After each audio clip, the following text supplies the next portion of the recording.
Is this thing on? I guess it's on. Oh geez, what are we doing here again? What is this all about? Why are we doing this again? 4th weekend in a row? Can somebody tell me? Hello everybody, Vesper here. This is the Intercontinental Championship for 2020, as organized by the ever powerful, never stopping and completely unstoppable organized play team from Nisei, led for this event by Akira and supported by a bunch of other lovely people who will be mentioned later on, obviously.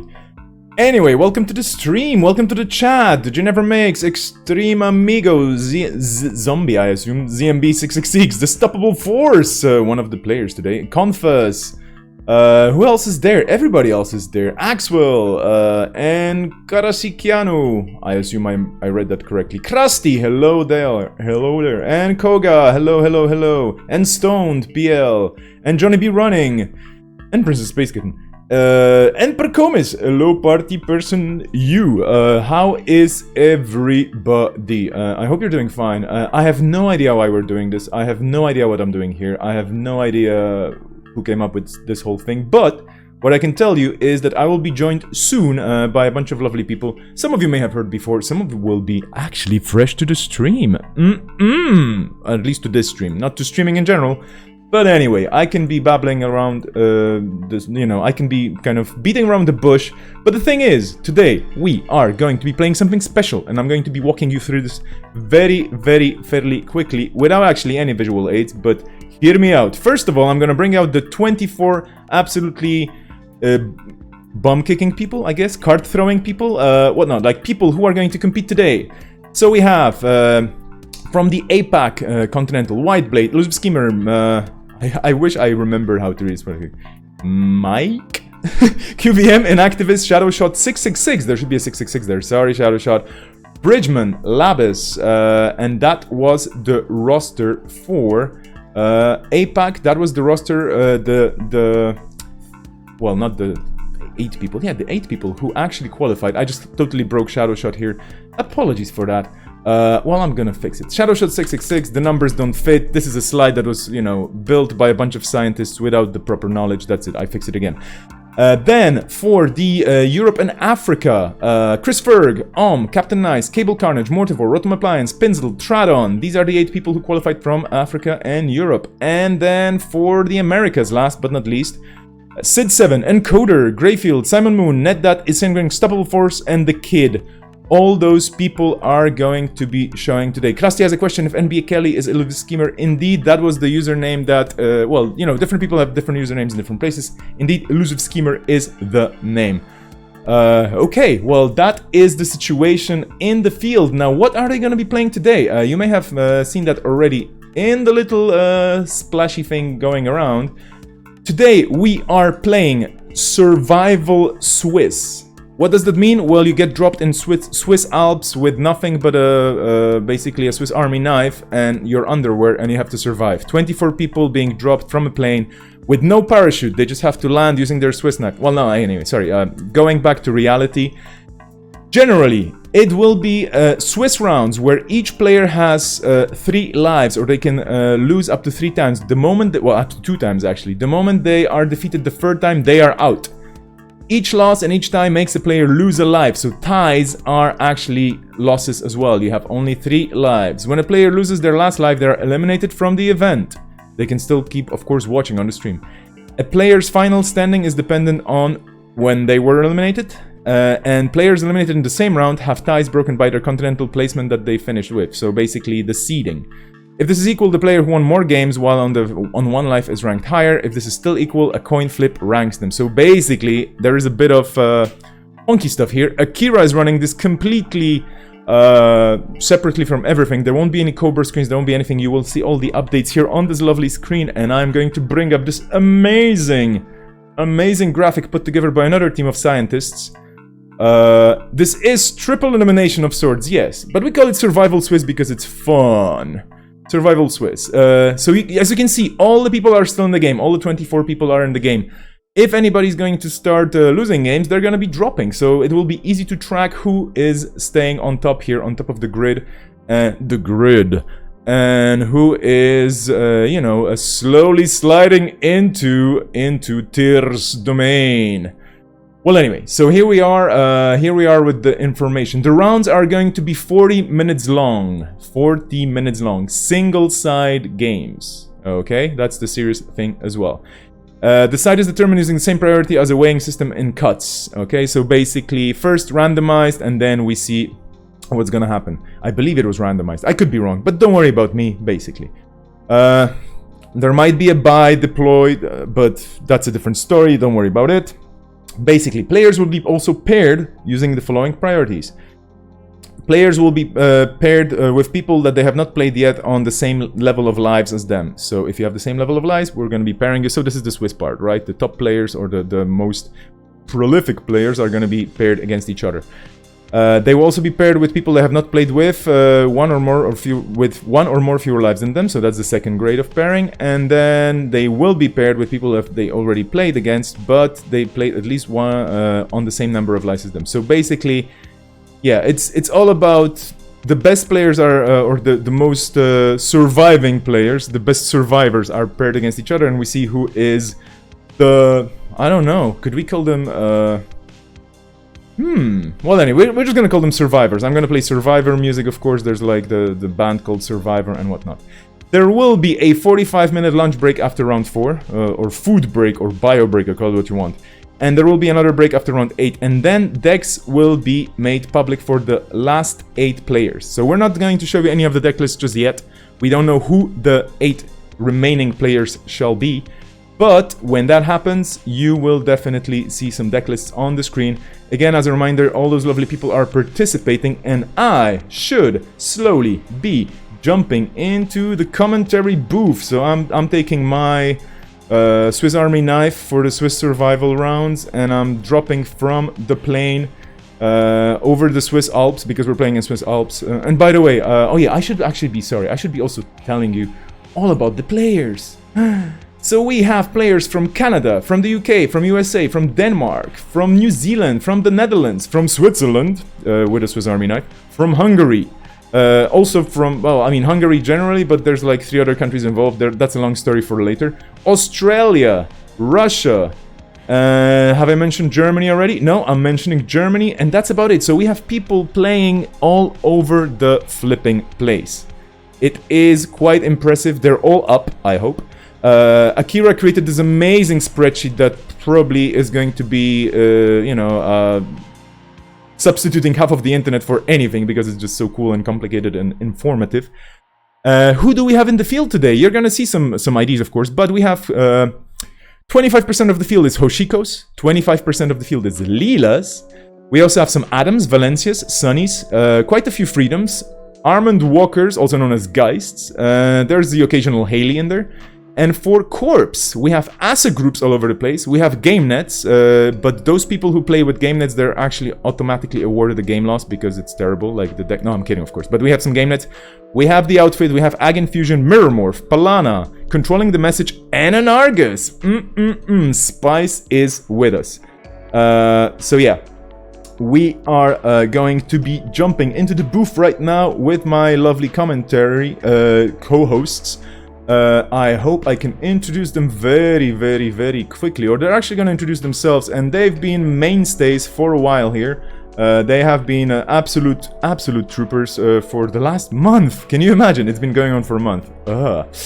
As an anecdote, I just see Simon Moon, one of the participants, Kenny, creating a game on competitive that says "Get me out of here." Well, anyway, that anecdote aside, I would like to invite my lovely guests, who are Andre and Rotage and Princess Space Kitten. Please jump into the audio booth and introduce yourselves, as always. Ooh. Hello. My name is Mar, Princess Space Kitten, BSK, whatever you want to call me. You all know me. I'm the bad commentator that doesn't know much about Netrunner, and I'm here to entertain you 2 more hours from now on. Oh, come on, shut up. You definitely don't know much about Netrunner, especially if it's Geist. Please don't say silly things like this, because it's a ruse! It's a ruse!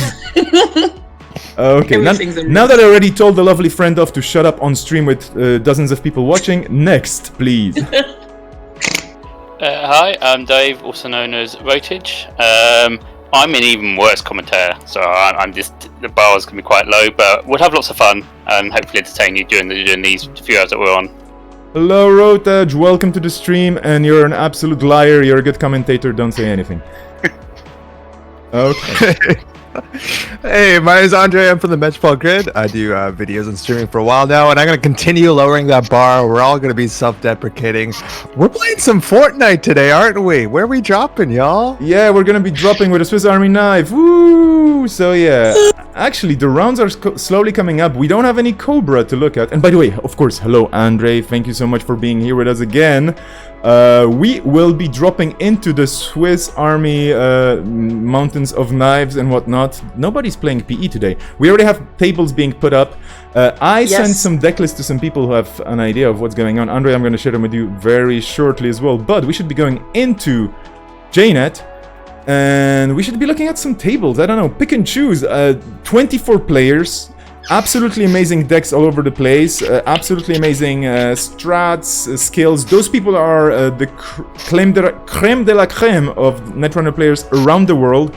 I have anxiety because I don't know which table to choose. You have to choose it for me. I'm gonna leave you to it, and I'm gonna just, hide in the corner of the booth and click buttons. So good luck to you, and I'll talk to you soon with my voice. But now you are taking it over. All right.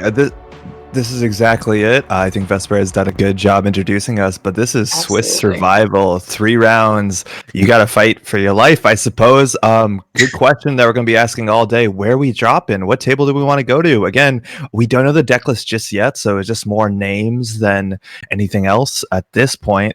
Is anybody feeling strongly about anything? Richmond versus On. I'd love to watch.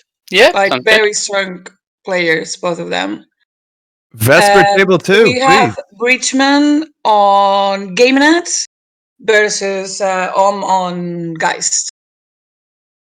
As you please. But if you have any other, okay, you're already. Oh, that's perfect.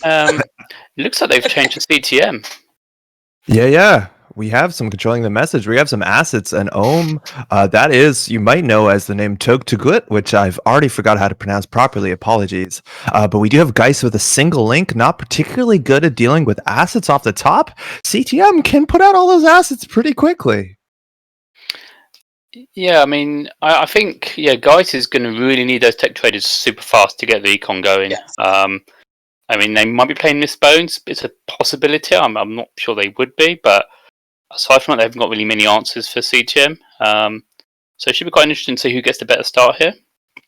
Yeah, this is totally worth noting. The players that are playing today do not have to play the same decks. They do not have to play the same list that they have been playing for the last month. So maybe we see. I think all the Geist decks we've seen, we never seen a Mistbones in the list just yet. But again, we could have made some changes going into this, and maybe we do have some more asset tech. Again, Asa has been doing pretty well over the last 2 weeks of tournaments. Having an ability to quickly trash some assets is pretty good. But otherwise, we did see Ohm struggle in the finals to deal with a lot of assets very quickly if you don't get those tech traders up.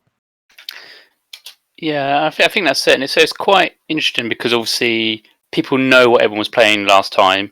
There's the guessing, there's the counter guessing. It's working out where people are going to go, but you'd have to assume there'd be some asset decks. So you'd have to assume that Geist would have factored that into their calculations. But I doubt they would have factored in CTM, and whether that would make a difference to their plan. Yeah, we saw some really spicy Geist lists as of the last couple of weeks, right? Like we saw the transition after APAC, after the Asia Pacific tournament, where Geist started running things like Blackfile, and having access to Clot with Simulchip seemed to be a very important thing if you had to deal with a meta that looked like to have a fair bit of Titan Transnational. Now, there's actually a chance that Clot could matter in the matchup. Some of these decks are on double calibration testing. They want to do a bit more of the fast advance thing. Blackfile, again, it's also really interesting when it comes to CTM, right? Like, I think the only competitive CTM list we saw at the top was that sort of like purple alliance heavy CTM. But there's a lot of ways to build this deck. I'm a big fan of False Lead Boom, even those sometimes the Lady Liberty, sometimes the quantum predictive model behind Data Raven getting really good after Film Critic has left the format. I think there's still some options. What do you reckon what Bridgman is playing? Well, I've actually got the deck list in front of me right now, so Woo! I need to zoom in a bit to see this. It's just like a more of a sort of a tempo CTM with Jeeves, Tim's sponsorship, and tour guide, as well as all the influence has been spent on. In no kind of kill. It's obviously got the hard hitting news, a couple of psychographics, and the market forces to punish those tags. And the rest of it looks fairly standard. The guys list does have Miss Bones. It has 2 copies. Yes. Oh, whoa. So they have factored that in. The rest of the Geist list looks fairly standard. It's got Stargate, it's got Tapworm, the 3 versions. And the rest of it, I'm not too familiar with Geist list, but it looks fairly standard. And they're off already. Yeah, you mentioned that this Geist looks pretty standard, but this is actually a list that we haven't seen before. There's no technical writers. That was a big staple of the last list. Tapworm is really cool. So there's definitely some changes here. I'm trying to figure out where the slots come from, but we're still on 3 Bravado, 3 Doof, 3 Gamble, and Bridgman there with the open. We got a pad campaign and a daily business show ticking around while Ohm just does find that early gamble into a street peddler. Sorry, Mar? The technical writers did count for Miss Bones and Tapworm. Right on. Yeah. Oh, and also we did lose the black file, but we do still have access to Claw through the single simul chip. Yeah, and they lost also a one-off pronostic Culip. Perfect. And that is a very good open for Yeah, really not too bad. Again, a lot of these controlling the message lists aren't playing the one card that if uncontested can snowball. Oh man, what's the name of the card? Commercial Bankers Group, the Wayland Alliance card that you can't really ice up, or the public card. Excuse me. Forget the subtype. But this CTM list is actually fascinating because if you look at the upgrade side, there's only a single calibration testing, which means that this list isn't running Mumbad Virtual Tour. This list isn't running Prisec. And that was a lot of the threat in controlling the message for the last couple of years is checking turn 1 when they're trying to sneak out an AR enhanced security, which is another thing this deck doesn't have. You could have hit that Mumbad Virtual Tour, but now Ohm knows they can safely check anything installed. Yeah, and I think, as you say, I mean, cause it's interesting how CTM used to have the more explosive starts when you used to either get a Sensei, used to get a Bankers, and obviously now we've moved away from that. So apart from Machida, there isn't really that explosive turn. So the pad and DBS is very good, but it's not as scary as it used to be back in the past. So it does give Gus a little bit of time, but those will tick along. Those pads and DBSs will just accumulate money in cards. And we see the first agenda trying to be pushed already. Yeah, we know for sure this has to be an agenda. Right now, a single advance threatening a remastered edition. 2 of in this list, which can thread itself into a Project Beal scored from hand. Now, this ice in the deck list is actually pretty small. Ooh, this diversion, I don't think you can score that agenda anymore. There's only 3 pieces of ice in this whole deck, 3 copies of each, 3 Enigma, 3 Gold Farmer, and 3 Tour Guide. Now, Tour Guide is definitely the scarier version, or the scarier ice, the more taxing ice, but Geist has access to Grappling Hook. Bridgman's down on 0 credits. Ohm has 2 clicks to come and sweep up server 3. In theory, they will be somewhat open to hard-hitting news if they can't get some burst economy after that. Yes. How are they gonna implement the hard-hitting news? They're on 0 credits. Yeah, pad and credit, right now, I think does it. They'll get credit from pad too, so they can click twice, get a pad, get them to 3. But guys can dodge it to the link, so they can't land it. Yeah, 4 credits or 3 credits and then 1 link is just good enough here. Mm-hmm. Brisbane pushing out. Again, this list has 3 diversion of funds. These lists aren't public, but we did see that as a staple in the Geist lists. And Boomerang into diversion gets through across every single piece of ice that Bridgman could have had on HQ. So definitely in a rougher spot here. Only on 1 credit. I think now Tug or Ohm can be in control of the game. If you pull down that pad campaign, controlling the message isn't going to have a lot of money to their name.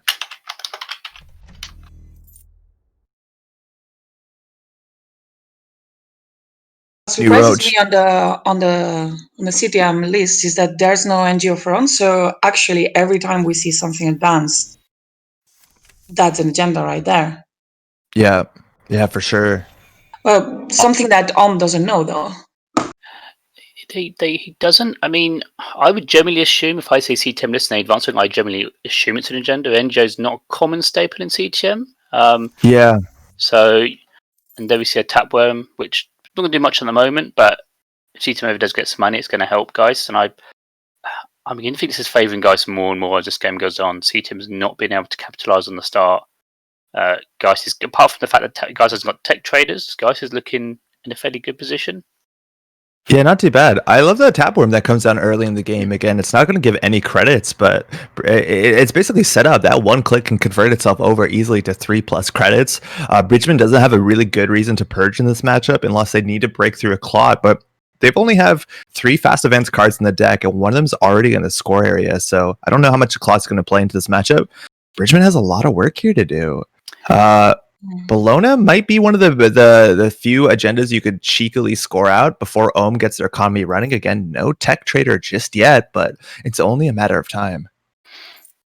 Yeah, I think it's a good shout about the Bologna. I think that's so they can sort of look at sort of trying to score. As you say, they haven't got the money. Obviously, they've got to get some of the breakers out. Well, the animal breakers, as it were, so they can get past some ice at the moment. And we see a hard hitting new as well. So you can make that trace 6, so at least one tag here will stick. There's no like tag removal. These are not forger lists, so this is tempo tags. Now, there isn't a lot of punishment associated to this, right? Like, what are we on? A single market forces, double psychographics, and none of those cards are particularly strong at low credit pools, but this will definitely slow Ohm down. Geist really can't play the game tag me. No, not. I mean, if it's near the end of the game, then you can sort of take those risks, but it's way too early. Ooh, Bones is here! 12 credits to trash installed cards. There goes your Pat campaign. Hey, Bridgman, I know the tags are on, but enjoy clicking for credits. Maybe even the DBS at this point. Now, Ohm just taking more tags with the CTM trace, Mamba Temple, and Server 4. It's a choice. So, yeah, they've got Dagny. This is wild. And I guess it's not a bad option. Corp's got no money, so they can't really spend time taking credits to trash things. They've cleared the ball down completely. And if Bridgman ever does get money, then the Tapworm will kick into gear. So actually, yeah, it's not bad. Market forces, yeah, and even market forces won't do a huge amount of work while Ohm is poor. So Ohm doesn't know the list, of course, but I think the worst punishment here would be Boom. Now that is a 4-credit play. I think we haven't seen any purple cards so far, so whether this is a kill list or whether this is the list that actually Bridgman is playing is still a bit of a question, but Ohm is safe for a couple more turns until Bridge gets those credits up. Yeah, that's a good point, and obviously, yeah, they can potentially make those runs if they can see the Boom. They can obviously trash it. So they sort of do have that option ahead, and yeah, I guess they came to the conclusion that trying to clear those 4 tags was going to take too long. Mm-hmm. Oh, Tapworm to gain 0. Do you ever worry about trashing a Street Peddler with 3 cards on it? Obviously, Bridgman doesn't have the credits, but there's not too much that they want to pressure there. Gabali does actually threaten a diversion of funds in the next couple turns. You only have to get through the end of the run on the Enigma, especially if you do that last 2 clicks. And if Bridgman clicks 3 here and does leave the Gabali, or even if there's just, like a boomerang in hand, Ohm can siphon those credits away. Yeah, it'd be very risky because you give them the credit from the 5 for Tapworm, and you say they could get doofed, and then just be back in a hole again. I almost see Bridgman head spinning. Like, what do I trash now? Is it worth it on 4 credits? Ohm has done an amazing job at keeping the credits on the corporation side really low. Yeah, keeping those credits low is like incredibly important, right? Like when Bridgman is up on 5 credits, their filter draw is kind of dried up now without the daily business show, but psychographics is a very legitimate threat. You can score out any agenda from the deck as long as you have 5 credits. And again, like it's only 5 credits, but in theory, if you keep putting on those credits, you keep pulling on those credits, that number gets higher. You do have to worry about that big old bill. Exactly. All 3 bills available. Cable Carnage is saying on the chat that he got butchered on round 1. So we have our first life lost. And oh no! Oh, I thought you said archered. He said butchered. Okay, I get it. That's still bad. That's rough. Yeah, so we have 1 win for Whiteblade and 2 life left for Cable Carnage then. That was fast. Yeah, that was super fast. I'm interested to see what Eric is playing. Bridgman did put that second ice up on HQ. Is respecting that second diversion of funds in the deck. Again, these decks have been running 3 diversion of funds. Sometimes with Geist, it's nice to slow the corp down just a wee bit, as it takes you a while to set up. So Maryland pre-resed in the remote. Yeah, pre-resin to dodge the tapworm money. Yeah. Super cool. Bit of a shame because sometimes you like them to make a run just because they don't know what it is. But obviously, you want to deny the credit when the runners on 2 credits. It's really important. And now they're going to get tags. Wow. Yeah, I think they cleared 1 on the prior turn, and now they're down to 2. Just clicking for credits, pulling them down. Again, Bridgman on 5, but without a board state, the best dice they have in their deck, the tour guide, isn't even online. So Bridge definitely has a window here. Even scoring a Bologna is like totally possible. Psychographics are not. Well, now it's obviously Ohm's made it clear now they're going to clear tags. You have a turn to if you want to do something. And the chances they're not going to run. They're not going to risk another hard hit and use it to undo that work. But again, being on 5 credits, potentially, yeah, it's tight what you could try and push, but you do want to try and make use of this window while you have it. So Ohm is stacking up the spy cameras, not popping into the draw. Again, you don't see this a lot, but spy camera in theory does have a click action if you want to look at the top 3 cards of your deck. A lot of times that is too slow, but it does get better the more cameras you have. They likely don't have access to anything on R&D. They trashed Street Peddler. So we lost 3 cards underneath that. It was a paperclip, a Sure Gamble, and a Clot. So honestly, outside of maybe a tech trader late in the game to pop Clot, install Clot to get credits, that actually helped Ohm, I think. Paperclip now in the bin. Yeah, I think so as well. But you just never know what's on the Peddler. So in a way, it's nice. The corp police knows that Peddler isn't there to pop something unexpected. Ooh, Gabali also get trashed. Bridgman using their credits and staying underneath that tapworm very cleverly by rezzing their ice. Oh, 1 tag left, almost out of that deep, hard-hitting news that's stuck for a couple turns. That's the second Peddler here. If we have a tech trader, again, there's so much money short into all those spy cameras if you just want to pop them right in a row. Yep. So, I don't know how hard Ohm has to play around AR enhanced security. It looks like we're doing Peddler for Peddler, excuse me. So we just lost the second tapworm and the only copy of the back. Now that means Ohm will have no recursion going forward as opposed to single simul chip. Tech Trader again, Tech Trader being installed off the second Peddler, losing a Boomerang and a Bravado. So we are off to the races. Anything with a trash can on it is now considered not only card job, but also some credits on the side. Ohm definitely coming back. That engine is kicking up, and Bridgman only has 2 econ assets and server 7 to show. Yeah, you don't think they've been able to make enough of this window they've had. Yes, they've got a bit of a board state, but they're still on 0 agenda points. We've had no DPS for a while, so agenda's a big pulley starting to pile up potentially in HQ now. This deck only has 9 ice, right? 2 of them on HQ. The upper end is Tour Guide, and then after that, Enigma is probably the worst, and then you do have that Gold Farmer. Like, what does Bridge do to build a remote to deal with Geist, right? Like, Grappling Hook will get through most of Tour Guide with a little more support that can do it. Just in Book Alter, that's 1 credit.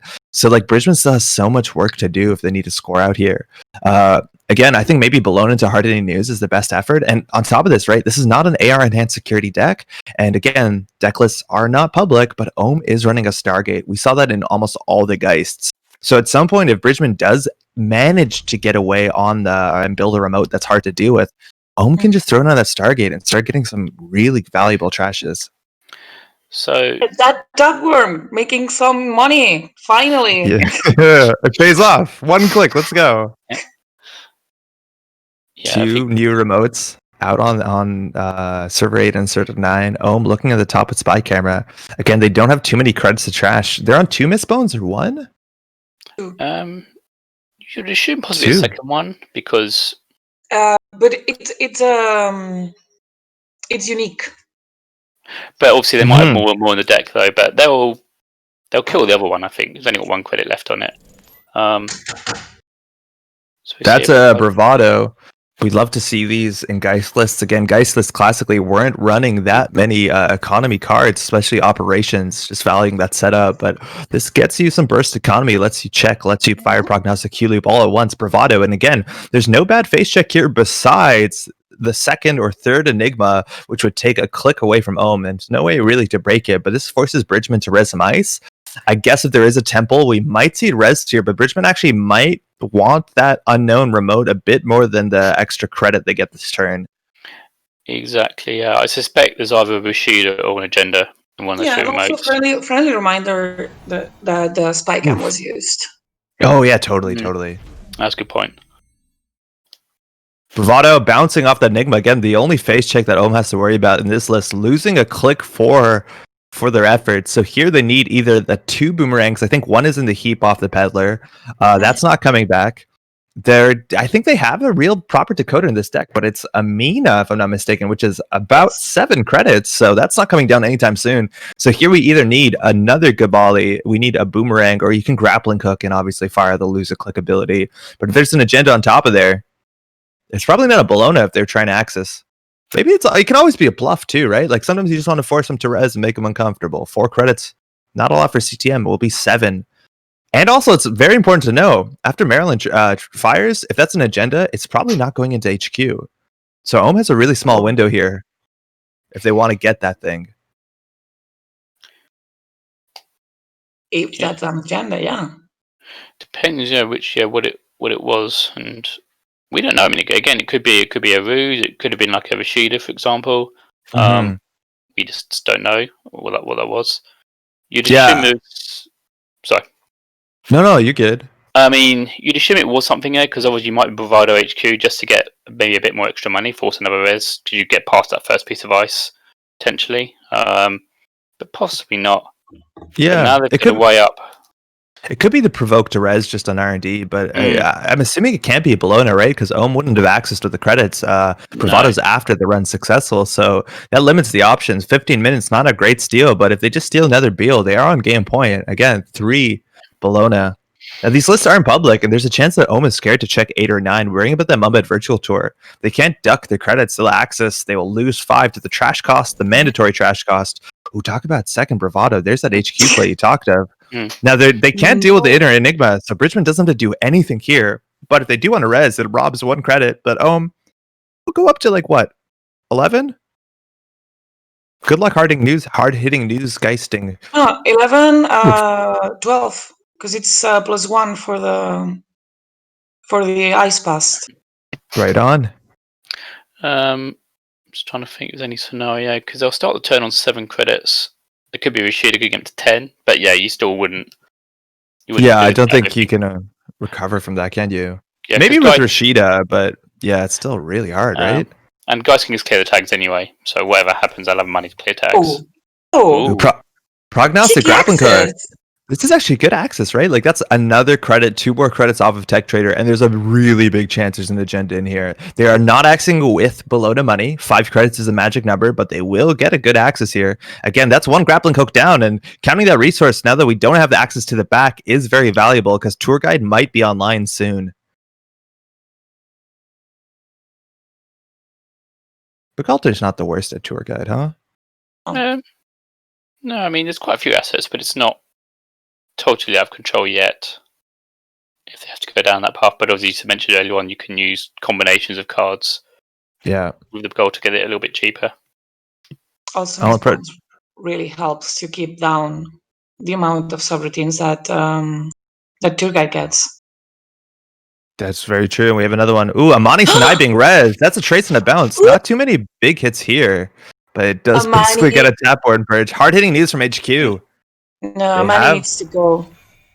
They have the retort if they need it. 1 link, though, Amani Sinai will fire a Trace X based off of an agenda stolen or scored also, to return a card. Big tell, though. Before accessing HQ, I'm going to rest this money. It's kind of like, come and get my agendas. Yeah. So it's like what? Starting turn 12, and they DBS for maybe 2 or 3 turns. I think you have to assume there's something in there regardless, but yeah, definitely Ohm has a lot more information. It's also possible that 7-9 is an agenda they're going to score anyway, so they're going to res the money, and if likely they're getting an access last click, they might hit, I might have agenda in my hand, they might hit 1, I might as well res it anyway. So yeah. So server 9 right now I think could be 3 things. It could either be a sponsorship Jeeves or a third Amani. Assuming this is not a Beal. And like I would assume for a Beal, they might have waited for server 3 just because it was going to empty this turn. But yeah, it's obviously interesting we don't get a pop res there. No, Rashida is definitely one of the better things for Ohm, who did just see the hard hitting news. But again, 10 credits, 1 link, still a pretty tall order. Anyway, server 9 can be literally anything because at the moment, after resing Nasex and Amani, Bridgman was on 0. So yeah. We're off on the board. Project Beal. It's just a 3-2. Blank text doesn't matter, but Bridgman just crawling at agendas again. The only win condition on this deck is scoring 7 points. There's no other options. How you get there, it's up to you. There's one fast advance option, a single calibration testing. You can hard hitting news into psychographics, but you need to score agendas. So Bridgman definitely putting themselves on the board. Amani Sanai, Trace 2. Ohm pays 2 to increase the strength of the link. Oh, it's Trace 3, excuse me. Ohm pays 2 to ensure their board state doesn't return to their hand. Yeah, so that's good. So we've now got 3 assets all with a trash cost of 4, so that's going to be quite difficult. Oh, wow, we're going for the Stargate. So we're not showing a way to break that right here, but Masterwork can put down a Boomerang. There you go. 3 credits to install. You're getting that 1 credit back. And these Stargate trashes don't fire controlling the message. Controlling the message is Trace 4 is only on trashing of installed cards. So this is totally fine. And now we're leaving Amani Sanai up, right? So Ohm doesn't have to steal what they put in archives. They can just leave it there. And That was Mumba Temple. Triple M off the top. Temple, Maryland. Yeah, that's not what you want to see because you really want to see a key asset or an agenda. The fact you've got duplicates of things is not what you want at all. Or even some ice to get rid of. The fact you've got none of those. Because you are running low on options of what you can break with. Sort of slowly running out of things. We're now at credit parity, right? Like Bridgman could double credit hard hitting news here, and Ohm definitely should have seen that coming. I don't know whether that is a winning play, but if you trash a tech trader again, those don't recur. Only 12 cards left in the stack. Bridgman definitely can throw the book at them if they need to. Yeah, but Ohm also can spike him for the 2 cards that he needs. That is very true. So I don't think value hard hitting news it's gonna be of any use for Bridgman anymore. Yeah, because even if you take the 2 credits, you can then, as the runner, then if you want to pop and you go back to 0 again, and it's kind of like starting all over again. Yeah, so I think you like jam something on the table, credit hard hitting, right? Like I just don't see what else Bridgman's gonna do here. Oh, no, it's no, not even. Which is fine. They're getting used when they doesn't really want to use them, so that's fine from the court point of view. You're getting more stuff on the board now. Yeah, totally. Yeah, so that's where Ohm reacted there in the middle of the turn. You don't see that too often where the runner wants to do something in the middle of the corpse turn. So popping that spy camera, they did know the card on the top of R&D, if I'm not mistaken. Oh, actually, no, it's a new card, right? Because 1 trash. No. Yeah, it's a new card, isn't it? No, it's a Mumba Temple. Excuse me. I'll figure it out. Yeah. Well done, Anthony. No, but... So server 10 or server 11, it's a Mumba Temple. There was no draw. First card on R&D, it's another Mumba Temple. So we see the second tech trader. There's the first temple. So it's just a Maryland. That's the second Maryland. We see 1 in archives. There is a small chance if that's a calibration testing or Beal, Bridgman could throw themselves up on game point. I think calibration testing is way more difficult right now, but Amina also hitting the bin. I'm pretty sure that you're just going to fire the simul chip either on Purge when the taproom goes down, or you'll just overwrite it to get that Amina down for what's 3 credits in total, right? There's a Purge. You could simul chip here. Yeah, but with the tech traders and the discount, it's actually like what? It's actually pretty reasonable. It's like 2 credits altogether, as long as you have money up front. It's good, but then they've been forced to use a simul chip on that, so therefore they can't use a simul chip on the clock, they can't use a simul chip on the Amina, so it's nice. We do know the lists, and we do know that there's not that much fast events, but Ohm does not know that at this point. No, that is true.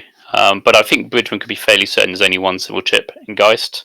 I think the list we've seen in had 1, so they can be fairly sure that's the only one at this point. And so just being able to clear the tapworm and just present that option to Ohm, what they want to do.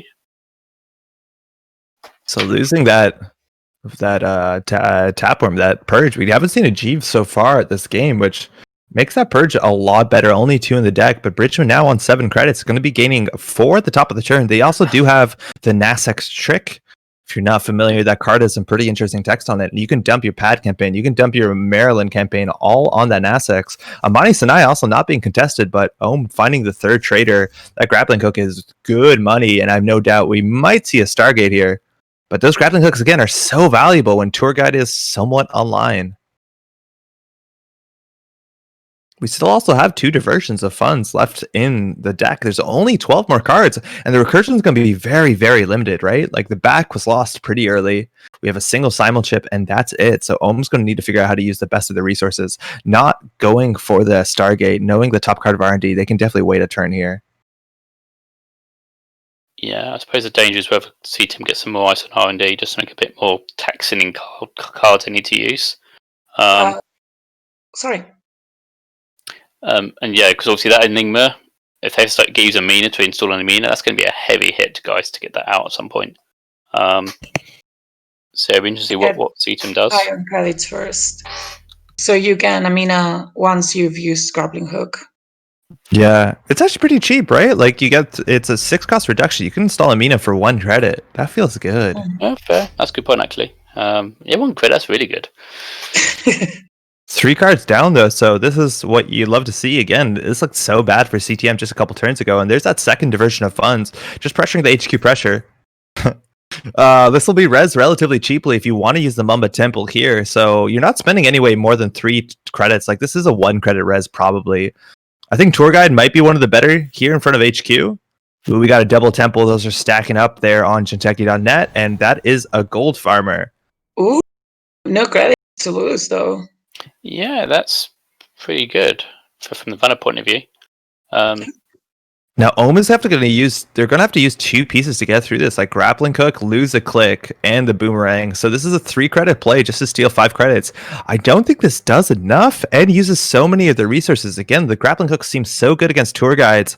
We do still have an access to Begulter somewhere, but I don't know if you need to simul chip the Mina or not. It feels like you might need to, especially with just a single Enigma on R&D. It's true, but they will get the Boomerang back after a successful run, so that's something at least. But Ohm on 9 credits now, Bridgman at 6. At least the hard-hitting news thread is much smaller. Yep. Server 3, you actually force a res here, so Bridge will probably end their turn on 4 credits. Server 12 might even just be a team sponsorship or a Jeeves into the last 4-2. There's a couple options here. Stargate, Boomerang coming off the top for 3. Again, this stuff is entirely free with Tech Trader. It gets you card draws on the way. And again, Ohm doesn't know this, but Bridgman's list is not running a preemptive action. So anything that hits archives is going to stay in archives outside of team sponsorship. Daily Business Show, Tour Guide. Tour Guide. Oh, that feels good. Yeah, definitely. Welcome to the universe of tomorrow. It's in archives, though. Simul chip being popped. So easy to use that card with all the grappling hooks that are going to be fired and trashed constantly. Let's see what they value to reinstall here. Again, they only have 1 simul chip, and the recursion after that is just going to be boomerangs. Yeah, I think you have to install the Amina. Just a grappling hook. Oh, okay. I guess they're worried about Tour Guide because they've only seen 1, so they clearly know there's going to be 3. You assume there's going to be 3 Tour Guides. There's 2 more on the deck. I don't think they can afford to be using Begolder on a Tour Guide. It's so expensive. It's so easy to play Geist and play super defensively and say, like, okay, I need all my resources, right? Like, I want that infinite econ engine, pseudo-infinite econ engine. But you saw Ohm, like, halfway through that game, they're in a bad spot. They're just like, F it. Trash my street peddlers. Keep going through. Like, I don't care. I don't need them back. I'm going to lose if I don't get on the table now. We've seen that, like, really aggressive, like, high decision-making plays from Ohm throughout the whole tournament. It's cool to see it here. But, again, we might run out of gas eventually. There's only so much recursion here. We only have, I think, 2 boomerangs left to being throwing out. 2 seems like enough, maybe, but Tour Guides is potentially the only issue. Yeah, sorry. If Bridgman doesn't apply more resources on R&D. Yeah. Sorry, I was reading. That boomerang eventually would be the only thing on stack, and then with Pronostic Culip, it's a free install because of the tech traders. So it's just like a free access per turn with Stargate. Yeah, there's actually some pretty narrow defensive options for Bridgman, right? Like we see 2 Enigmas, but you're right, Boomerang will do it. Oh, it's a sponsorship. It looks like server 3 is going to be scored out. That has to be the second Beal, which puts Bridgman on game point there. Yeah. Sponsorship is going to bring something back. That tour guide might actually be the most attractive option here. Definitely. We do have Trace 3. Yeah, you want to definitely bring the tour guide back. I mean, that's the most threatening card. And as Mar said, you can get that on R&D. Yeah. Drop R&D. Yeah, there you go. So that's the big problem here, right? Like, yeah, you can border control through that Enigma for sure. Sorry, I mean Boomerang through that Enigma for sure. But as soon as they get like a second piece of ice there, I guess Gold Farmer is okay. You can pay 6 or even 8, right? If you need to get your paperclip down and break through it. But Tour Guide's the hard one. So again, Ohm doesn't have too many resources to work with. Boomerangs do not deal with the Tour Guide too well with this sort of board state. But alternately, Bridgman still has to score out agendas in a remote, and like, what remote?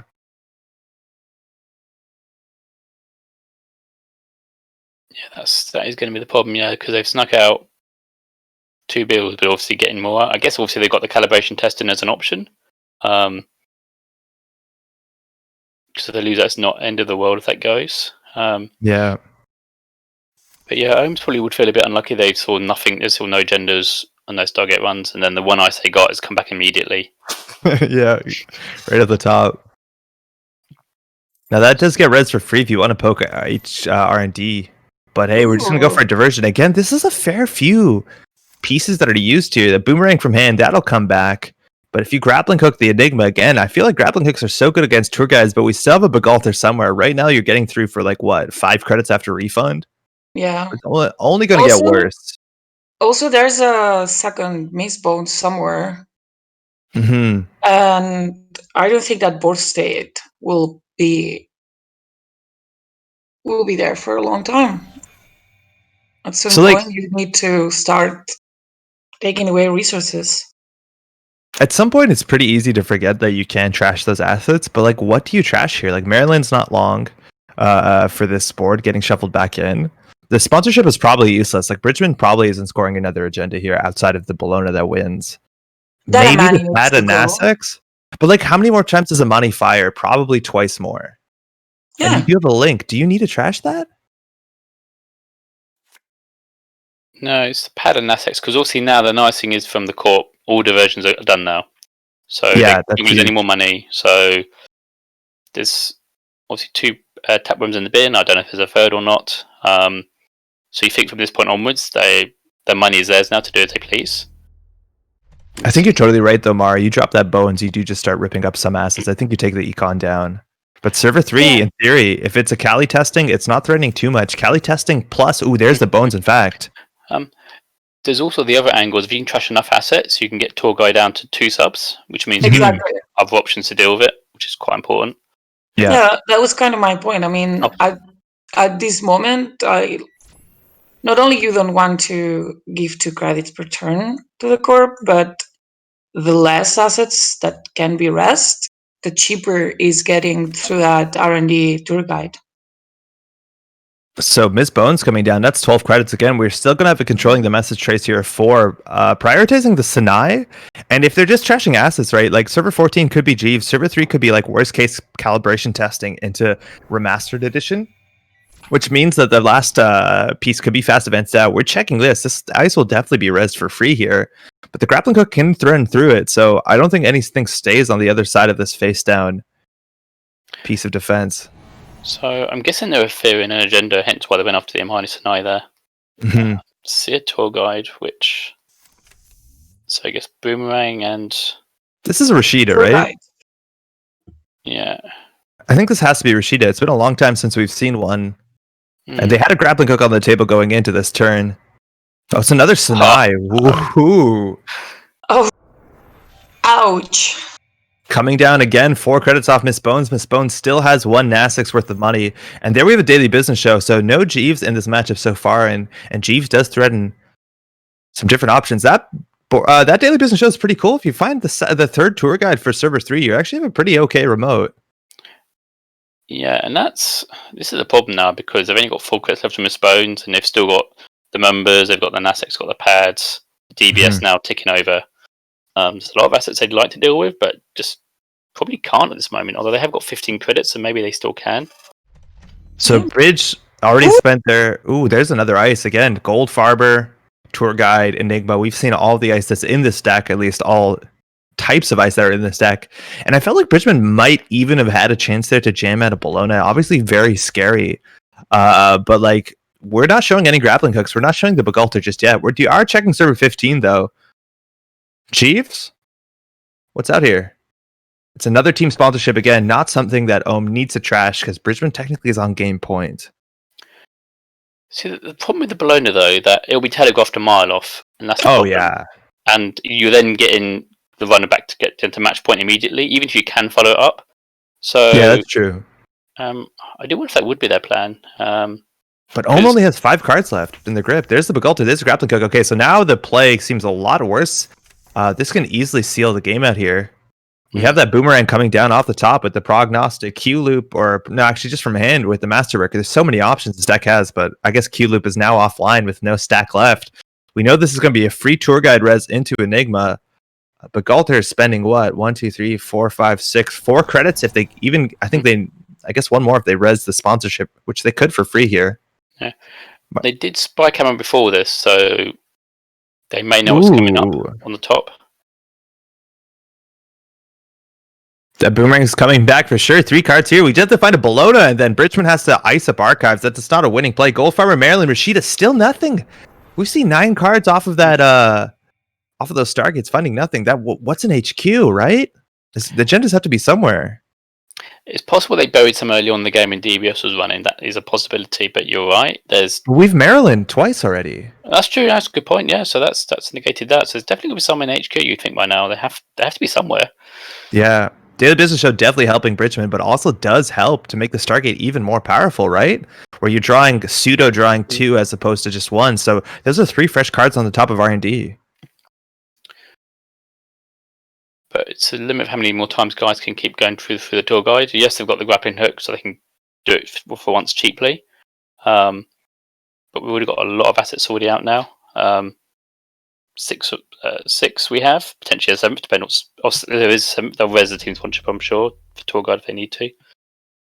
If this thing gets advancements on it, it's totally wild here. I think the only other option out here is we have calibration testing plus like a Jeeves that sticks on the table. But we're throwing out a hard-hitting news. This is so cool, right? As a fork of, do you want to clear the tags? Do you want to contest server 3? Do you want to Stargate? And if Ohm picks the wrong direction here, like Bridge is going to comfortably have the psychographics money to close out the game with a third Beal or any of the 3 Bolognas. But Bridge down on 0. You can just trash all the ecom unless server 3 is the Rashida. Server 3 easily could be a Rashida. And then you have Rashida, Nasex, pad tap. That's psycho money. Oh. Ohm just pushing it. All gas, no brakes. Stargate. We're going to hit that tour guide again. Just using the grappling hook, and then it is actually gains a credit as well through Begalter. We're going to boomerang through that Enigma. This easily could be it. Again, these are 3 new cards. Even just trashing the psychographics would be good enough. We haven't seen any so far. The list is running too.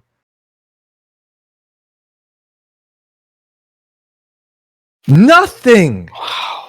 God! Daily business, so calibration testing, team sponsorship, Ohm can start clearing some of the tags, which actually could easily matter. Miss Bones also can start trashing some assets, but that does matter, clearing some of the tags again. Psychographics cares about the number of tags you have. You can slow the corp down. 3 is still a problem, right? Because you do Psycho Advance. Boomerang swinging HQ. Going for HQ, yeah. Ohm now is hammering.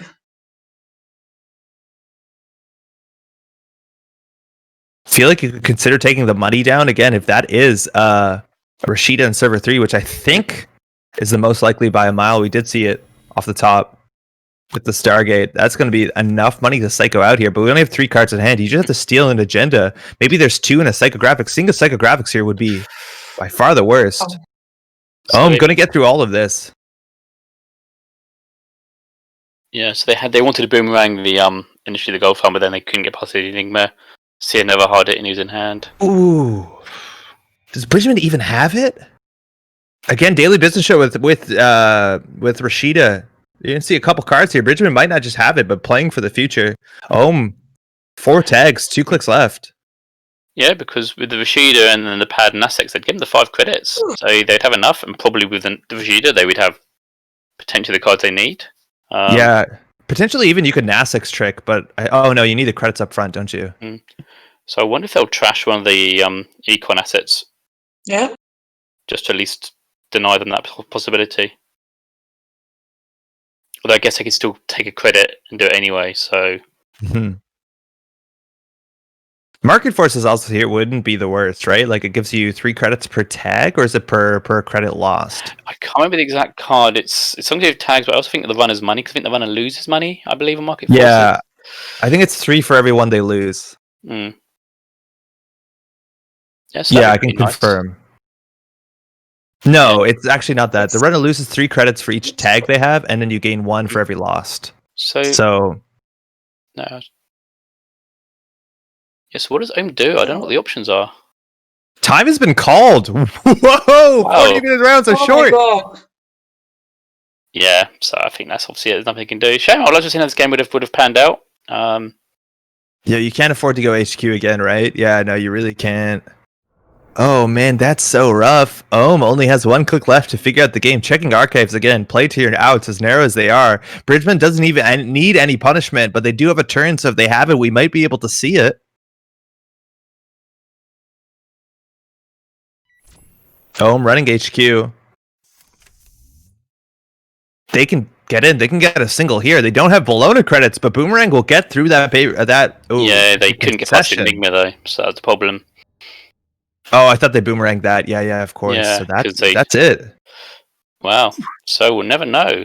But we will never know. You'd have to assume it's looking quite good at that point, because if that's Rashida, the money they're going to get from that, they're withdrawing to the pieces they need, or they'll be getting very close to it.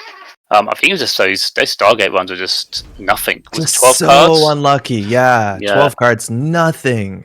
And there's only 3 in HQ. We saw hard-hitting news, so it's not like it's just agenda. I don't think that Daily Business Show was on the table for more than 3 turns, so obviously, like, the longer that's up, the worse that is, but there must be something in hand. There's been no filtering whatsoever for the majority of the game. It was only, like, the first 3 turns and the last 3.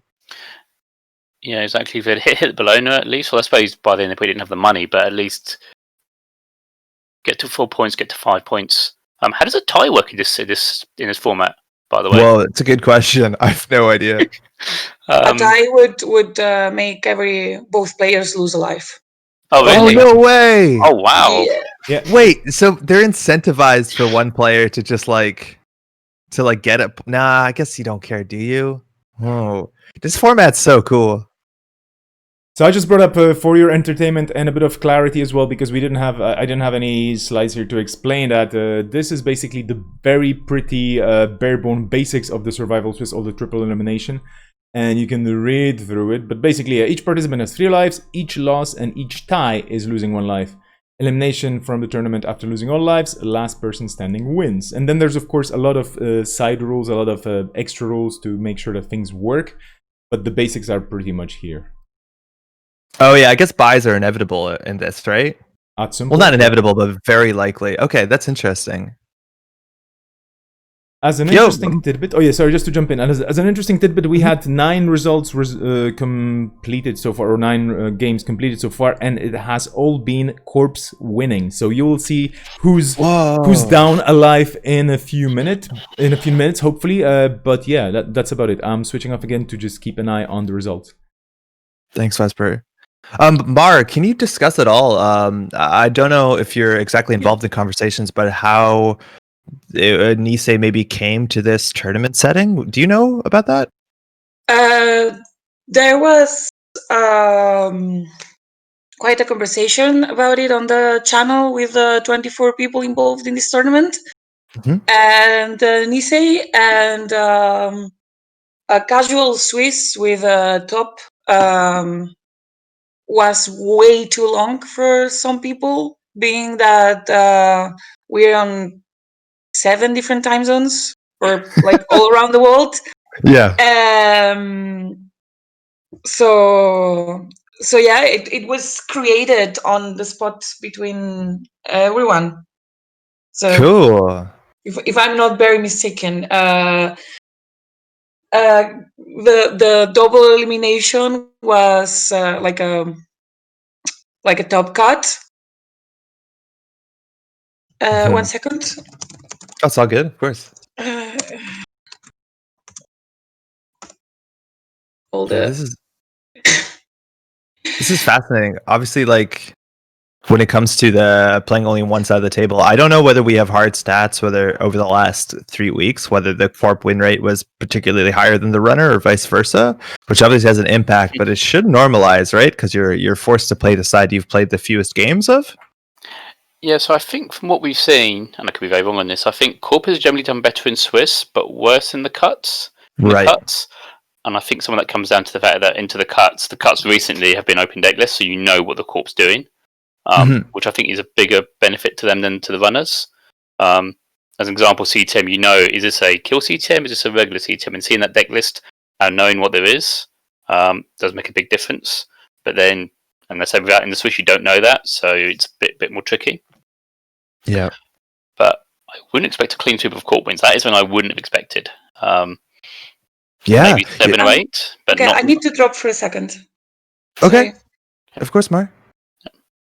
Also, interestingly enough, like I don't know exactly the spread of identities, but we know that I think we heard Vesper say specifically that there's some people playing GameNet in this format, and if you were watching GameNet over the last couple of weeks, right, a lot of those games were longer than 40 minutes. So whether they're faster decks now, or maybe a different archetype in the same ID, that seems like a pretty tall ask. It does. I mean, I guess maybe part of your decision making is maybe as GameNet, you think actually potentially I can get to 4 points. Score the 5-3.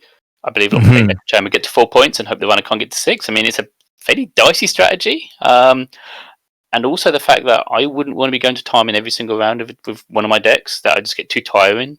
Yeah. In the end, so it seems interesting. Like you say, they may have tweaked it. They may have changed it. It'll be interesting to find out.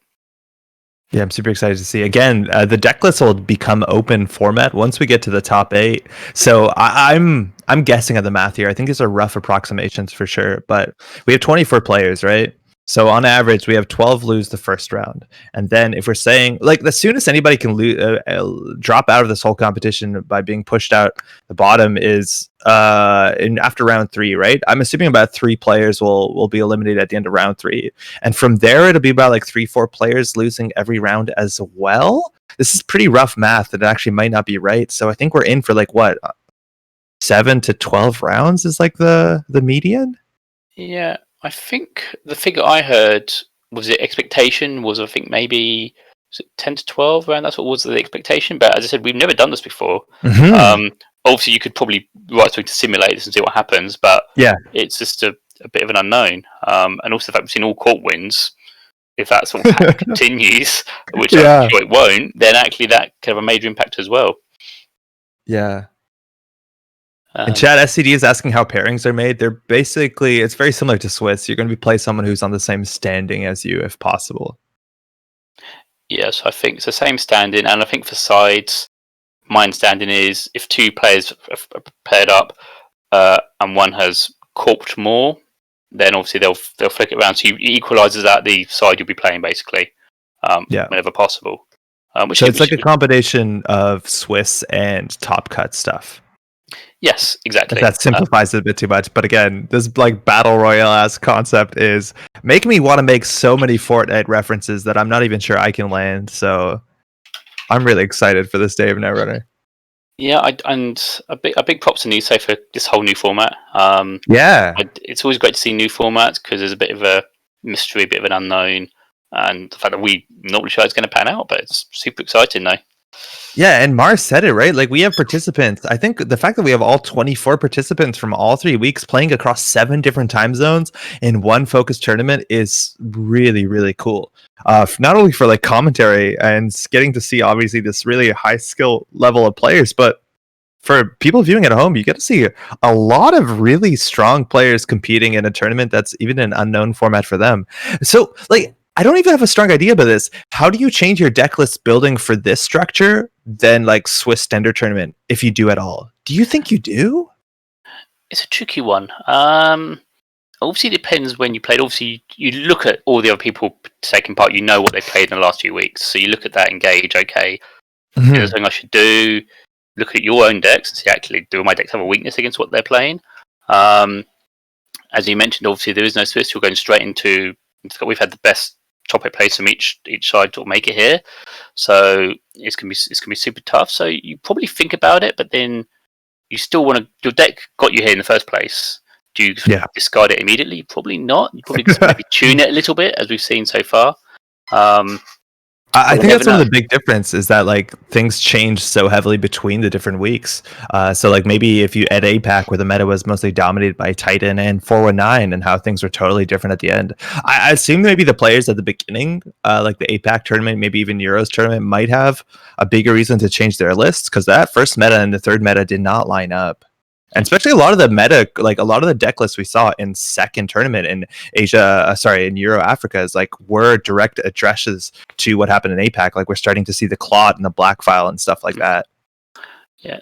So I've got the IDs in front of me that have been played. Yeah. I don't have what they previously had, but it's a sort of look. You should see the breakdown. We have 10 HB, which is all Ace apart from one Miramorph. Yeah. Then we have the 5 Game Net, the 1 CTM representing NBN. Whoa, there's a lot of Polana, more than I thought there'd be. Yeah, 3 Polanas interesting. The Ag Fusion. I mean, it's possible to see what those Polanas do because we didn't see much in the way of net damage, so you assume people have taken away any kind of protection. So maybe people have moved towards that. There's a possibility. Best question. And then the runner's a bit more sort of diverse in terms of factions. So you've obviously got your Hashikos and Freedoms. There's a Valencia, but mostly Hashikos in the Anarch side. Criminals are sort of a split between Leela and Geist. You do see, I think it's only European players playing Geist, which is always fun to see. Yeah. Also no 419. Yeah, you're right. None whatsoever. Really weird for me. Yeah, 419 didn't classically do well over the last couple of weeks. Like it definitely died down the hype in the first tournament, and then you saw how much more impactful Lilo is in a lot of these matchups. And again, boy, do we see Leela. Yeah, it's sort of, and we've got the mini faction Shaper with 2 Haley, and then the real mini faction of a Sunny and an Adam.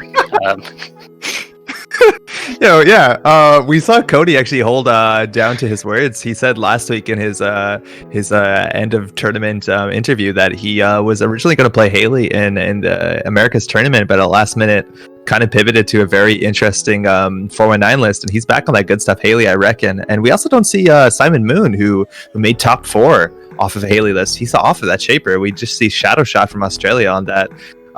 That's pretty cool. Yeah, so it's good to see, and I think 419, as you said, it's fascinating to see how it went super strong and now just gone, just completely gone now. Which I found you expect to see the things change, but not to that level where it's just zero. I'm a bit surprised, but these people are far better players than me, so I'm sure they know what they're doing. We also do see Captain Nice. They're on the Sunny that they were repping. They made it all the way to the top cut on Sunny, and I'm glad to see they're sticking to their guns. And again, the other mini faction we have is Adam. Mordivore from Russia is playing Adam. I'm not sure whether Mordivore was playing Adam in the cut. I don't remember that, actually. Maybe they pivoted to that, but I'd be very happy to be wrong about that. Yeah, it'll be interesting. I mean, hopefully someone out there, or maybe us, can look into exactly comparing what IDs are on now and what IDs are on before. That's something that would interest me to see what's happened. So I might have a look into it because that's something just fascinating me to see.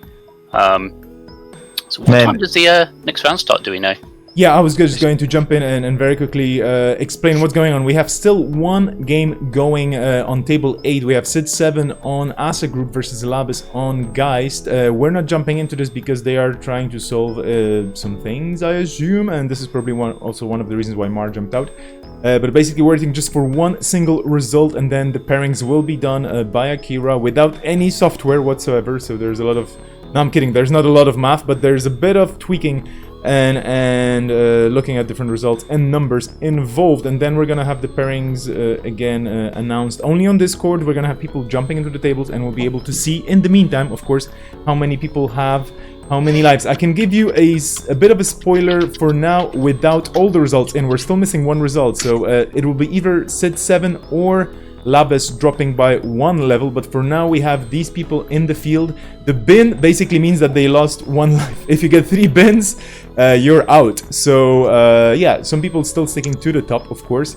Some people, well, getting into the danger zone slowly, but still not nowhere near the actual danger zone of the 3 bins, or basically of the 3 losses. Still waiting for that 1 result, so over to you again. All right, super cool. So again, half of the players that we're still waiting on 1 result have dropped down to that blue bin category 1. You have to make it all the way down to that red category at the bottom to fall out of this tournament. So still a really long road ahead. The question is whether we're going to see people sticking in that top golden bracket for a couple rounds in a row. But I'm hoping for an absolute just blender, a full salad here of people being shaken all over the place. Again, like, there is a huge chance that there would be nobody left in that top bracket in just a couple rounds. Yeah, it'd be interesting to see how it pans out, whether some people stay up there or whether everyone starts losing games. Again, we've got no precedent for this, so we don't really know how will pan out. I have been looking through the IDs and comparing them to, I just happened to have it to hand, was the European and African Championships. And most of the players changed at least one of their IDs. I think only 2 kept them both. Most of them changed at least 1. Most of the corp got changed, although there was a few exceptions to that rule. So yeah, it does seem there's been some sort of convergence, a very basic glance, where there was a much more of a spread of different corp IDs. They've all moved much more towards Acer and GameNet, it does seem. Yeah. Acer obviously has been performing absolutely astoundingly over the couple tournaments the last couple weeks, but the fact that we just saw so many different viable Acer top tier strats, and specifically the Americas tournament, I think is no doubt exciting for a lot of players. Hello, I'm back. Hey, Mar. And round 2 is paired. Heck yeah. We have Whiteblade versus Chrisferg. That could be a very nice match to watch. And we have Greyflow versus Mick. Inactivist versus Captain Nice, and Scream versus Shadow Shot, and Richmond versus Rotom, Insult versus Lavis, European match-off, and those are the all 3 versus 3 right now. So, shall we? Sorry. Oh, I was just going to suggest if we want to watch the table, Whiteblade versus Chris Ferg is going to let us see 2 Continental champions. That's what I was going to say as well. So, all right. To get in, I just dropped the updated results. We had Sid 7 conceding, or not conceding, but basically losing a game with a single runner win this round. So Labes actually scored a win for the runners in the first round, with Armand Geist beating that ASA group somehow.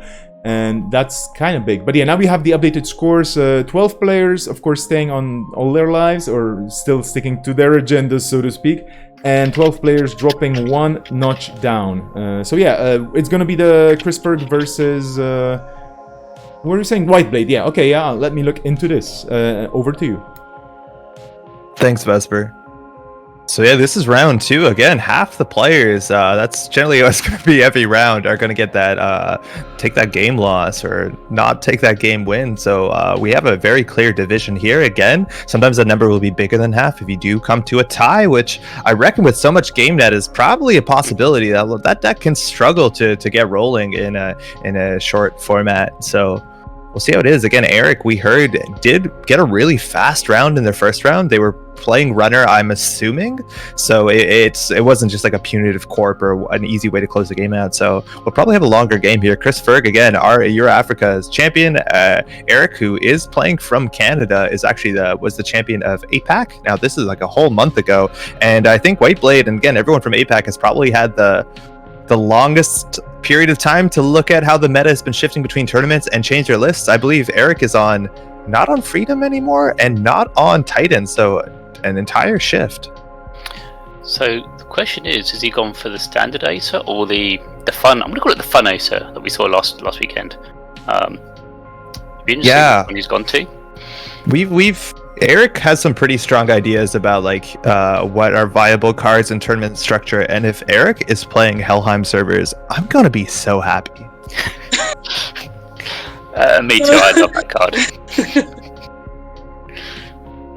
So again, Asses, we've seen so many options. We've seen the Chris Ferg's list that Chris Ferg will be very familiar with. It's been the deck list of the week on Netrunner DB, a very flexible deck.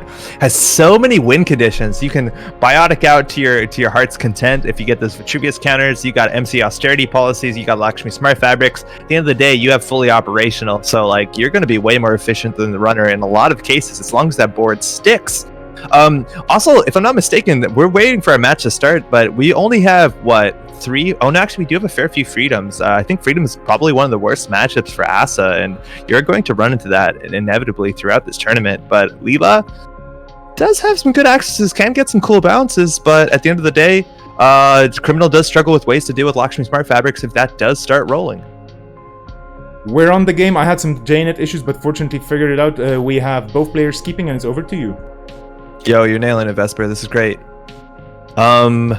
Does anybody want to talk about Leela? What's Leela look like? I'm not. I mean, I'm not a criminal player. I rarely played criminal. So I'm not too up to. I'll be honest. I'm not too up to speed with Leela. I think it's just the sort of standard good stuff. Criminal list just been put into Leela.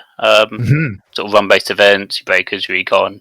I've not seen anything too spicy yet, but I stand to be corrected. So we're gonna see there's two big diversions, not diversions. There's usually three big diversions in this list. But in terms of the spicy directions I have to watch out for Leela lists, I think one is Ngolo or Anakam. So Ngolo, a very flexible breaker. It's you put that down, and you have a lot of flexibility into the early to the mid game to deal with any piece of ice really. And it's not that often you're going through two pieces of ice on a remote server with against Criminal. Ooh, we got three remote starts from Whiteblade.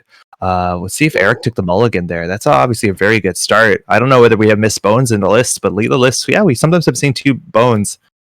The other card I was talking about is Anakam, which is a Shaper console that gives you that card draw. Now, if they're playing Anakam, they're probably not on Ngolo, so they're more likely going to be on Amina and a lot of other cards that take a while for you to spin up. There are a lot more installs, a lot more work to do. Mamba Temple, resing that Maryland for free. One more card in server 3. But hey, Pad Tap, Brzezki, in terms of economy, you can't be too unhappy. But we actually do have lists now.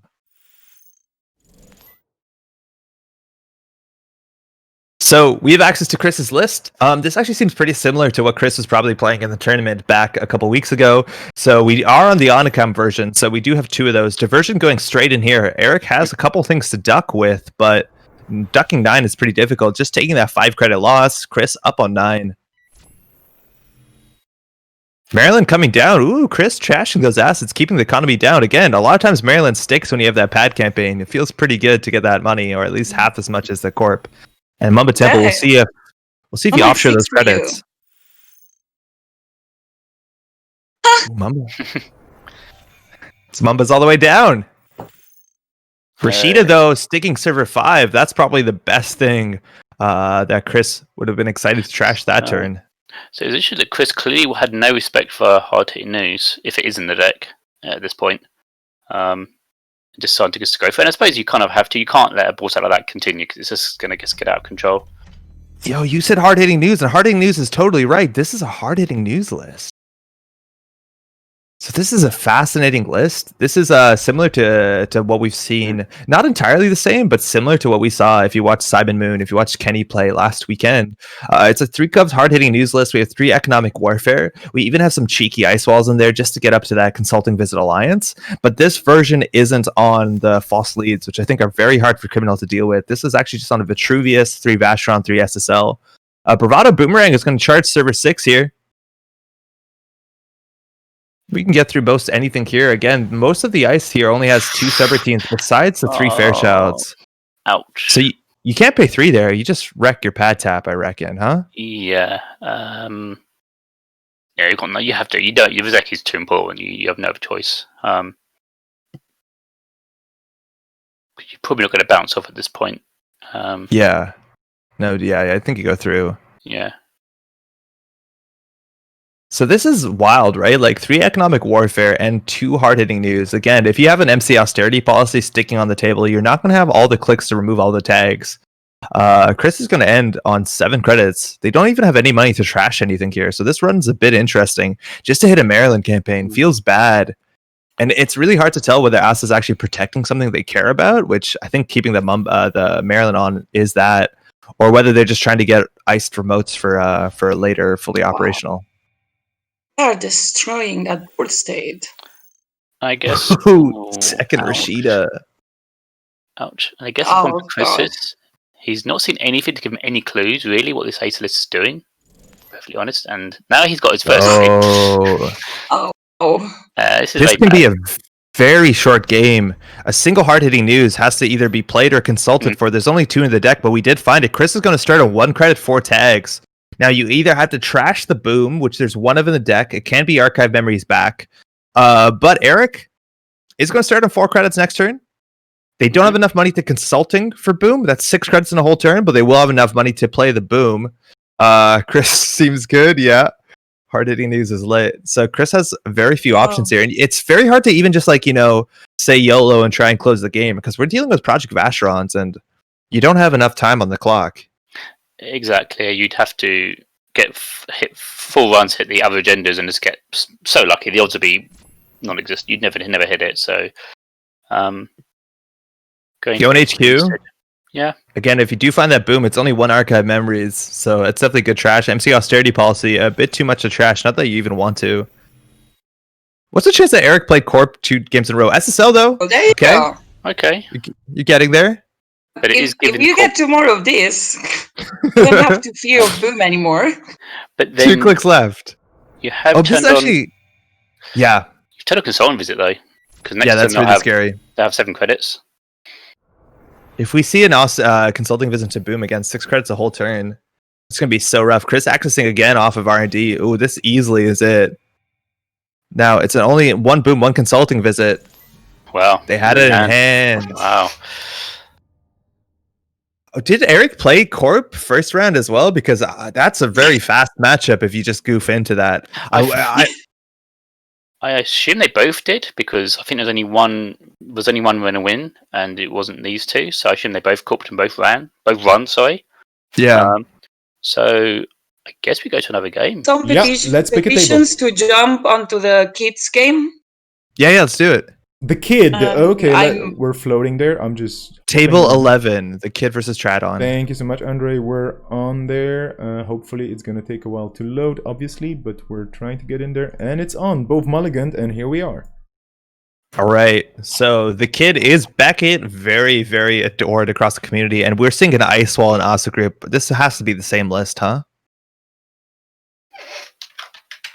This has to be the same list. It has to be an Economic Warfare boom deck. If you look at the archives, nothing to say, but why would an Ice Wall show up in an HB deck?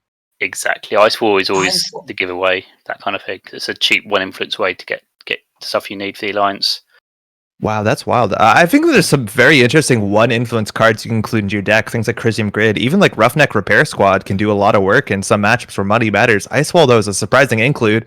But on the other side of the table, Tradon, we have an Imp getting purged away, Yusuf getting purged away. And again, we said this before, Freedom Kamala represents a pretty rough matchup in a lot of ways. All these operations can be trashed in Friday Chip. Cool tech we haven't seen in the tournament so far. But if you're trashing cards, you're trashing more cards. And that kind of rolls out of control. Tradon finding the SSL. We're going back again. We haven't used Freedom's ability just yet. 2 virus counters. Kid starting with 9 cards in hand with the Cybernetics Core. 10 after the 3 credits from the SSL and the Mando. So you need like double economic warfare here.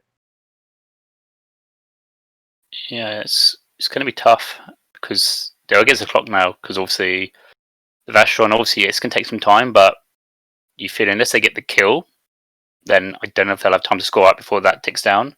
And you'd like to think that Freedom would probably get another access and win by that point. Yo, we talked about like what kind of decks you'd bring to this sort of format, and I don't want to understate the value of this deck, but I don't know. Hopefully you're not lactose intolerant. Sometimes people call this Swiss cheese, right? Like a deck that has a really spicy win con that if the opponent is not prepared for it, they don't see open deck lists. You can definitely surprise them and get that really quick win. I think Eric is like a pretty good demonstration of that. Like Chris, if he knew what he was playing against, would not have played the way that he did, of course. Now, we did see hard-hitting news, punitive decks, all sorts of wild meat damage decks do well all the way into the cut. So I don't think we can entirely discount it, but I wonder if that was a decision to play something wild that has a very unexpected win condition.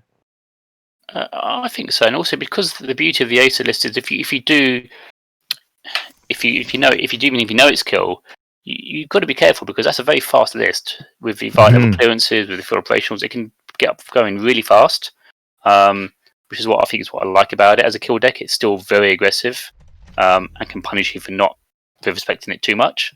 But you're entirely right in this format where they don't know the lists. And here, wow, we see the hard hitting. There you go. And there you go. That's that click loss from the austerity policy into hard hitting news. Tradon, I don't know if they saw any of those pieces yet, besides like the ice wall, whatever that means. But Tradon only has 3 credits. They are going to get an imp counter here if they do move that Friday chip over. Yeah, so do that. They'll get start turn on 5.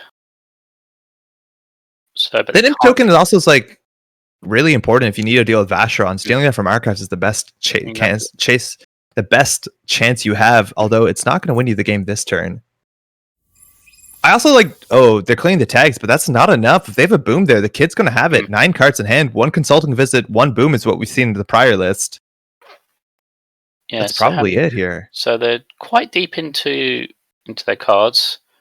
I don't think there's any kill in the bin at the moment, so there's a reasonable chance they have what they need.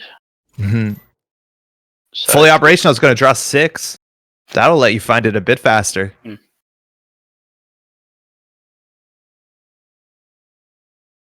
Okay, I don't want to downplay probably the power of this deck. I've no doubt it's pretty strong. We did see this perform. Ice up in archives. It looks like Tradon's safe. Again, they only need to go one more agenda to win.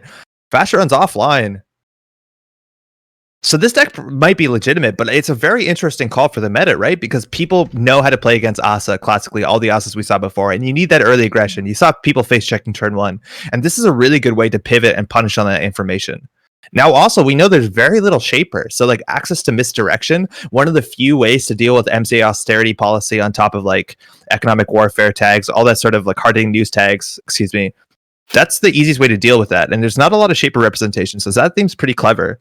But what I am interested to see, and this is going to tell whether this deck does have the legs that I think it needs, is that as the tournament goes on, and we don't know whether the majority of asset looks like this, is how people are going to play or change their play throughout the games, right?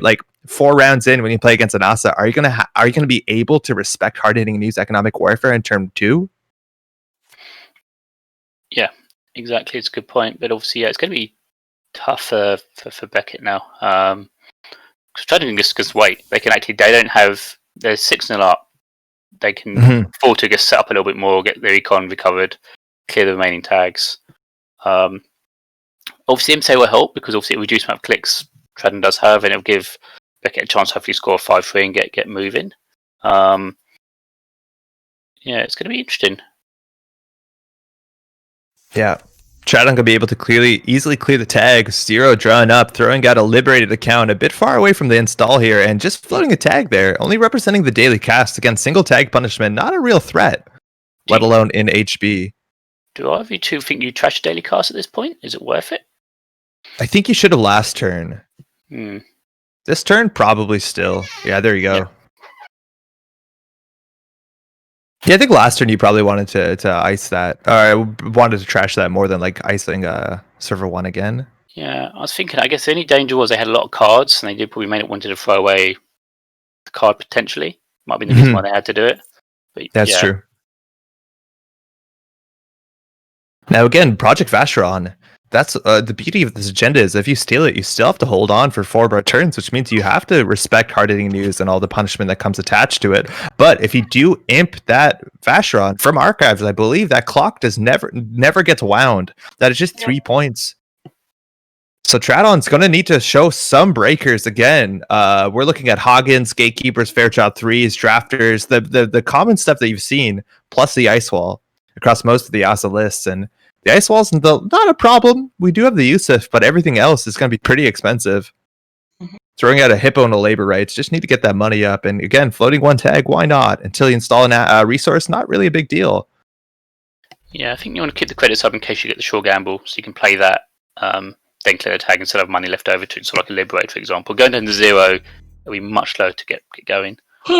So, Interesting here. Tuner remotes, MC Austerity up to 3. This means a 5-3 agenda can be scored from the kid's hand. I have no doubt that SSL endorsement is the best case. I believe this list does have a Vitruvius, and if you do get Vitruvius counters in this matchup, every turn is hard-hitting news economic warfare. That's so scary. yeah, because if that's a Jeeves, then that's a scary amount of things you could potentially do. What happened here? Like, are the players working together? Because Beckett's list is, I believe, the exact same list that we saw on Eric's table as well. So in terms of assets, there's only 2 Jeeves. We don't have anything like team sponsorship, so Jeeves is the threat here. We're looking on 3 Vashron, 3 SSL, and a single Vitruvius.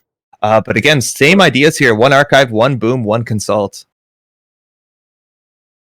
Deuce is wild. Remove the last stack. A couple of bucks. Keep that tempo up, but now Tradon still has to be scared, right? Like 7 credits, you got an imp, you got Yusuf counters. That's where Freedom likes to live against an Asa with uniced remotes. But hard-hitting news economic warfare, you just can't take that risk. Mumba into Jeeves. Whoa, the biggest Vitruvius as possible, but Kid might just want to get their credits up by scoring an SSL from hand. Yeah, you really hope they're able to use the MCA, and again, SSL will be ideal just to keep the money up. Because now Tradon's got 7 credits, you'll be losing obviously 5 credits to score the SSL. So, and also the thing with Freedom is normally you see a Jeeves, it's quite expensive to trash, but with the fast tokens, it's nothing. They can easily use of tokens to kill that, and they'll get one on the run anyway. We got the kid thinking. Yeah, you got to figure out what to score here. Yeah. I mean, I think that's it entirely it. I would guess it's between an SSL and a Vitruvius, because you would definitely score an SSL over Project Vacheron, so yeah, that's probably the only debate I can think of. There's also like a really small line of play here, and I don't think it's a winning play, but just keeping that MCA austerity policy online permanently to ensure that Tradon does never have 4 clicks. I think 3 is enough. Again, like you can float a tag, but if their econ is low after a warfare, but I think you definitely convert this into a 5-3. Yeah, I suppose also, the other. Sorry. No, go ahead. I was going to say the other option, of course, if it is a Project Vitruvius, is how many tokens do you want on it? All of them. No, I feel like no, but legitimately with fully operational, like every token is worth the over advance. It's the SSL. There you go. 3 credits. Jeeves. Mm-hmm. And I think they clicked the austerity before, right? So they clicked the austerity just spitefully, so Tradon would be on 3. So I guess that was maybe the debate. Do you want to use the click for something else, or do you want to deny Tradon the click? So they went for deny them the click. All right, we are now interacting. That Mumba Temple is coming down. If that's coming down, it looks like Tradon might want to interact with central servers. Now the kid's going to start their turn on 8 credits. You also do have that Jeeves play, like triple click Jeeves into hard-hitting news, but that's not going to stay around. Kid going to be on 8 credits. Tradon on 7. Economic warfare is still pretty scary. And you see that Friday chip getting counters. Now, I don't know whether this was originally in deck lists that we saw across the Continentals. This might be the tech for Asa. Oh, here we go. Whoa! Ouch. You just called it. That's rough. And again, they have 9 cards in hand. Like, that can happen. And also, there's only 12 left in R&D, so you've got to assume there's a reasonable chance they've drawn some more pieces. And you can't really keep their econ down. Like, if they have a boom in hand, like SSL plus click for credit does it, you have to start slamming centrals. But at least they're another 1 access away from winning, potentially. So, yeah, the 2 agendas are no good to them. Oh, the size of the kid. Like, Trader saying, like, oh, just like, yeah. You know it. Oh, God. That's... So here, obviously, it's all about trashing either the boom, consulting, or archive memories, or some combination. No res. Hagen, you I don't think you want to trash it to see fewer cards. Oh, looks like we are just imping that. I guess we do have the freedom ability still on hand. There's still a lot of things that I think you need to trash to ensure your safety. Oh man, but that imp token is actually pretty cool. If you hit a Vashron, you can throw into archives, and then I guess you're hoping there's another Hagen or Ice Wall protecting archives. I think that imp token actually is worth something a bit more. There's a consulting visit there. You can freedom that. You still have that trash cost on a boom if you do collide with it, and then it's just the archive memories. But that consulting visit, they are going to have the requisite 6 credits to play that top of the turn. No, they haven't got the credit to trash boom though. Oh wow, you're right. Oh yeah, they haven't. Yeah, they did freedom too. Yeah, you're right. They can't. This is not a winning play unless they hit the SSL or Vitruvius. But now we have a Hagen res. So now Kid is not keeping the consulting visit credits, and that's a really big deal. That actually might mean they don't have the boom this turn. Unless the boom's in hand still, because I have money for boom. But I think then you would res the Hagen already, right? I guess maybe he was afraid of. But there's still one fully operational. Woo. Yeah, I think you need fully operational into it. But then you can't consulting visit boom because that's triple. No, but you can find a boom. Oh yeah, totally. Yeah, that makes sense. That's 4 cards. There you go, fully operational. We're drawing 2. We still have to take a credit here, though. You can't keep drawing if you want to boom this turn. The Kid only on 3 credits. This is wow. We have a game. That consulting visit hit was so important. Oh, they are on 5 credits. 2 cards left. Is this it? Archive memories for consulting visit. Okay. Oh my god! Shadow, come on back. You'll find it. 1 in 6. Still need to get through that Hagen. That is some virus counters, and if you don't want to break one of those first subroutine, you are going to lose your imp, which does have teeth this turn. And at the end of the day, you just need to make sure the Kid doesn't start the turn on 3 credits, 3 more coming in with SSL. It's pretty hard to have that econ loss here. No hijacked router. Even that's not enough. R&D might be wide open. It's interesting the fact they use the archive for the consultant visit, because obviously archive is cheaper than the consultant visit, just potentially for the use of virus tokens.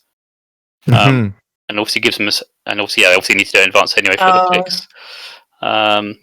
We're through this. Chance. This is a huge 1 in 6. It depends. They might be a genuine hand though. There could be other things they can hit. Eco warfare. Not what I want to hit. So now you can pressure like archives and R&D, right, to get just virus counters, and you might be able to go back once more. I don't think the Kid is going to be able to res 2 ice this turn if they want to keep the threat up. It could potentially as a gatekeeper, I guess. That would keep him. Yeah, that would keep him in. And also the draw might be useful potentially. 0 to draw up. You don't have enough credits to clear tags, huh? No, definitely not. No, that's. We know the Kid has it here. You have to run R&D and hit the boom. I'm pretty sure you have no other option here. Archive Memories is out. Again, they don't have open lists, but there's a one of. Yeah. Running archives just to check 5. I don't mind the check to see what's in there. Oof.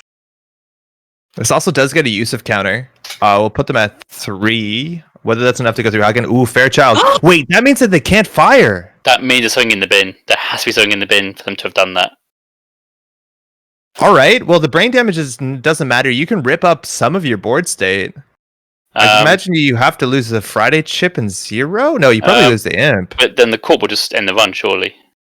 Oh, yes. But I think you survive a turn, right? You do survive a turn. Unless they top deck the boom straight off of R&D. You also have a click left to swing R&D. Yeah, because there's no free operationals left. So there's no... Wow. Losing the imp, though, means if you hit the Vashron, you're going to be forced to steal it, which is obviously way worse than anything else. We're undoing this click. We're coming back. I think we just did the wrong... we didn't interact with that the way we wanted.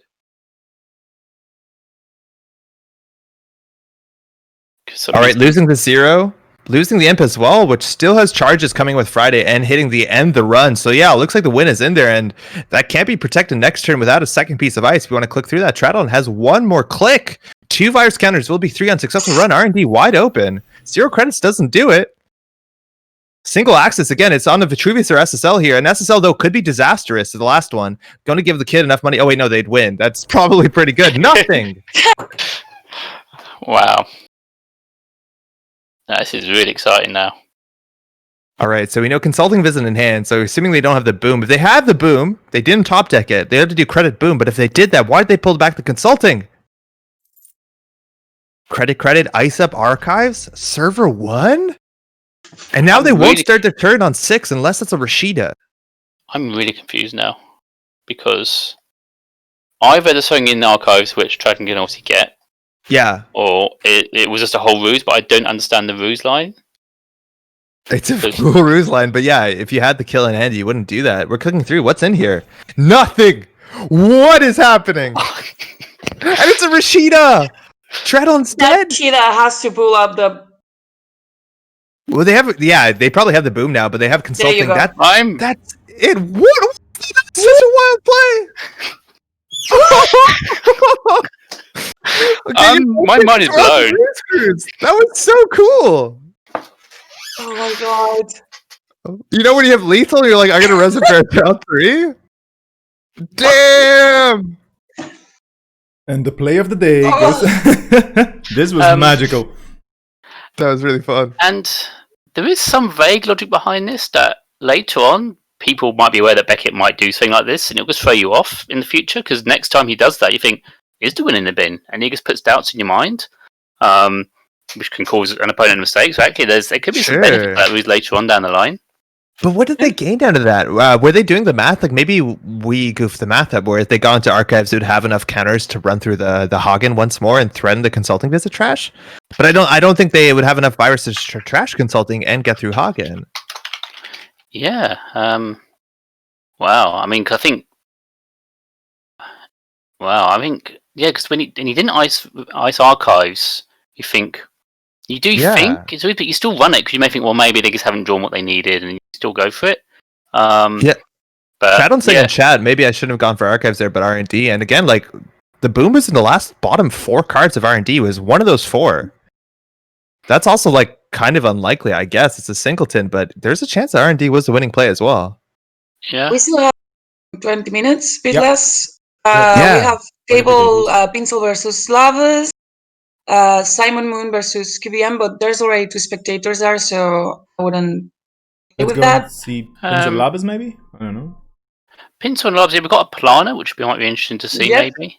Yeah, cool. Awesome. If you're just tuning in, this is still round 2 of our Survival Swiss, the first ever of its format. You're in for a good day, Netrunner. Ooh, this one's actually already over. We probably want to duck somewhere. Yep. Hopping over then to maybe, I don't know, well, table 12 or table 3? What do you feel like? Table 3 is sunny. Those games, and it's probably GameNet. Those games are probably still ongoing. Those are not the fastest decks. Table 3, then let's see if we all fit in.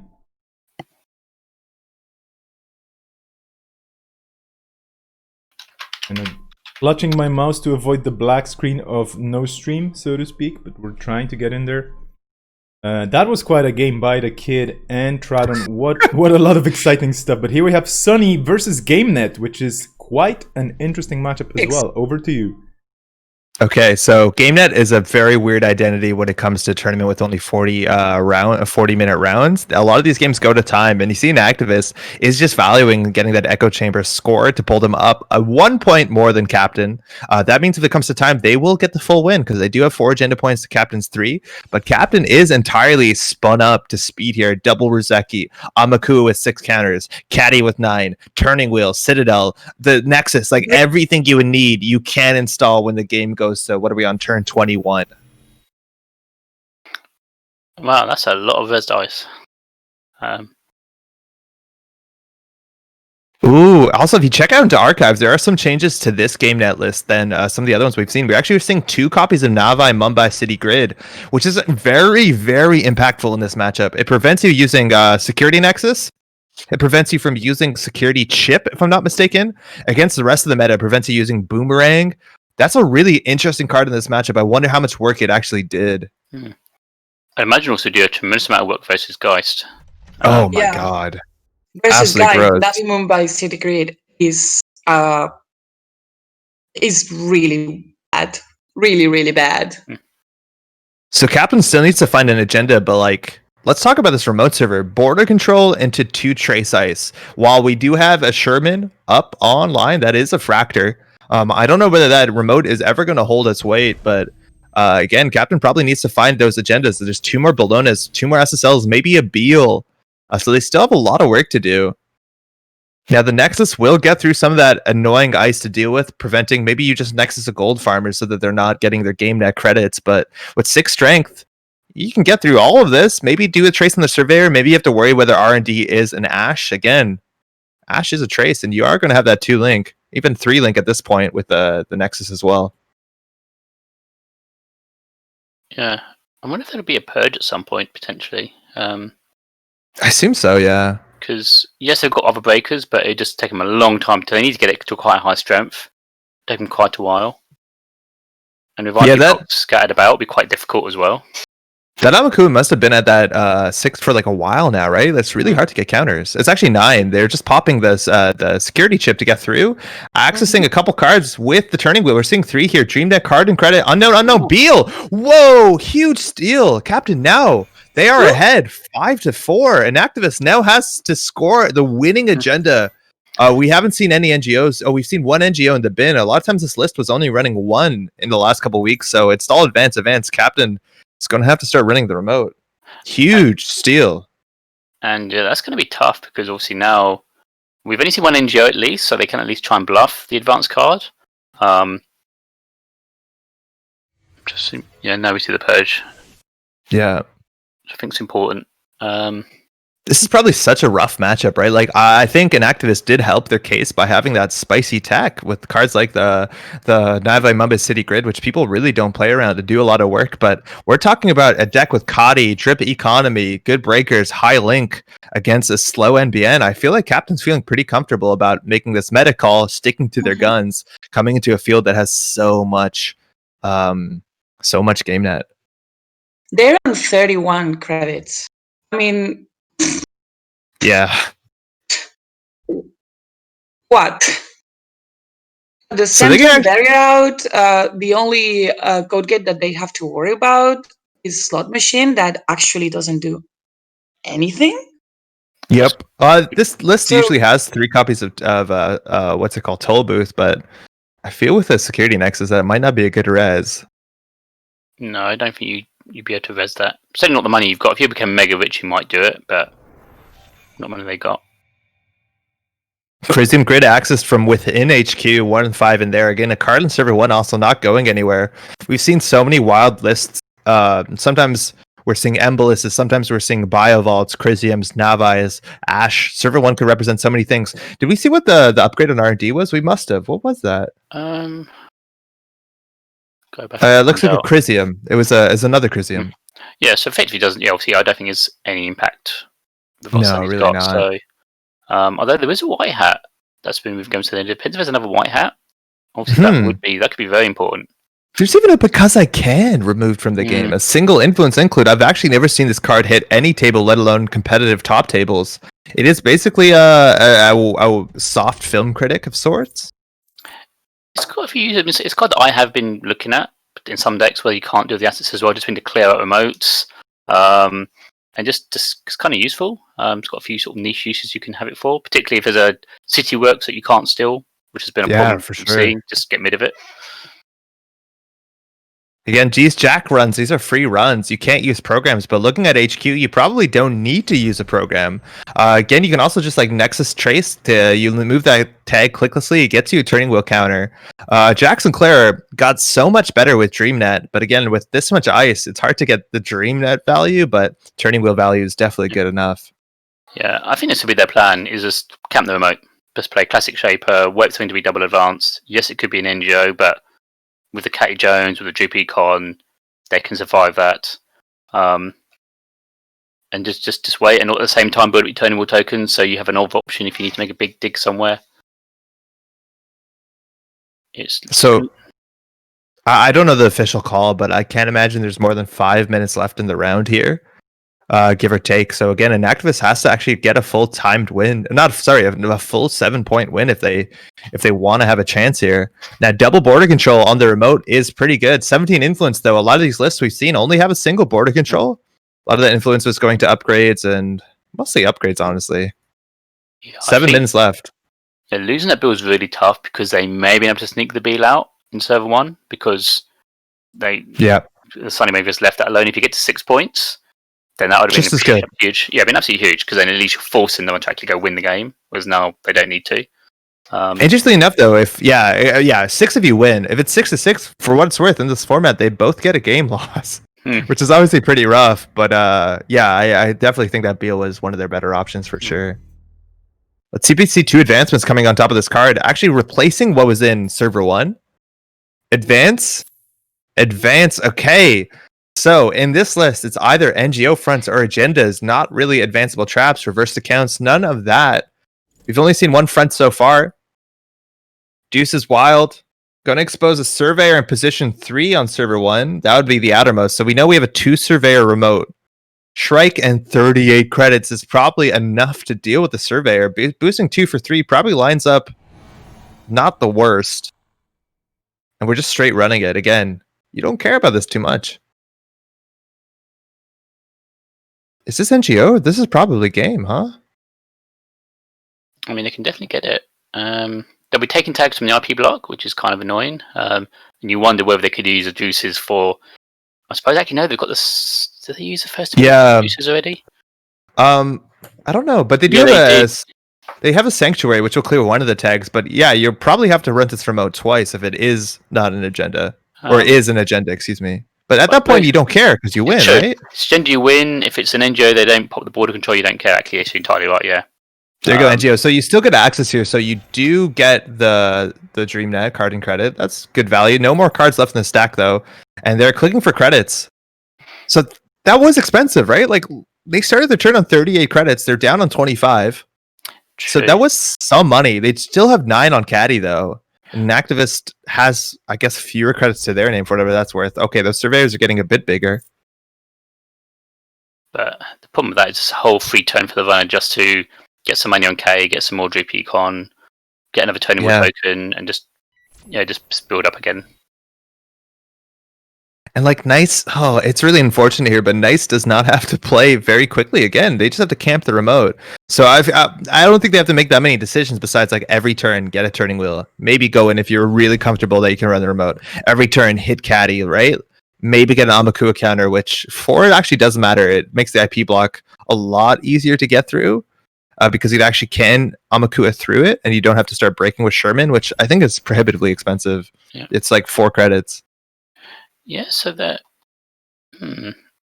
making another one on HQ. Are they just going for this at this point? Yeah, just turning wheel counters. I don't know.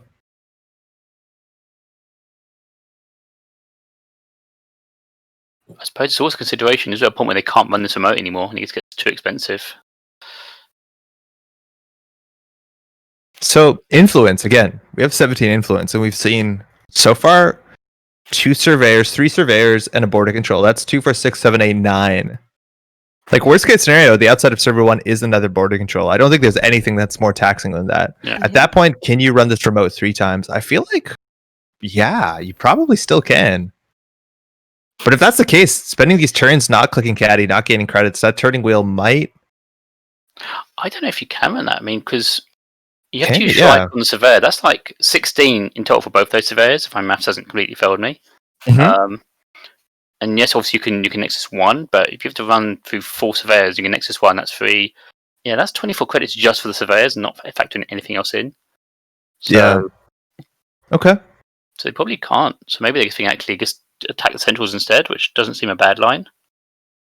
We do have 5 minutes left in the round. It looks like we might be going in here and just flushing HQ, which again, if they are setting up the remote, you might as well check HQ, see what you got here. We're going to see 3 cards. Bologna, that's it. Captain. That's game. Calling it before jam. Again, we don't know what's in front of that ice. If it is a border control, worst case scenario, but Captain's saying like, okay, if you have the agenda, I'll go in. And they did spend a lot of money going in. Again, that NBN ice is pretty good. Had to fish it out. Remote was looking impossible. I think Captain, they called it pretty well right there. Yeah, I think so as well. Like early on, before that, they could deal with it, but then it's got to a point just unimaginable. Yeah. Wow. So Captain was, I think, the only mini faction player to make it into a top cut. Maybe there was an Adam coming in there that that I'm not thinking of. But the fact that they are both sticking to the gun, sticking to their decks that they played very well in the tournament. The big question is whether this is a good meta call when it comes to like how fast can they deal with Asa. Now seeing that we're under like hard hitting news and tag based Asa, like that 2-link does look nice. Citadel Sanctuary does look nice. DreamNet looks good too. I'm very interested because again, this game net matchup is probably quite okay as long as you can set up, and you probably have the time. Yeah, and once if you get the drip of Sunny set up, and you get the whole Sunny thing, then you've obviously got Shrike, which is fantastic for tour guide. 2 credits for whatever tour guide you vote you. That's nothing. That's pretty good. So yeah, Sunny's got some nice options. It's just the speed, whether you can get set up in time. That's always been the big debate. Yeah, for sure. And I think you're seeing that like 3 Jackson Claire, 3 DreamNet, which is, it's very easy to get those runs early in the game, and that's so much click compression once that's not contested for 2-3 turns. Yeah, exactly. We're still waiting for what is what. We're still waiting for results from 2 games. There's still 1 game going on, but we're not going to be jumping in there because we don't want to put pressure on the folks. Also, I wanted to apologize. You may have heard people on the stream mentioning some cards in certain decks, and it's entirely my fault. The deck lists are secret. I was smuggling the deck lists out of the TO room, so to speak, out of their safe remote servers into our commentators' hands. That shouldn't have happened. But yeah. Oh, sorry, best friend. Well, I mean, no, it's entirely my fault. I'm the criminal here, of course. I mean, I was just basically decklist siphoning, so this is a thing now, or scouting. No, not scouting, really. But I do think that having a list in front of you when you're commentating kind of gives you a better grasp at the game because you can kind of see the plays where they're coming and whatnot. That said, we will be publicly showing the deck lists, depending on the pairings, of course, when there are only 8 players left in the game. So when there are 8 people left in the tournament that still have some lives left, which is probably going to be coming soon at some point because we do have some people sliding down into the danger zone slower and slower because they have actually lost some extra points. I'm gonna be jumping into the results in a second. I have to update them as well, but yeah, over to you as well. And I think we will be getting a switcheroo in the commentator booth. Mar, can you confirm this? Are you running away? Yes, I'm running away. I am needed elsewhere in the TO world, so I'm gonna give space for Serenity. And thank you so much. So sorry I haven't been as participative as I would love to, but yeah, this is a new format and it's giving us some challenges that we didn't expect. So it's really exciting. Thank you so much for having me again, and fun and good luck. Mar, the pleasure is all ours. Good luck with the new format. Always super exciting to see Nisei OP working on some spicy new stuff. Yeah. Thank you, Mar. Enjoy the rest of your day. Bye.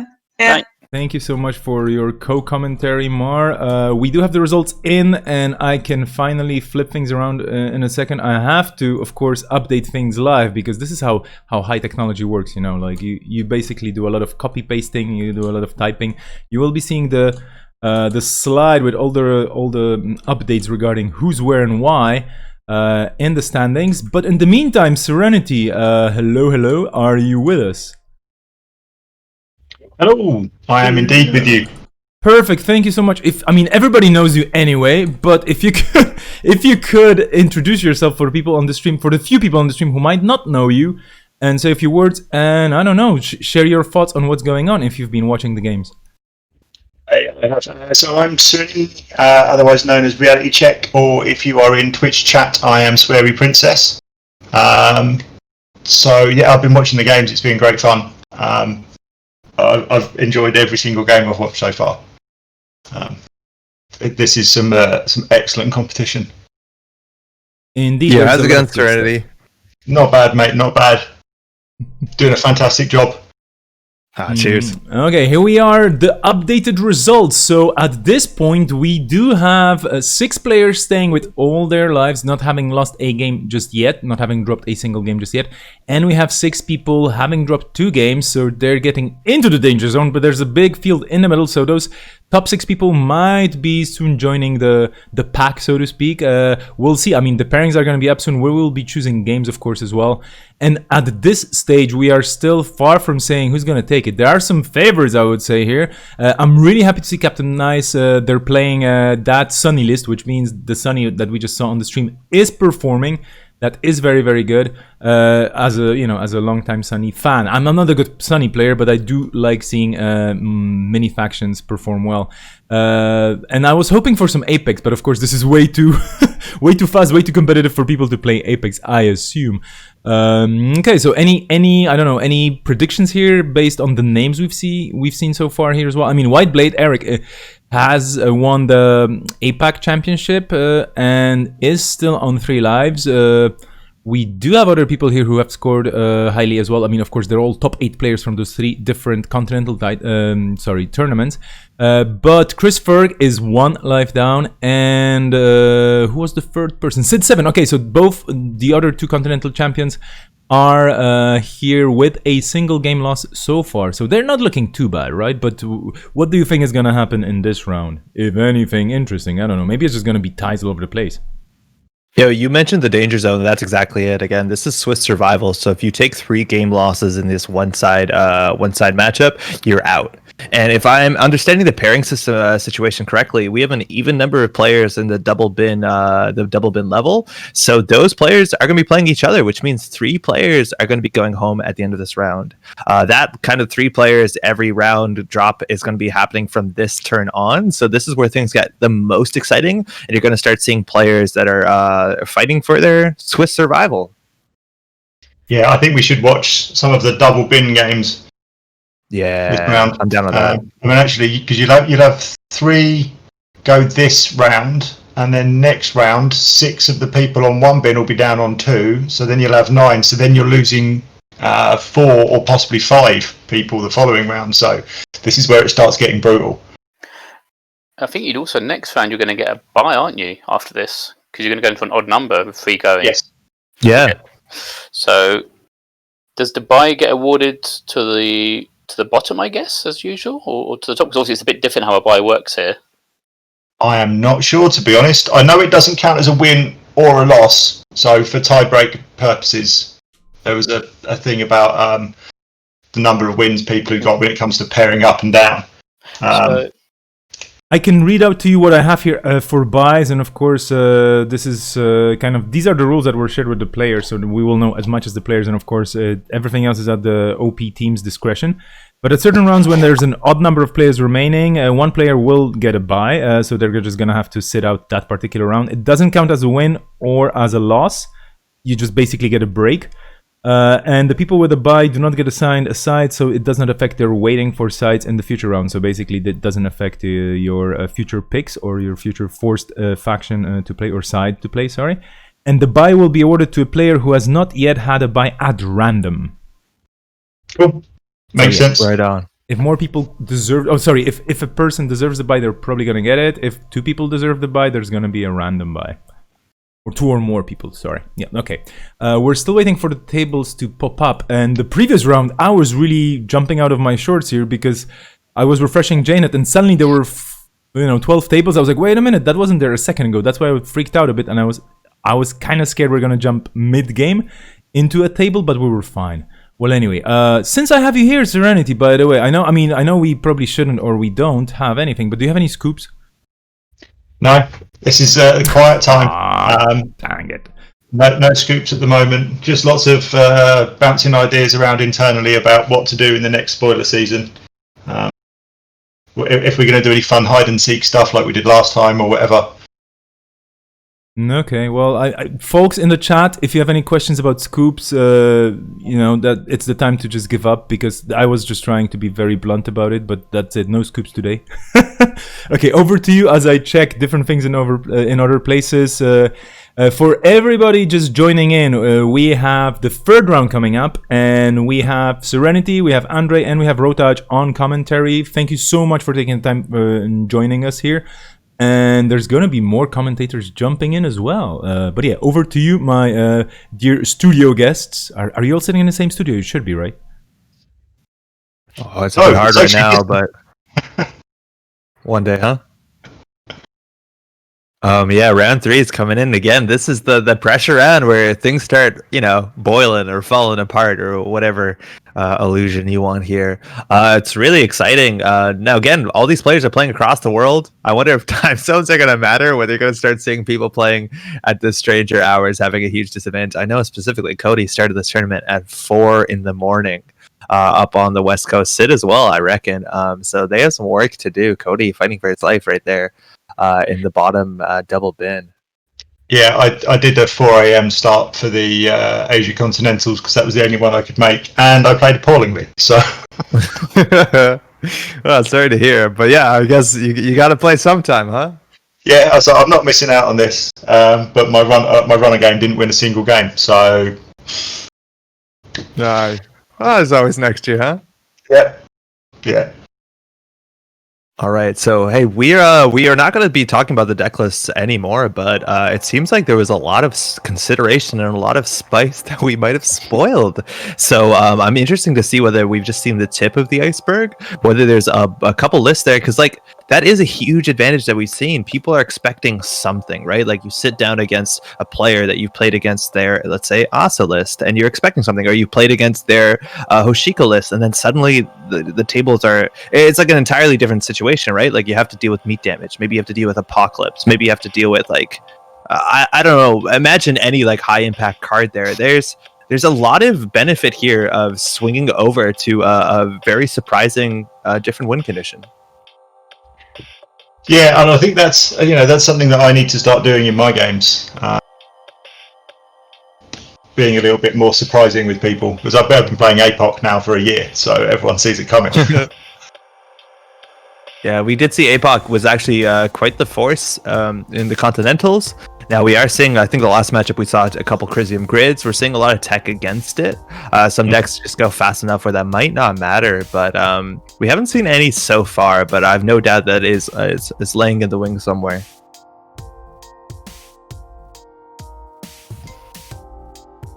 Do we have a start for the next round?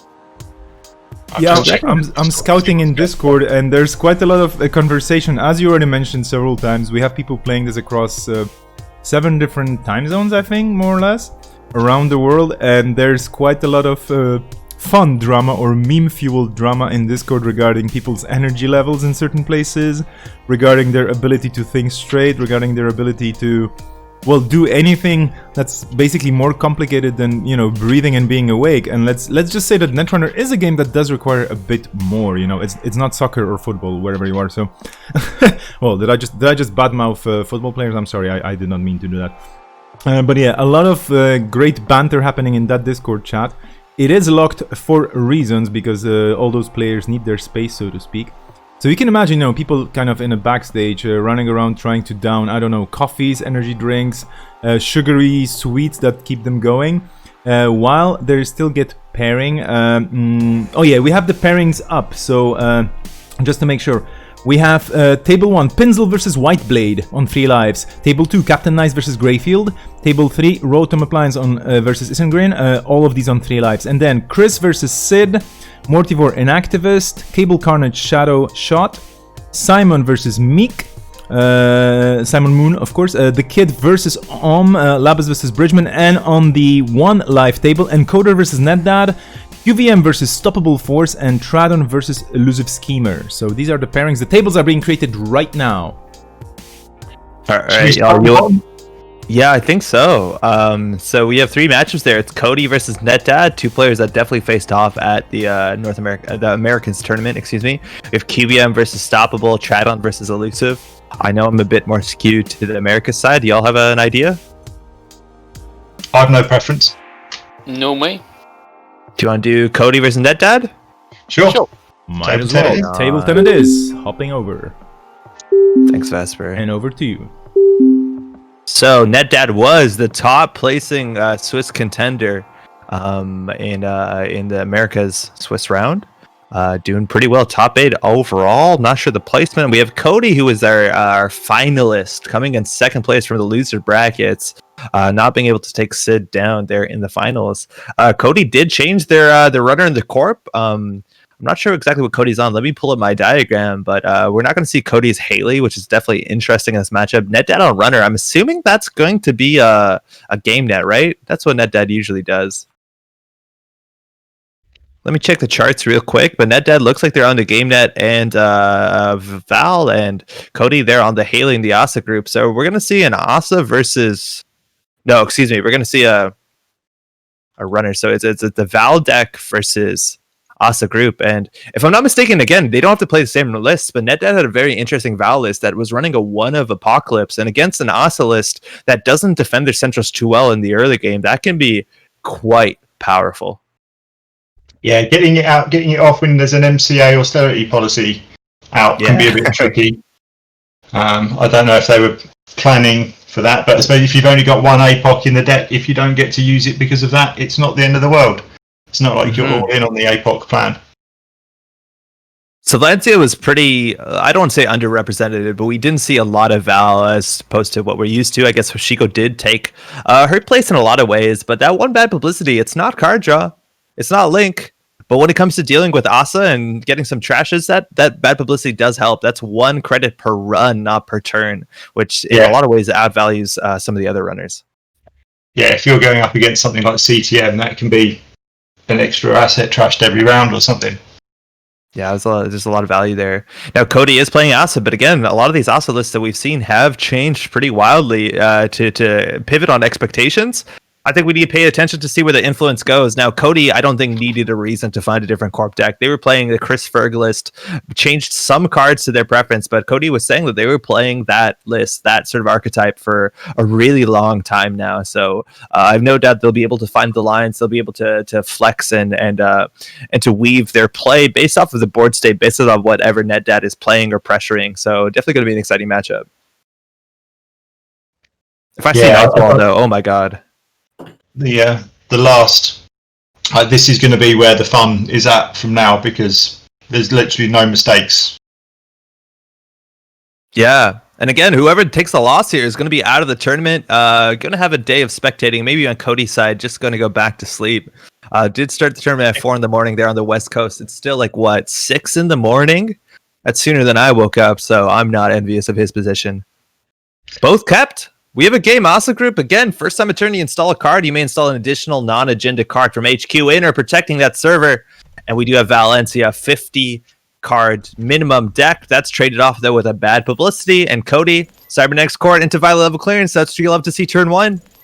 And whoa, Wanton, let's go. I was about to say you don't. That's say you don't expect any threats from Val immediately, but obviously you got Wanton immediately, which find out later on will actually hit. Yeah.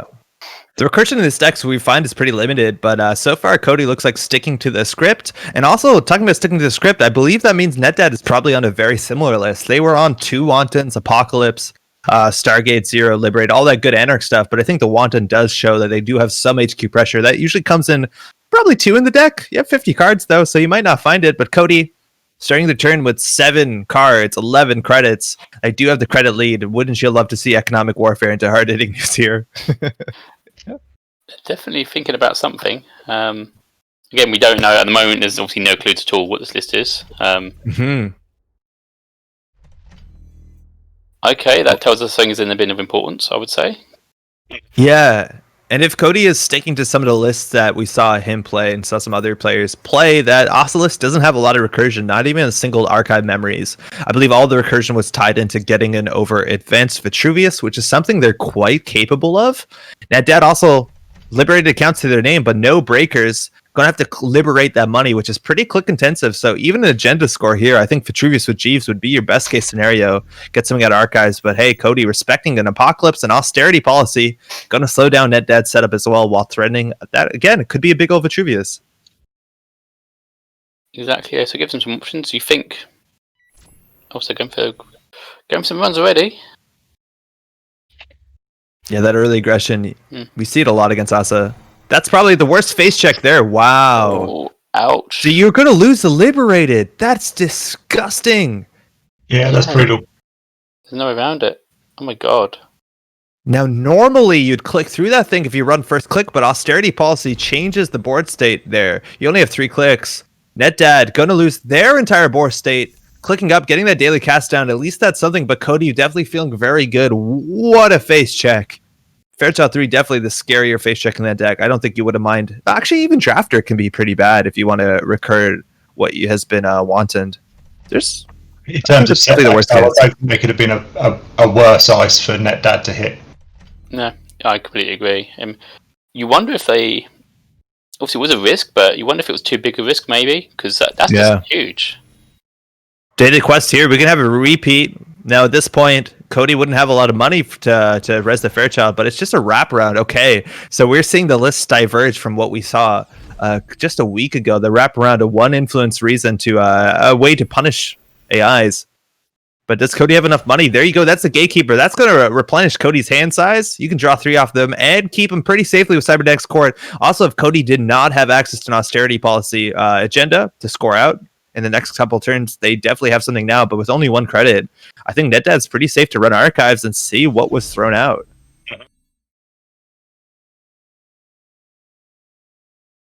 Yeah, probably a good idea because, just as, I was saying, there's only 1 card left in there now.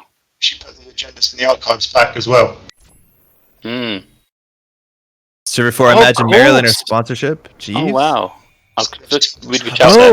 Back in our day.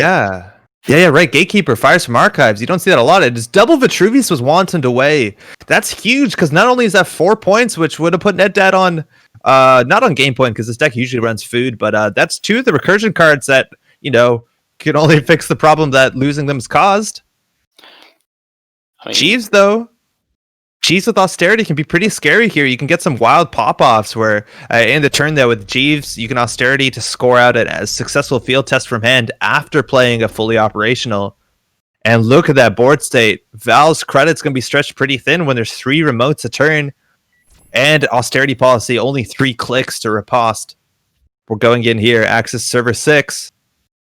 That's Rashida. She's going down for the bad publicity. Cody not threatening a lot to res. Nah, Cody really did need the Rashida money there, I think. The daily quest will help, but... Single Mamba Temple, that means like that ice ice largely has to be either a Fairchild 3, right? On server 6? Yeah, because we would have had 3 credits to res with. So maybe a Hagen as well, right? Maybe they were just short of Hagen. Yeah. But we are losing the Temple. Maryland's coming up, and we saw NetDad do this a fair bit throughout the tournament play. Not a play that I've really considered too hard, but like playing a value labor race, right? It thins your deck. You can choose to put things back, and it draws a card. So it's kind of like a cantrip that can get stuff out of your deck, and especially when that stuff is like a paperclip. But I think that was already in the heap, if I'm not mistaken. Oh, actually, no. The chat log doesn't tell you what was trashed, so it looks like we did lose a paperclip to that. Yeah, I mean, that's always handy. So we're getting a score now. Successful field test. We do have a chance here if we want to pop off with fully operational. Haven't played one so far. It's a small chance this is a Vitruvius with a token, considering we saw 2 shuffled back. So server 1, we have an install. There you go. We're going to pop off here. You can draw up to 8 cards and install all of them clicklessly and creditlessly. That's beautiful. Here we go, HB. Going all in on it, not getting any money from the fully operational. Yeah, and Cody, it's going to be difficult, obviously, to recover for economy. The paperclip does in some way threaten the wraparound. I have no doubt that NetDad wants to get what you only need 6 credits to be able to run that daily quest. Bad Pub makes it a bit easier. But double icing up HQ again. Fairchild 3 is weak to Hippo that we do see in this deck, so just getting something in front of it definitely helps. And let's see how many more of these cards are going to hit the table. Now, I suppose Cody might be thinking that the Stargate's not as likely to come down this turn with NetDad only on 4 credits. So maybe it's worth risking being a bit broke for a moment. If there's another Mumba Temple in there and another Marilyn or something like that, then... Problem with the daily quest though is with the bad pub and they get the paperclip installed, they can break wraparound to 0 and just access the daily quest for 2 credits a click if they want to do that for a little bit. Yeah. Oh yeah, you're right. Wow. Whoa. Wow. They don't want to be APOC, do they? Yeah, right? Like, not having money means that APOC is scary, but we've never seen this many upgrades. I think specifically in the last time we saw Cody play this deck, they actually cut the single upgrade that was in the deck, Cyberdeck Fire Suite. Maybe there's slots for Chrysiums. I don't know where the influence comes from, but I don't know. They installed, like, what, 7 cards? Feels good. Even more. 8 cards. And there you go, Paperclip into the daily quest. If you want to just magnum opus, you can bounce up the daily quest. You don't even need to trash it, right? Because as long as you run that once, they don't get the money. So this daily quest probably needs to be overinstalled by Cody or iced once more. Oh god, definitely. Yeah, you can't let the runner have 2 credits a click. Definitely not. So that's something they have to sort of sort out. And it's quite annoying because they need the money, but as I said, it's doing absolutely nothing now. It's just a liability. That being said, if NetDad just focuses, actually trashing the daily quest, which is interesting, it does lower the quality of fully operational, but I don't know. I think you could have considered keeping it now that Cody doesn't get the credits. NetDad has one more click though, and I don't know whether any ice can be rezzed outside of like Mamba Temple only makes that maybe a tour guide at best. But Yeah. you could probably start checking things here. Again, 3 cards installed, 4 cards installed in remotes. Probably can res ice on centrals. Even you can go in on R&D maybe again. You didn't mean to crash. Oh, there you go. All right, so that's going to stick around again. There's a lot of text on the daily quest. That last paragraph is the most important in this situation. Yeah, because of any 3 cards in hand, and Coda might not have anything else to put in that remote. You'd assume they could draw and probably get something, but at least force them to deal with it. Mm-hmm. Yeah, I think I'd just rinse it for as much as I can. Just keep going until I either block it off or overwrite it. I feel like using your bad publicity on server 6, 9, or 10, or 1 is offline right now might be good here. It looks like we're just valuing to get those credits again. Pseudo magnum opus. But I suppose there's dangers of Rashida somewhere. Yeah, for I sure. don't know, anyone left deck is doing archive, so maybe not actually, but there's a lot of unknown servers at the moment. Oh yeah, 2 Rashida's out, huh? I imagine one of these has to be a Lakshmi on the setup. Another Maryland, you can't even res. You don't have the credits. So I think, yeah, worst case scenario is probably the Rashida. But if they fully operational here, like they're back in it immediately. Yeah, so that's what 5. So 10 credits out of fully operational. Oh, there we go. There we go. At the top. So you can refill your hand against 9 hand sides, but you can also get all the credits. This will be repeated 4 more times, so that's 5 different triggers of gain 2 or draw 2. And again, you don't have to decide all at once. You can draw 2, look at your hand, decide where you're going from there. So it looks like we're going to distribute that as 6 cards, 4 credits. Cody also has a chance of Violet level clearancing out here if they do maybe a double install. Maybe they do have to discard a card, but Lakshmi Smart Fabric's looking pretty good. Biotic Labor looking pretty good. With Jeeves, they can score a Vitruvius with a counter, which means they can... they'll need to work a bit harder to get a food out with a Biotic, but there's some options. The VLC could be a dangerous play because when you've got 11 cards left in R&D, that potentially pushing it. Yeah, that's true. Now, we have seen some of these decks, like, they obviously go to very low amount of cards, and with some trashables, right? You can tell what's the rest in your deck, but if it's all trashables, if NetDeck can get in and can force the deck, that is, like, you getting milled out, right? Like, that's a real issue, but again, the more cards they have, wow, we're going to keep going. Fully operational. I think that's the last one, right? Yeah. Gain 8, draw 2, Cody on 9 cards, 13 credits. Starting with 4 cards in hand, right? Wow. And there you go. There's a daily quest gone. Asa install on top of it. So now it's just how different in that one turn is it all changing around now? Because now they've got money, they've got loads of cards, they've probably got what stuff they need now. And all NetDead has is one breaker, right? Like, this isn't Hoshiko. Those accesses weren't powering you through your deck, and it's a 50-card deck. Wow, NetDad has the Black Orchestra from hand. That's definitely very good for one of 2 cards there. We're checking into server 1. There was always a threat here of an agenda with Jeeves. It's just another Jeeves too. Ouch. And there might be a Lakshmi in server 10. Server 3 could easily be an agenda as well. Yes, not looking good at all for NetDead now. As I said, they've got 2 of the breakers out, but they've got 1 card in hand and not haven't got particularly much money. The board state is out of control, and doubt they'll ever get Tom to APOC. Checking server 10, that's a Hagen. It's only 3 credits to get through with an additional breaker. Even installing Black Orchestra in the long run pays off. We're going to access here. Imagine what Lakshmi. There you go, Lakshmi Smart Fabrics. That's 3 to trash. Dead dipping down to 0. Still keeping the bad pub, but Lakshmi is a hard card to interact with. You got to kill the Lakshmi though. You have to, sure. And you definitely can't win. So server 3, and see what that is. I would love to see Vitruvius with a token here. It opens up a lot of options with Jeeves. Even another SFT can do something. But again, a lot of those... Oh, missed a window. Let's see if they get what I'm assuming is a Maryland rest. I reckon server 9 is probably Maryland. All right, we're getting rollbacks there. Feels good. Everyone working together. Again, it's very important to know whoever loses the game is out of the tournament. Yeah, I mean, this is one of the things I love about the Netrunner community is even when it is high stakes, like the biggest tournament of the year so far, both these guys are on their last life, and yet they're still like, yeah, no worries, like take it back. Yeah, I completely agree. 3. That's a Maryland. Being rezzed for free, getting shuffled back, so that take back actually was probably bad for Cody, but Cody did not know what they're going to mandatory draw. Card on server 3, card on server 10 as well, and Dad only has 1 credit, 1 bad publicity. It's hard to check both of these outside of Stim Hack, but only 1 card in hand. That Stim Hack would actually be lethal, so Dad has to draw up. Another austerity policy is back, so Dad now even has fewer credits to crawl back on board.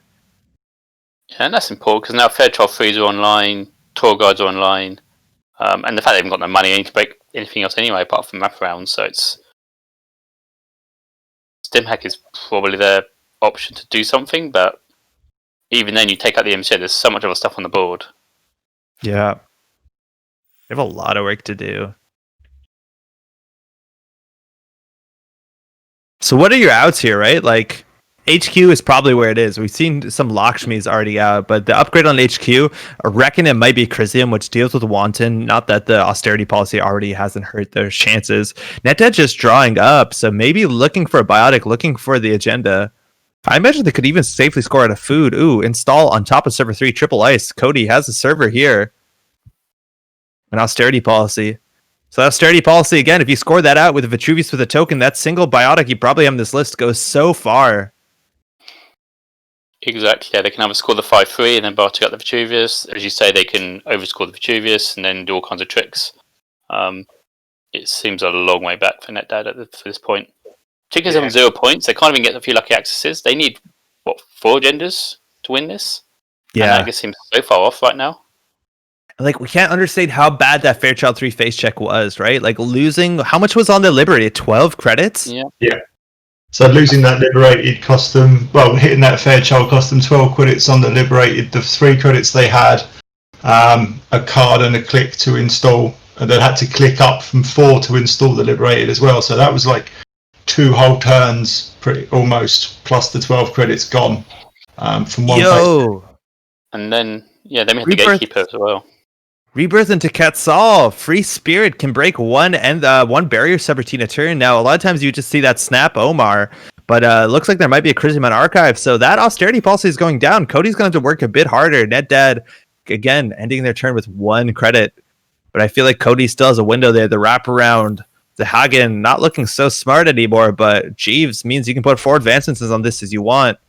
Server 1 replacing what I believe we knew to be another Jeeves. Mm-hmm. I mean, Cody just going to go the hard way. That's one option now, is to just try and long it out. If he can stop Cody from fast advancing for 7 more turns. I mean, it's going to be tough. I mean, the Vizeki seems interesting. I don't know if the game will go on. Well, I suppose if NetDad to win, the game would have to go on that long, but oh my god. Yeah, there's no way. That's if Vitruvius with the counter. It looks like there's food in that remote, so NetDad basically has 1 turn with 1 credit. Yeah, that Rizeki even just makes the Hagen a bit harder to face check, but just getting nothing going for them, unfortunately. The face check's so rough, and I've no doubt that's a food. Cody calling a good game. He's going to stick in, and NetDad is going to be leaving this tournament. And there you go. That's a Vacheron. Whoa, this list is wild. Is that different? Yeah, that's not a food list. Yeah, that's really interesting. Ooh. So it makes you think that you had to spend influence on other things, maybe, to force that change? Yeah, we only saw some very subtle changes, right? Like, actually, what did we see? We saw the Vacheron change, the Chrysium grids changes. We're assuming maybe there are Helheims. I don't know, but tour guide apparently on archives. Really good stuff. Cody's gonna stick in it. That coffee kicking in just in time, and they still have to fight. Stuck there in the double bin bracket means you can never lose your focus for even 1 minute. Okay, that was the game. Cody's got a break, but that's about it. Yeah, we still have quite a few games going. I'm checking the timer right now just to make sure how much time we have left in the round. It is around 20 plus minutes. So pick a table, any table, I would say. Table 11? Table 11. That's QVM versus Stoppable Force, just to confirm. Yeah. Trying to enter that remote. All right, so this is still bottom bucket double bin. So whoever loses this will be pushed out. Kivium, I believe, is on Apollo now. We'll find it very soon. And we do have a game going here. Oh, sorry, it's Ag Infusion. Excuse me. And that looks like a rebirth into Omar. Both players on game point, but Kivium does have something jammed in a Lacosta remote. We're running into a Nancy here. Adore deals with it a bit better than MK Ultra, if I'm not mistaken. I guess you need the virtual support for that to perhaps ring true. And we're going in through another ice here. Again, that could be an Ag Infusion bounce, not even. So we're going to access card here. DreamNet's going to trigger. That's a Bio Vault unadvanced. That's down. And trash. Stoppable on 1 credit, 1 click left. A liberated, no turning wheel tokens. Double Rizeki, though, and a Boomerang. Just stranded. QM on 18 credits.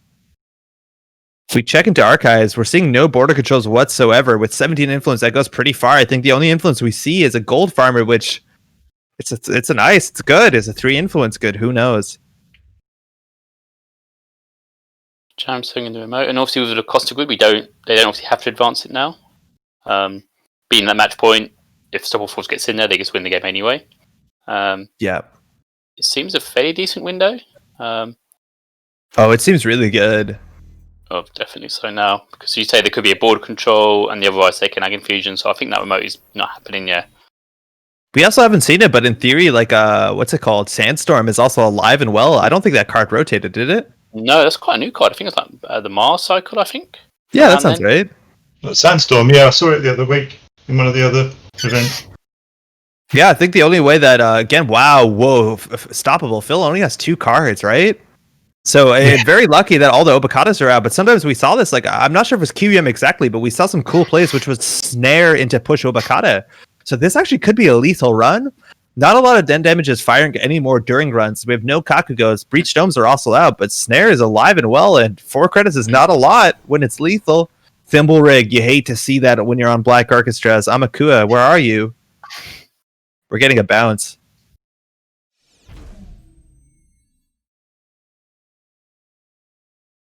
Only 3 kicks left. So I guess I could bounce off it, yeah, and then just get a run for double access potentially. That's how you find the snare. Legwork means you're really looking for that snare, huh? It's bold play. But when you only need 1 agenda point, sometimes this could be really big. Bold. Turning wheel on top of that, DreamNet drawing a card, doesn't matter. Lacosta Macrophage, Lacosta again, Thimble Rig, nothing. PDM has either the Philotic or the Nisei Mark II in server 1. That's going to be it for Stoppable. Only 1 card left, too. Yeah. It looks like we got that advance. We're going to keep advancing at 3-4. That is our precogs. Purge, 4 credits. QVM will take it, staying in the tournament. Stoppable. Omar, or actually probably a Val deck, huh? Or is this Hashiko Rebirth? Going to find the end of the run. Again, going down to the last card against Jinteki. I kind of like that res there too, right? Like they're forcing the res on HQ because otherwise you can just kind of boop the legwork if you need to. You can Ag Infusion the legwork. Mm-hmm. That's some cool play. Yeah. I don't know if would you been expecting legwork? I mean, I don't think I would have expected that, to be perfectly honest. Yeah, no. You might have been able to count influence, right? Like they're only holding onto 2 cards, but I don't know whether I would put that influence at legwork. But hey, HQ pressure is really cool. Yeah. That could have worked for sure. I think you're right. Should we move to table 12? Yes, let's hop over. Yeah, 12. Yeah, let's do it. Tradon versus Elusive Schemer. If I'm not mistaken, this is our final table in the double bin bracket. So again, one of these opponents will be walking away, and we have a full game to watch. Argus versus Alice Merchant was rebirthed into. Ooh, that's really cool to see. So yeah, Glut Oh, Cypher. what? What is this? This is wild. All right, make a run on archives for 2 credits. If successful, instead of accessing cards, force the corp to choose 5 cards from archives and add them to HQ, and then trash as many cards. So a wild card has a chance to literally do nothing, but also has a chance to be incredibly disruptive. A 1-click wanton destruction. Now this is where you pull out your pen and pencil, and you look at the hand here. Now there's also a really big chance that this is a really, really bad play. Because if you're unlucky, you're going to put that hard-hitting news back into hand. You're going to be putting the NGO, the too big to fail, back into hand, and then the punishment will find you like a bag of bricks. You're also not accessing. We do see there's a false lead in archives. You could be saving that. You could be pushing that back into HQ. This is wild. Yeah, Glut Cypher is not a card that you see at all. I was going to say that. It's not. Yeah, you can't even say they're competitive. You do not see it. I've never seen it before. No! Because it's not good at the start of a game because you're not putting any cards back. I mean, Alice is doing the thing anyway. I'm not making this up. It's really happening. We've caught up with it. Glut Cypher. Also, we have an Alice Merchant trigger. I don't know if that changes too much. It's a shame that doesn't happen afterwards because then you got one of the cards that you put back gets binned. But don't you choose to trigger order or not? Make a run on archives. I think Alice always happens first because Alan happens when the run is successful, and then the replacement happens after. Fine. Okay. Ever watch a server vomit? Oh God, we're gonna see vomit. Yeah, Glut Cypher is instead of replacing access instead of when the run is successful. So I'm so excited again. Vesper, if you could kindly open up the archives, this is going to be so wild to watch again. We need to see, and you need to write this down, right? It's like that Kakarenbo. You need to pay attention to what is not in here anymore, because you can actually tell it not exactly what's in their hand, because there's a chance that they'll keep what is already in hand, but it does matter. Giving them back a border control, a too big to fail, hard hitting news. There's so many bad hits here. I'm so excited. Playing on JNet is quite useful because you can use the sniffing tool. Yeah. Their archives. Alt print screen straight to paint. That's how I play. But I mean, there's an agenda in there. You're putting an agenda back. Yeah, maybe. But you choose 5 though. So actually, you choose them. Oh, okay. So yeah, you choose 5, add it to the hand, and then try cards at random trash from your hand. Why did they choose those 5? So too big to fail. Hard-hitting news, consulting visit to... Are they... What is happening? You don't even see the cards. It's bold. You don't even see the cards. I thought you would think see them. The JNet chat is quite misleading because actually Trident chooses, not the runner, even though it says it in JNet. Oh, wait, what? The corp chooses? Yeah, force the corp to choose 5 cards from my archives. Oh, yeah. What a salad of a card. No wonder we never see this card in Oh, this is so cool. You know what? I'm going back. I'm going to... And so they're going back. There's a chance there's multiple agendas in here. Okay, so it looks like a boom was trashed. That's cool. Hard-hitting news is in hand. Yep. Too big to fail was trashed. Preemptive? That was trashed as well. So, like, this wasn't meaningless. HPT and Hyperproduct and Hard-hitting news are both in hand now. So, they've got the threat now. They're running high-profile target and boom. Yep. Yeah, nice. They got everything. When you absolutely positively need to make sure they are dead. Oh boy, elusive on 0 credits, 2 cards in hand, but what a show! Triple Stargate also in heap. How did this come to here? Oaktown Renovation also has a magnum opus. I imagine we're just gonna click that, score it out, hit the hard-hitting news. False lead also is on the table, so like you don't even have to take any chances here. I wonder if you give the runner 2 clicks and that's it. I wonder if the third Stargate, well, the first 2 Stargates were binned because one was installed and the third one hit the Archer. Oh yeah, that Archer definitely seals the Stargate, huh? That definitely makes sense. Yeah, it's... All right, you got 2 clicks. You click 1. Oh, actually, a couple. No, you don't have more with Beth yet. You can click once more, and Shadow's going to be hovering over that false lead button and whisked away. Run amok. HQ pressure. There's no reason not to let this through, right?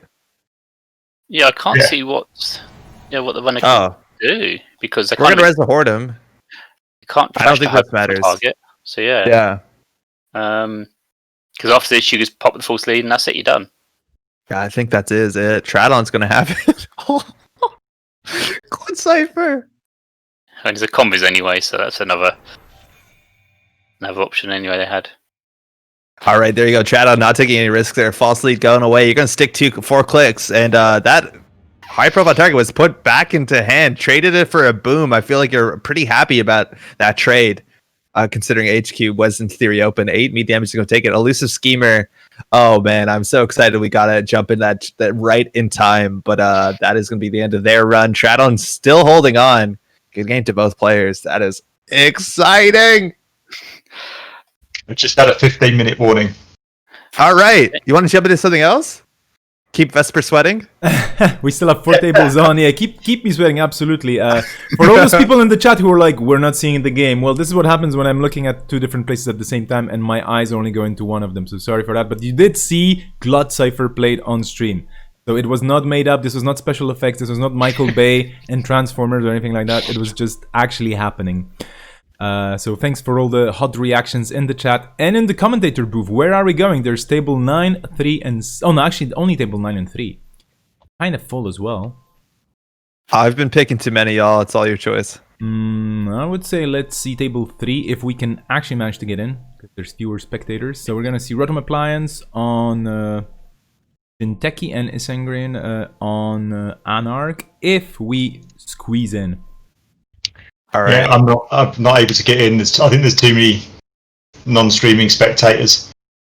I did sneak in. It looks like Vesper's in as well. I'll just watch the stream. That's fine. Did you get it?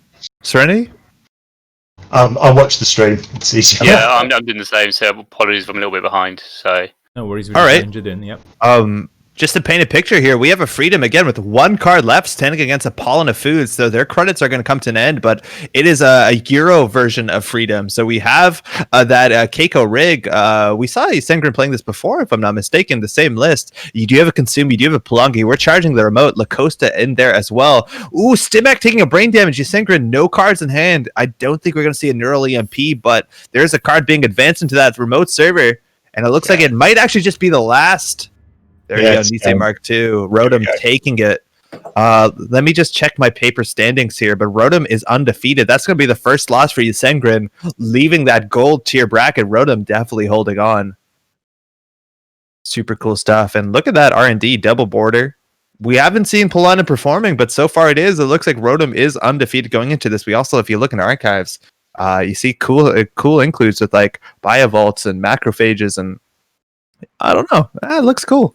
Okay, trying to sneak into table 9. This was a very quick game, unfortunately, for everybody on stream because, well, I mean, this is what happens when you join a game when there's people on 5 or 6 points and there are many things happening. But we are in Labas versus Bridgman, Polana versus Hoshiko, and there's still enough game left for us to probably enjoy it. So I hope you can manage to sneak in there. We're already streaming. 5 points. Yep. So, Yo, Lob is no money, but anytime or the first time a turn that Bridgman draws a card, they gain 3 credits with Pad Tap. But hey, this is a Tag Me deck. Whoa, Bridgman!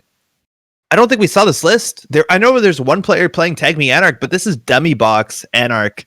The punishment here is generally counter surveillance, right? But we do have a border control in R&D, which is pretty good. Counter surveillance lets you see as many cards as you have tags, as less as you can front the cost.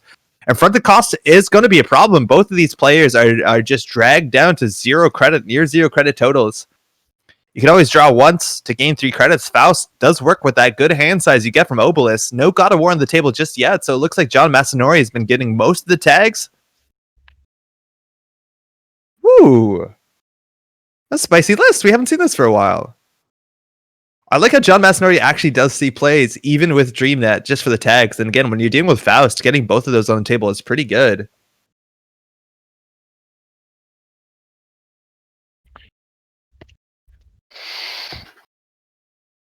yeah, I wonder if there's any recursion for Bridgman because They're almost there's only 14 cards left, so it's not a huge Yeah. amount of ice breaking. So I imagine there definitely is. Like, I think they have real breakers now. What's it?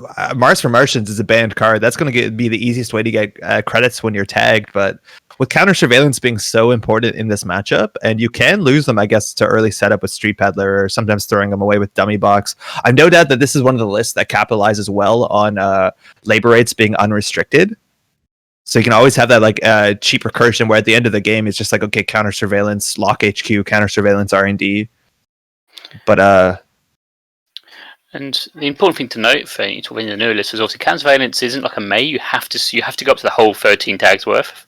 So you need to have 13 credits once you've got past all the ice. And you feel that's quite a long way off getting into that position. and Bridgman has like fewer options, right? Like if you play God of War, you can start taking tags and then stop taking God of War tags. With John Masanori, it might not be entirely in control. Ooh, but this actually could easily be it. We got a single advance on what's in server 1. If that's also a bio vault, you're in a really bad spot. We see one in archives, but you can't win with counter surveillance if bio vault's on the table, let alone border control. Labs doesn't have the money to score out though. Clicking up. This is huge, and I don't think Bridgman counter surveillance all game. Again, it's really difficult with all that influence being spent on the border control. Yeah, you just got to think, can they anywhere they can get into that remote? Let's get in there twice. Yeah. Oh, there's actually a chance that the Macrophage ate a God of War early, huh? Well, that's probably most likely reason, actually. It's a good point. That's probably why it's out of the game. I can't think of any other reason it's the game. Because there's no way they got the 13 tags off of Masanori. Mm. Oh, yeah, and also one's removed from the game, if you see. So, yeah, I have no doubt the Macrophage did hit. And probably slowed down Bridgman a lot. Again, God of War is, in theory, free, as long as you get the strength up. So, I'm Which is a guessing tall ask. maybe an Obokata in server 1. Could be. That is advanced once would make the most sense. And Bridgman drawing up to 4, respecting the Obokata again. It's not going to win the game for them, but it's going to stop them from losing. Again, server 1, it can be up anything, a Biovault, an Agenda, NGO. 5-minute warning called, so Labs is definitely in control here. Bridgman does have only 10 credits, but the breakers are not cheap, and they can't use Faust to get through that Thimble Rig to save 3 if they want to respect Obokata. Oh, actually, no, they can because of Dream Dead and John. That's a good point. Yes, they would get 2 extra cards. That's very important, actually. Yeah, that's a really good shout. But also, you could assume border control might get used on this. To go for it twice. Thimble Rig. But I guess they could switch once they go past the Thimble Rig, move the ice around if they want to. Yeah, you could do Thimble Rig for border control, or if it is an Obokata, even like Thimble Rig for data loop might be enough. And you can keep your border control and R&D. Yeah, that's a good shout, yeah, because then the border control, if you get the data loop, it means they can't spend any cards on Faust at that point. Lots of options. The on-encounter data loop, like again, data loop Obokata, that we've seen a lot of people, not a lot of people, but people are transitioning to this. We also don't know whether there's a chance if you see data loop, right? It's an expensive res, sure, but there's a small chance this is a punitive list. And I guess if you're sitting across Obelisk, your chances of punitive are a bit low. They don't have a paparazzi and their hand size is low. They're in theory is a small window here. Yeah. But it might not be as good as just rushing. I think they might just have border control influence. Yeah. And also, as I think some of the chat mentioned, it may not be an agenda, because it might be an elaborate ruse just to waste Bridgman's time, money, and cards. I think it's not unlikely that that's a Biovault. It's not a Biovault, though. It's you've got to run it just in case, haven't you? Yeah. Well, yeah, it's either that or Centrals, or cause them to spend money, but it's so hard. Like, even if they spend a couple credits resing, right? Like, they get a free advancement, they could do credit, advance, and score at a 4-2 if they have it. Yeah, I mean, chat's pointed out a good thing with the Cyberdeck Sandbox scored. You've got to pay 5 to get through Macrophage unless you want the Corp to be gaining 4. Oh, yeah, that's a good point. Because then if you give them the money from that, they can spend the money on the end run trace. Yeah. So, that's really... They did boost into the Macrophage trace, so they did pay 4 for the trace 4 again. Hoshiko not on her linked side. So are going to have to spend the full credits. This is, again, like, this is hard. They have exactly enough credits to get through this. So even if you border control here, whatever's in that remote is almost definitely safe. So I don't know whether you can afford to contest this. You just don't have money to run it twice. But I don't know what else you do. You could slam HQ. Again, slot machine at the end of the day doesn't end the run.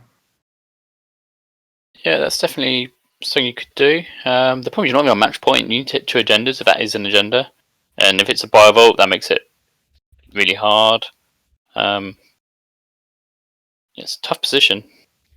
Oh yeah, Trickster Taco with a credit means Black Orchestra is only going to be 2. Again, in theory, you don't have to break all the subroutines on border control. You could just pay 1, but giving the Corp 3 seems a bit rough. We're probably going to pay 2 here. No, I think you do. You've got your pad taps.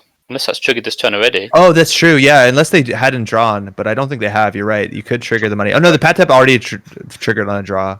Okay. PSK thrown out a slow play warning. We don't take no guff here. Only about 5 minutes left. And there, that's straight border control. And again, they didn't move the thimble rig around, which I feel like you probably wanted to do here. Getting another border control on there, or even the data loop, seems so good. But I feel like the macrophage is just going to be enough, right? Yeah, I mean, if that's an Obokata, then they don't have the money to go back in. They can't stim hack, steal the oboe and survive. They can't use Faust to get past. You know what? I think they can stim hack because of John and DreamNet. Oh, true, yeah. Yeah, I think you're right. That would be the line. I think it's the only line. Oh, there's true though. If they do run back, you can always move the thimble rig for border control and hopefully surprise them. Like, you don't need to have it. That's true, yeah, because you go past it and then they go past it, you move border control, pop it immediately. That's it. Forward advance. It's just a sandbox, so not even oboe. So you could have even capitalized on Faust a bit more there. But again, double border control, I don't think it's possible. Purge for 8. I'll take it. Thank you, Labis. Up on 7 credits. Let me check my paper standings. So they might not be totally accurate, but Labis looks like they're and still have 2 stocks left. Bridgman. Now probably on 1 left? Yeah. So Bridgman in that bottom bucket, definitely in a scary spot. Lab is feeling okay. 2 stocks left is pretty comfortable for this point. Yeah, we should be getting the updated results soon in. We do have 2 people out. I'll be updating this fairly soon. This is going to be round 4 coming up, by the way. And after that round coming up, we shall have a break. Right now or after the next round? I think it's going to be after the next round. I'm just making... right on. Round, yeah, exactly. So after I get head off. Cool. So I think I'm going to make a move now. So thanks for having me on. Been a pleasure as always to commentate with you both and Mark early on. And looking forward to seeing how the rest of this tournament pans out. Pleasure's all ours, Rotage. Thanks for dropping by. Thank you so much indeed. We're gonna have another person joining us, I guess, right now. I'm getting a couple of pop-ups here and there that are completely not related to the stream, so apologies if I'm a bit scattered right now.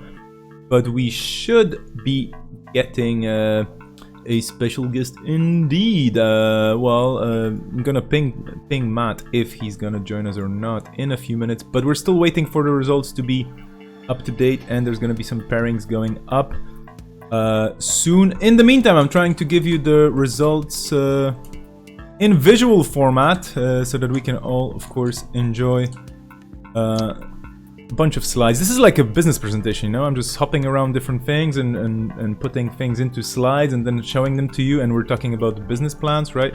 That's the whole idea here. Sounds fair. Yep.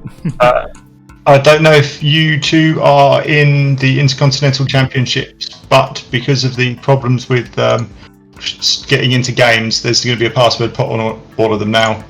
I will message both of you with what the password is. Perfect. Thank you. Yeah, I have the thing open. Perfect. I got your message too. Thank you. Have you got it, Vesper, or do you need it? I think I see it. If I get lost, I'm gonna get a lot of people pointing me in the right direction. I'm pretty sure the whole chat is gonna be shouting at me with the password because they're secret. So yeah, all the hackers in the chat. How is the chat doing, by the way? Do let us know, and do tell us what were your favorite plays of the day. Andre, Serenity, from what you've seen so far, other than that Glut Cipher, which was what? I was always going to say Glut Cipher. But yeah, that ruse by Beckett, what the hell? I mean, I was like, what's going on here? And then, yeah, that win just pulled out of there. That was quite something as well. I believe I have the results now ready, maybe, perhaps? Let's see if this works. That Fairchild Res is interesting. Like, I need to review the tape, but I honestly don't know what was gained out of it. Like, it might not have been necessary, but definitely fascinating to see how that worked. Yep. Ooh, all right. So we have 2 people eliminated. Wait, should that be 3? Do we not have full results? I'm still waiting for the... Oh, yeah, indeed, there is one. Okay, yeah, very well spotted. I'm just flipping the slides around again because, indeed, we did get one update right now that I should include in this. And sadly, that is what happens here. No worries. But yeah, we were missing one piece. So we should have an odd amount of players, so the buys are going to start coming into play. If you get a buy, it's randomly assigned to someone who hasn't got a buy, and you don't play your round. That means that you don't get a win, but you also don't get a loss. Not that the wins matter so much, so it gives you that sort of breather of safety. I reckon, in terms of like longevity, getting the buy early is definitely good, but in terms of like maybe being scared to play against some of the more undefeated players, some of the players that might be playing the sharpest today or have the best decks, you kind of want it later on. So I guess at the end of the day, you're not upset, but the buy is a huge help in terms of just like surviving an amount of rounds. Yeah, just to let you know how this exactly works visually. So yeah, on top, of course, we have the players that still haven't conceded a single game. Then people have conceded a single game, 2 games, which is the danger zone. At the bottom, we have people with the rounds they've been eliminated in. So 3 eliminations, round 3, and their final standing based on a bunch of different things. If you're interested in all the details, I'm pretty sure the OP team will be discussing this format later on, you know, kind of summarizing the whole Intercontinental experience and the whole Intercontinental meta. There have been quite a few lessons learned as well, so thanks for everybody actually sending us feedback. You know, I mean, you've been doing it in different ways, in the chat or via email or via Discord or whatever. All your feedback will be definitely taken into account, and thank you so much for just being, you know, sometimes brutally honest, sometimes terribly direct, and not to say blunt. It's just like, you know, this is happening, why is this happening? That makes perfect sense. This all is a learning experience, as always. I mean, I haven't been at a single event run by Nisei in any like in any role where I wouldn't be learning something, or I wouldn't be going like, wait a minute, I shouldn't be doing this. And then people saying, yeah, you shouldn't be doing this. So all those things are happening, and every next event is gonna be, of course, better. Hopefully next year, if we do the Intercontinental Championships with the Continentals before that, online most likely, there's gonna be some super fancy stuff happening. But for now, this is what we have, and this is the field of 21 players remaining. We're waiting for the people to pair themselves up and get the break kind of as a mental image into their head, because I'm pretty sure quite a few players right now are kind of like, okay, yeah, where's the break? I need something to, you know, relax. I need something to, I don't know, drink, eat, whatever. Just maybe stretch my legs or just get some fresh air. Really would be quite funny to have some sort of a big map, you know, like with a satellite view and where those people are right now. Maybe that's a cool idea for the next one. I just didn't think about it. I thought we already have quite a lot of information on the screen at all times, so just adding one extra view would be probably a bit challenging, at least for me technically. Anyway, we're waiting for Master, yeah, real quick, if I can. Yeah, of course, I think we're crunching the numbers. I'm pretty sure Bridgman should be in the 2-bin bracket. Okay, let me just check. Because I think we just saw them play against Labis and took the L. Yeah, indeed, you are absolutely right. There is one drop here as well into the lower bracket. Thank you so much for being the double here for this as well, because for those who are wondering why those things are updating this way and not another, we basically don't have any software for this. So this is being run by hand. We're all running here in spreadsheets, documents, channels and whatnot. I'm updating basically 3 different text files or 4 different text files, and that gets popped onto the screen thanks to the OBS magic. If you're ever interested how that works, I can tell you. And if you're ever interested how to fix it or break it, I can also tell you in many different ways. But yeah, thanks so much, Andre, for spotting this. So indeed, we do have one more person in the 2-bin bracket, and still 1, 2, 3, 4, 5, 6, 7, 8, 9. I can still count up to 9 on live television. 9 people with only 1 game conceded, so they are still going strong here. We have 12 people in a decent spot for this tournament to continue. Yeah, there's still a lot that's going to be going on here. We have 2 undefeated players, Whiteblade and Rotom Appliance, definitely doing really well for themselves. I don't know if they've played each other. I imagine that's what's going to happen right now. Grayfield as well. Excuse me. Yeah, perfect. Wow. Yeah, 3 players. I guess that does line up. So one of those players is going to be pared down unless the buy messes with that in some way. But otherwise, the 2 brackets, we got a lot of people in the 2-bin. They're fighting for their survival in this Swiss survival series. And again, anybody in that blue 1-bin probably feeling pretty good about themselves. I'm interested to see what happens. Like, I feel like sooner than later, there actually is a chance that Rotom has played both of Grayfield and Whiteblade. Maybe it's not that high, but eventually they're going to get more wild pairings once the brackets get thinner. But I guess the middle brackets are going to get bigger. Yeah, we'll see. I understand this format entirely in terms of like how it's going to plan out, but I'm so excited. Yeah, I mean, this round we're either going to have 1 or 2 people on no losses. Because 2 of them are going to be paired up against each other and the other will be paired down. So if the paired down person loses, that would leave just 1 person in the top. Mm-hmm. That is assuming that they don't get a draw. Because that is entirely feasible that we end up with people getting a loss each. Oh, yo, I'm being pointed out it's impossible for people undefeated to play each other. Yeah, that makes sense. Yeah, that lines up. That lines up pretty well. All right, cool. So this is going to be the beginning of round 4. We're going to see still a lot of people get pushed out here, right? 4, 5, 6, 7, 8, 9. We're going to see about, I think, 4 or 5 players get pushed at the bottom. So the pool's going to be thinning out pretty quickly. From then, it might be a bit more of a grind again. So those players in the top bracket are going to have to lose 3 games. Like, we're going to only be left by 1. So it's going to take us a while to get there. But this is going to be one of their bigger waves of drops.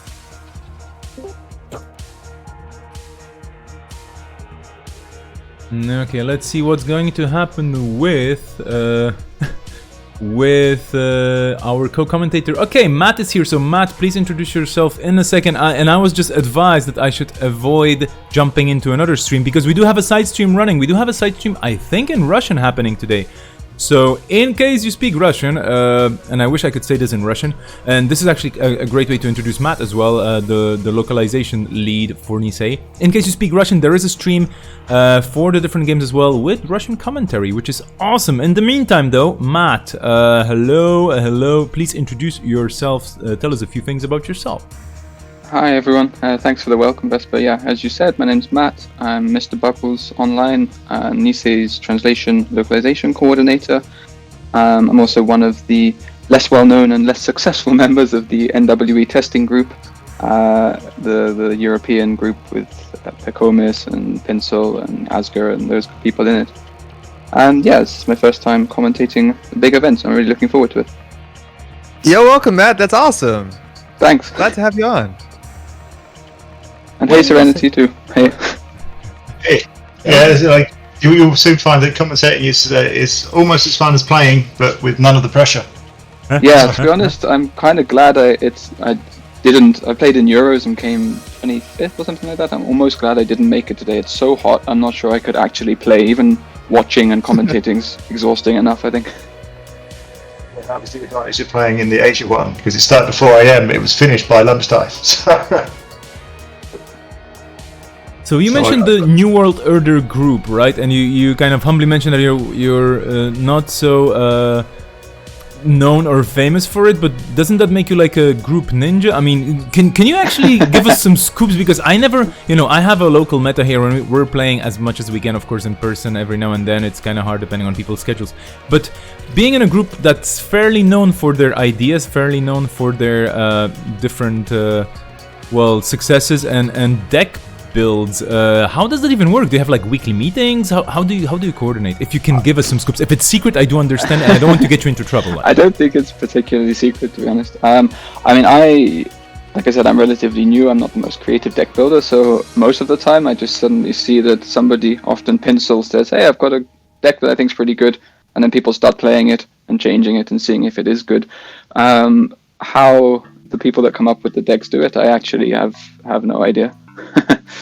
Fair enough. So the secret sauce has not been spilled. We have round 4 pairings up. Thank you for sharing this little tidbit. If people out there want to start a team and want to have a fairly casual and silly person on, do let me know. No, I'm kidding, of course. I have my own super secret team of people who play Netrunner all the time. Anyway, we have round 4 pairings up. We have Rotom Appliance versus Whiteblade, Cable Carnage versus Greyfield, The Kid versus Isengrin, Labus versus Mortivore, Pinzel versus Chris Ferg, Simon Moon versus Captain Nice, Encoder versus Bridgman, and this starts the one life left part.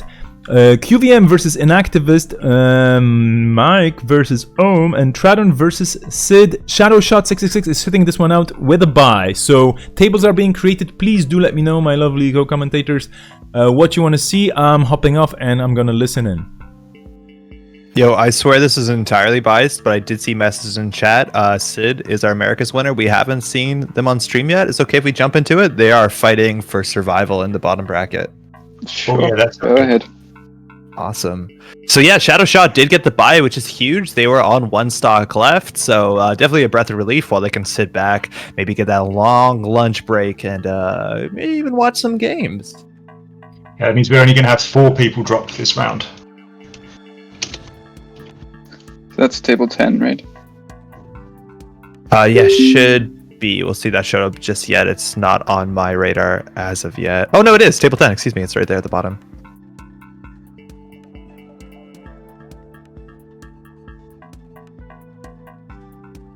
I already forgot the password. 1 second. Yeah, for everybody at home, just a quick mention, we do have a password protection on right now, and this was one of the pieces of feedback as well by participants and viewers and other streamers as well. It does make sense to password protect this, so we will be thinking about making this kind of a standard maybe for big tournaments, because basically a lot of people hopping around is not a bad thing, absolutely, but there's just no good way of having lobbies or having spectators in large numbers right now in the current setup, which does affect player comfort. And basically, if that happens, that's definitely not a good thing. You know, if anybody out there is able to write a really cool script that just jumps onto the table and just keeps capturing the table situation and streams it to an automated Twitch account, for example, or a YouTube account for streaming, do let me know, or do approach anybody. Do approach anybody from Nisei, or basically any streamer. I mean, that would be, you know, super cool to have as a feature, and definitely lovely to use. But for now, it is what it is, and there's only so much we can do about it. I actually jumped into the other table by accident. Are they remaking the tables now? What's going on here? No, okay. We are here. Okay. They just did the mulligans, I believe. Okay, no, it's just things have happened. Okay, they're mulligan, they both kept. So I'm on Sid versus Tradon. Is that the table we're all in? Yes. That's it? I assume. Okay, so we're gonna swap around before anybody plays a Glot Cipher. And we're in the game. Over to you. All right, so this is round 4. Again, both of these players are fighting to keep into the tournament. We have Sid, our America's champions, playing out from Vancouver, from the west coast of Canada, on Hoshiko. They do have a 47 card deck. I wonder what's been changed. I think Sid's deck was originally pretty interesting going into Americas. Not that they have to play the same deck, but that deck didn't have liberated accounts. A fact that Sid said was a mistake. And we're off against Argus Security, one of the many good competitive Wayland identities at this point in time. That's 2 meat damage or a tag. I feel like in this matchup, if you're playing as Anarch, that 2 meat damage doesn't feel that bad at all. Specifically, like, you're already playing cards like I've had worse, beat Bin Breakers. You have 0 in your deck. That's not too bad of a test, is it? So I think it depends what kind of Argus this is. I played Argus quite a lot, maybe a year ago in regionals or something, and I always liked playing Anarch because they were just too slow. But then Hoshiko with her draw, and I don't know what kind of Argus this is, so maybe Hoshiko can get something going.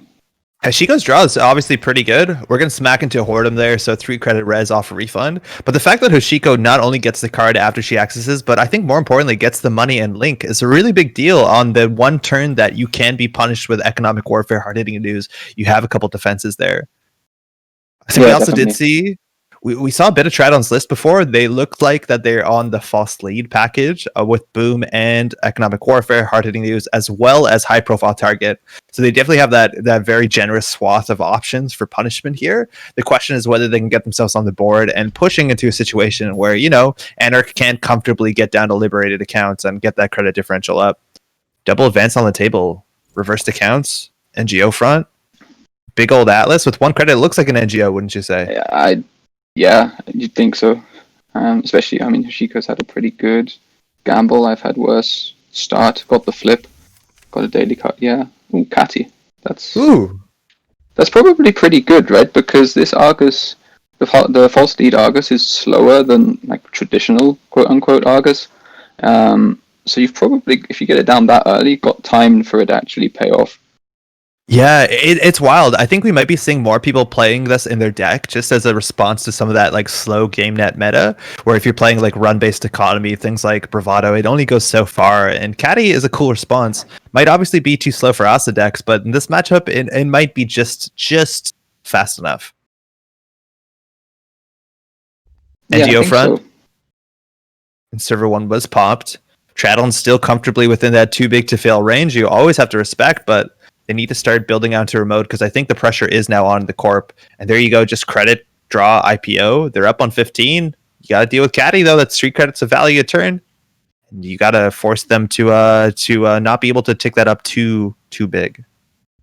Seeing the iPad worse than the bin has just reminded me that I wanted to remind people watching the stream that the mats are available until midnight UTC today, and then that's it. So if you wanted to order yourself one of the special iPad worse BLM mats, get on it. Super cool. We're checking into R&D. 3 credits mouseless res. It's not going to end the run, but a taxing piece of ice there. Pulling a Dream Net out of hand with a net damage. A lot of times that's why you want to keep the iPad worsts in hand. It's either the ability on Argus, sometimes Snare, sometimes just cards like Mouseless. But Sid's going to have to panic and take off the money off Caddy Jones. That was only 3 credits, right? So overall, they spent 3 clicks to make 1 credit.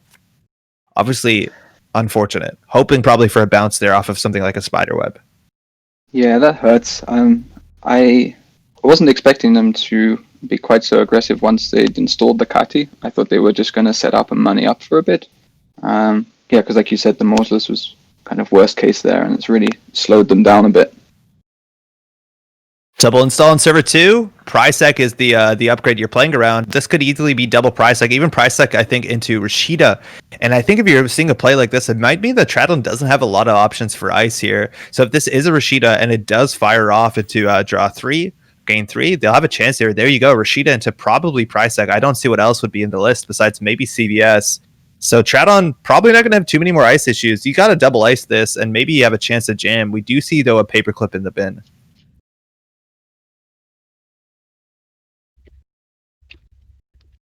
Sid's got the money. They're just not showing any pressure yet. I imagine there are Stargates in this list. We might have things like Hippo coming up. Whether they have influence for Argus to play Data Raven, I don't know whether Hoshiko has tricks for that, whether Hunting Grounds is really on meta right now, but there you go, Tradon building up, and you have to deal with Prisec on top of that Argus security ability. So this Axis can be pretty punishing. And also, again, with Rashida, that's a lot of card draw, so just the chance of them having Econ, hard hitting, and punishment is getting higher and higher every turn. Yeah, I'm interested what's been jammed into the Hishiko deck to push it up to 47 cards. Maybe there is a Hunting Grounds. Maybe that's one of the extra pieces of tech. Again, we haven't seen it just yet, but Sid's list did not have Liberated in the tournament, and so maybe they just like clumsily just like pushed that in and just ruined 1. Yeah. Fuemo coming down, Data Sucker as well. Data Sucker can suggest Amakua, but Dirty Laundry going to hit Archives. Oh, they threw in a second Rashida. Wow. Yeah, so that clown card building up in server 2 was ooh. Double Prisec into false lead, yeah. Yeah.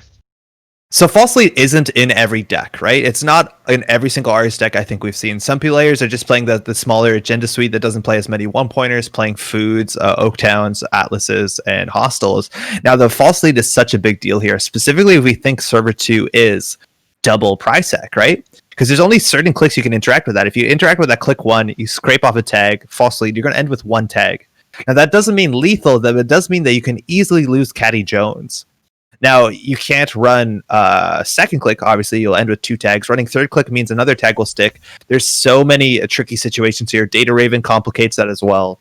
We also now have to respect Archer to some extent. I don't think you want to lose your Amakua, Rizeki, Data Sucker. Like, there's a lot of options, but maybe Tradon's going to feel some pressure here to ice up Archives. Yeah, and Chat's just pointed out now would be an excellent time for a cheeky because I can. Like I said, 47 cards. Who knows? Yeah, right. Ooh, and we're jamming here. Again, on advanced, there's not too many threats, right? Like, and as Atlas a note to counter, it's not that big of a deal, but it's unfortunately this false lead that's a problem. This could be Big Atlas, this could be food, which in theory puts Tradon on game point. Sid has a lot of work to do. At least they do have the credit lead, but double price sec, being res. I'm not sure why you need to do that. Maybe falsified. Maybe sword turtle. So. Yeah, maybe. Yeah, but I mean, it's kind of obvious what they are anyway at this point, so you may as well, I guess. Yeah, weak to pull up. Yeah, this is pretty difficult for Sid right now because Anarchs don't have many tricks to kind of get around. They don't have Hyperdriver. They don't have anything to sort of clicklessly clear tags unless there's tech. So, like you said, they might be Deuces Wild. That's true, but that remote is pretty close to uncontestable. APOC. Yo, how jacked with up? Catty?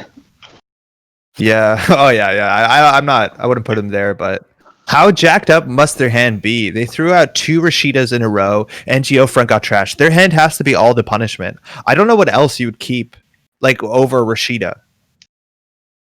Unless it's maybe just a fistful of agendas, and Archives is not safe. But sometimes throwing out multiple agendas into Archives is a legitimate play. Wow, just slow roll Hostile. 17 credits to Sid's 22. We are on the Maho Shoujo side. Archive's going to be iced up. That's going to be a problem for Turtle. We just need to figure out when we're going to purge in here. And a card to server 2. Again, Sid, go and try and interact with that and walk away without a tag. Yeah, it's difficult. I mean, one thing, so I saw some of, at least a couple of Tradon's games in Euros, I guess it was. And one thing I did notice with this list was that if it's quite all in on the kill, it's very hard to score out. I mean, you can score a food, and then you can never advance Atlases, but that's not that much of a threat. But if you try and play the normal Argus scoring pattern, the agenda suite makes it quite tricky. But on the other hand, if the runner puts a single foot wrong once a false lead scored, they're dead. So it's... Lockdown from HQ. That paperclip is not feeling as safe as it once was. Now, they probably have multiples, but definitely a scary thing to see. Now, you're talking about that, like that double advance hostile in the remote is very strange, but it kind of shows that Tradon wanted them to interact and be like, oh, I can't let them get a food or a big Atlas, so I have to interact here. So there has to be punishment. We haven't seen it just yet, but second false lead, you could even trade 2 false leads into a global food initiative for free if you want, or a big Atlas. If you really want to, it's a play. Double false lead doesn't interact too well otherwise, unless you need Resin Archer, just because it's an if able clause, right? Yeah, you either have to make them lose the whole turn, or one of the false leads does nothing. So we're going back in here. That Whoredom, you could triple advance it if you want to not worry about Amaku anymore. DreamNet online with a digital runner. So that's a card and a credit, pretty good value. We're smashing HQ. I think we only know 1 card in there, the Lockdown. We also just see that HPT, high profile target. Gonna need some tags. Maybe Tradon doesn't have it. We've seen 2 operations.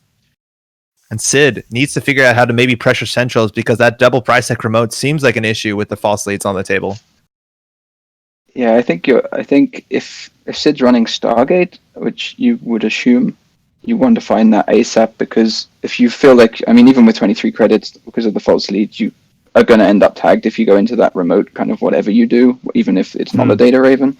So you kind of want to get Stargate and try and Stargate lock them, because Tradon's only scored 3 points. Yeah. You can also like clear the price X this turn, right? Like we saw in HPT, you can end your turn with 1 click and you're not going to lose a caddy too bad. So that's a possibility now before there's another agenda on top of it. That's true. Because like that's like the wild thing here. right? Like, say there's an agenda on top of the price X and you run it. So you're going to not be able to clear all the tags. You're going to stick with one tag. But the price X does meat damage. Then for the agenda, you can't take a tag because then you end your turn with 2 tags. So you take more meat damage. So unless you hit an IVAD worse, right? Like a single high profile target will kill you if you only have 1 card in hand after all the meat damage. Yep. Ooh, Yeah, you'd want to ground. be running in. I mean, you've got DreamNet. So if it's the first run, you may end That's up true, on yeah. enough cards. But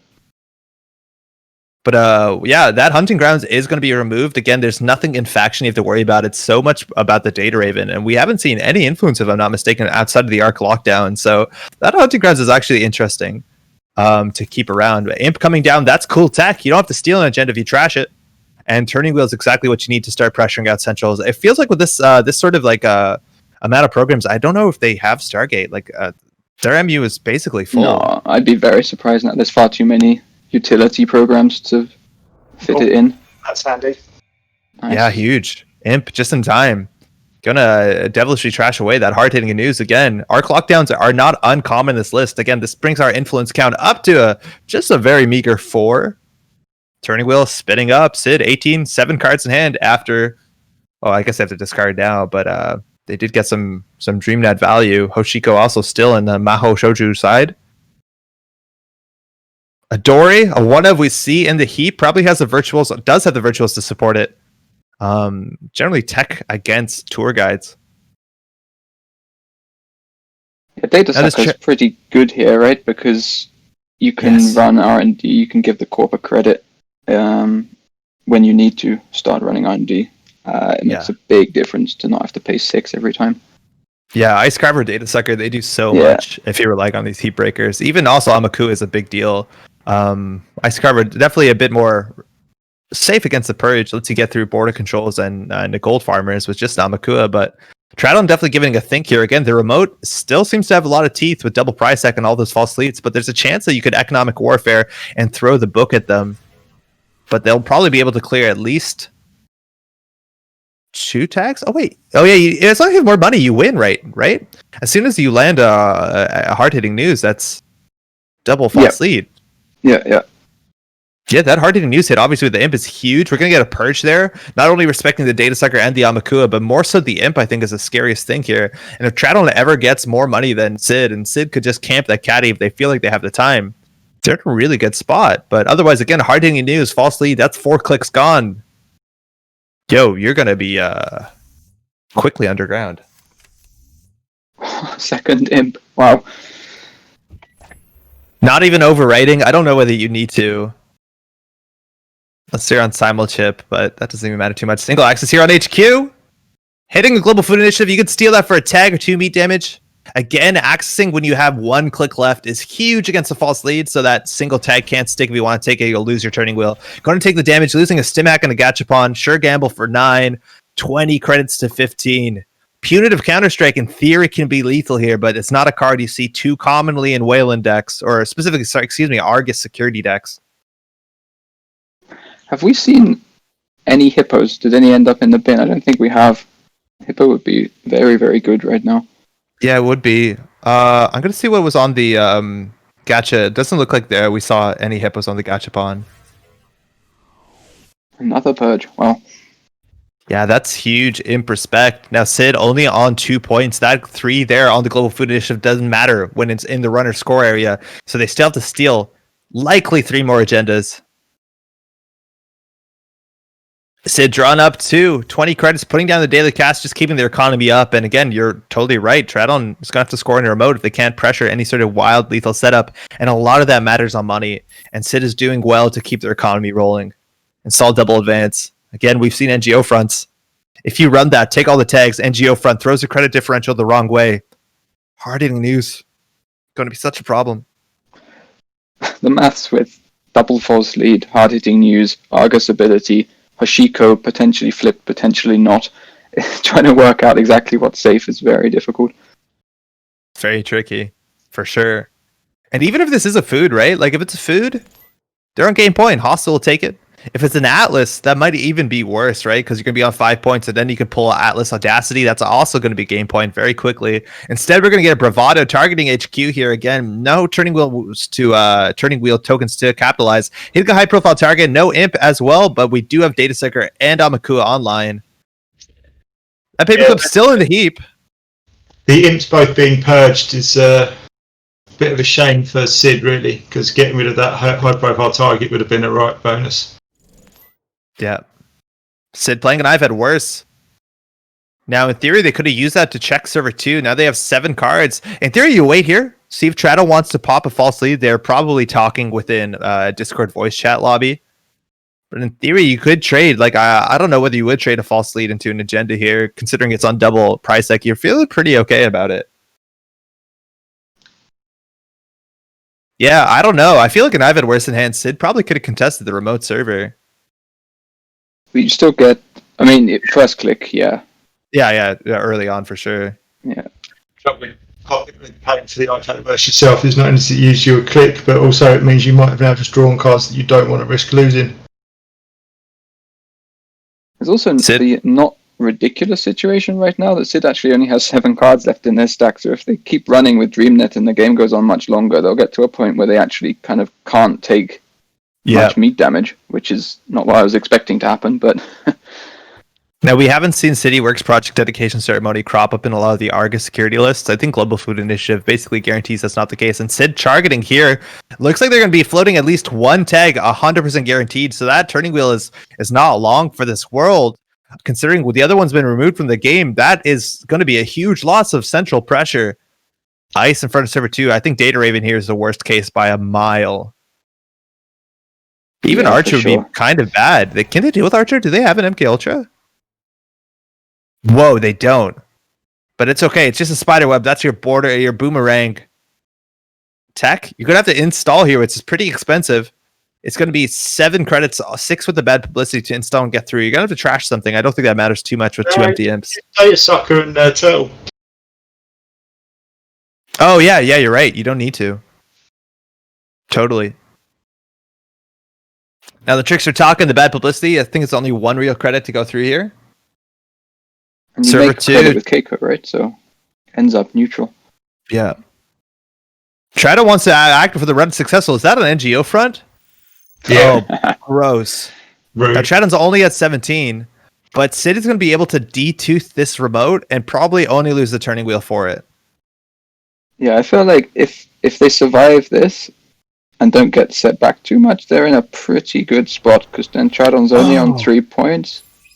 They lost the second Adori from hand, and we know that Traddle's sitting on an arc lockdown. Sid has the tag as well.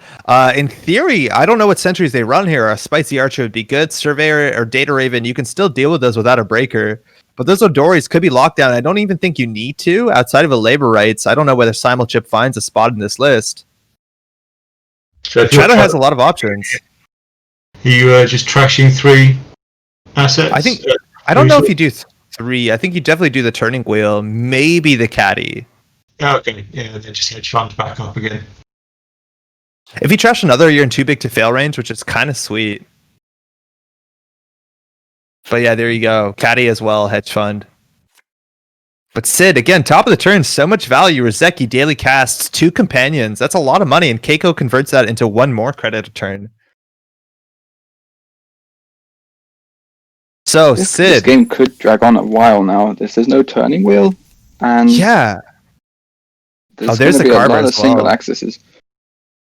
So, like, Sid is in a pretty okay spot. We're seeing 2 NGO fronts out, 3 Rashidas, 2 Price X. Like, the remote seems in a good spot. As long as they keep the credits up. Without Caddy, it's going to be a bit slower to do that. But I don't know. A lot of Argus lists will run a single preemptive action.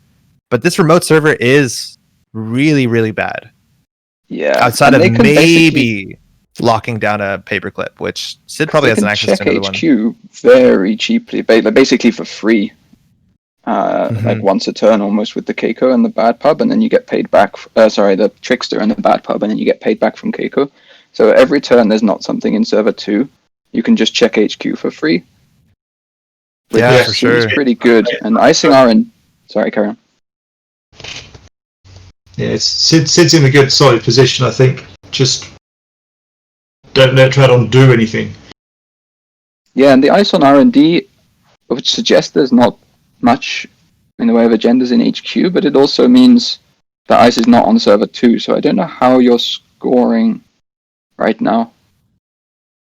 So I don't know, right? Like they jammed an NGO front. Maybe they would have jammed an agenda there if they could, especially if it's a food accessing the arc lockdown. So there might not be anything in HQ, but if they get something, right, there's nowhere to put it. Right, like behind the spiderweb, behind the 1 and 5. So I feel like HQ is the way to go. You could check R&D, but I think at this point you just farm data sucker counters, right? Like run archives, force them to res. Who cares? And like you said, the unknown archer is a threat as well. So you probably don't want to be running R&D until you can break archer, and then by extension Mausolus as well, potentially with turtle. So there's a couple threats here, right? Like archer could be a problem. You don't have an access to breaker. You'll have 2 Adoris in the bin, and if that hits, that wipes your turtle. You're in a really bad spot. The other option is if you hit a snare at an even number of clicks left, that can be a small problem, not too big of a problem. Spiderweb from HQ. And again, those data sucker counters, those Amaku counters, at this point, you're getting through, you can actually go through Hordem for free if you want to. If you let the credit fire, but you need to keep credits up. Very smart. It's basically just make money, run HQ until Tradon does something. And at that point, Sid may just have an absurd amount of credits. There's something like 18 minutes left in the round, and while there's 3 agendas on Tradon Scoria, that's only 3 points. And if they start using those false leads for some sort of value, which I don't think you can, I think you really need to convert that into more points or a kill. Tradon's further and further behind. Second ice on HQ, we did see a spiderweb in hand. Sid, 34 credits, Ice Carver, Data Sucker, Amakua, you're pretty good to go. Again, it's just, right now, the threat of Archer isn't online. Data Sucker, Carver, you can get through it. Stargate. Wow. Stargate. Okay. Eating through 2 imps. But you can't break going in. Archer. Ice Carver. You can, yeah. Just enough. Double Mouseless too. That means one of them is going to either... I guess with Ice Carver you're fine, right? You pay 3 for each, give them 2 credits? Yeah, I think so. Like this whole run is only costing, 3 credits or something?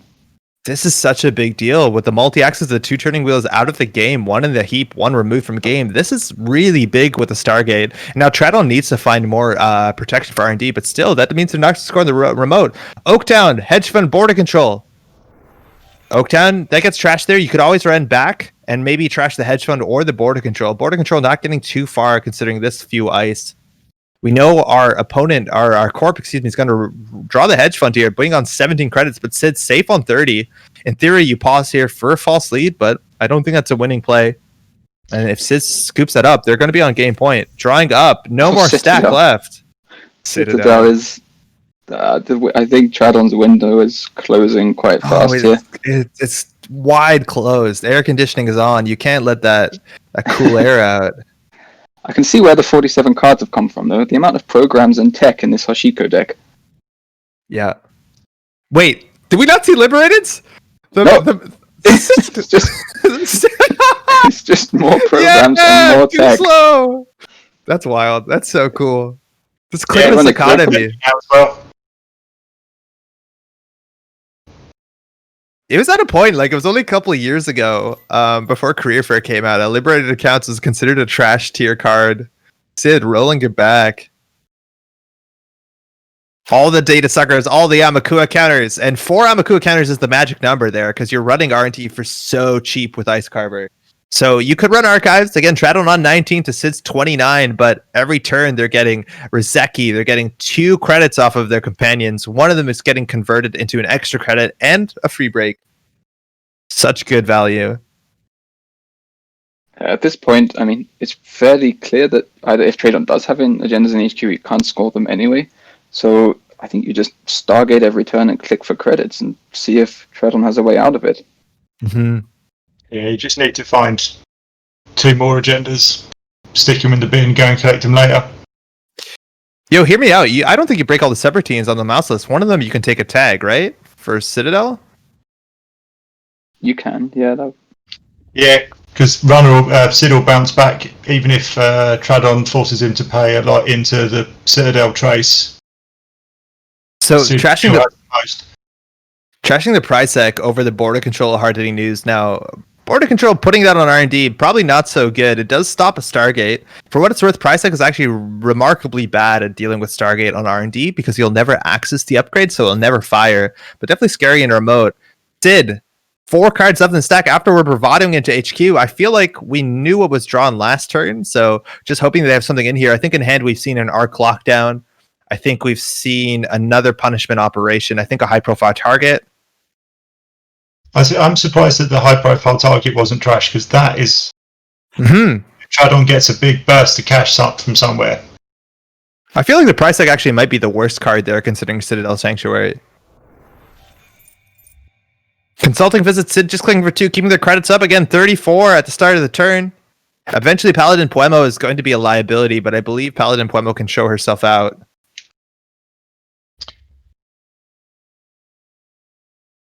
Yeah, you just have to trash one of your installed cards, that's it. Tradon, again, does have access to Arc Lockdown to remove a door. If they do have an Archer play and can get all those stars to align, it's going to be very flashy, and potentially removing the Amakua is going to be a big deal. Now, they would still have access to a Paperclip, probably one more in the grip, so Sid definitely doesn't want to commit that to the bin. If Tradon's on CVS, it seems unlikely, but maybe there's one CVS into Archer would be like the blowout play, but given the amount of times they've purged manually, I'd be surprised if they have a CVS. That's another manual purge, so I think we know a bit about what's on HQ, likely to be the spiderweb we saw. Archives, though, could always be that scary Archer that you commit over there early in the game to just scare off the Amakua and maybe even take it down when they're resorting to Archives runs. We're going through here again. Double Black Orchestra. That's 6 credits. One with a 1 down, 1 fewer with the bad publicity.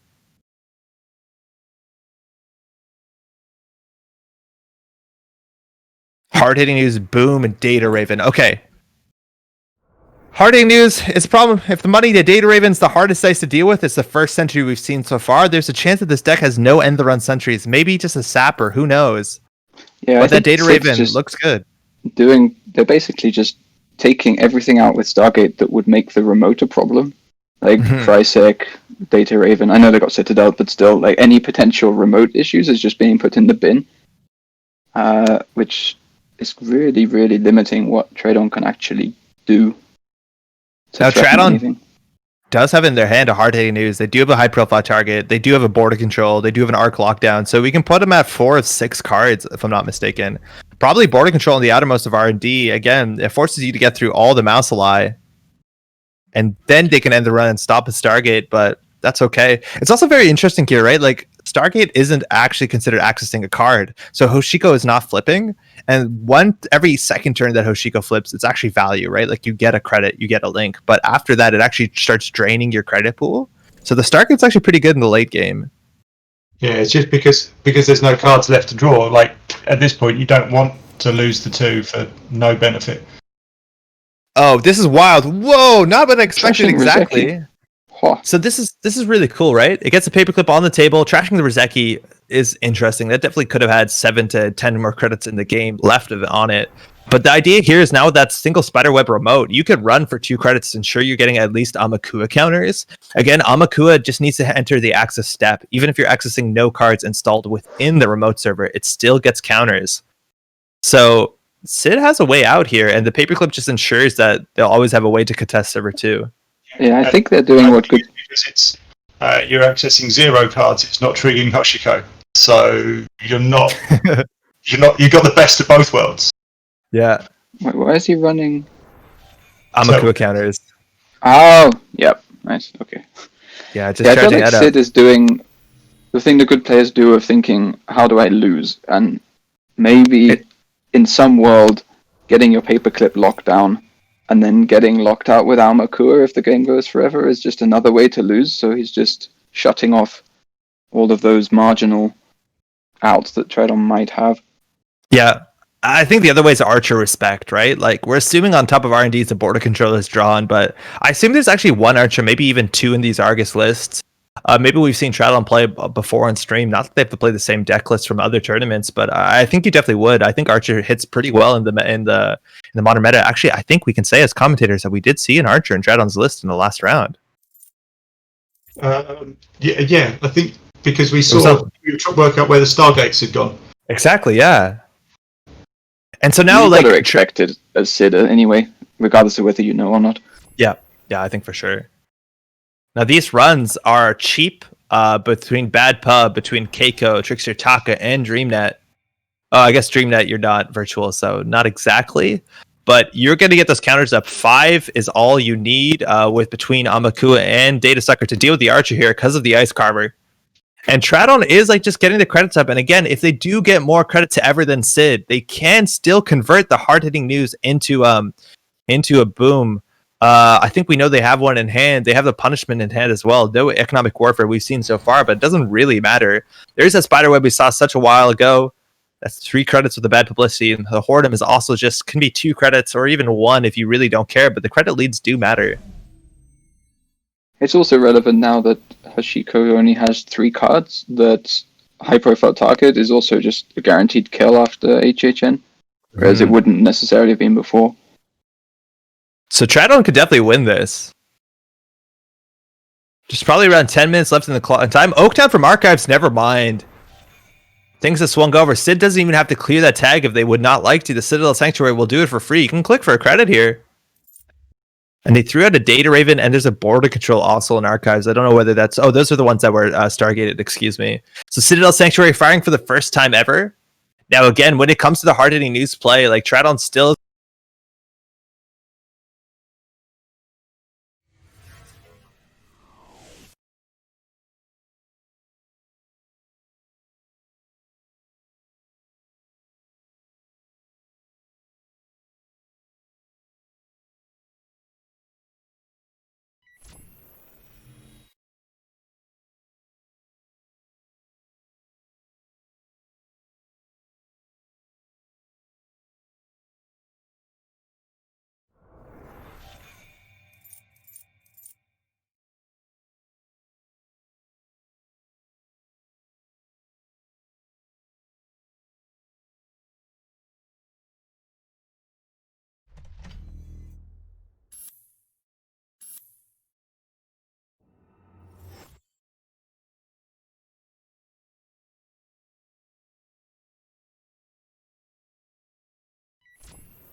here, which could not close out the game, but do a lot of damage. Again, 3 Amakua, 2 Data Sucker, plus Ice Carver. You have to, the magic number here is 6, and that's the border control that we saw coming in before. We'll see whether Tradon pops that. Again, Sid has double the credits with the bad publicity. Going to spend a pretty penny there here on the Stargate axis, see if that actually lands or not.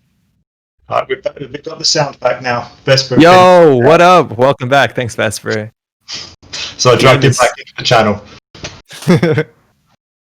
Game is still chugging along. We're going through that Mouseless again. Using the Data Sucker counters here to save cost. Now, those Data Sucker counters are very valuable, but I'm pretty sure Sid understands that at this point, Tradon's probably going to go for a Purge. So maybe you don't need the Sucker counters. This prevents you from checking Archives, though, if you do get an agenda here, just because Archer could be lying in wait. IPO, Horde, and Preemptive. Oh, that Preemptive feels good.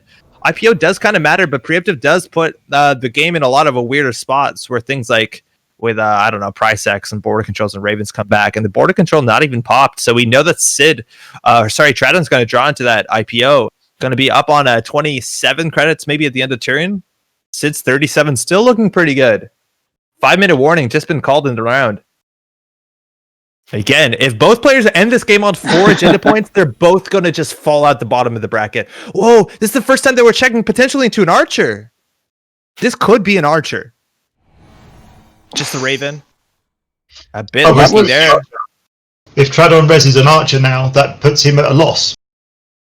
Yeah, True. that's totally true. But I think like losing the Amakua might, probably not. And then you lock down I guess you need another archer on server 2, and it's so hard to capitalize on.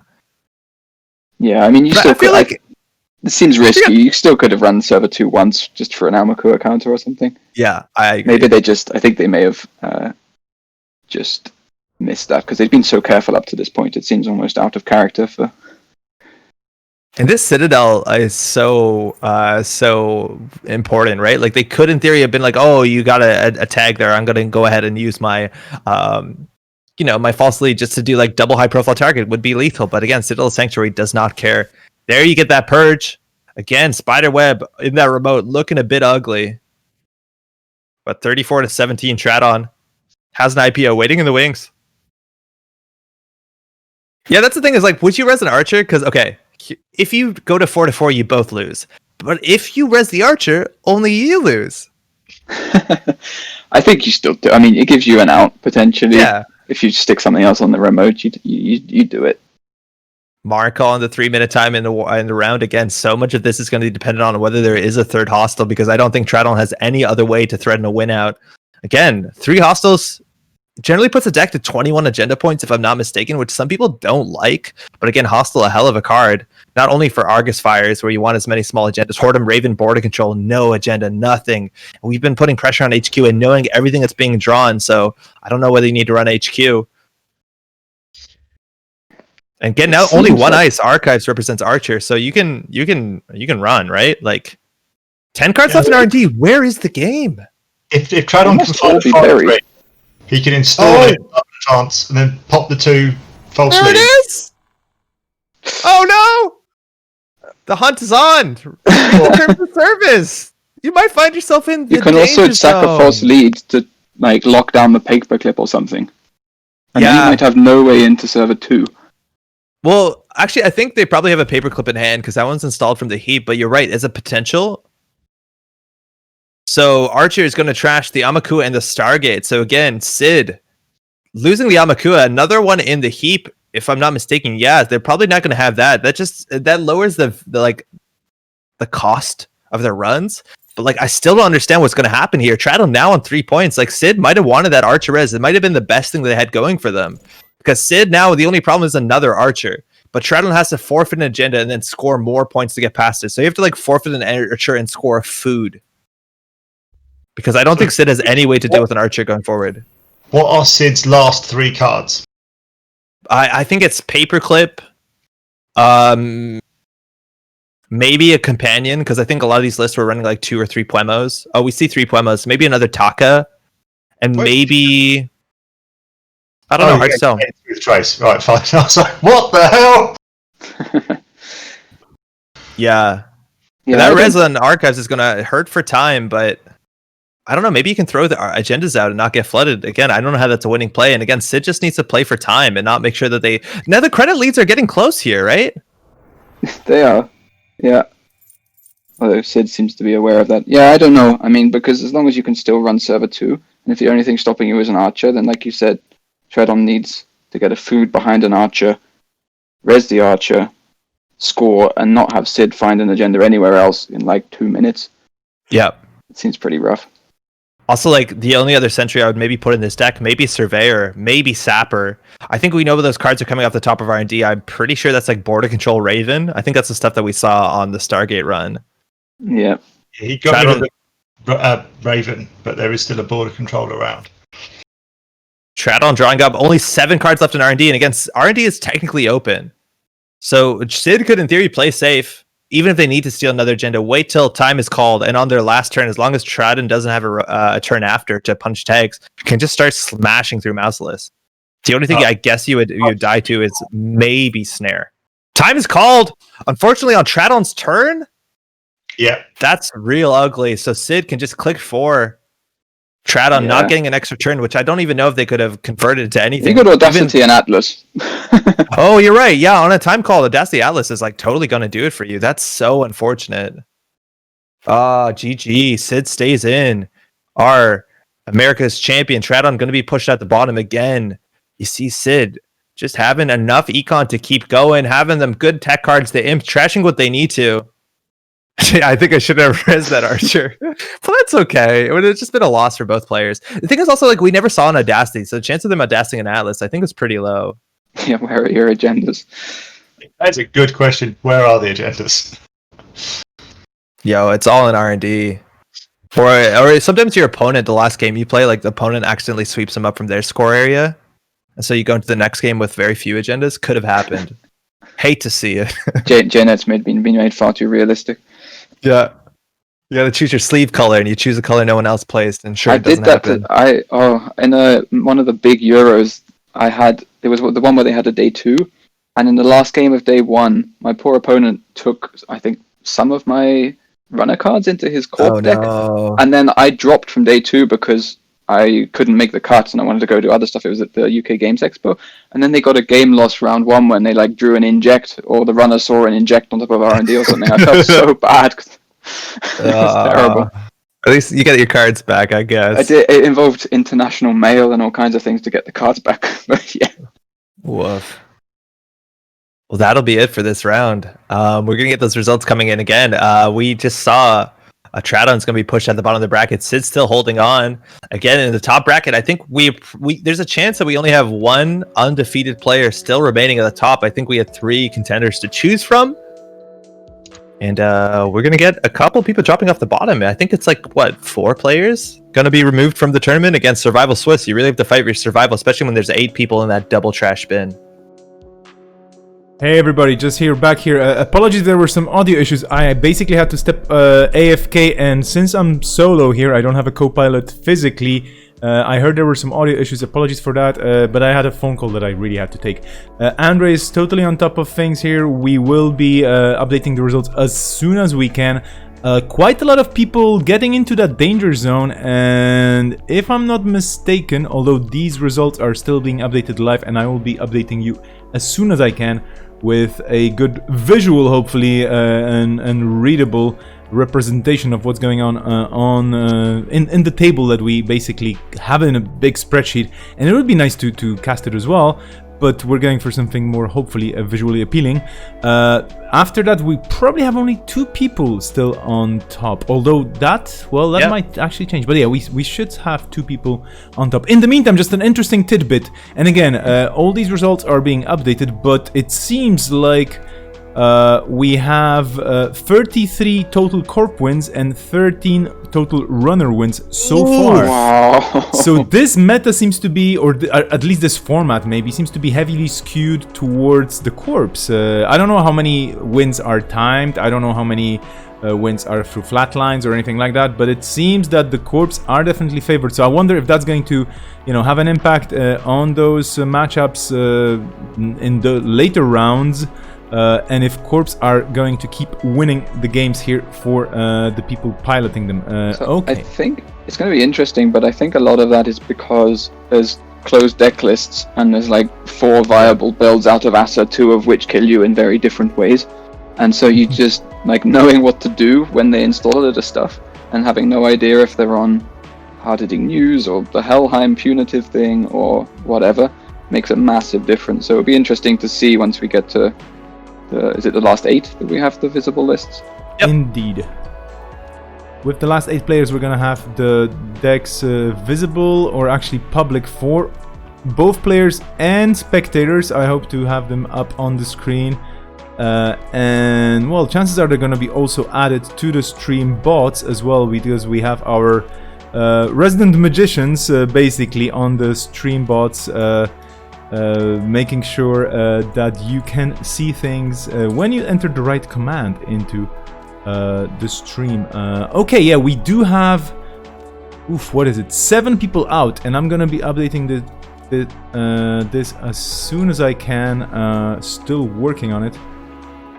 But yeah, in the meantime, there will be also a break There will be also a break between the rounds. I'm just checking in with Discord, which will allow me to potentially slow down a bit and then just get back to you with all the results. Yeah, 45-minute break, so I'm going to be putting a timer on the screen at some point. I'm just going to hop off for a second. Please do share your hot takes, your insights and whatnot. I'll be updating the result and getting back to you in a few seconds. Cool. We got a break coming up. I know the viewership numbers are just climbing and climbing. Maybe a bit of a dip here for the break. Hopefully the West Coast of Americas is waking up. Again, people are joining from all over to the time zones. I think we have 7 time zones stretching. Trying to figure out scheduling from that is kind of a miracle. But you're watching. This is the Intercontinental Championship. We have invited, Nisei has invited the top 8 players from each of the last Continentals. In the prior month, we have APAC, we had Euro Africas, and the Americas. They're facing off in a new experimental tournament structure called Survival Swiss. The players are showing up with 2 decks, a runner and a corp. Doesn't have to be the decks that they were playing in the Continentals, and they play single-sided Swiss. So it is paired. They're given a side to play based off of what they've played the fewest times and or randomly decided, and you play one side of the matchup. You have 40 minutes, and that continues to grind on and on and on until there's one person standing left, because after you do get your 3rd loss, you are removed from the tournament. So it's kind of a battle royale of sorts. I think at this point we have 7 players of the 24 have found the end of their road, but that's still let me do the math. That still leaves some players. So we still have a long day. We're going to take a break again. We have about 45 minutes to grab your whatever the meal is at this point in your day. How's it been so far, y'all? I think this is a really exciting format. I think it's worth noting that even though I think someone said in the end, once the tournament's finished, the people who've played through to the end will have played the same amount of rounds-ish as you would play in like a standard Swiss and cut format. But there, normally half the people who are playing in the cut have had managed to ID and had a bit of a break. Whereas here, there's just you just have to grind your way through like 11 games or something and really, really earn it even more than you do normally, which is it's pretty brutal. Like, yes, sure, you'll both get a loss, but if you're feeling tired, if you're starting to flag, it could be better to go, you know what, I'll take a loss and I'll have a 40-minute sleep and then come back. A little bit. Did you say before that was your top ID tech? Was ID have a nap? Carry on. Yeah, like the best I've ever done at an event was having. Oh, sorry, second best I've ever done was when I had a little nap in round 4. Just went and laid down on the sofa between in the next room. Slept for 60 minutes. Woke up. My headache was gone.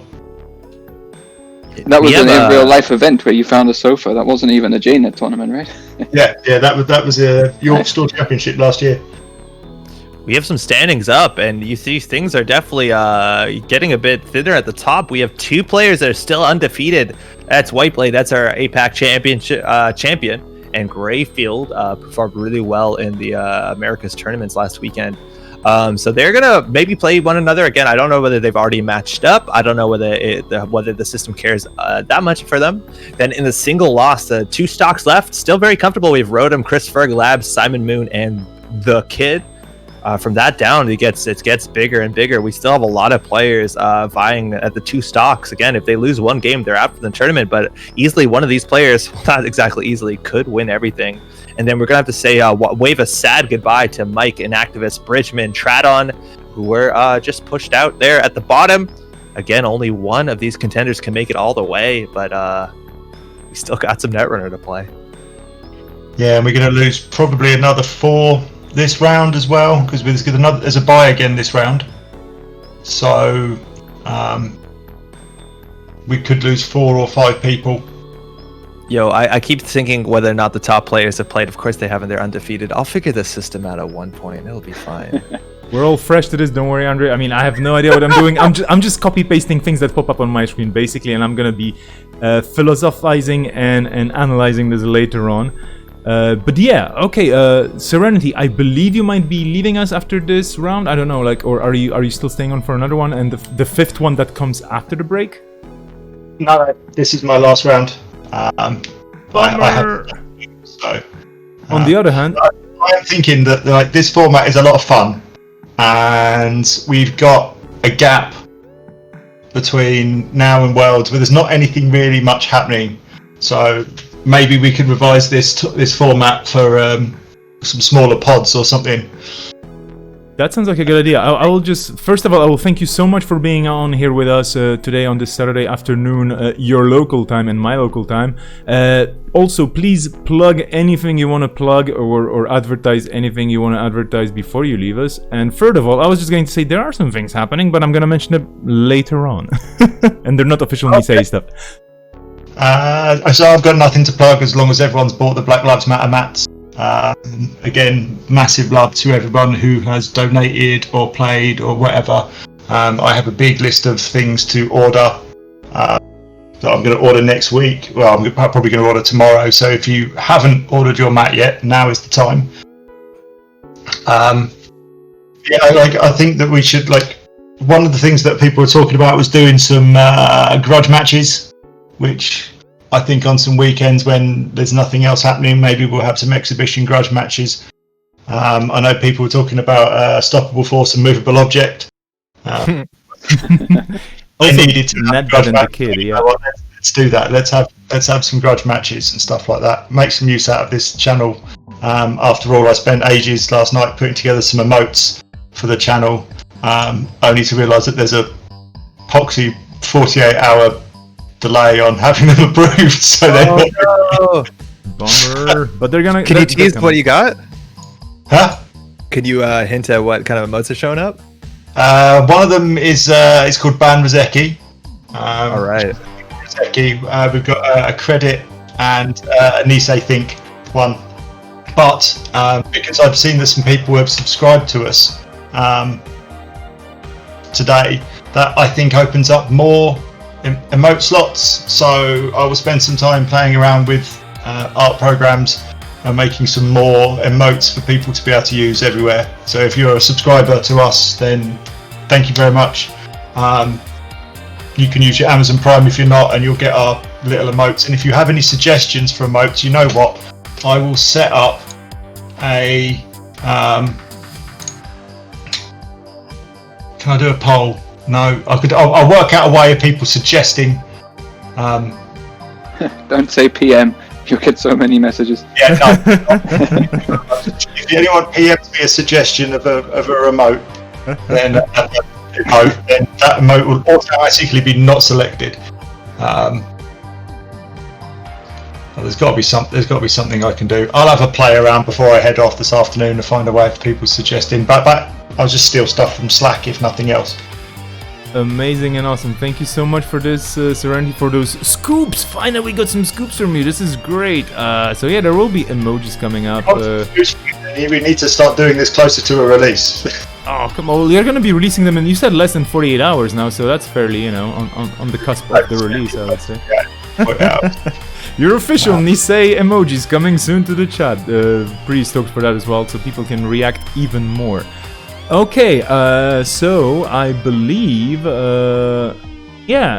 Andre and Matt, we're gonna be meeting after the break. I'm gonna be popping the timer on. Any last words before we head off into the break? Shout out to Serenity. Thanks for dropping by. Always a pleasure. I'm excited for the future. Let's take a break.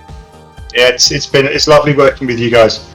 So I'm gonna head off and do my stuff now. But take care and enjoy the rest of the tournament. Thanks a lot, you too. See ya.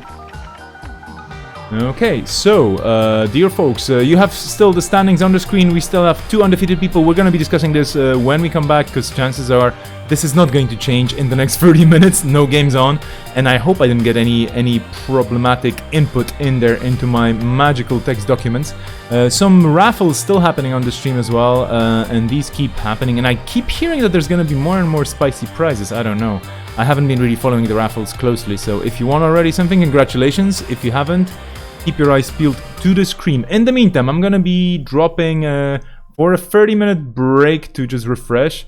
I hope we can all do the same, more or less, stretch a bit and whatnot. Maybe make some,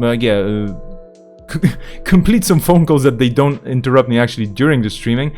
But yeah, see you all and hear you all and talk to you all quite soon. For the moment, just hopping off for another 30 minutes. Take it easy and see you in more or less 30 minutes.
controlling the masses.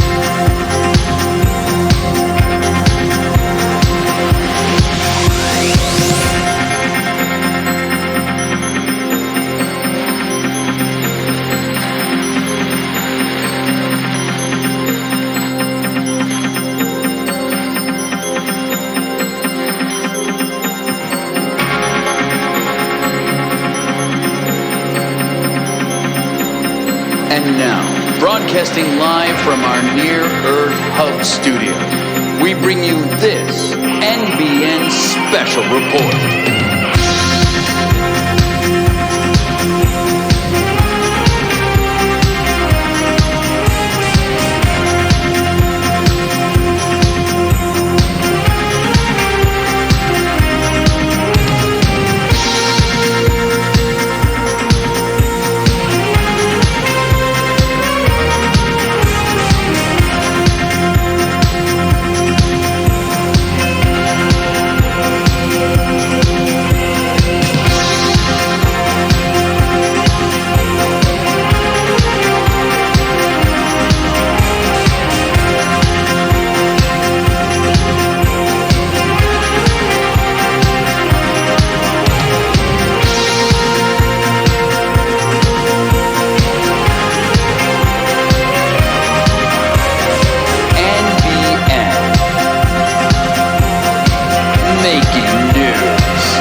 I assume indeed.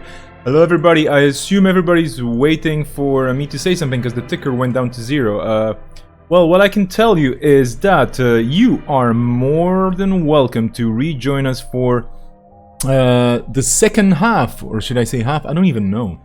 We started with 24 people and we're down to 17 right now, so I don't think it's really a half. We're not down to 12 just yet, quite a bit off, but you are watching for sure the Nisei 2020 Intercontinental Championship, an invitational event for the top 24 players from across 3 different continental tournaments happening in APAC, in Europe and Africa, and in the Americas over the last 3 weekends. This is the last weekend of the series, of the first time we have ever ran this. 4 weekends ago, this was just a dream, or this was just an idea, a solid thing with people registering and so on, but this was nowhere near reality, and here we are. Time flies, doesn't it? I used the break definitely to power up. I'm very happy to see you all here back in the chat. What's up, Jackmade? What's up, Chipet404? Snoopy! Hello there, Polly G, RCG Shorty, Mateusz Kazuro, and Cooked. Bookkeeper, hello there, Ned Jogging. Who else is there? Everybody's there. Everybody's here. Everybody's all over the place. Hello, Will Cornish. Welcome. The kid for the stream. Okay, yeah, it's gonna happen. The Stubble Force. Hello there. One of our amazing participants. Extreme Amigo. Yo. Boreira. Hello. Dzień dobry, dobry wieczór. Here we are, my dear viewers, fans, friends, revolutionaries, all of you. Failtech. Hello there, and Zombie. The Stoppable Force. I don't know if I'd use the word amazing, but I did participate. Excuse me, you are one of the top 24 players in the world as of a while ago. So the top 24 players who met here today for this event across many different time zones, you are one of them. So please do not sell yourself short. And speaking of the players, speaking of the amazing people playing today, let me just bring things up very quickly before I, of course, get into the fever of, hey, we have tables on and whatnot, because we're going to be getting there. You see the lineup here. 2 people without game losses just yet. 5 people with 1 game loss each. A bunch of people with 2 game losses close on the edge. And then a bunch of people, unfortunately, already eliminated. But these are the rules of the Swiss survival, so to speak, or survival Swiss. Everybody gets 3 lives. If you lose or you tie, you lose a life. The last person standing, so to speak, takes the tournament. And I shouldn't be blabbling much. We should be choosing tables. I should be inviting my lovely co-hosts into the room. Therefore, I'm just going to hop over to the Discord button machine. The Discord button machine, I press you. Hello, Andre. Hello, Matt. Are you there? How's it going, y'all? Hey. I hope you didn't have this thing where you were like, he's talking and he's not letting us talk and we should be talking. We have tables up. How are you doing after the break?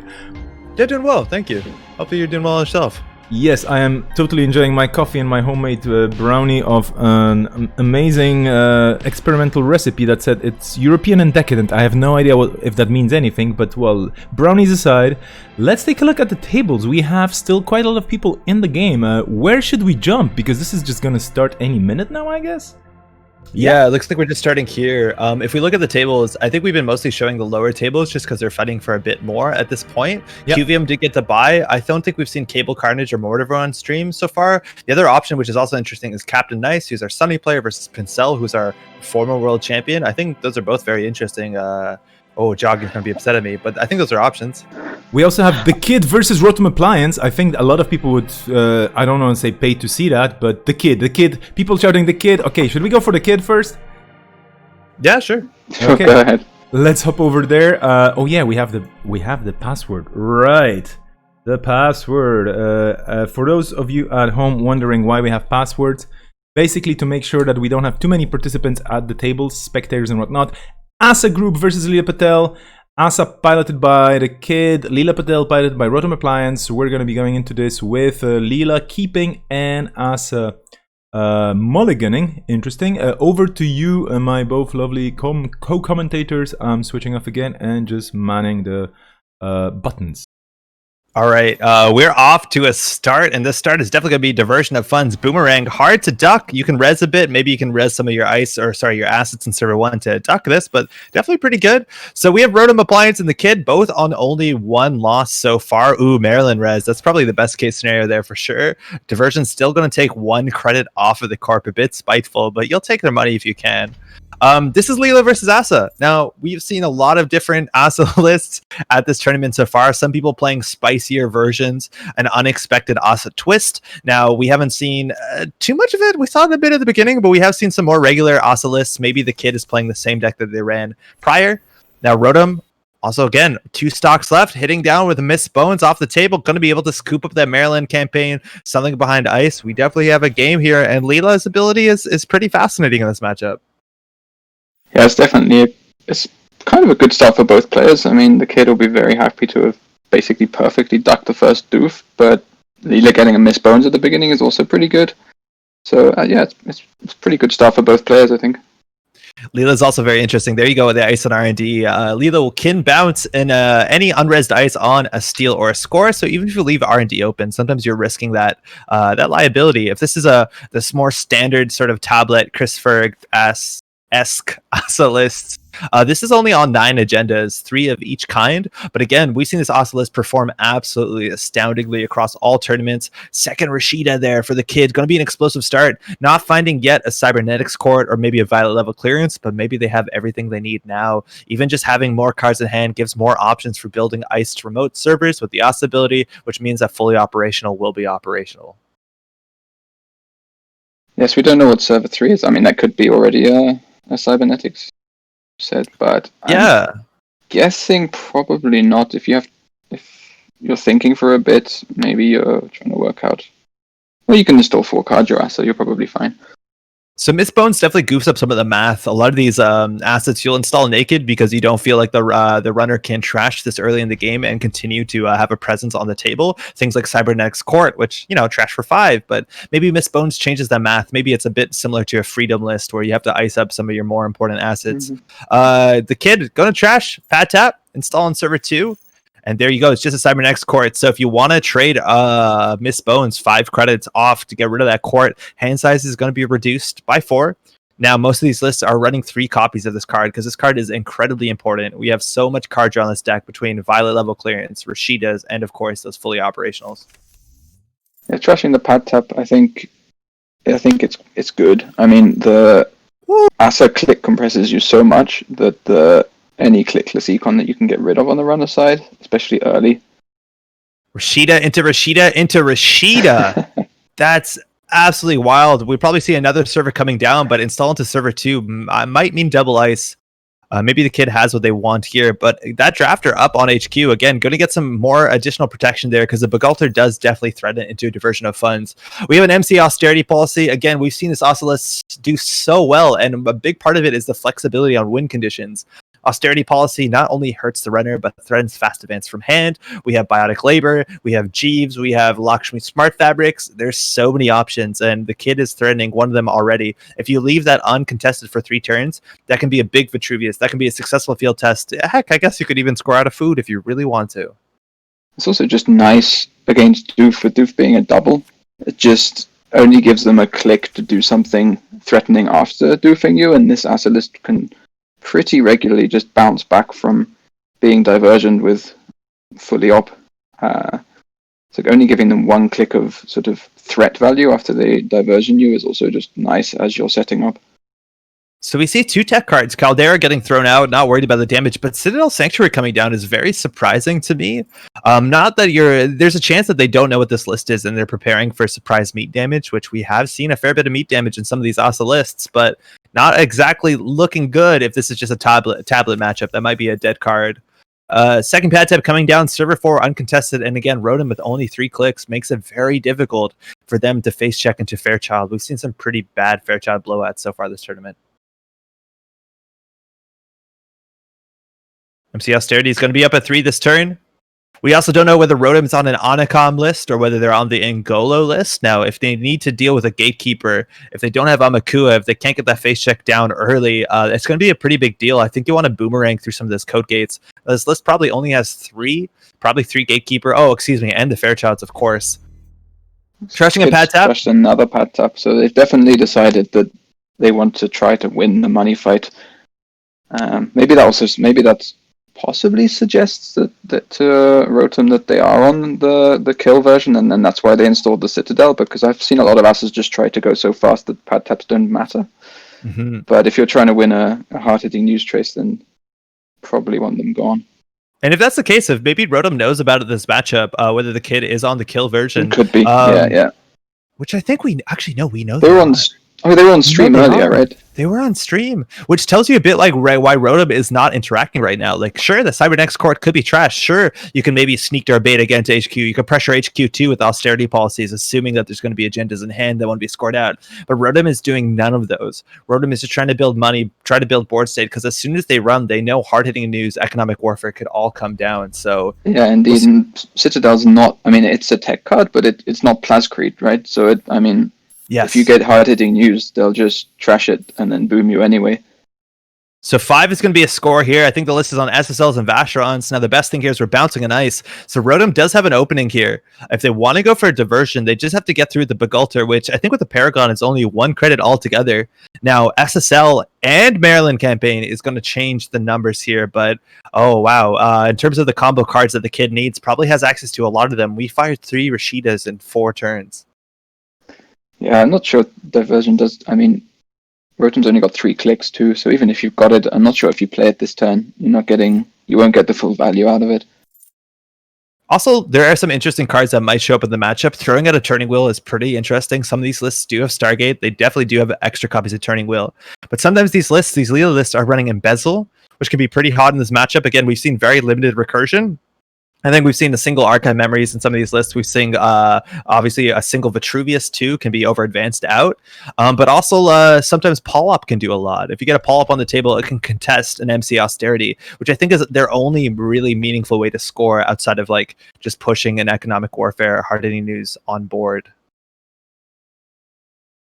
Yeah, Embezzle's interesting against a 9-card hand because I mean, you could hit the operations you want to hit, but you could just be really sad and hit 2 agendas and then not be able to get back in again, which I think happens more often than you would like it to. So 3 cards on the table. Server 5 hasn't been rezzed in a while. If it represented a Jeeves, it might have been rezzed earlier, but we're going to face check into Server 2 here with 3 clicks left. Ooh, just a Gatekeeper that is going to fire, so that's draw 3 cards. You can shuffle away agendas if you're worried about them. It does show you a bit of the agenda suite. I think if you start seeing false leads or Vacherons, you're going to know a lot, but I think Rotom knows this matchup and is playing against it the way you need to. There, wow, SSL Vacheron, so you're right. They might have drawn those, but that Embezzle hitting 2 agendas feels kind of bad. Another Bravado. Okay, so the money has shifted somewhat. Okay, and Ice Wall, if you didn't know by now, I think Rotom will be very sure what's going on for the Consulting Visit Alliance. A strange include in a deck considering Vanilla is only slightly worse against Amakua, but is a bit cheaper. But a big reason for this card existing is because you want to play 6 Wayland cards to make sure you're not playing the influence on the alliance of Consulting Visit. So you sometimes see these interesting 1 influence Wayland cards. Maryland campaign? It always stands out a lot more than the HB equivalent to get Jeeves because you can stick Marylands and AALs and what else is 1 influence into a lot of lists. Oh yeah, this doesn't have false leads, does it? I think it's just for Vitruvius. I don't think so. No. I don't think so. So that might be the only 3-2 in the deck. So the kid is going to get bounced here. Rotom is in an okay spot to diversion, has all their turn. The kid's money isn't too strong here. And there you go, diversion. If you can keep their economy down, they don't really have a threat, and they actually have to score out in a remote server. So while Rotom is down 5 points, they might be okay from this point forward, as long as there's no surprising traps. There you go, 16 credits, Paragon. Kid's going to be on 4 next turn. And we've been trashing those Marylands. Yeah, this is very interesting because like, on the face of it, I mean the kids. Oh, did you say there's only 1 3-2 in the list? I think so. I think it's just Vacherons, SSLs, and a single Vitruvius. Okay, so MCA is not so much of a threat then in that sense. Yeah. Huh. Now, Rotom still hasn't been drawing a lot. Checking server 5, we haven't seen what that is. We still have Bis Bones counters. It's a Mamba Temple. Not really needing to be res for value. We're going to trash that for 3 just to make sure kids' money doesn't really do much.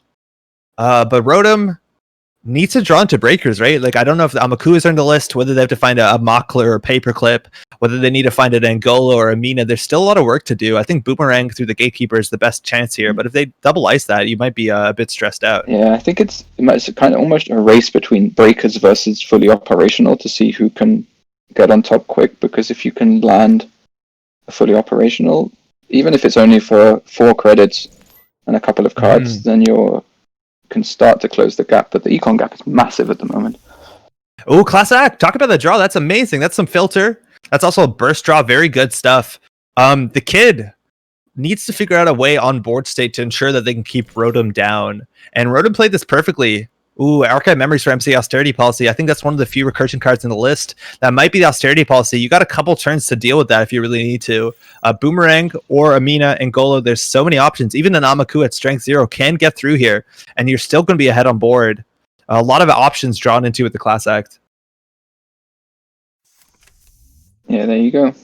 There's Angolo. 4 influence for a very flexible breaker. And Dirty laundry. That helps a lot. I mean, Angolo is expensive, but Dirty Laundry and to trash it with Miss Bones is Paragon nice, too.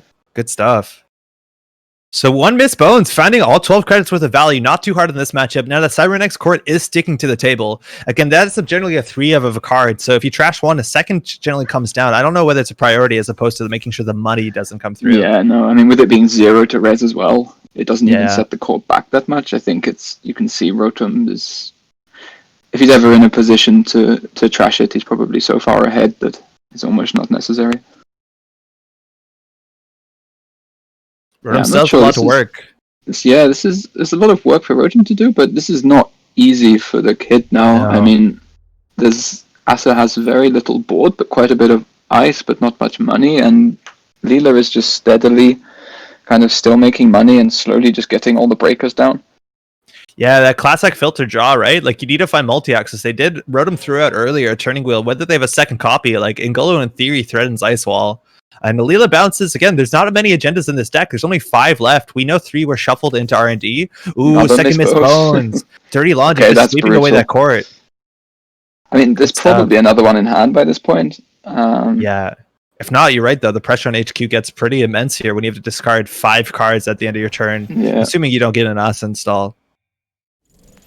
Looking at the heap, you see 1 Austerity in Archive, Cybernetics, a Mamba, 3 Rashidas, and a Maryland. I think Rashida's one of the worst. Chucked a special order too, so I imagine the Barrier Breaker is in hand. Playing Diesel. I always give flack for this. That could be I've had worse, but it's been working for Rotom. Take that, Blueberry. Poor old Blueberry Diesel. Kid, only 5 credits. There's an Economic Warfare, probably just for spite. Again, if you're going to throw out cards here. Oh, double Economic Warfare. You can't land the Hard-Hitting News, can you? You can do Trace 7. It won't land. And Citadel gets rid of that. Triple ice there. The kid looks like the Cybernex court trash is going to pay off. So just saying, you know what? YOLO. Economic Warfare. No yogurt for you. Lose 8. Not bad. But now HQ is ripe for the picking with only 3 credits. The ice in front of HQ, it can't be a Hagen. It could be a Gatekeeper. It can't be a Fairchild 3. It could be an Ice Wall. I feel like a legwork here could be disastrous. And you need to get those Vacherons early or you still have to hold on. We're accessing 3 from Archives. Again, this is a 4-credit run with Paragon. Seeing a Violet level, a fully operational Mamba. Oh, that throwing away fully operational hurts.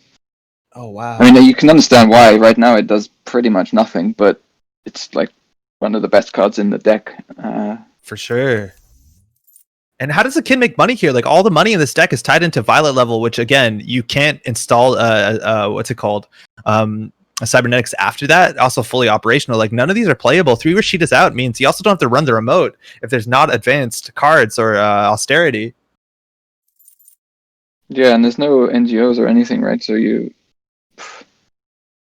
Rotom, though, losing 8 credits feels bad. That remote server 5 credits means you could be a Hagen eating your Rozeki. That came down a turn ago, I believe. I missed that. But they can't still res Fairchild. So even just like a diversion to force the res means server 2 will be pretty trivial. But I think we only have 1 left. Again, Class Act will draw through that. Or draw quickly into it.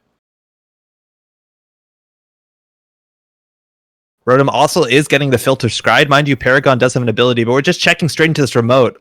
Now, Hagen is annoying. You can get through with Angola. There's the Hagen. It will actually threaten to trash the Rozeki with its first subroutine, trashing a non-decoder fractor or killer.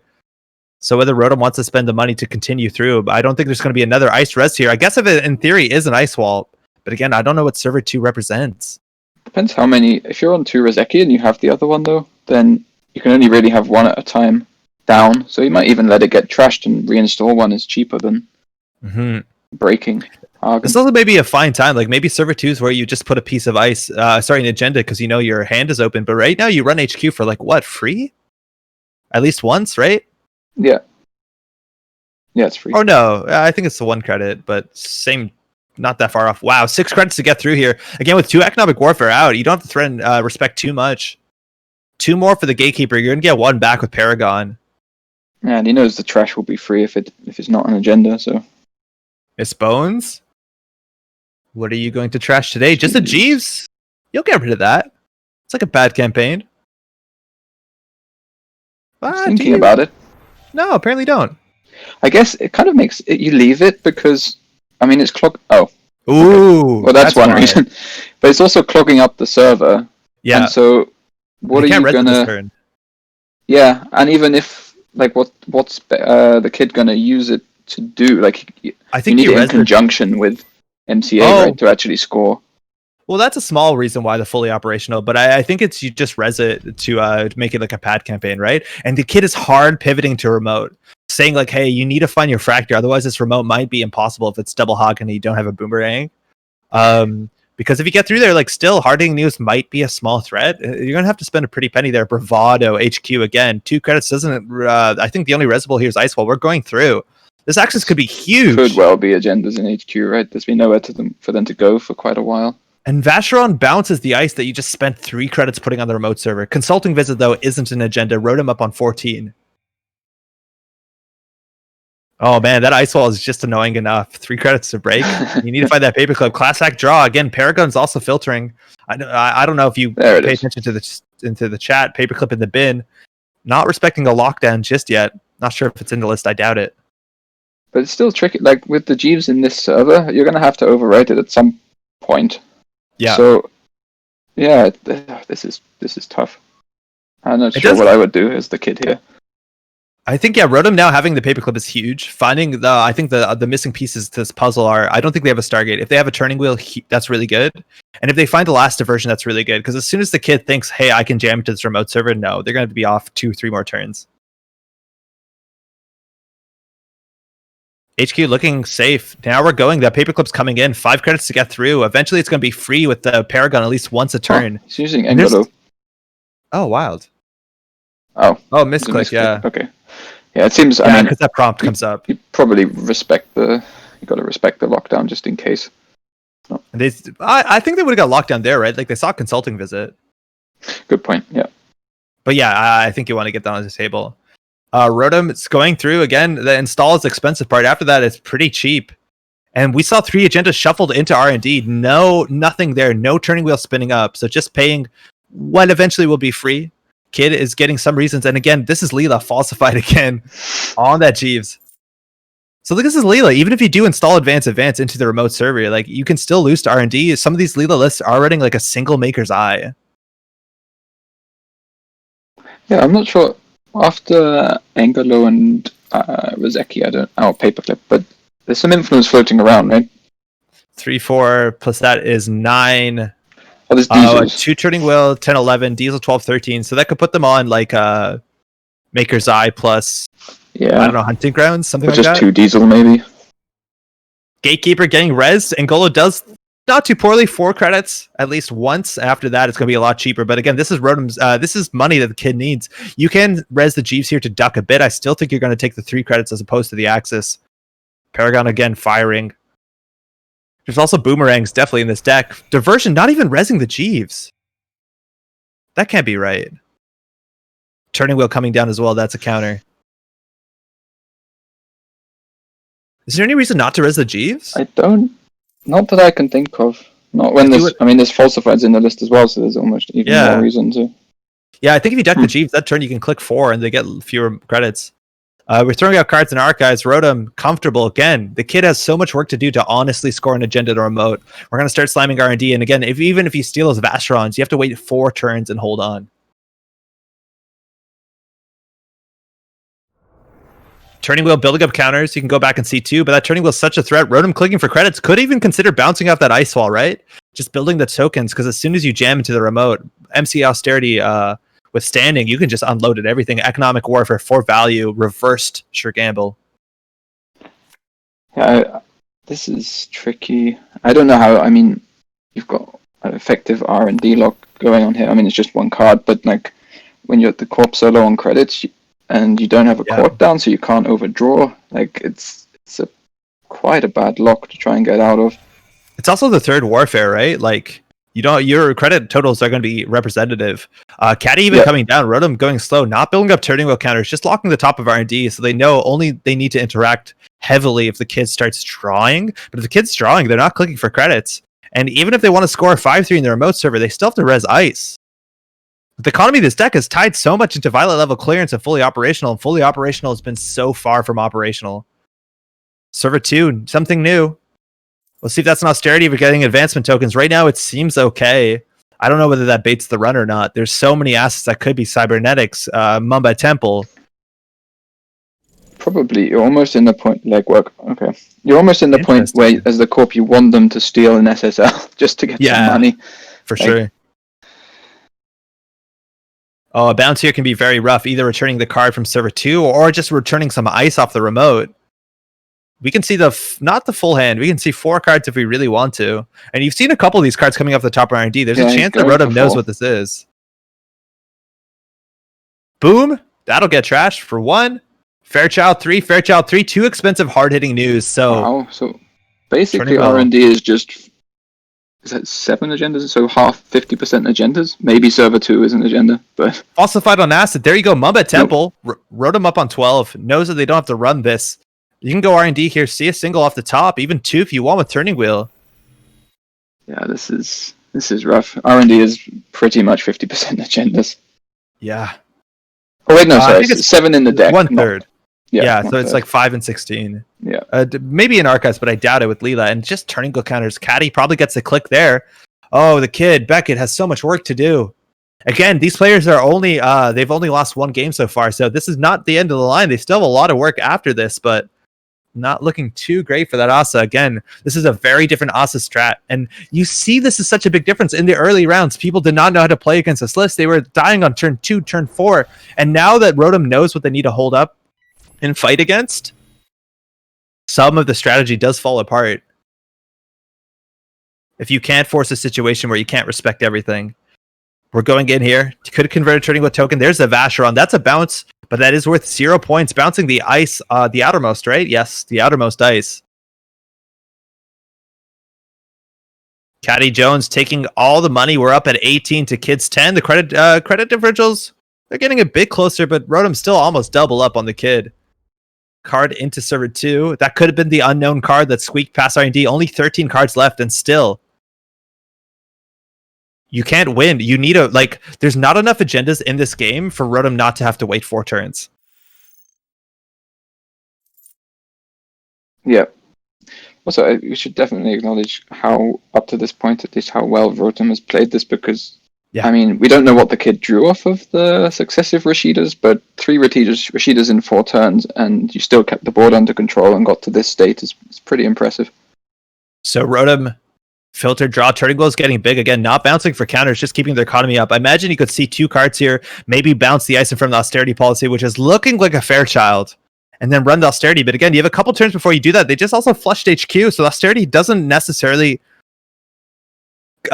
become an agenda here. SSL at the top, though, that's good money for the kid, bouncing the outermost ice.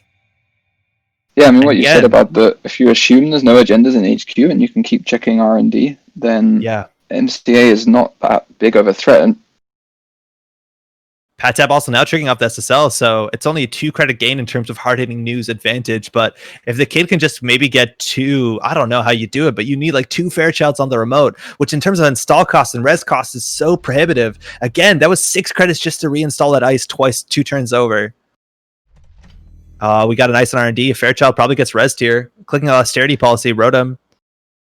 If there's no Biotic, like Biotic into 5-3, I guess you don't have the money, so... Yeah, that's the thing. You need one more turn, and then Rotom has to check in case there was the one card that got missed in HQ was a 5-3. But he's got 21 credits, he can easily check it. Yeah, charging the remote here. Still 3 credits on Caddy. Miss Bones also means that austerity goes down for free. It's a gatekeeper. So that means that any of the Fairchilds, if they're on front of R&D, cannot be rezzed here. We're going to go through, get that gatekeeper low, so later on it's less of a struggle here. That Hagen's a lot cheaper this time around. Only 3 with the paperclip as opposed to, I think it was 6 to kick through. Gatekeeper's 2 more. Rotom comfortably on 16 credits after Paragon. Money on Caddy. Kid down to 3. I don't know if they have an out here. The problem is that Rotom still needs to find an agenda and hold on. And if they steal anything else besides the last SSL, they're going to have to wait 4 more turns after. That's true. The Vacheron effect is real, but I mean, how many? Are there even any MCAs left now? There's 1, 2 in the bin. 2? Turning wheel building up, seeing nothing there. Kid again starting their turn. I'm going to be 6 credits, giving 1 to Rotom with the pad. Because I think, apart from MCA, there is no real threat, right? Because, I mean, anything that's installed double advance, you just check it. But MCA itself is not a threat either, because Rotom's just got plenty of money. Kid just clicking for credits here. Hard-hitting news for value. I don't think you recover from that. Jamming something in server 2 again. There's no threat here. Unless it's a Vitruvius, but I think Rotom's pretty comfortable with the list. They might have, I don't know if they have full information, but they might know. This could be a res, but there you go. The Fairchild res means that whatever's in server 2, if it was a Vitruvius, could not be scored here. Angolo still the SSL money. 5. Oh, yeah, touche. But I mean, I'd be very... The numbers don't work, right? If you have 3... You just shoot 3 it's a weird 3 density. SSL. And then... So even if turning wheel, you see 2 here, you can bounce server 2 and not worry about it. And again, there's so many agendas. There's only 3 left and 16 cards in play. Austerity getting trashed, the last one, and a Violet level clearance. You can go back in and see another card, but Rotom down on 6. It's important to know that you can only use Miss Bones for installed cards, so they did pay the 4 out of pocket. And now down to 10 credits, still 9 on Caddy. They just clicked it up this turn, so that's not coming off. So in theory, if this is a Vitruvius, if this is a list that we don't know the agenda's on exactly, fully operational, gain 4. Not exactly the credit lead, but closest the kid has got to it. Credit. 7 cards left in R&D. There was a fresh card drawn that turn. And now the Vacheron's offline. If you find that SSL, you win the game. For Rotom, otherwise, you still have to hold on for 4 turns. That Caddy seems really good right now. Yeah, because you end up with the absurd situation where the kid can just freely jam the last Vacheron just to make you check it. Yeah, so you've got to have enough money to be able to run a couple of times, but I don't think that's going to be a problem. You're totally right. Vacheron into Vacheron is something you have to contest with. This is still an expensive run, right? Like 5 for the Fairchild. In theory, at this point in the game, you could start trashing your cards that you don't care about, right?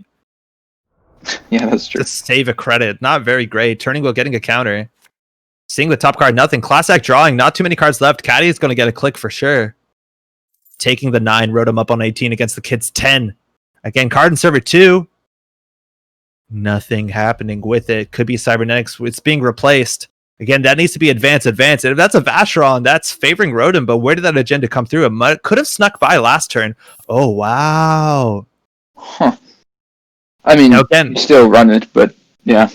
I don't know. Do you just smash R&D here, right? Like, get a Leela. You're going to see a third of their deck. Now, if you're saying that this is an agenda, right? 1, 2, 3, 4, 5. There's still 2 cards in R&D and 3. 2 and 6, excuse me. Yeah, true. If you've got enough money to comfortably run R&D and run the remote, but you don't need to. Yeah, you can just run the remote. This remote. So again, so far, not very expensive. We're seeing 2, 4, 5, 6 credits worth of ice breaking here. Not too bad at all. Rotom pulling out that caddy is on the right turns, I think. So we'll see what this idea is. Criminals have become the remote lock faction. Now, Fairchild 3 is expensive. Rotom could choose to click through this. It might be better. I doubt it. But again, 6 credits. That means the kid is not threading that hard-hitting news play, but this is probably a Vacheron, so This means Rotom still has to survive another 4 turns. We're going to get that Paragon trigger. Lets you scry your deck a bit. I don't think we've seen all the bravados just yet. Oh, no, we have. And there you go, Vacheron. It's worth 0 points. You have to hold on 4 more turns. Now, the kid is getting fewer things to jam into the remote. That gets a bounce, but not really. Nothing to bounce. So, I mean, I don't know how the math works out. If you jam another Vacheron now, and then jam the SSL, but, I mean, you can't threaten the jam, right? Like, you don't even have the money. Oh, it's too poor, true. Yeah, you're too poor. And that's the problem. Like, the SSL money obviously would be sweet right now, but the SSL is also the game loss. Yeah. Or win, I guess, if you score it. 3 in archives. Again, only 10 cards, 13 cards, and there's still 2 agendas left. There's a chance of throwing out hard-hitting news. I don't know whether you hold on to it, but it looks like Rotom's going to find out very quickly. Accessing hard-hitting news, a Cybernetics court. So, just 2 in the deck, but still might be 1 man. I mean, you can install Double Advanced Vacheron. He steals it. Then you click for 2. Then you install Double Advanced SSL. But I don't think you're not squeaking out like that. I don't think. And we're jamming again into full information. So if that's another Vacheron, that's not going to do enough. Whether I still think with Caddy on 6, you can get in here and still have more money. I think the kid doesn't have a shot. Again, that's either SSL or Vacheron. I don't think this reversed accounts or any sort of NGO. No. Aggressive secretary would be pretty great. That would be funny. Again, this server now, it went from 6 to 11, which Rotom can still do pretty comfortably and caddy up. I think it's actually 10 with Paragon. And mind you, this Rizeki is doing so much work. That little green orb.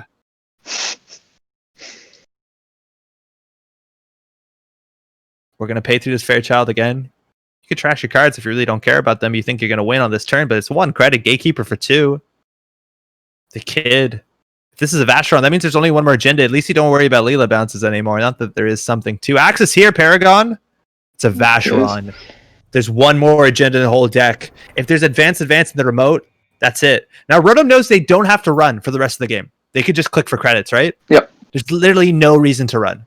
No, unless something gets the kid has to click at least, take 1 turn off to make money to even threaten it. And there's only 3 cards in R&D. So.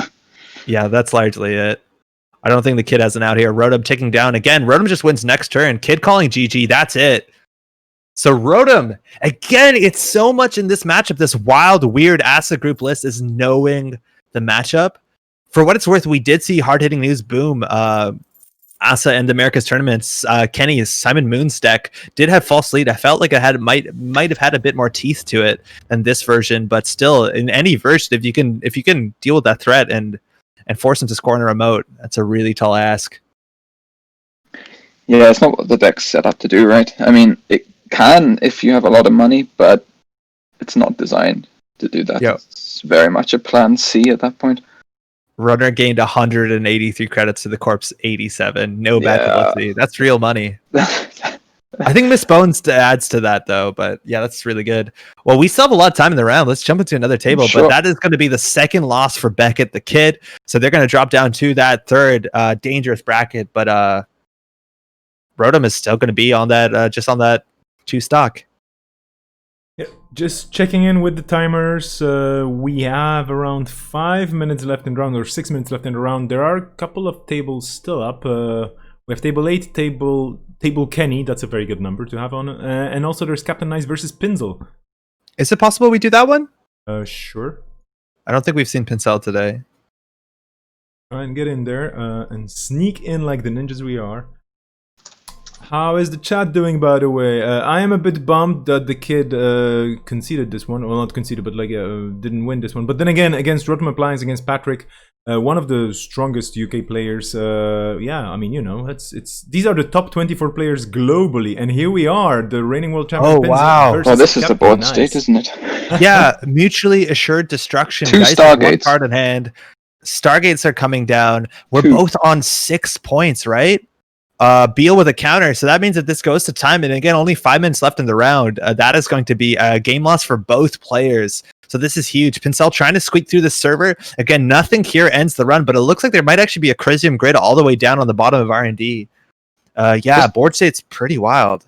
Just to double check, I think there might be a slight glitch in my display. There aren't 2 Stargates installed, right? No. It's Okay, one installed I'm and the other seeing one's, two. like, It's on- very bizarre. It's the other one's because it's on the run. It puts in front of R&D. Yeah, it indicates the run. Yep. Oh, sorry. Okay. It confuses me as well to no end. Absolutely agree. Yeah.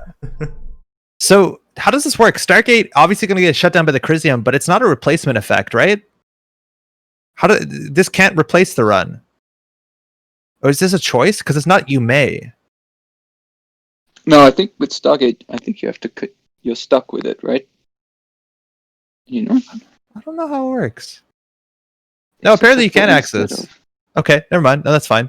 So the Crisium stops the successful trigger, so it can just be a normal run on R&D, just like at the top text fire. So that's fine. Oh, true. Yeah.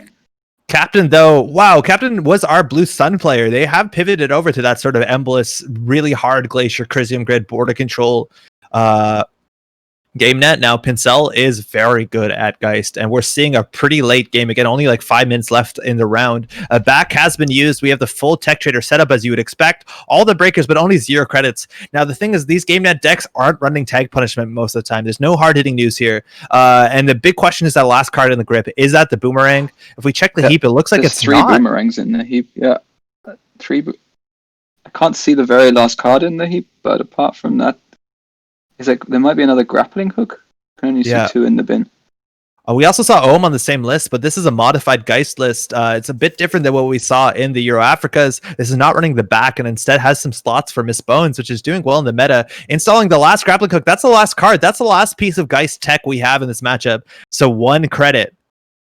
Paperclip, Begalter, and a Stargate. It's asking for a lot, and Nice still needs to score an agenda. Install advanced events in this remote. Surveyor is hard to deal with. Gold farmers are legitimately taxing 4 credits a pop. The last one could only be 2. But Captain has a chance if they can go fast enough to get that agenda and the money. Stargate straight in here. Whoa, can you do this with 2 credits? It's Geist. I trust Pencil to have somehow done the maths, and I'm sure it nets out, but... So FTP, you don't care. That doesn't matter. No. IP block does matter. You have to grappling hook it, though. The trace really is not going to work out. Slot machine, you don't care. Turnpike, you don't care. So in theory, this could work. Oh, unless you return the grappling hook to hand, then I don't think they can. There's no way. There's no way you can do this. Oh no, yeah, they pay 2 probably, right? They pay 2 to prevent the installed card to the grip. Yeah.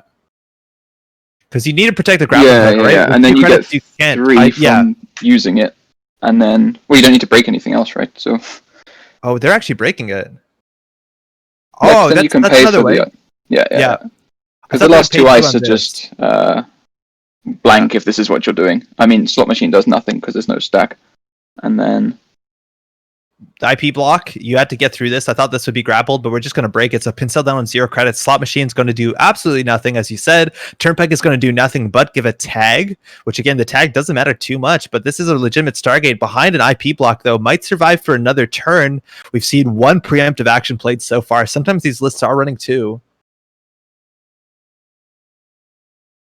Yeah, I think a lot of them are running 2. Nothing. Oh, wow. A free-to-play, a red herrings, and an NGO front. So that's a huge run. Again, now we're just left on clicking for credits and real breakers. And Nice knows to install events as fast as they can, because time is going to be called in, I think we have like 30 seconds.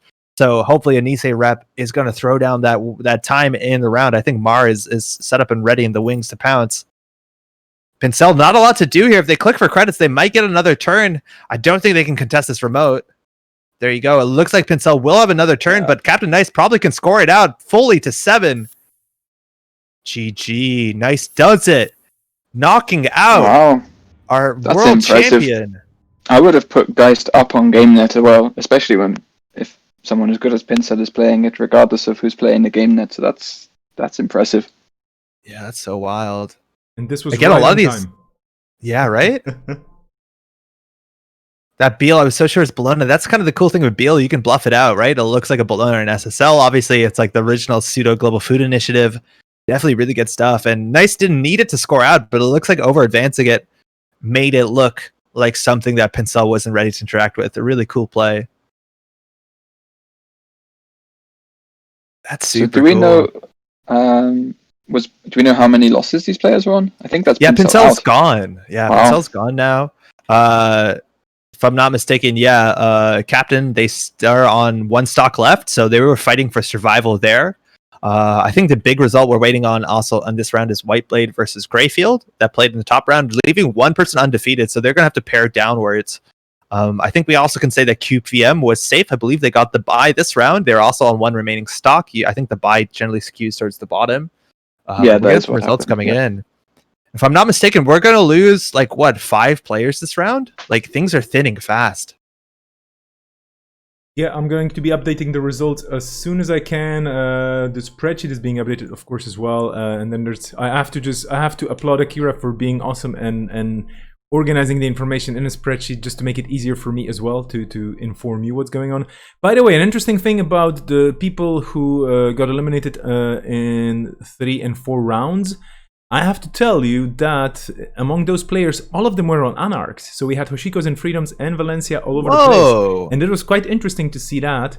A couple of NBNs, so we had 4 NBNs dropping, two of the only Waylands, so all Wayland is out. Basically right now the field is mostly criminals, a few Anarchs, including the still undefeated Whiteblade Hoshiko, I think. With 2 wins to their name, and then Asa group all over the place with that one mirror morph hanging still. Hopefully I will be able to give you the results in a second. And again, a huge disparity when it comes to corp wins versus runner wins. There's a difference of around 20 wins in the favor of corps, which is huge. Wild. I think. Yep. Yeah, it's a really big deal. Now, the format is built so that you will play the side that you've played the least in the tournament, but if it is an equal number, if you and your opponent both play one corp one runner, it's random, and then obviously getting that corp side is a huge advantage to you. Now the idea is once lists are available, that favors the runner a bit more, so we might see those numbers normalize a bit. It also might be kind of I don't know, we're seeing spicy lists that if you know the deck list will have a huge impact. We did just see that in Rotom's matchup against the Kid, where our knowledge of the matchup was the most important thing, and then Rotom capitalized on that near perfectly. So that's really exciting to see. I think also all our Waylands are gone, right? I don't know if you said that, Vesper. Yeah, all the Waylands indeed. So we had an outfit and an Argus, and they're both out of the tournament. But still, we had Tradon saying, "Yeah, I'm still on the best Argus in the world," which is quite cool to hear. That's super cool. Yeah, this is fascinating. I also see on the list, the Nisei document that was shared to us, there's a chart here that tracks the amount of wins you get on one remaining life. Seeing who can survive the longest in that bottom basket is going to be really cool to see if a player can stay there for 4 or 5 rounds on 1 life left. Someone joked earlier, I can't remember where I read it. Is this format just going to end up with people with Whiteblade undefeated and people just getting paired against Whiteblade losing, and then the next one comes and Whiteblade just sits there? It's a boss fight. Yeah, really, it's feeling like that at the moment. We did have a similar idea for a fun tournament, and it was basically at the what was the official name? I don't remember. Something of the table, but basically you have a person sitting at the table and the winner stays, and you just keep going and going and going and going. So basically, as long as you keep winning, you keep amassing points, and then at the end of the night, where everybody's already gamed out, so to speak, you calculate the points and you see who was the best player of the night. But of course, it would work best in person because, to be honest, to have a marathon like this on JNet could be quite harsh. Yeah, for sure. But that's definitely really exciting.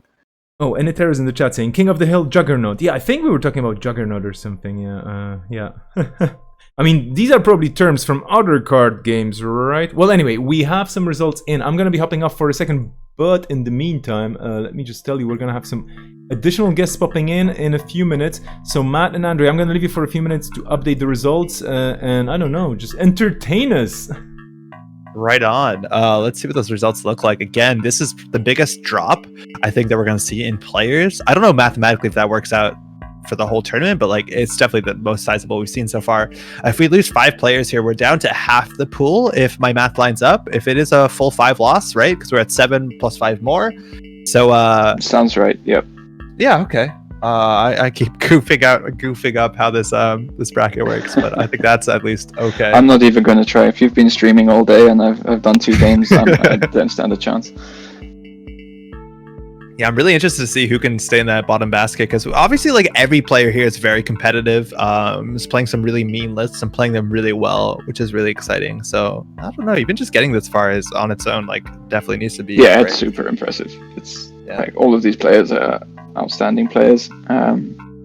Yeah, every game I've seen, not just the ones I've been commentating, but the ones I was just watching on stream earlier. There were a lot of good games.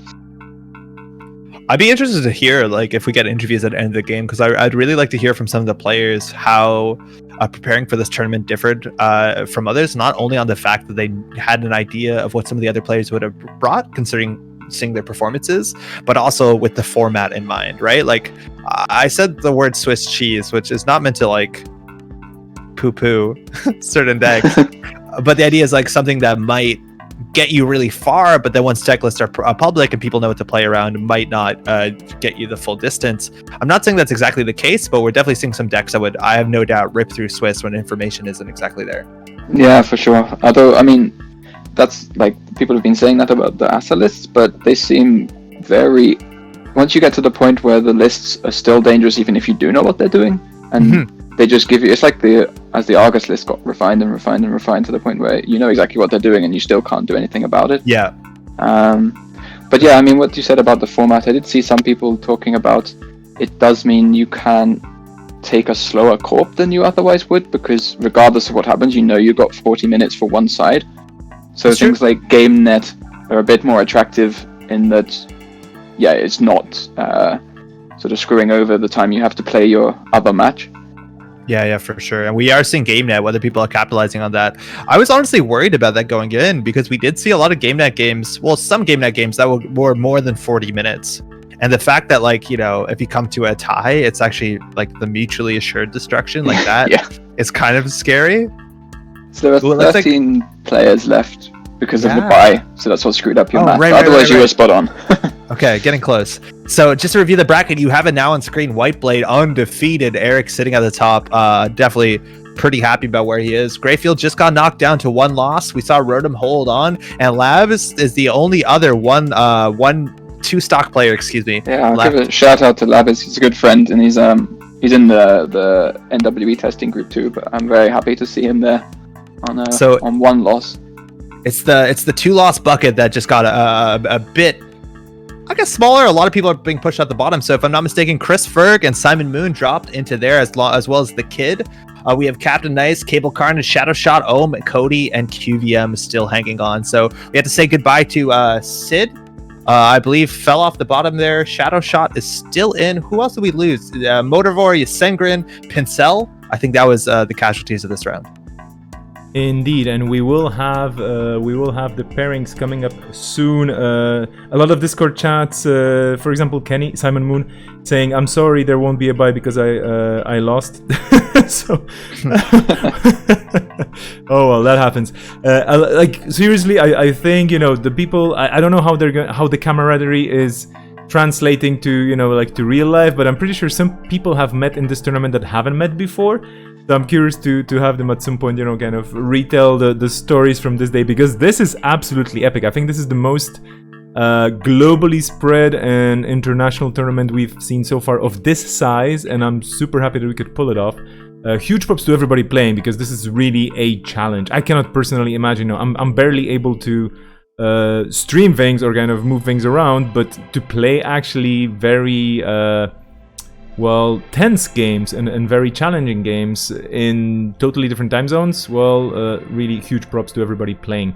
I think we are going to have some changes in the booth again. Is that true, Matt? Are you leaving us, or are you staying? I am scheduled to leave, but I will happily stick around if that's what people want, but I won't say too much because I know we have new people coming on. But I thought there were 2 people supposed to be replacing me, but I only see 1 person in the booth, so I'm not sure. Yeah, I mean, this is the thing. I don't know if there were some changes. I mean, this is the meta gaming here in the background. We just got 1 more, so okay. I think we're I gonna will say goodbye. Okay, so whoa. Before you go, we need some scoops, because you're on the localization team. You're the localization lead for Nisei. So are we getting any new languages? Are we gonna have cards in some amazing new languages coming up this year or next year? Or do you have any big plans? Scoops? So Scoops? potentially next year, I don't want to put too much pressure on the new translators. We do have Russian and Spanish in the works potentially, but if anyone listening, I'll plug a recruitment drive before I go. If anyone listening, if cards are not currently being translated into your language and you want them to be, then please do feel free to apply. There's an application form somewhere around on the website, but if you just ping either me in Slack or someone from Nisei and the message will get through. Because we want this to be available to as many people as possible, especially when Gateway comes out. So yeah, if it's something you would like to do, please, we would be very, very happy to have you join us. Absolutely, this is a very good call to action. If you want to see cards in your language, even just only on JNet, that would be already a huge thing to have, international JNet, globalized JNet. But to get them printed is no big deal as well, because once we have them on JNet, they're pretty much printable, I assume. So yes, do talk to Matt, do look around, do reach out to us at Nisei if you want to make the game more international. Thank you so much, Matt, for joining us. I really do appreciate it. Sure, thanks for having me. Thank you I'll for enjoy keeping watching it. for your international debut. We have, and I think, I don't know, I should be checking with some serious people here who are running this thing in the background for me. But I'm just going to make sure that, oh yeah, I just got a ping. See, this is what was happening all the time. Yeah, so we will have Guy and Neuropanzer joining us right now, I believe, for this round. Guy and Neuropanzer, can you make yourselves audible, available, visible, sonically? I can't make myself visible, no. I can totally imagine you in your... them. But, the rest I'll of it, do my best to hopefully, make yes. myself visible audibly, yeah. Please do make yourself visible audibly. So, Guy, I do remember you wearing very shiny, cool things for World. So, I do have a very vivid image of you in my mind. But please do introduce yourself one more time for our viewers. I'm Guy. I am on the balance committee for Nisei, so I'm the person that you tell to ban things that you want banned and unban things you don't want unbanned and all those kind of things. And I've been playing Netrunner since about creation and control. So yeah, I'm thoroughly enjoying the day. I've been watching the stream and now I can help out a bit. And Neuropanzer, welcome to the stream as well. And you've been on before as well, but please do remind our viewers who you are and where you're from and what's your favorite flavor of Netrunner. Yeah, absolutely. Hello, I am Neuropanzer. Michael is my non-Neuropanzer name. I was for quite a while a North Carolina area Netrunner player, currently a Boston area Netrunner player. And yeah, I guess favorite flavor of Netrunner would be orange. Is that between Jinteki and Anarch, or...? It's Max. It's Max. Oh, yes. Fellow Max lover. Okay, thank you so much for the introductions. Thank you so much for joining us. We will have, we will still have extra guests coming up later on as well, but you're going to be sticking around for the next 2 rounds, so do not run anywhere. We have 13 players remaining. I'm just going to remind people that we have an undefeated Whiteblade so far on top. Scary. Apparently Whiteblade is becoming this mythical monster in the global meta that everybody has to, cross swords with. I mean, of course, I just didn't call Whiteblade a monster. It's just like a mythical beast. He only gets stronger the longer you leave him up there. You gotta watch out. What is it with Canada? He's the only Canadian representative right now staying in the game. Andre, do tell us a bit more. Like, is it in the water? Is it in the fresh air? I don't know. Is it the food or the weather? What's going on there? It's like a mix of all those things, I think. It's just like a really nice piece of land, and there's a lot of it too, so it's pretty easy to share. We've been doing pretty well with it. So the thing is, you think Eric / Whiteblade is just doing so well because he feels so free and he's able to practice the way of playing that he wants, and he has a lot of potential meta solutions for everything. I mean, he hasn't lost a single game today, and he only brought 2 decks, just saying. Yeah, no, he's obviously been doing really well. We haven't seen too much. I know a lot of his games have been pretty quick, which is an advantage in terms of like fatigue. So we'll see if he keeps up. I think right now we have him pairings. He's playing against Labis, who is just, he's has to be paired down 1. So that's kind of the boss battle this round. But we still have a lot of people. I think we're gonna have 4 people being knocked out this round, which is that's a big old number. Yeah, we do have the pairings up. Indeed, we have Labis versus Whiteblade. We have Rotom Appliance versus Greyfield. versus Chris Ferg. QVM versus Cable Carnage. Shadow Shot versus Captain Nice. And Encoder versus The Kid. And there are 4 tables on 1 life left, which is basically... This is it. This is the out and about round. I mean, quite a few players will see the end of the tournament right now after this round, so exciting times ahead. Which pairing should we go for? Should we go for top tables? Should we go for bottom tables? Or what's the... I would happily defer to Guy and Panther, whatever you like, y'all. I can choose. Yes, do you choose? Go ahead. Come on, I would vote bottom tables personally. Okay, so between the 4 tables that we are looking at losing some players after this round, we have versus Chris Berg, we have QBM versus Cable Carnage, Shadow Shot versus Captain Nice, and Encoder versus The Kid. And to be honest, I have no idea who we should be watching. Captain Nice is gonna play Sunny, which is cool. Then we have Encoder Corping versus The Kid. We haven't seen The Kid on their runner, I think. Labis is gonna be Corping versus Whiteblade. I don't know if this helps. I don't think we've seen Cable or QVM on stream. Maybe we did just for a bit after a round. I might be mistaken. That sounds right. I don't believe we've seen that. Okay, let's take a quick look if they're setting up their table. I don't see their table just yet. Okay. Well, anyway, we're gonna be switching to the live view, and in the meantime, people in the chat, how are you doing? Can we see please? That's a message from Zombie. Cable Carnage QVM, have we seen them much? No, that's a very good point. Kevin for Kid confirmed. Is somebody trying to say that Kevin Tame is actually the Kid? We are gonna start table 4, so I'm gonna try and join table 4. That's gonna be QVM versus Cable Carnage. Hopefully everything goes according to the plan. I'm gonna be dropping out right now from my audio. Over to you, my lovely co-commentators and co-hosts, and may this be a fun game, which it probably will be. Right on. Things are getting thin on the ground a bit. We're only left with like 13 players, so a bit more than half, but this is going to be a big round again. We do have a bye. I think Kenny got the bye. That's Simon Moon. So we're going to have 4 people are falling out the bottom of this bracket with 1 heart left. This is round 6, round 7? I'm not sure. But we might not have that many rounds after this. We have QVM on Corp, Cable Cards on Runner. Let me see the charts. I don't know if we know what they're playing just yet. Let me see what I can dig up. So QVM is on Leela and Ag Infusion. We did see a bit of QVM's Ag Infusion, I'm pretty sure. I think there's still some Jinteki left here. And Cable on the other side is going to be running into that, if I'm not mistaken. Yes. They're on Leela, so that's generally the safe bet here. So going to be an interesting matchup for sure.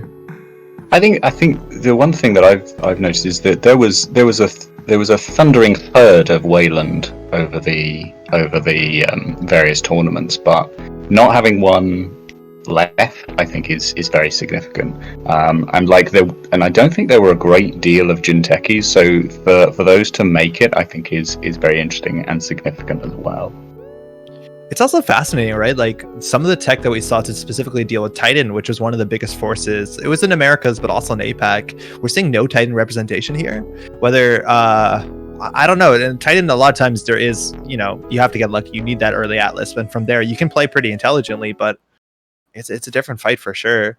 But you're totally right. Wayland was, I think, the least represented faction.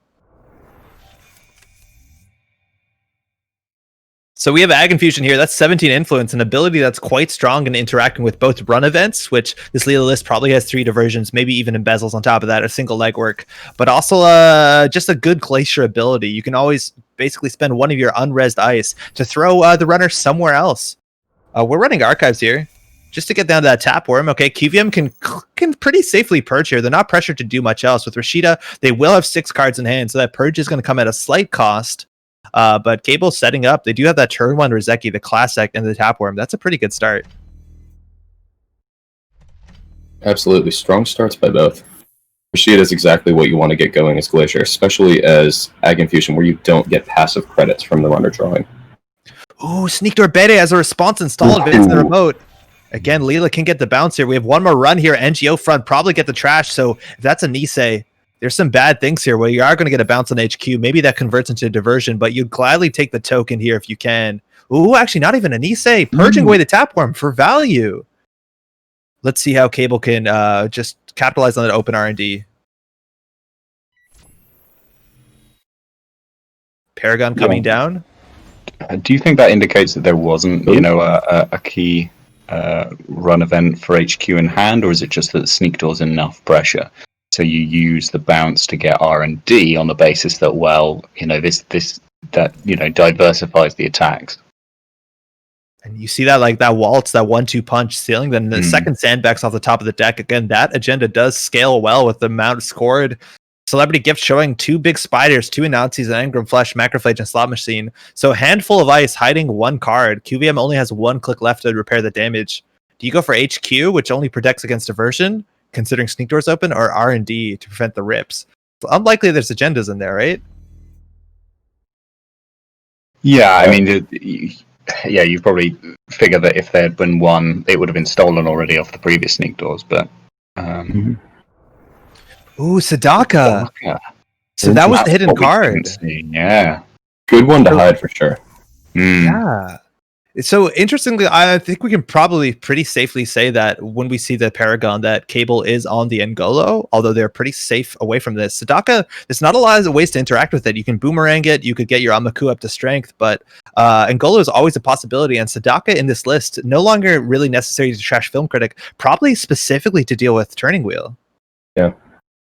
Then Sadaka is an interesting one because it might force, if you want a Turning Wheel run, you have to have an extra piece of ice interaction down because you need to save your Angola. So you can't just use it to break a big spider, for instance. Right on. Now we got an ice. Yeah, I suppose it depends whether you've got the Turning Wheel. Do you hold... Are you going to try and protect Class Act? Like, what value does the Class Act have enough value that you think the Corp's going to threaten to res and get rid of it? Because it's like all filter, it's really hard to it's very easy to undervalue it, I think. The amount of games you see, like the Corp equivalent of the Daily Business Show running all game, and in fact that was a huge part of what was going on. A triple advance on server 1. That's been there for a minute. Interesting. Okay, well, obviously, everything that I was saying about Daily Business Show was far less exciting than the fact there is a triple advance in server 1. Ooh, 5 advances. SSL with time to repair the damage. Mm-hmm. So obviously a way better score than Obakata. Net damage can be scary for criminals who don't recur well. You need to get your breakers down a lot of times, but I guess you're interacting with ice. Ooh, labor rights actually does change that, but we're spending it early. What are we putting back in? It looks like a Hunting Grounds, a Bravado, and a Sure Gamble. Hunting Grounds in this matchup, what does it deal with? We didn't see a Kamainu. It doesn't interact with a Nancy. I guess we did see a Slot Machine and an Engram Flush. Yeah, the Engram Flush I think is quite a big one, especially when you're criminal and you're sitting there with your breakers going, please let me install these, please. So this is like a wild discard that you might not expect. A double diversion of funds are thrown out. Again, Ag Infusion can always just trade an ice to stop it, but more importantly, install double advance in server 1. Cable showing no breakers. Yeah, going for the win already. Yeah. I presume, like, obviously it could theoretically be a NGO bluff. I'd be even surprised. Biovault. Yeah. Boomerang on the Nancy. Ooh, that does not break all three. Yeah. And that is an Obakata, which with this agenda suite, I don't know if it necessarily can be. You can't steal here. And you can definitely hit an end the run ice here with the SSL endorsement. You can spend all 7. I don't think there's a break point there. Border control would be sick here. Plus, you've still got the Ag Infusion to bounce away afterwards, so you've got to deal with it again. Yeah, which is not pleasant for the runner. So you can't deal with it twice, right? Because they draw, and then you can come back. You'll be accessing with no cards in hand. But you're right. Even if it's just an Obakata here, you're good enough. This could be a res or an Ag Infusion bounce. And if it's an Ag Infusion bounce, you can come back. You'd have to trash your whole hand, pay 2 to draw. Very interesting. Leaving it. Paragon. It's an Obokata. Oh Obokata, my! yeah. What a fast game! You need an access on a central server. Just start slamming here. Yeah. Just hope for the best on R&D, right? Just draw. Click for draw. That's not it though. QVM easily taking a cable. GG. Gonna be Yeah, knocked out. I think Cable just decided that that was game. Ooh. Yeah, I think you Pretty slam on ideal there, right? agenda order. I mean, yeah, I think it's one of those you can go for it, but I can see why KVM's decided. Like, even if you do get back into the game off one of those, like, yeah, I mean, there are times where you think, all right, this game is probably over for me, because you could probably have an install advance again. The turn afterwards, I think, because there was the economy to support it as well. So I can understand Cable Carnage being like, you know what, I've had a good run, and they have. They've done incredibly well to get this far, and I have a feeling they swept me as well. So that's very well done. No, obviously I'm no more a difficult opponent, but just a nice bonus for them. So this was a very quick game, and you know what's the sad thing about quick games? That they're over fast. But you know what's the good thing about fast games during tournaments? We get to watch another one. Where should we hop over?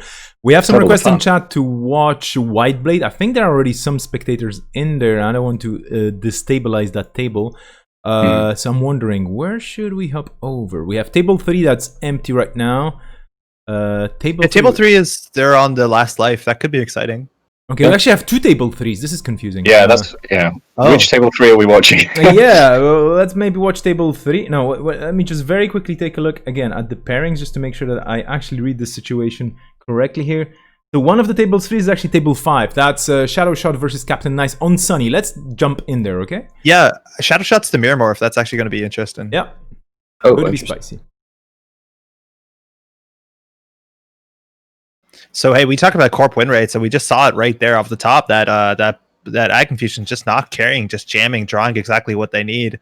And now we are on Sunny versus Mirror Morph. Mirror Morph has a lot of fast advanced tricks. I don't know if Sunny has a good way to interact with them, but we're looking at austerity policies, Bast Chiraboga, and we have a card jammed to this remote that is currently threatening the win. And it looks like Shadow could just have it here if they advance 3 more times. Did we come in at just the right time to see again another corp win? Just in time to see a corp win, yeah. And again, it looks like just a rush plan. Yeah, turn 11 again. Security Nexus just came down last turn. But you get 3 ice on a remote. That's enough. That's all that matters. This is about the end of when it would have been safe to try to rush out. Just look at the board state that Sunny has built up, though. Yeah. Oh, absolutely. If this lasts longer, it's gonna start being very bad for the corp.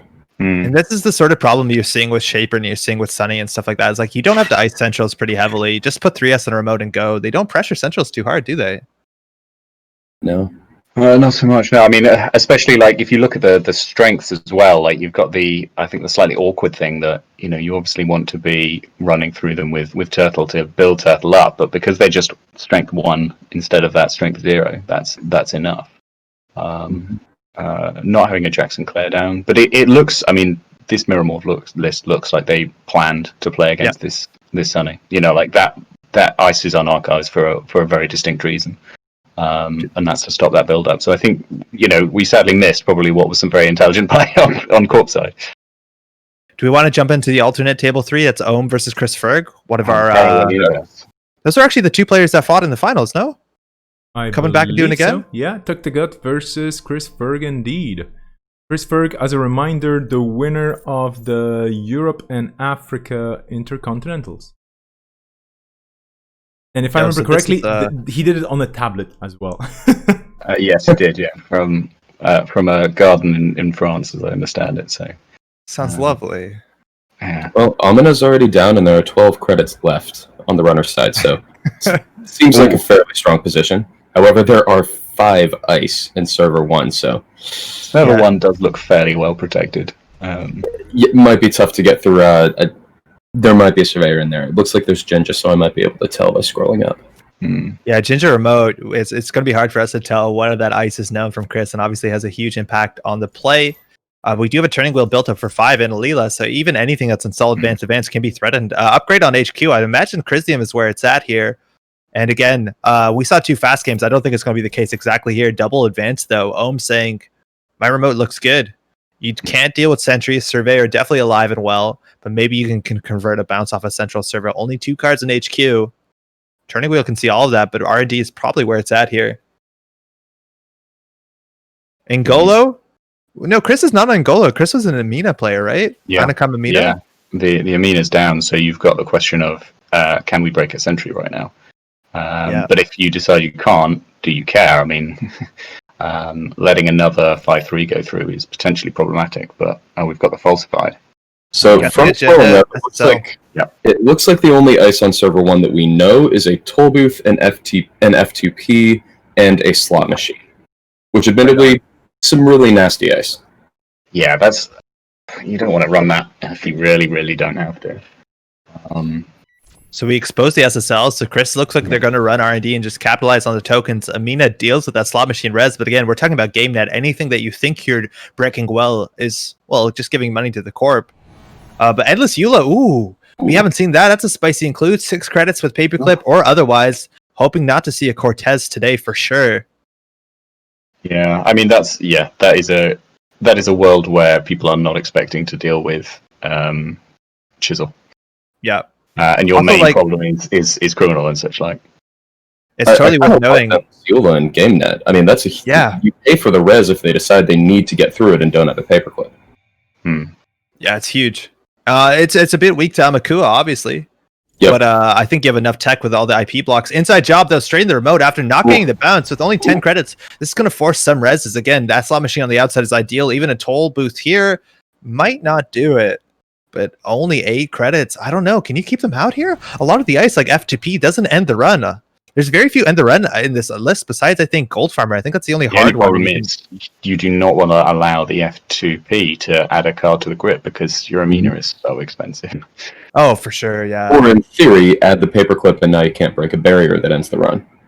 Oh yes, true. Yeah, that's even smarter play. You can pay 6 to get through Gold Farmer if you panic. You can't res slot machine. Like, I don't actually think there's end the runs on this remote. IP block you can trace. Yeah, toll booth isn't relevant anymore, so. Yeah. It's like Enigma, if anything, but that generally, we haven't seen that too much in the GameNet list, but you're right, I still think the bounce is disastrous. Yeah, so I think... Enigma would mean no score next turn, I think. So I think what they do, so they are spending the credit to break the can't put things back, taking the tag. And they spend the money on the F2P, right? So GameNet triggers. So now they're back up at the 5, so a surveyor can show up. Oof. Border control, though, that's good enough. You're going to stop the score, but those 2 subroutines, you're going to eat the border control 2 probably on this run, which is good going forward. And only going to take 1 tag, so you can clear and save your turning wheel.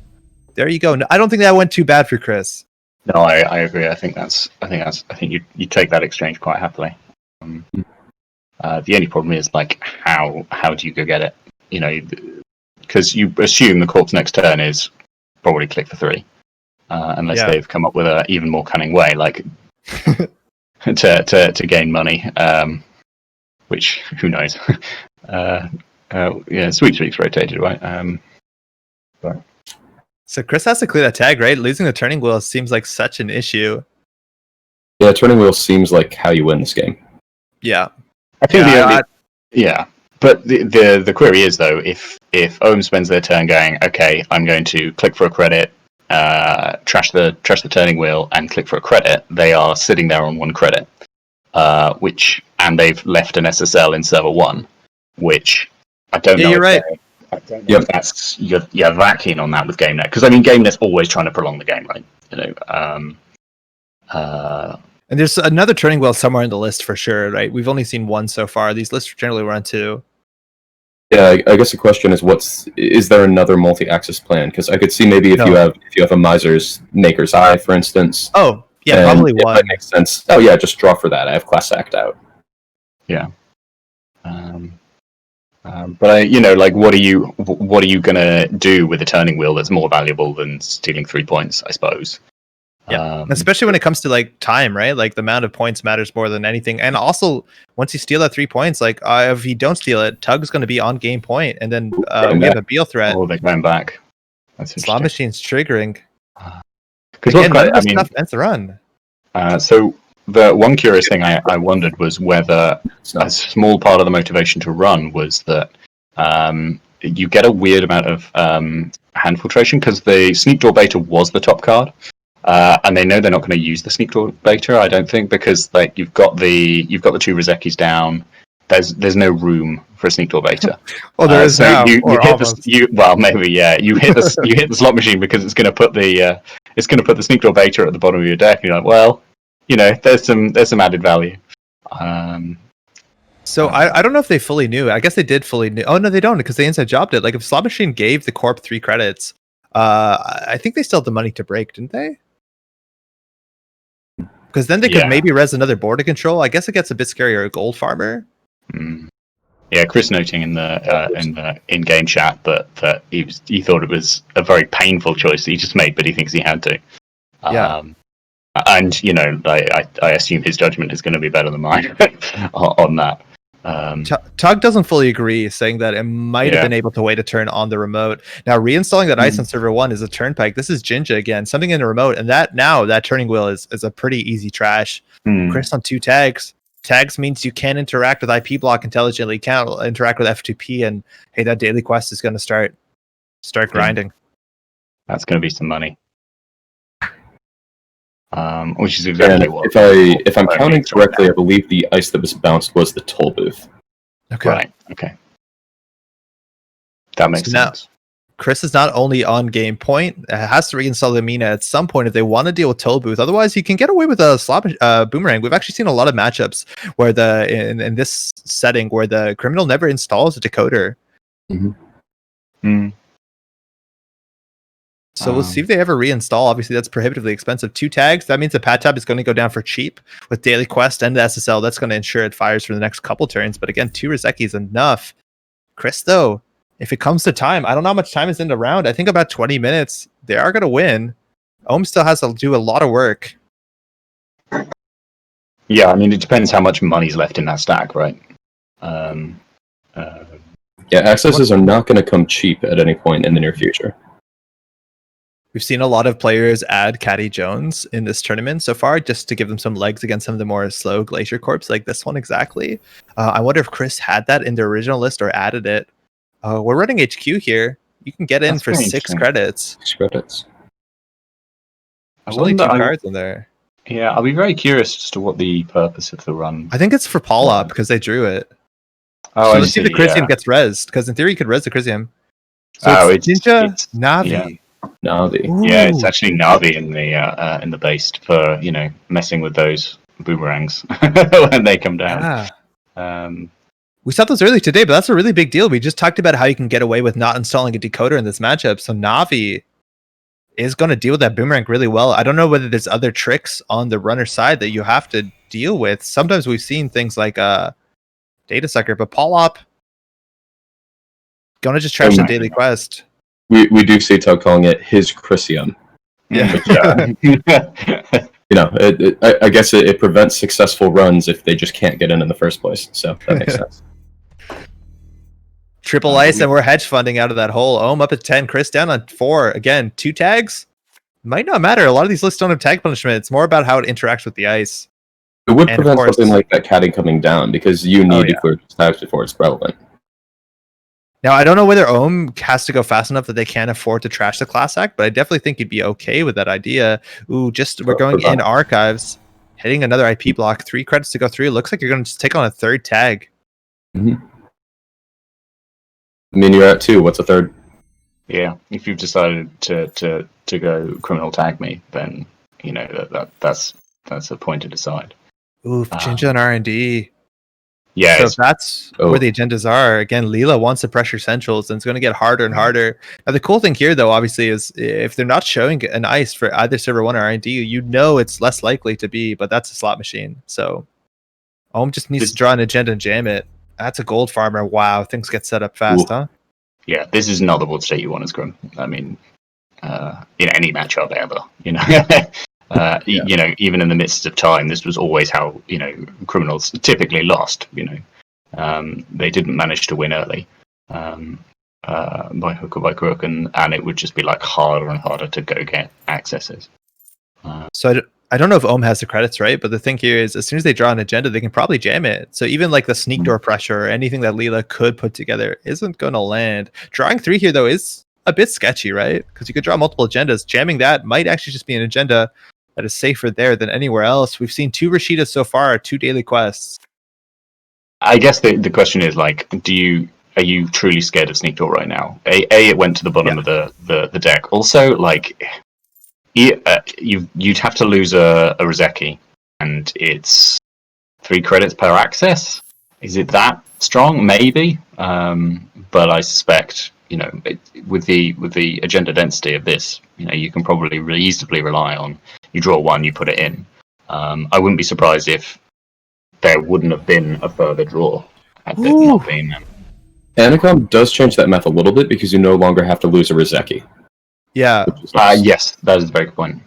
Diversion, smashing straight into that toll booth, that 1 credit return, but with only 1 credit, if this is not an NGO front of the remote, that's not safe. Whether Chris can get in an access with more than 5 credits, if that is a blown, is a different question, but it's a really big chance here whether this is an NGO or not.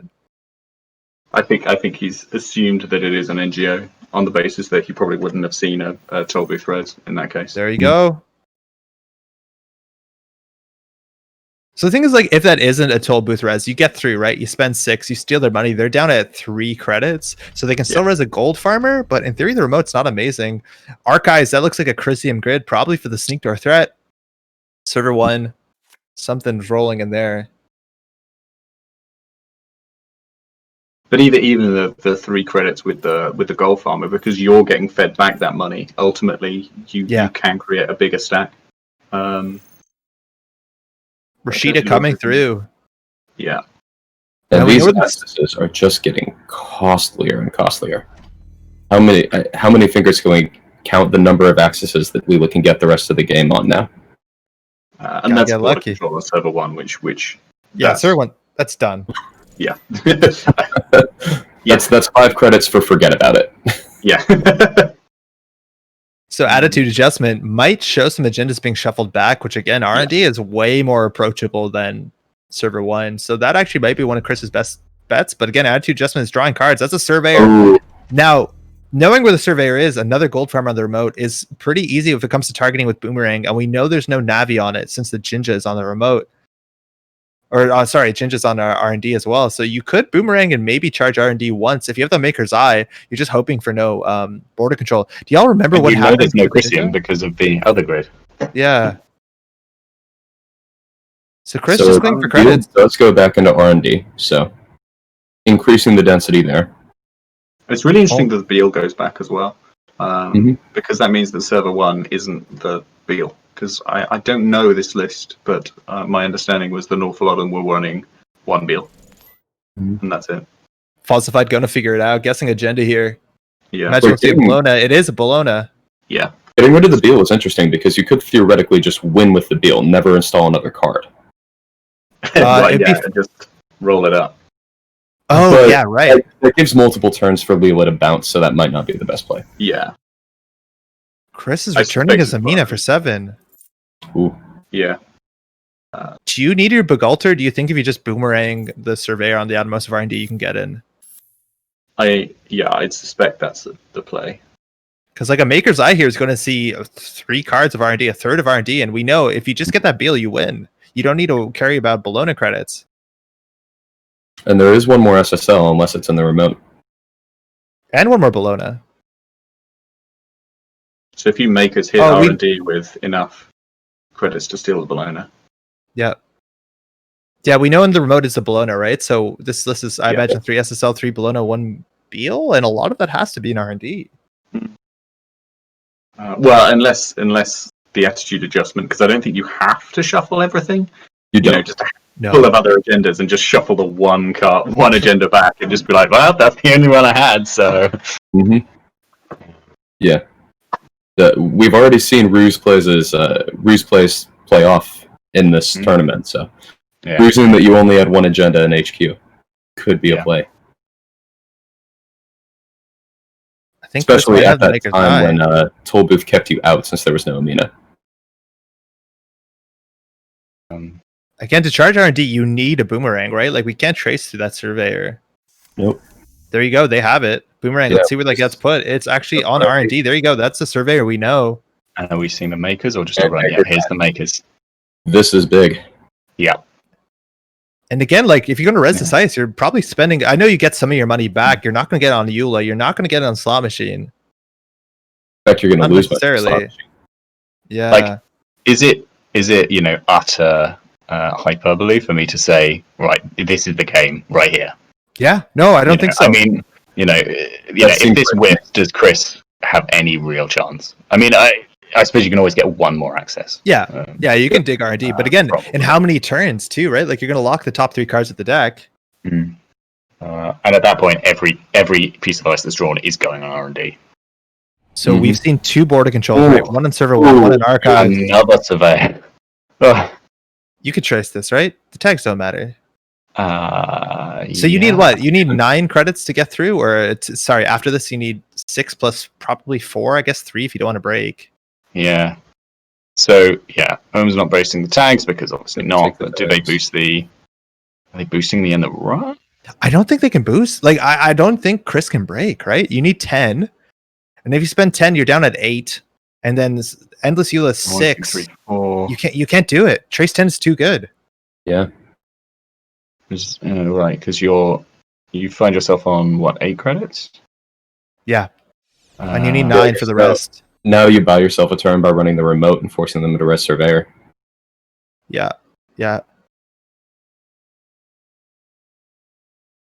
Wait, can you just win on the remote now? There's probably another inside job in this list as well, right? Like these lists run 2 inside job, 3 boomerang. We've only seen 1 so far. Yeah, you need to like the border control's like a problem, but you've got 2 clicks. Yeah. Oh, Gold Farmer has a start. Again, if you break that, they get 2 credits back. It's only a 1 credit res. It's 4 for you. Not a good start. And we know there's a border control on there, let alone a surveyor. If you break this, they will have the credits. Now, if you don't break here, they can't score next turn. You buy yourself a turn. You can bounce. Buys time to maybe diversion next turn as well.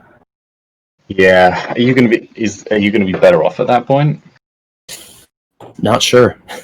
Yeah. It gives you time to draw for a boomerang, maybe, to replace the one you currently have installed.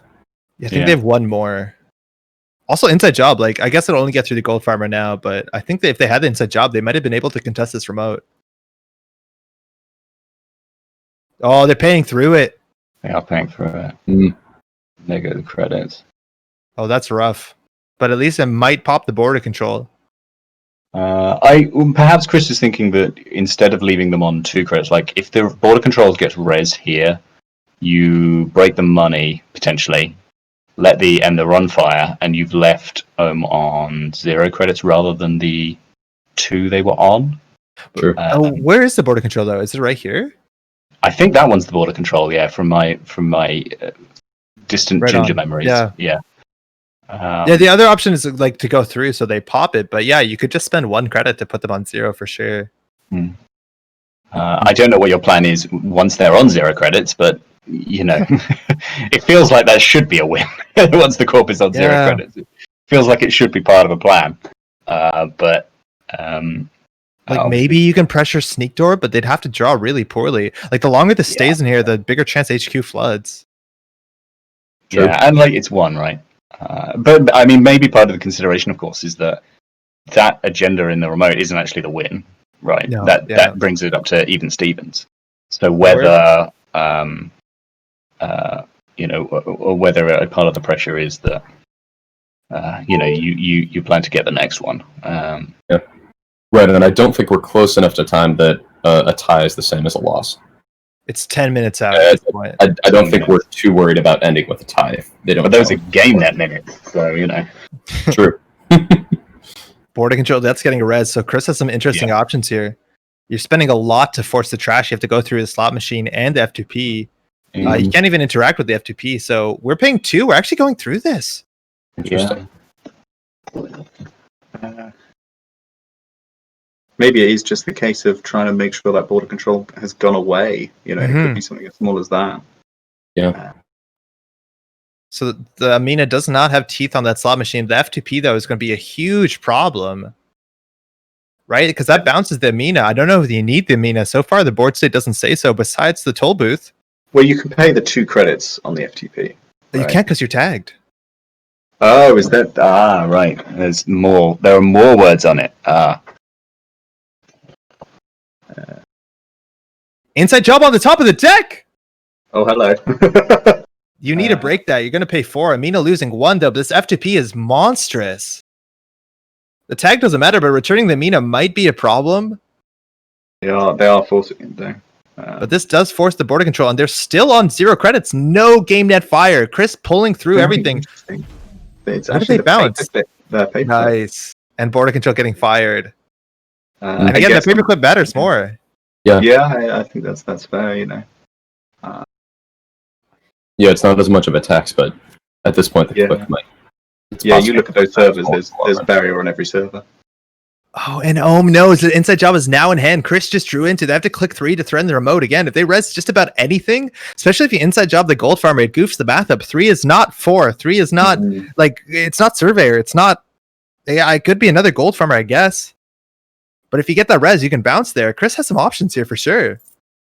Click 3 inside job might actually do it.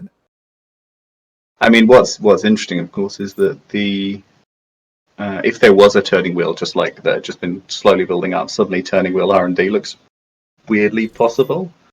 They're going in. Chris might just have this. They have to access again with 5 credits. There's no Paragon. So we're passing the gold farmers. So we're not going to be firing the game net ability. 3 credits. I think we know what most of this ice is. Another gold farmer. Only going to put them on 2. They can't even score. You could end the run here. But with only 2 credits, they can't throw in any other reses besides IP block. And the paperclip's in the bin. So yeah. I think you have this.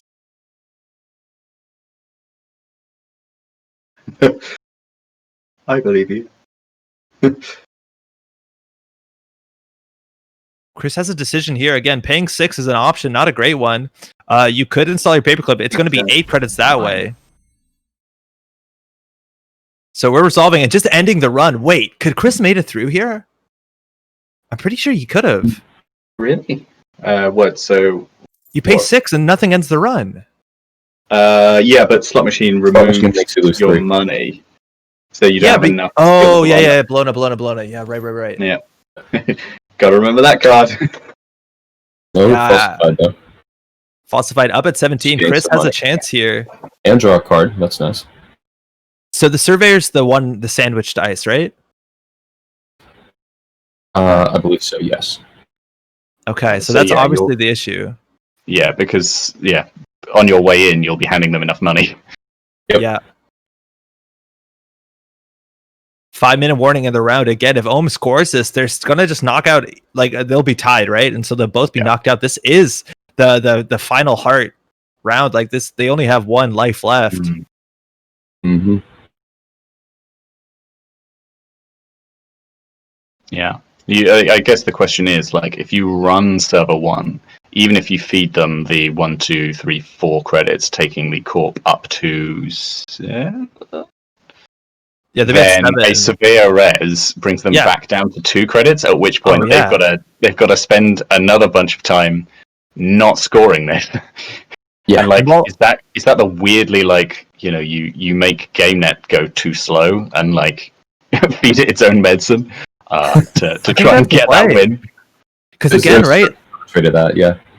Because every turn that this stays in here, that's another card in HQ off the mandatory draw, and we're looking at 3 more agendas in 12 cards. They have to go somewhere, and Chris is trying to capitalize on it now.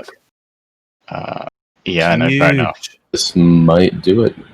This could do it. Again, you need access with 5, which actually, I don't know if you can do that here. You have to border control to these IP blocks. You're tagged.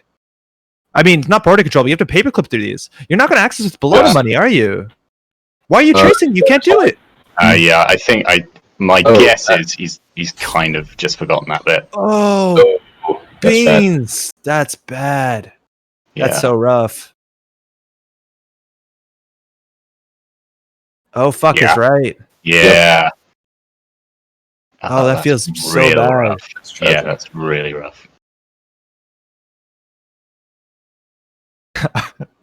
Doug just asking for time on the clock again. They know they need to score another agenda. Oh, they'll be knocked out. whether Chris wants them both to go down or just one. Chris has a click. They just have to end their turn here.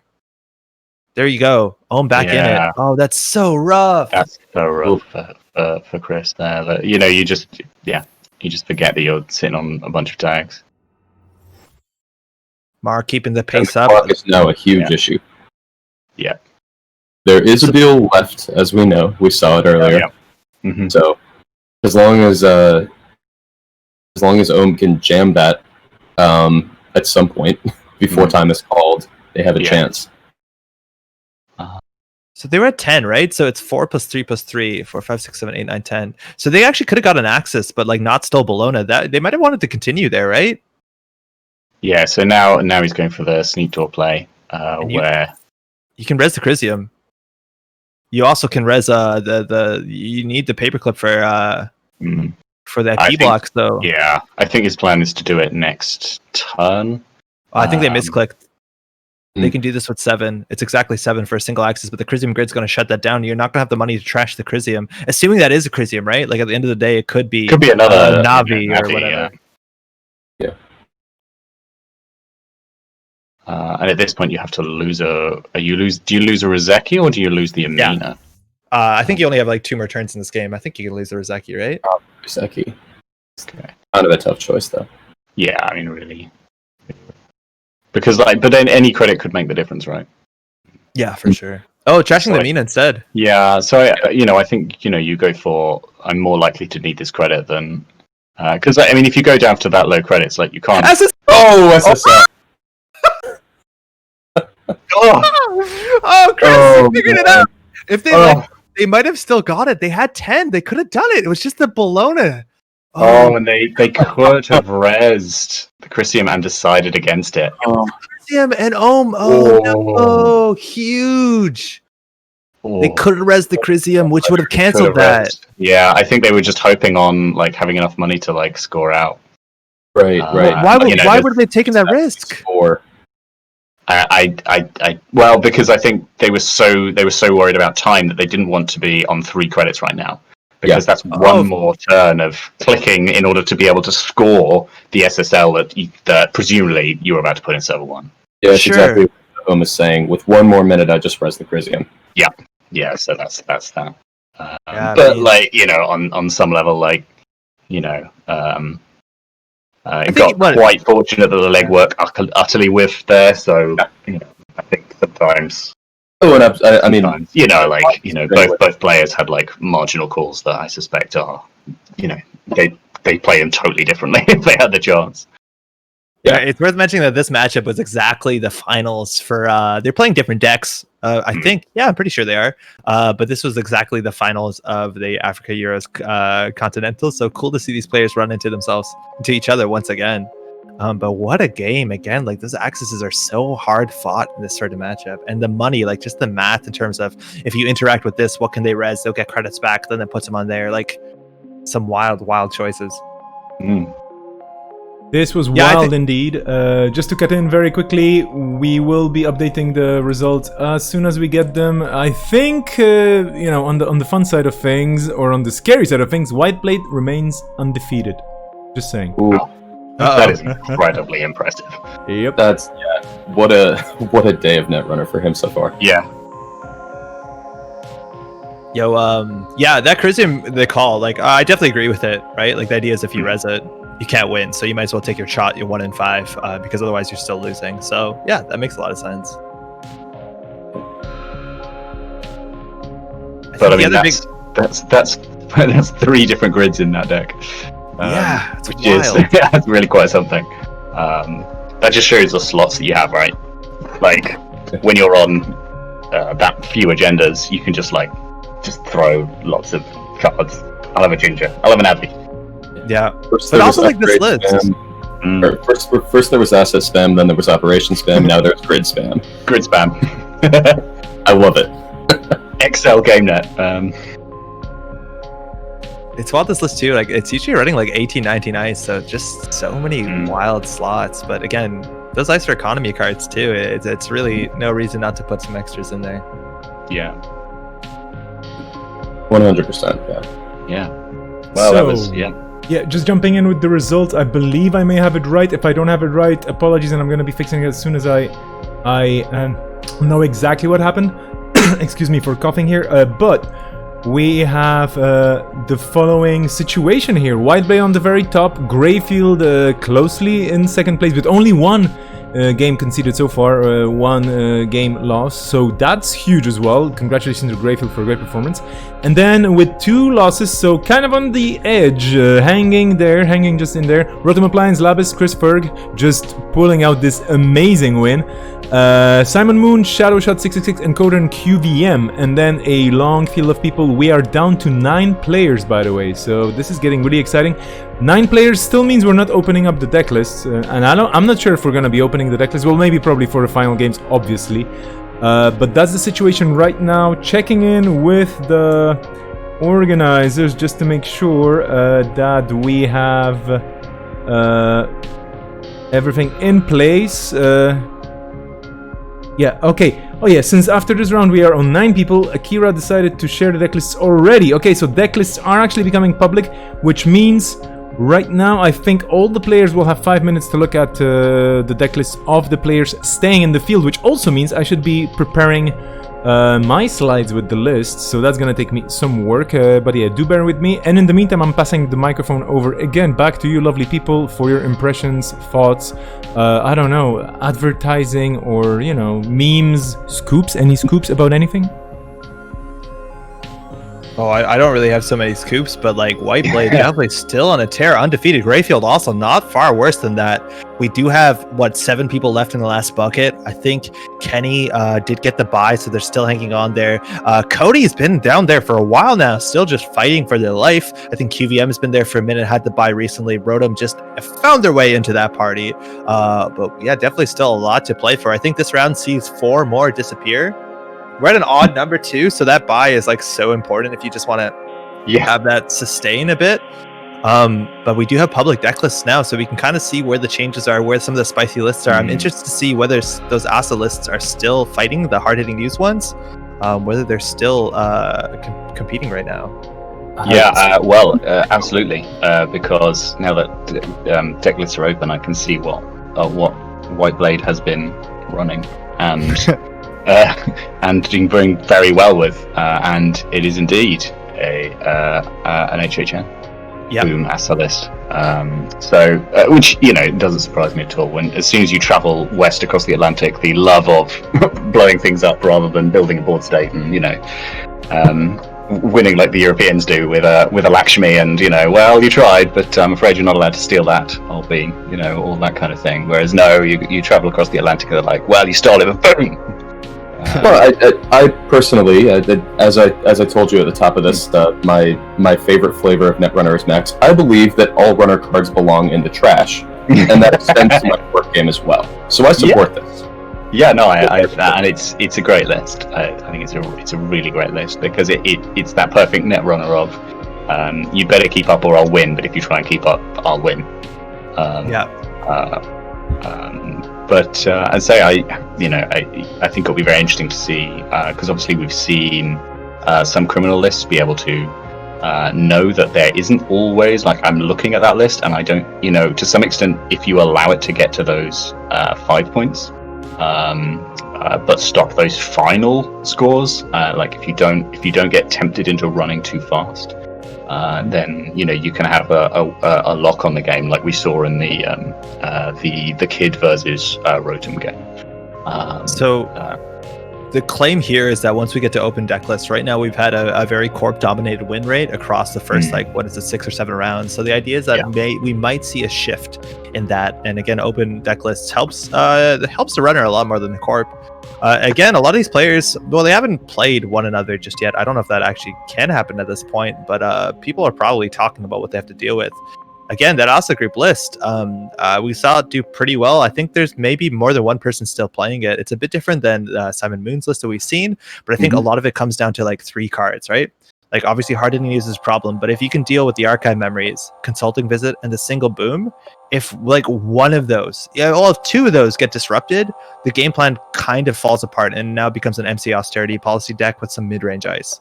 And we'll see if that can, we did see that in the Kid, but maybe that isn't enough to keep up. Do you want to dive? One thing I would point out is that there is runner spice as well. So I mean, Yes. you know, like if you're looking at, I'm sorry to pick on Whiteblade's list again, but you know, he would be more than fine with me looking at these. I'm sure. Like knowing that there's 2 cheeky apocalypses in there, like that changes how you plan your game, right? And knowing for sure whether they're in there or not, I think makes a big difference to your corp game. So I think knowing a runner list does still help the corp. Maybe not quite to the same degree because of the particulars of these asset groups, but I do think it's significant. For sure. Yeah. So these lists are totally public. They're being shared in chat, so like we shouldn't hesitate to talk about them. Yeah, Whiteblade Toshiko in particular, I think it's especially nice to see the deck list because it doesn't have some of those giveaways that APOC decks often do. Like, I don't see an Eater in here. I don't see a Wanton Destruction in here. Mm-hmm. It's just some APOCs. Yeah. If we want to run through the whole gamut really quickly, we have some time between rounds, probably not too much. Sure, yeah. I think Shadow Shot might be our only shaper left playing Kaylee, and this might be a very similar list to what we saw from Kenny earlier in the America's tournament. So it has a very narrow Breaker Suite and Golok House Nanotech, no Palangi, so the support doesn't go farther than that. And we have a pretty good rig with a lot of tech cards. Polop, we have Proco for setup, Churning Wheel, Guru Devinder, even Aesop's Pawn Shop. Yeah. But again, that's single Apocalypse. Yeah. Guru's the one that really seems interesting to me. It's a tech card you don't always see. Prevents you from stealing Obokata, interestingly enough. Yeah, but not CityWorks. I think CityWorks is not a cost, right? Exactly correct. Yeah. So you can it 100% nerfs CityWorks. Well, full credits, I guess. But the Obokata interaction is very amusing. Super cool. Now, again, at the end of the day, it is still a resource, so it's very similar in some ways to the Citadel Sanctuary. So we'll see if that actually ever matters. Again, hardware is kind of what you want when you're tagged and they're trying to send a rocket at your door. On the other side, this is our Mirror Morph deck, right? Glacier stuff, Jinja, nothing really too spicy. You do have the restores for the MC austerity policies, the Bast Chiraboga, and then an agenda suite that actually doesn't particularly favor 3-2s over 5-3s, which makes a lot of sense with the austerity policy in Mirror Morph. Mm-hmm. Yeah, I mean it's leaning really hard on the SSLs as well, which I mean not overly, but like having 3 in there means like there is a willingness there to go, okay, there's a reasonable chance I'm going to lose some of these, but the money's going to do me more good than 3 points to the runner.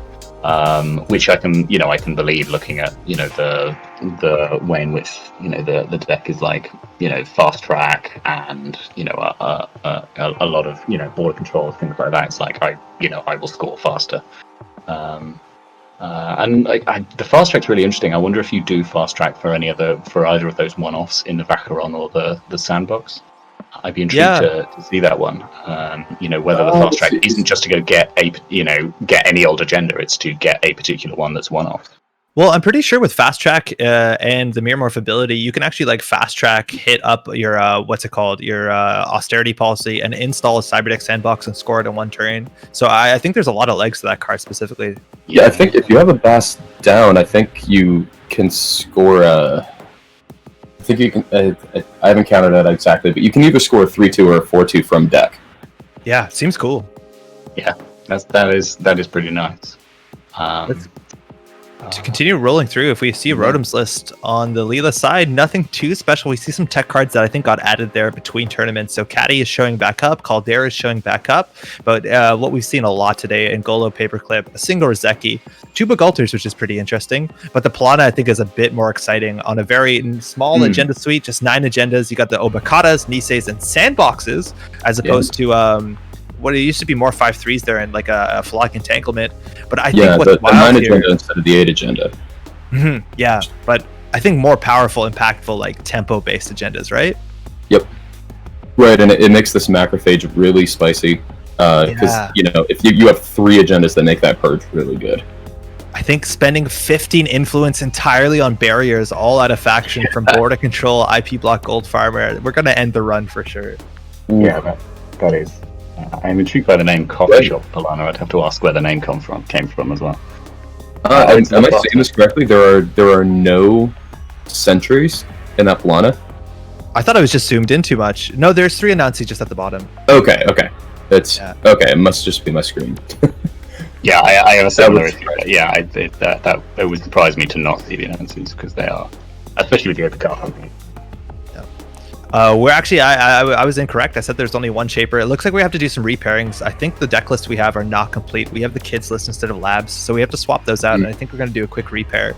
But we still have a Haley. Again, this is Cody. Cody said they're running. They came to the tournament last week, did very well, but they would have played Shaper, the Haley that they've been jamming for a while, and we're seeing it here. Very similar to Shadow Shots. It does have fewer resources, fewer tech cards, but at the end of the day, it can go the distance with Pawn Shop Proco Shaper, but it does have 2 spicy Apocalypses. And on the Asa list, that's just Tablet Asa, I think, card for card, minus the CVS, so exact same list that Cody was playing in Americas. And Cody's APOC Haley leaning more into APOC than Shadow Shots was, with 2 of them, which that can be big. 1 early APOC and then 1 late APOC. It's really hard for the corp to recover from 1, much less 2. Right on. I'm interested to see Simon Moon's list, because they were playing a different Asa and they were playing Shaper, but they've changed pretty consistently. They're on a triple Rizeki, Amina, Amakua based Leela build, which we don't see too often. Things are otherwise not that different. Hernando Cortez is pretty cool. We've seen a lot of subroutines on cards like, I don't know, Endless Eula, but the credit totals aren't too high. We are spending 4 influence on Diesel.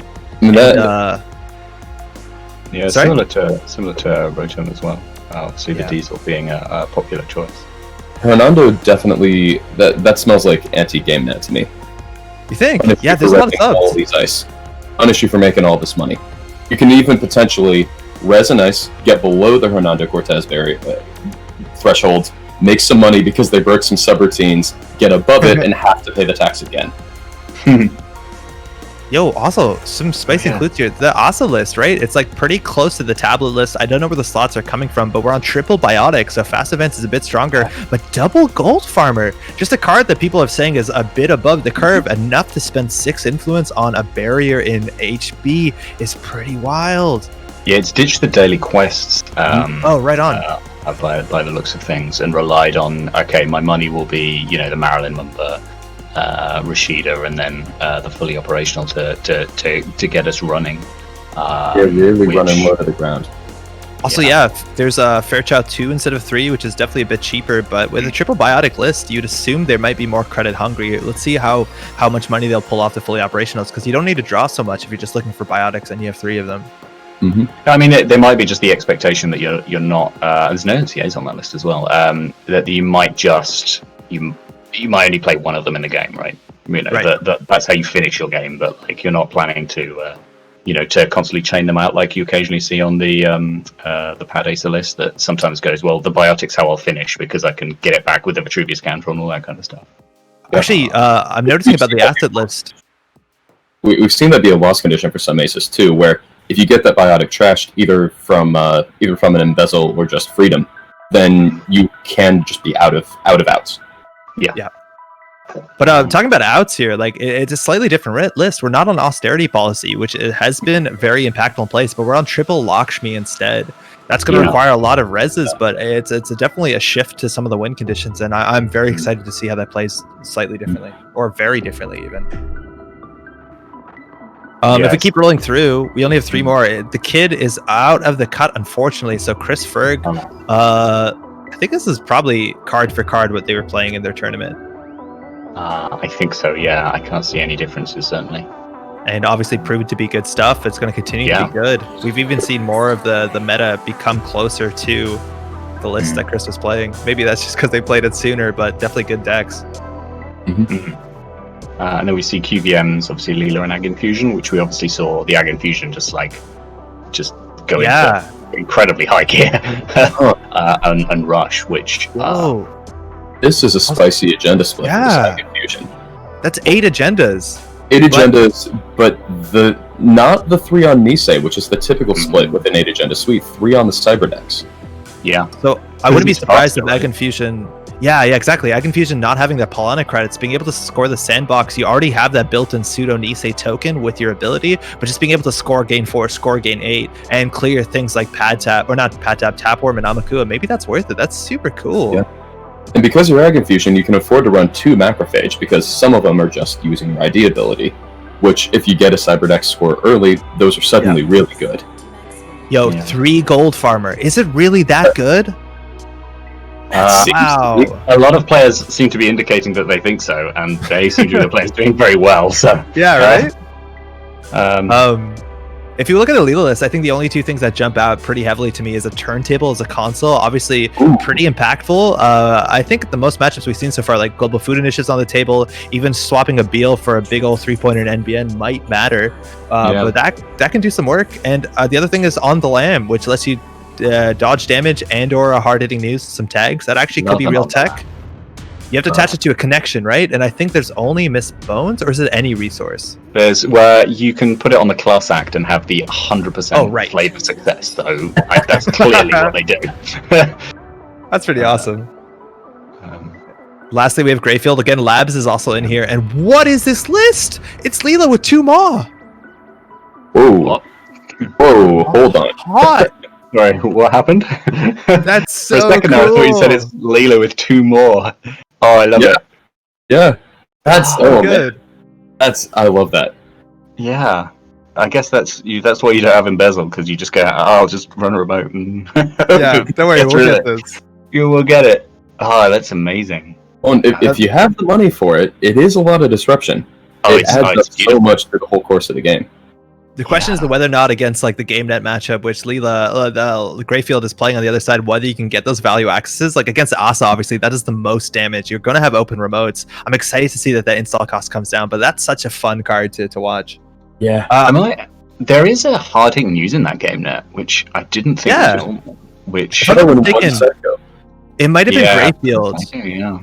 Yeah. Greyfield might have been the only GameNet player at Americas that was actually playing Tag Punishment. I believe that's correct, yeah, and I believe it was the same suite: 2 hard-hitting news, 1 psychographics. Yeah, so makes that matters. Spicier. Yeah, just to give a consulting visit. Consulting visit for it. I think Oh yeah, that's awesome. Okay, just to cut in here very, very quickly, this is all amazing, and I think everybody's just deep down in those lists. Thank you for Akira and the team for making them public right now, so I don't commit any more blunders. We do have the pairings for the final rounds, not the final, sorry, but possibly one of the final rounds up.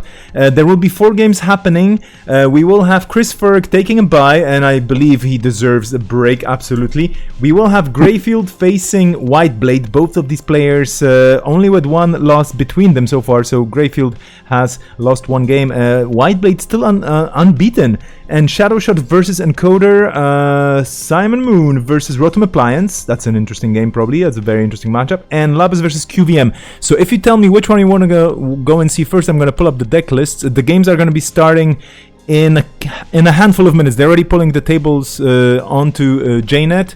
Do let me know which deck list do I put on the screen so that we can analyze them very quickly pre-game, that particular matchup. My only 2 cents doesn't mean we have to go this way. I don't think we've seen Simon Moon on stream. Yeah, that would have been my vote.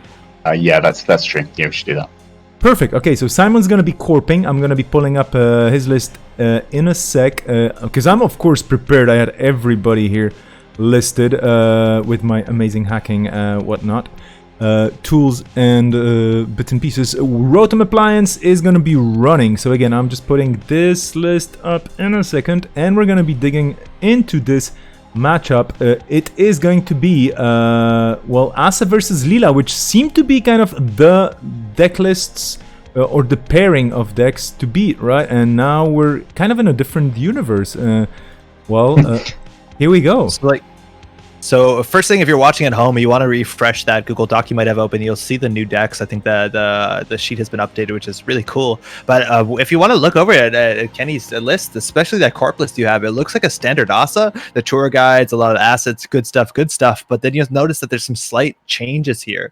Some of the ice is cheaper. There might even be a bit less of it. I don't quote me on that. But the fact that we're on triple Lakshmi, triple Biotic, that will have a strong impact, especially against a Red Air Leela that can't interact intelligently unfortunately, with Lakshmi, we don't have Imp, we don't have Film Critic, let alone any other way to trash things, and we don't have Clot. So if you can keep the money down, that's many of your one options. But let's see, maybe fast advancing into the face of a Leela bounce is a huge mistake. I'm excited. I mean, you can always try and Leela bounce the thing that has been Lakshmi. I mean, it's tricky because obviously you've diminished the amount of agendas you can steal at the time, but that's one technically small way that the Leela can like interact with something that's Lakshmi, I suppose. Although I suspect that Rotom's plan is to go, I will use these 3 off Mistbones. Three. I think. Oh yeah, 3. Oh, I think it's 2, isn't it? Oh wait, hang on. I'm looking at Sana's list, which obviously Rotom is not using. It is 2. I completely wrong. Just to let you know, the game is almost done.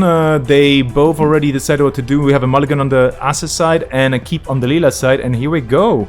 We're off to the races. Okay, Thank you, Vesper. Again, I don't know what round count this is. I'm assuming it's either 7 or 8, but we've had a full day of Netrunner. We're down to 9 players, 8 after the bye. We have a pretty good start there. Ice on HQ for diversion. We got that Asa in the remote. You kind of want the Rashida there, and we have an early Diesel into a gamble. Rotom is not playing the Mala, is not playing the turntable list, so we're going to see something that's closer to a standard Leela.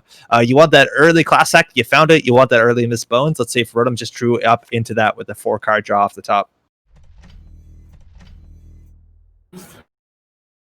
So I'm quite curious about server 1, which wasn't raised. Like, is that a Mumbo Temple? Is that, I mean, it's a bit early for Lakshmi, right? But it was definitely worth protecting, right? Mm-hmm. Turn 1, which immediately made me assume, okay, we've got a Rashida. But I was wrong. Yeah, just straight up wrong. Well, presumably. It could be a lot of things, right? Like anything that you install for fully operational is worth the value. Could be a Jeeves, Lakshmi, I think are the big 2 choices. Maybe a Cybernetics Court, but I'm not sure if you need to ice it in this matchup. Maybe there is this newfound respect for Miss Bones, the 2 of, or even as you said, 3 of in Kenny's deck. Like that's a really big deal. We'll be finding out soon. Yeah, there we go. Cybernetics Court. Yeah. So I think it's exactly where you were saying, just getting the fuller operational value. I wonder if there was an attempt to try and like pull out, because so often like you threaten the first Rashida because like you are off to the races, and whether there was an attempt to go, okay, go and use up a boomerang, use up an inside job because like this is very important. Vitruvius. This is huge. You can bounce HQ ice to go in, but bouncing the ice in front of server 2 means this axis is pretty easy. That's the Lakshmi Smart Fabrics again. 3 in the deck. We pulled that down for 3 gladly. Paperclip in the bin. No lockdown to play around. Caldera, technically a card, I guess. And this matchup's not going to do anything. Kenny's drawn up. I mean, I'd be curious as to whether the Caldera did anything. I mean, like, there's no way you install that at all in this tournament. Well, that's what I was. That was what my curiosity was, because I know him and he uses Caldera a lot, and I'd be curious to know what the sort of like, what was the plan for it, or whether it is just like I just bring it. It's like the safety blanket. If I've got the Caldera, if I run into the thing that I don't want to run into, then I've got it. It's fine. Which I can completely respect because like sometimes you do see a thing which you really need the Caldera for. Seems like a very strong start from Rotom. I mean, we've got the turning wheel early to just build up pressure for the whole game, and the Miss Bones down to start challenging some of these remotes. But like, hey, that's another fully operational. That's going to trigger 3 more cards. Is Kenny comfortably with 1 click left, 13 credits. Again, at this point, if there's a Jeeves in server 4, you score out a Vitruvius with Biotic, then you score out another Vitruvius, and then you can probably food out there with 3 Biotics. Like, this might not be that long of a game. I think Simon Moon has a pretty good way to close the game without caring about board state. True. Just needs money and a Biotic and some agendas. Rotom drawing up the classic again. They need to keep the draw going. Economy from here. Falsified credentials. Guessing acid. There's a Jeeves in server 4. Like, Biotic threat's legitimate. Even like a SFT here. I think you have a click in, maybe 2. No, I don't know if you have a click in to draw with fully operational. If you do, though, you do just have 8 cards in hand. Yeah. So Maryland taking away again. That Jeeves res here. Draw. Jeeves giving a click. You have to install 2. Probably there's an Asa trigger, fully operational, getting even better. Discarding 1. Probably a Cybernetics Court. Rotom has that card quality, that card draw, not showing the economy. I think Dirty Laundry Archives maybe, but again, like everything is ice that matters. Outside of Boomerang, it's going to be hard for you to drop a breaker and continue to contest the board. Even if you have Miss Bones, sure, you can access with no real money, but like, what do you need here? A Bagalter, an Angolo, an Amina, all this stuff costs a lot of money. For what it's worth, he is on Angola, which might be his one solution for a while, but still. It's a very expensive solution, definitely. At the moment, Boomerang does get you through everything that matters except Tour Guide, since there's no FC3 in this list. Sorry, I should say get you through cleanly. Yeah, Fairchild 2 is fine. You can take that brain, right? Yeah. Oh, yeah, totally. Oh, that was the Anarch way to break Fairchild 2 back in the day, was click 2, take a brain. Yeah. Yeah, why not? A meaner Eli. Rotom, again, 4 clicks, a lot of cards in hand, but again, even just to click for a credit here, just to get into the sure gamble range, might matter. I think we played one already. Falsified on server 5 is an option. Even Boomerang just to check this could matter. I don't know what server 5 could be. A Maryland, a Lakshmi. There's not that much that needs to be stuck on the table. Again, like this is not an austerity policy list. The biotic thread must be alive. I suppose the thing you fear is shipment, right? And that, you know, all of a sudden the board state gets out of control because you let that 1-4-2 go. Yep. Now, a diversion doesn't even do it, right? That's number 5. Rashida. Yeah. Simon going to go for the res. We've played 2 falsified Safari. That's huge. Like, Rotom needed that money. If that whiffed. I suspect that's what he was thinking about. You know, like, do I think that Simon's trying to... do I think that Simon's going to try and just sneak out an agenda in Server 5, hoping I won't check it, but ultimately guest asset on the basis that, you know, that the asset doesn't need necessarily to take those kind of risks, or at least that's the presumption. And Bagalter will get through a tour guide relatively cheaply right now, but possibly not for much longer. Yeah, it also gives you that drafter, so you don't have to worry about a fully op coming back. It's definitely, I think, the ice you want, or sorry, the program you want to face check into. You still have to worry about Gatekeeper, which with 13 cards in hand, how bad could that be? Could potentially help with Flood, though, at the moment. If we have the buyout. Yeah. Oh, well, but yeah. Let's see. SFT, though. Let's see. Yeah. How much is going down? This lets you put another ice on HQ, so you're not worried about a legwork or diversion. This lets you set up a Lakshmi, I suppose, but a lot of the installables in this deck are unique, right? Like, you can't install you could res another Jeeves. Could res another Cybernex core just to get Lakshmi tokens. I don't know if you need to do that. SFT, wonderful agenda, has the 3 most beautiful words in Netrunner, ignoring all costs. Yeah. But it'll be interesting to see what Rotom chooses to bounce after this. Whether you go for, I mean, obviously it'll depend on what the board state looks like at the end. But I wouldn't be surprised if it's, you know, possibly HQ Boomerang, possibly R&D. But I think a huge amount is going to depend on what Earthrise hands him. Yeah, that bounce makes a lot of sense, and also installing on HQ makes a bunch of sense. One of the loss conditions for Asa right now is just get diversion twice. Yeah, it's effectively stall the engine, right? Even getting in here, like Rotom could definitely face tank into the HQ ice, just fearing the Gatekeeper, and there's probably agendas in there. I don't know whether they hit the table, but maybe they have to work a lot, res a lot to get a Lakshmi going. I'd be willing to bet that one agenda is on the table right now, but I don't know. Oh, well, here comes a diversion. Diversion, obviously, that's taking credits away, and Biotic is a credit-hungry play. It's not accesses. Kenny thinking here, I imagine there's temples that we might be able to save some credits.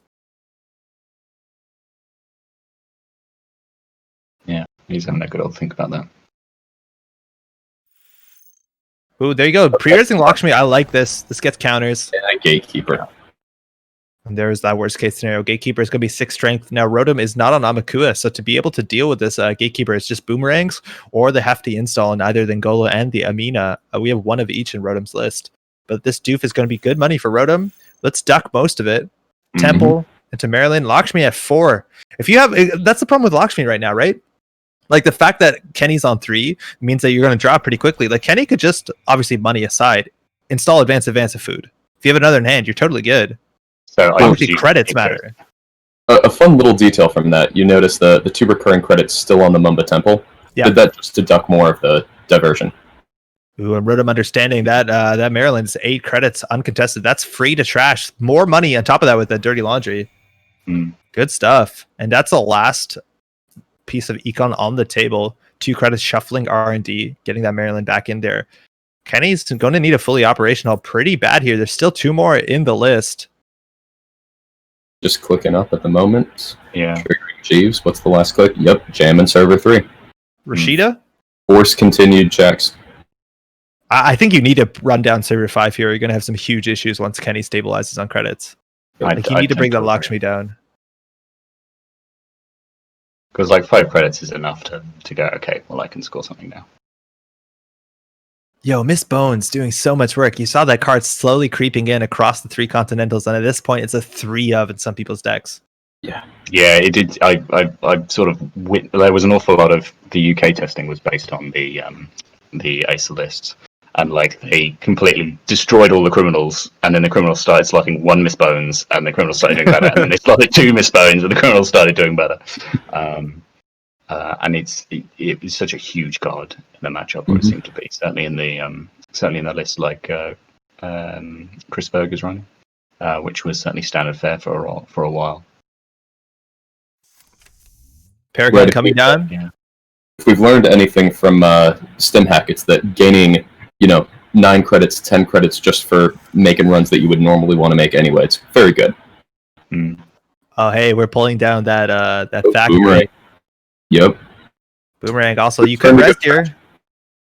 You could turn to go crash it. In theory, server 3 could be a food that is threatening to be slow advanced over this turn and the next one with Lakshmi, but can't do that. Could be the threat here also is just like a Vitruvius with a counter if the Jeep stays, but we'll see if we use the Mumbai Temple credits here to res this, or you want to just strand the Boomerang. Stranding the Boomerang isn't too bad, I don't think, in this situation. Keeping 1 out of the rotation. Resing this ice doesn't do too much for you. I mean, you would... Oh, actually, no, that'll do something. Not too much. You would presume that the strongest ice would be there because you'd have your strongest ice protecting the Lakshmi, right? So I think he was quite right to put the Boomerang on it. This is free to break. Bergalter, you can't get the rebate from Bergalter because you have to use Boomerang. Yeah, that's really smart. Oh, neato, that is cool. Yeah, because Bergalter's all of the subroutines, isn't it? Yeah. And now that your guide is res, if you're worried about the bounce, that extra Lakshmi counter, I don't think you're going to show something from hand here. You don't need to consider and that leaves it credit. Yeah, okay. Right, Miss Bones. Right, of course. Duh. Yeah. 7 credits, though, so... That Mumba Temple, you might consider trashing gear. Oh, it's just a Maryland there. Okay. So, Kenny not scoring on the table did have that threat there. But on 5 credits here, it's fully operational, or I wouldn't say exactly bust, but it's just so important for Kenny to get that. It is a 10 credit econ card? Yep. I mean, is there any chance that he's holding on to it for if there's another doof? Is that potentially the play of having like the ability to recover? If you swing up to 18, you're not going to get doofed down, are you? Well, no, I presume not. But it implies that it's just incredibly bad luck not to draw any. Yeah. You're right, though. Like, there's some cool plays where they might not expect that you could play fully operational and then with Jeeves and Biotics score out the winning agenda. You could hold that close to your chest, but I feel like there is pressure here to res multiple pieces of ice in a turn. Like, that Jeeves probably needs to go down. Server 5, again, that's only 2 credits to check, even 1 credit with Paragon. But that Maryland's probably the hottest target this turn, huh? We're on 3 Biotic. The money matters. Cyberdex Virus Suite from Archives, that doesn't matter too much in this matchup. And Caddy, slower game here. Rotom. Yeah. And it's a Rashida. That is definitely, well, not definitely, but more likely to draw into that fully op that Kenny would be very happy to have. I mean, with 17 cards in R&D, you'd think it's fairly well at this point, yeah. And Caddy's a bet that this game's going to go on for a reasonable number of turns, because otherwise you're just sacrificing efficiency. I don't know if I take that bet right now. Yeah, I'm not sure either. So what's the play on the SLI that you think? Well, okay, this is why it's going to end in like 2 or 3 turns or 4 turns or Biotic. something. It is Biotic just with that it's Vitruvius with a biotics. counter, and then just food from hand if the Jeeve sticks. Right? Because you're going to draw into a fully operational, which is going to be just like circus money. And then once you have Yeah. that, like you can biotic out of food the hard way. Mm.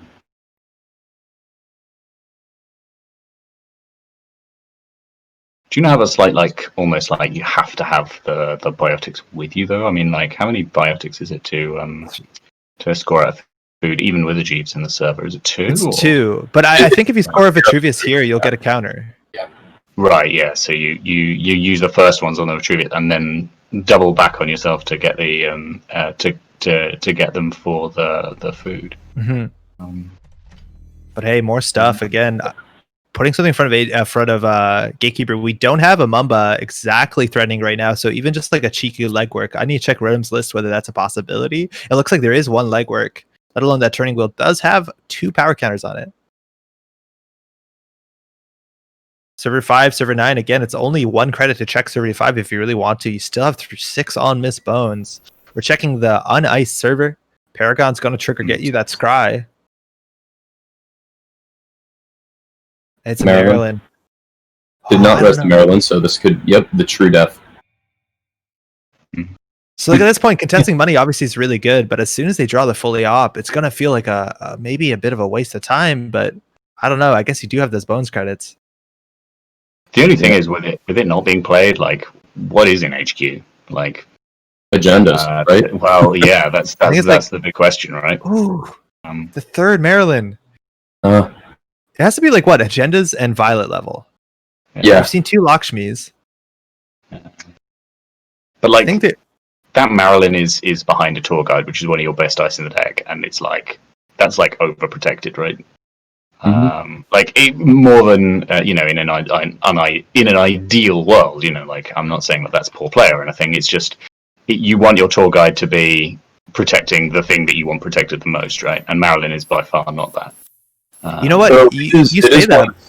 Oh, okay. You think the money's that key that you're kind of like, well, this is that's ideal. That's what you want. It's not you've not been maneuvered into that position. It's just where you want to be, right? Well, I totally agree with runs, and it's essentially no cost to install over it if you need to. It does. You don't even use the card, right? Because it shuffles back, and you've rezzed it with a Mumbat anyway. Yeah, I guess I see. Yeah. The thing is, like right now, the tour guide is only 2 credits to go through if you have the upfront money, right? With the Bugalter and the Paragon. But like I was looking through the list, and actually, I think the best dice they have right now is 2 copies of Gold Farmer. Yep. Well, there we go. Yeah. Right. Yeah. And now, okay, so we got to do the math here. Jeeves is on the table. Vitruvius with 1 counter. You need 13. Yes, and you need another biotic in hand. Yep, and you need a biotic in hand. So, if nothing is contested, there's only 12 coming in from the Marylands. So that's not enough. A fully operational will put you like well comfortably over that number. I don't know if there's any other tricks, but if you have the last biotic and a food, you're set. And like Rotom has to do something, and do something is exactly what we're going to do. We're going to start kicking. So Ngolo, there's a lot of ice. Bravado. Yeah. Yeah. Well, let's start seeing what's in HQ. I mean, my assumption is there's agenda in here. There's 3 agendas in there for sure. Yeah. Do you think are you going to see a turning wheel spend? Yeah, now? I think so. Oh, there's a G5. G5, Rotom again needs to steal 3 agendas. You can get a bounce here if you want to contest one of those remotes. Server 4, maybe get that Jeeves down. That's an option. I think there might be 3 in the list. R&D also, you can wide open with that turning wheel counter. Yeah, there we go. Yeah. There's a Maker's Eye in this list, right? I believe so. Yeah. No, actually. Oh, no, wait, sorry. Really? I have Simon's open. Yeah, there's no Maker's Eye. Wow. Diesels, right? Diesels. Okay. Oh, yeah, Diesels. Legwork. It's like, this is where they are. Smelling blood. This could be game, right? Like you can access 4 cards here. Theoretically, yeah. Turning wheels, 4. The full 4. Seeing 4. Cybernetics Court. Oh. Pause before action. Not sure there's much to do here. Oh, there's nothing you can do here. Oh, Vitruvius. Yeah, huge. I think the plan was Vitruvius counter. Oh, yeah. Right.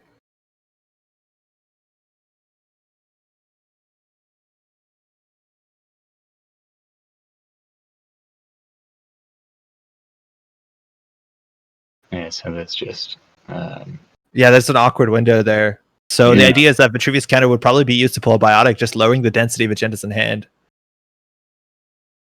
Now you could pull this back. The problem is you access the Cybernetics court, so maybe the legwork will change what you access. You can always remove the Cybernetics court I think that's from part the of deck. what's awkward for Sun and Moon is that as soon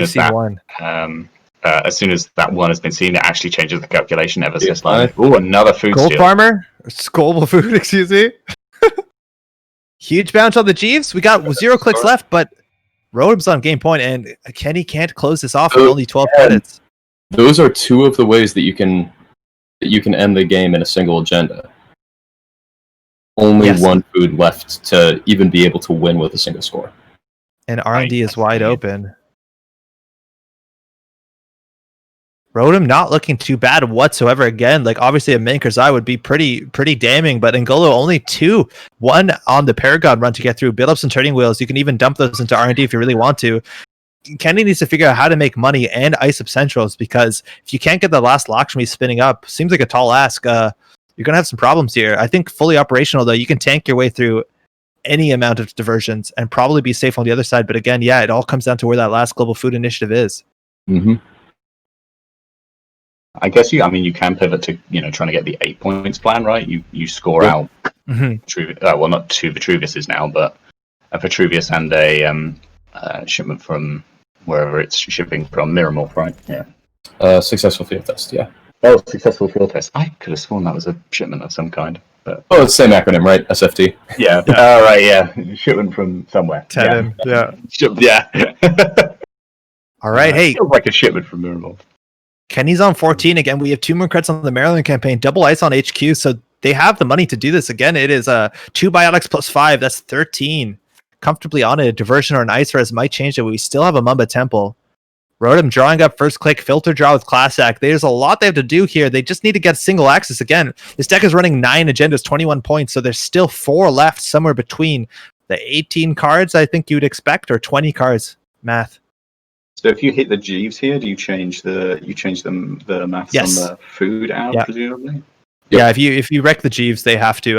It's way more likely. Well, yeah, at that point, or they need another Jeeves. Sure, but it's not there now, which is what's really key, right? Like there's no face downs, there's no anything like that. You can't, you've got that sort of perfect information. Ooh, tour guide, not so bad. Yeah, not terrible. 1 credit, and I think you're going to have to pay 2 more with Miss Bones to pull down the model Biroids. Goodbye, Butler. Very good, sir.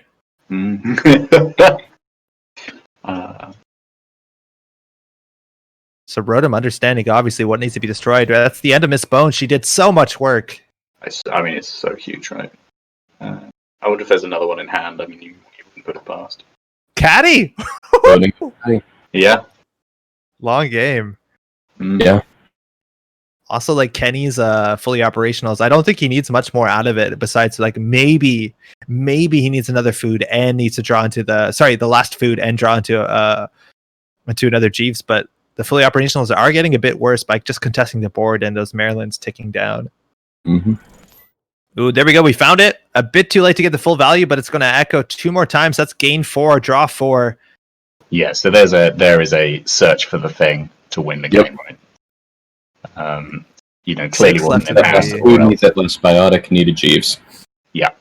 And yeah, with 6 RD, you can't play around this anymore, right? Like you assume they have everything. Yep. Yeah, there's only one Jeeves in the bin, so it could theoretically throw both down, say one has to survive. All right, so it's either 3 or 4 has to be Jeeves.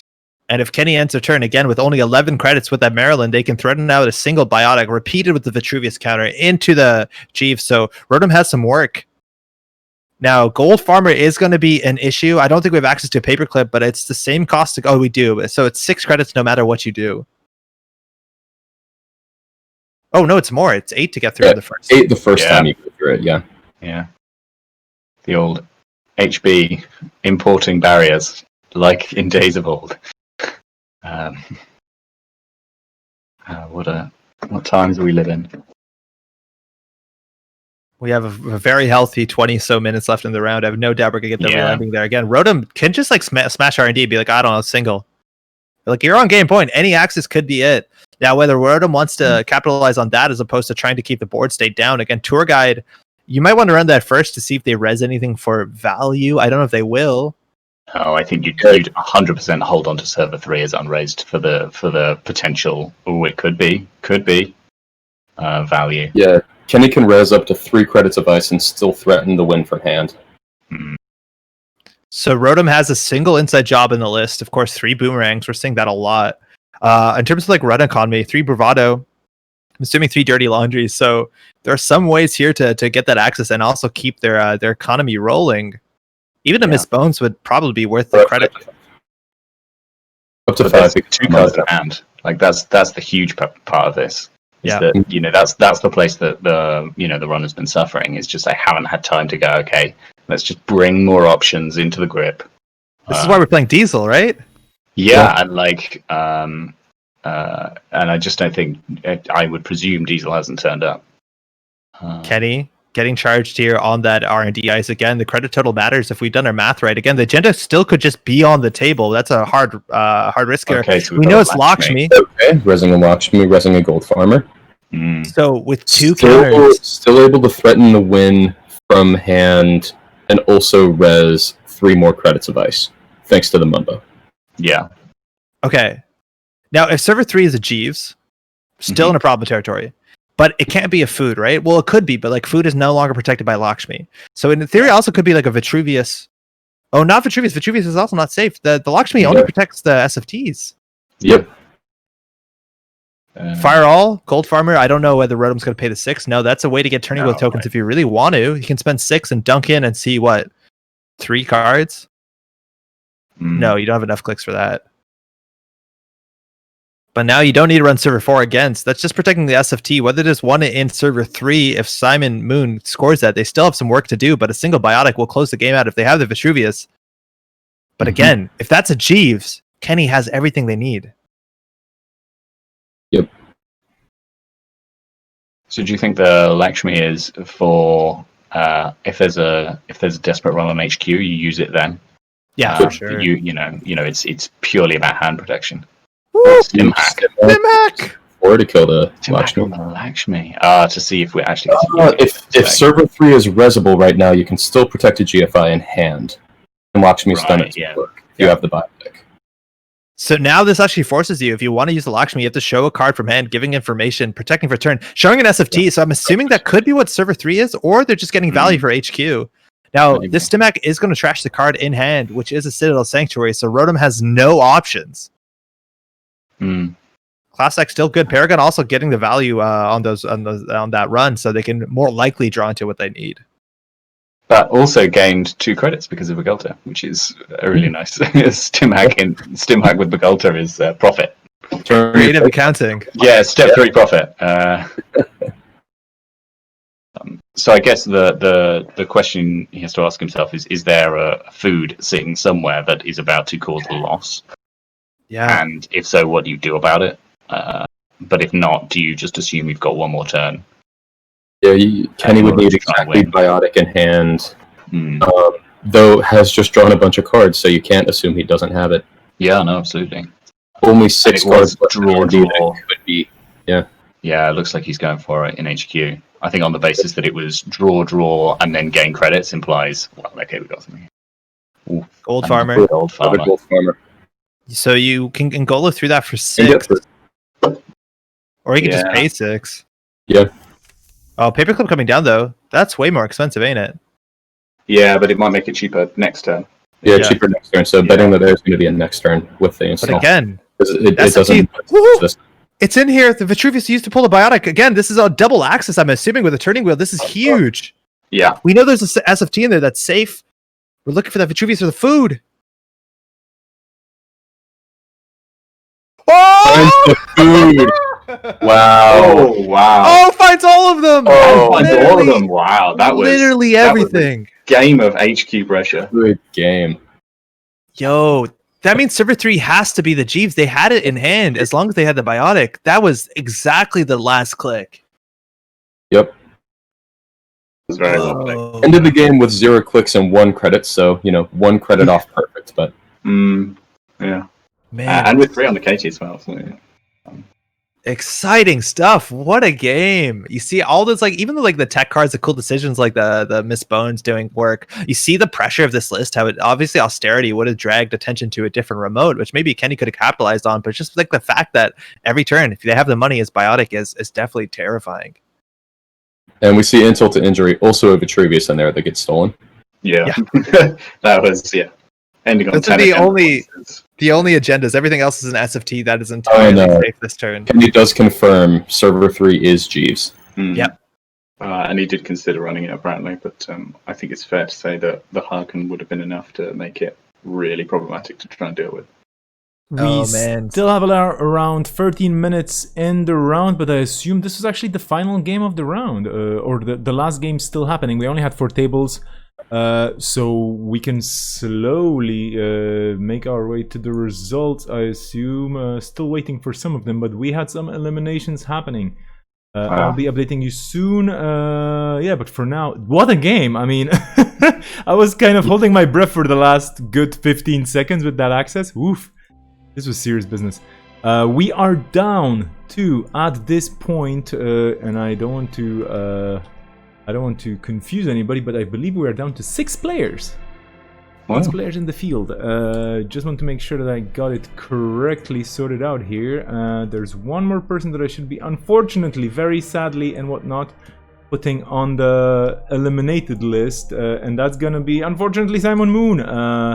Limited in round 7. In the game you've just seen, finishing on the 7th place, by the way, and the final placement, there are a bunch of rules about the final placement based on who, of course, ended where, during the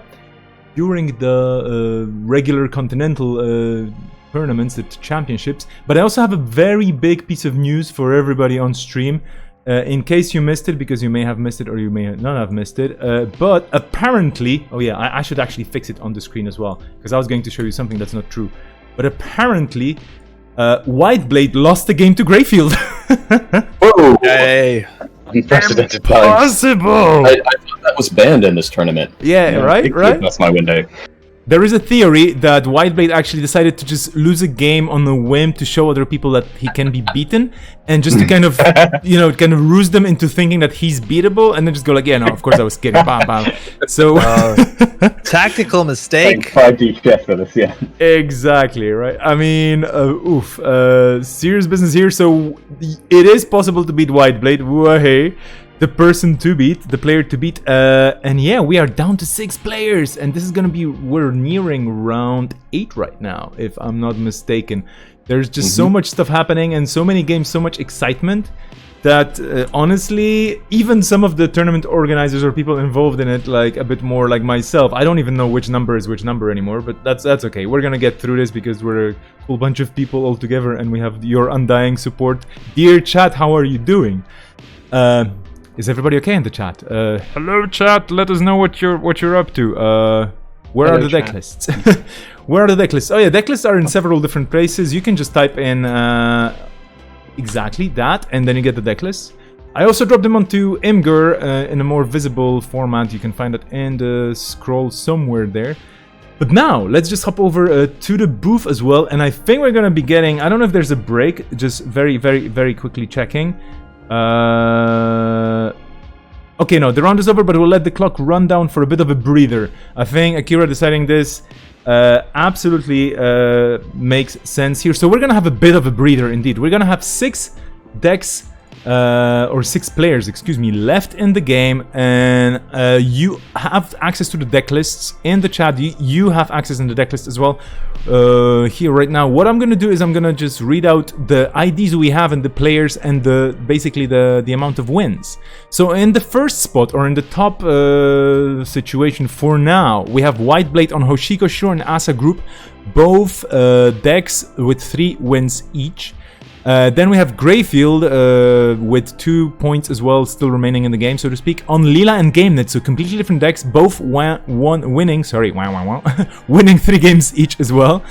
Rodham Appliance just on stream, Lila with 3 wins and Palana with 2, so probably the Palana is going to be the next one to play. Chris Ferg on Lila and Asa Group, 1 win for Lila only and 2 wins for Asa Group, and then Encoder on Haley and Asa group with 4 wins on Asa and 1 win for the Haley list. That's the only Shaper left in the field. And then another Leela and Agon Fusion, which is spicy. We have 2 Jintekis in the top 6 here, piloted by QVM. And by the way, just to kind of give you a bit of a spread of the representation, we have a player from Canada that nobody knows about, Whiteblade. I don't know who that person is, never showed up in other tournaments before. Then we have Greyfield and Encoder representing the US of A, and Rotom Appliance and Chris Ferg representing UK, and also QVM representing Switzerland. So quite a few metas represented. Switzerland, kind of a dark horse here, just like kind of appearing out of nowhere. And here we go, QVM really doing well, placing 4th in the Continentals, in one of the 3 Continentals, and here we are in top 6 of all the Intercontinental champions, duking it out today. 24 people were down to 6. So, what are your guesses, my dear commentators here, regarding this? I mean, we kind of bet in a way like that the laws of physics point to Whiteblade, but is this going to be the case? Becky to win it. That's the hot take. Yeah, there's like so many really interesting stats I'd love to be able to run through at this point. Like obviously Eric is absolutely dominating a top Greyfield, not far behind, 6 wins too, right? I imagine they just took the win off of Eric. Yeah. But like I want to see if the win rate between Runner and Corpse is changing as we get to the open deckless format. So far, we did just see a Runner winner, but we only saw 1 matchup, if I'm not mistaken. But also, like, I want to see who's been hanging out of that bottom basket for a long time. If I'm not mistaken, QVM and Cody have been there forever, still fighting. Yeah, I believe Cody and QVM both were in that 2-loss bracket as early as they could be, and they are still in. Yeah, that's so absolutely playing wild. their absolute minds out on the brink of elimination. These scarred, wounded gladiators that somehow are still alive, presented before the Emperor. Yeah, I think Cody got to watch the sunrise, so some benefits.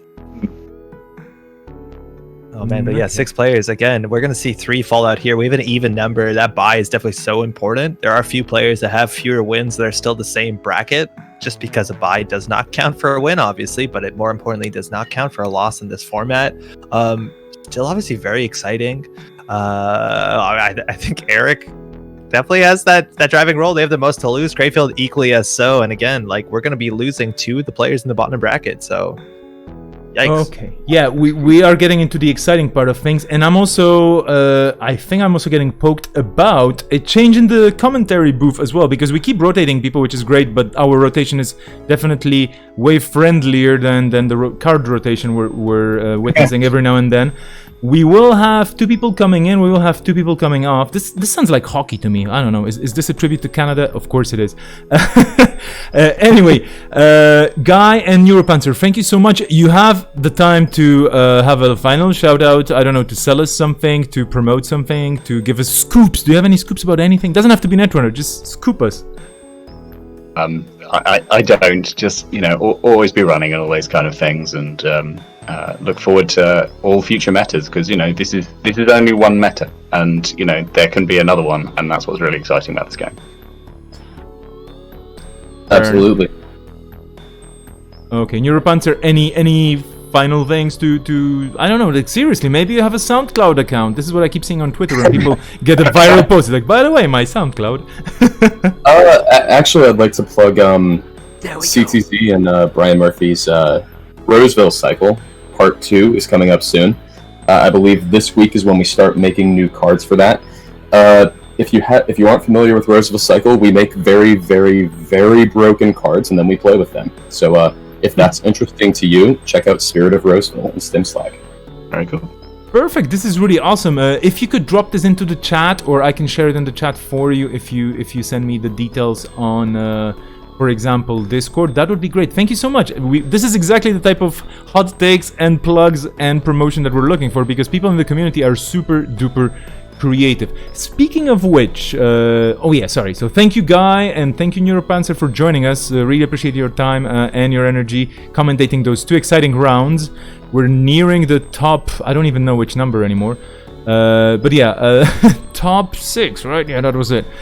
We are going to be joined, speaking of creative people, by Kizra and by Pat two of the most creative people in the community as well, both very visual, but again, today we're not going to let them be visual.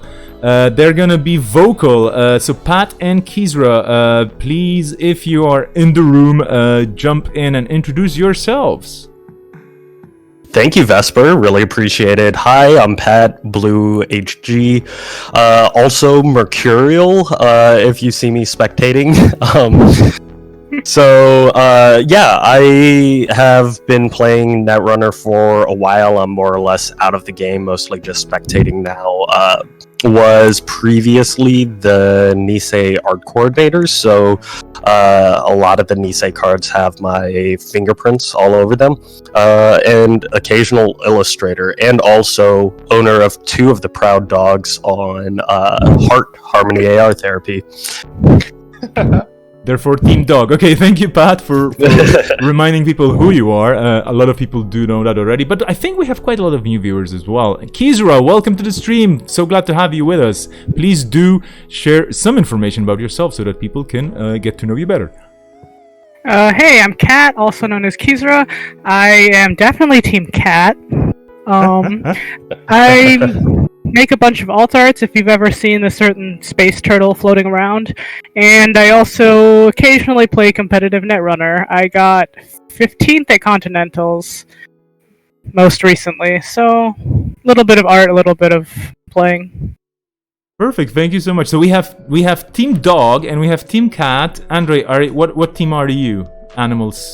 Speaking of animals, for Team Dog. Team Dog. Oh, okay. So I would have to be Team Cat to balance it out. But then again, I don't even know. I mean, I love all animals. That's it, basically. Okay, cool. So that's it. I'm just gonna jump into Discord very quickly again, taking a quick look. Posting the pairings. Has this happened? I don't know. People are getting really tired. Yeah, I'm on Encoder's time zone, and I believe this started at 4 in the morning here. Yeah. Yeah, were you watching at 4, Pat? I was not. I was sleeping, taking advantage of the one thing that is really nice about being a commentator is not actually having to play at the beginning. Yeah, I do see things happening in Discord that are quite epic, but we do have the pairings. We're gonna have Whiteblade versus QVM, and this is actually where the top players with the top count of lives left are paired down. So Whiteblade is gonna play with QVM, Whiteblade with 2 remaining lives, QVM with 1. Chris Ferg is gonna be playing against Greyfield, the only person so far to defeat Whiteblade, which is quite interesting. And again, Greyfield 2 lives, Chris Ferg 1, so quite interesting to see what's going to happen here. And Rotomaplan is going to face Encoder. Let's pick a pairing and then let's take a quick look very quickly into who we're going to be seeing on the screen as the decks. What kind of stuff have we not seen? Oof. We haven't seen a single Whiteblade game, right? We saw a very quick one. It was like 4 turns, but yeah. Okay, that's enough. That's enough. Yeah. It's I think we've definitely seen a bit of everything. In terms of the Corp runner split, I don't think we've actually seen Shaper. Like Cody's Shaper has been unseen. Yeah, if he's running, it might be a good shout. Okay, I'm taking a quick look at JNet because tables are slowly setting up. Yeah, Cody is playing runner this round. Perfect. So I'm going to be pulling these decks up hopefully fast enough for everybody to enjoy in their glorious 3D and whatnot. What kind of vision? The chat is chanting also for Lima, which I hope we'll get to see. Like obviously, Greyfield still has two losses in them, so hopefully we'll be able to swing over there at some point. Absolutely. Okay, Rotom Appliance is going to be corping, so that's a given as well. Yeah. What kind of vision? If you were trying to sell Netrunner as a product to Hollywood, what kind of would it be? Netrunner vision, cyber vision? I don't know. Like we used to have like. What was the thing? The term for the technical term? Color vision? No, I keep forgetting. But anyway. Oh my god. Sorry, that was a complete jump out of the current situation just because I wanted to confuse everybody. But yeah, we have Rotom Appliance on Corp. We have. This is cool. We get to see Paulina too. Yep. So that's gonna be Paulina versus Shaper, which. It's quite an interesting thing. I'm clicking around here and I'm pretty much tired myself as well. And I'm not even playing again. I'm gonna just remind everybody that these players are absolute beasts. for just playing for so long. But here we go. These are lists. Oh no, I'm a genius. Sorry, I have to fix it, of course, because I put 2 Corp lists again on the screen. You forgive me. Well, I mean, Corp versus Corp would be quite interesting, right? I mean, one day it's gonna happen. And I did. We can just dive into the list. I know a lot of them people have access. Oh, perfect! You nailed it. Yeah. So 2 interesting lists that we've seen just a bit of the Palana before. We haven't seen Cody, but again, Shinteki is doing way better in this cut than maybe some people would have imagined. This list on Rotom's side is called Coffee Shop Palana. It has a 9 agenda suite. You're rushing at a lot of 4-2s, and Obakatics have some defense. I think the interesting things here are all the influences on barriers. Border control, Gold Farmer, IP block. You have that flexibility with border control with the Thimble Rig. You have some sentries. The Nancy does protect the Obakata protocol, and a lot of upgrades. Lacosta for free advances on both Biovault and agendas, and a single CVS which pairs really well with the sandbox as well as the macrophage. A really interesting list. Yeah, this is like a bog stand. Like if I were to construct a Palana in my head, like this is just all of the good cards you want in Palana. So do you think that this Palana list has ever won a game that's gone over 20 turns? Like, I don't think it gets there, right? Like, I think you have to rush, specifically against a Shaper, and I don't think this Haley list is playing an APOC. Let me pull up what Cody has there. Oh, this is an APOC Shaper. This is APOC Shaper. This looks very identical to not identical, but very close to the list that Kenny was playing at American Continentals. Yeah, so Kenny had a really cool list with like Triple Harbinger, you have Aesops and Proco to set up, and in the late game, like you can still Apocalypse, you can rebuild your board a bit with Simul chips and Pawn Chops. A lot of flexibility. It's just really exciting to watch as well. And it has the Cloth Threat against Aces. Cat as Sorry. I was gonna say this is interesting. There's one difference I noticed between looking at Okay, never mind. Sorry, wrong Haley list. But there's something interesting in here in that it's 2 Ngolo, which basically allows the runner to set up with Ngolo and APOC and then still have breakers to install after the fact. So the difficult thing with this matchup is going to be setting up enough to balance the Palana Ice that gets installed and still break it, which Shaper typically needs a lot more installs than other factions to deal with Ice. But then being able to balance that with Apocalypse and still being able to maintain pressure before and afterwards. Yeah. We saw Kenny get into sticky situations where sometimes they would lose the Ngolo after like a really rough Apocalypse and have to try and build a board state back with Simul chips, but that flexibility is definitely huge.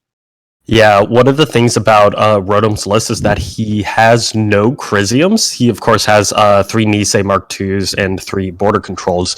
But those are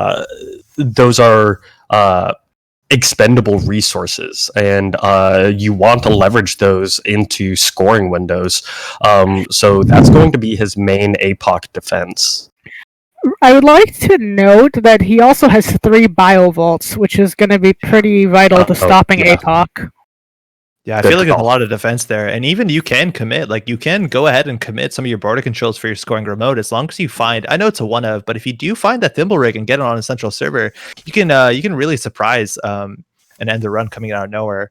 We do have self-modifying code into Ika and Hyperdriver, popping that to peel out with a full 7-click turn. I don't know too much about the Shaper lists. Maybe y'all do a bit better, but when it comes to like not running things like Palangi, which used to be so present and it's just prevalent in all the Shaper lists, is that just slots when it comes to Apocalypse and getting some other tools in there? Why doesn't that show up? Ngolo takes care of the problem in a large part, because with Ngolo, pretty much any icy face check, if you have enough money, you can break. Right on. And there's no paper Ngolo combined with Ngolo combined with Apocalypse, because then that means that you have less ice to break through, so Ngolo can be your only painter. So hey, we're out kicking already. We're smashing into that Gold Farmer again. You don't, in theory, need a breaker to get through this. It's like, 6 either way with the Ngolo.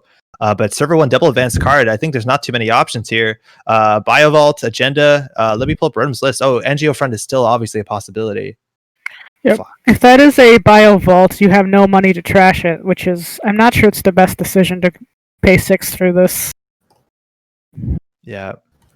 We'll see if that capitalizes again. If that is a Nisei token, obviously that Apocalypse plan is so much worse. Double advance, though, can be an interesting way to make a Nisei look like something a bit worse. Mm-hmm.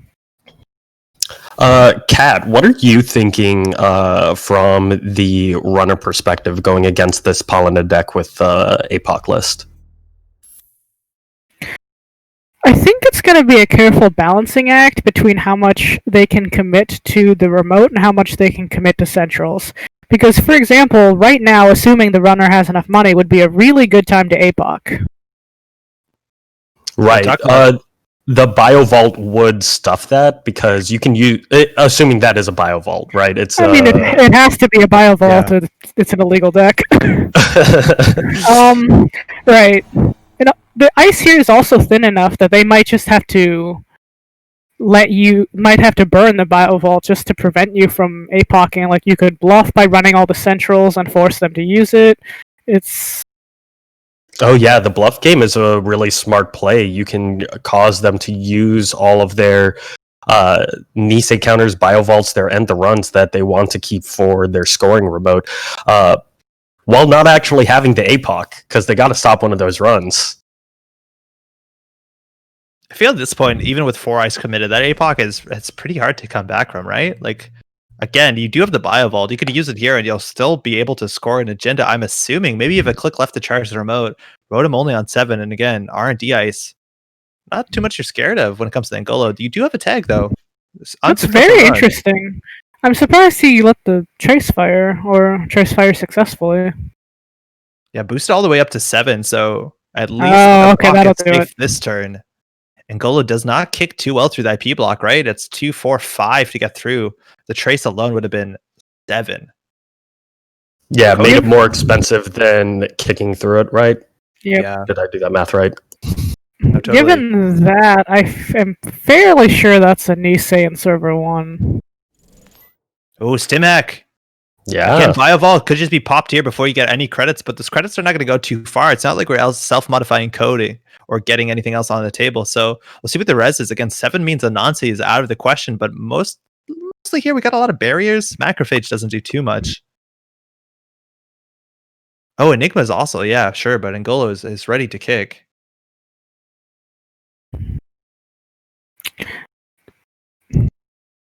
With the BioVault this.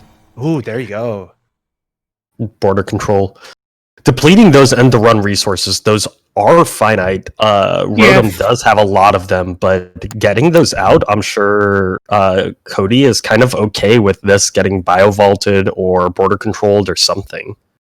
There's like a lot of interesting options here. Of course, if you spend the BioVault, then the border control stays, and Angolo can only break it once per turn. But the BioVault is so much more valuable on the central servers for the APOC threat.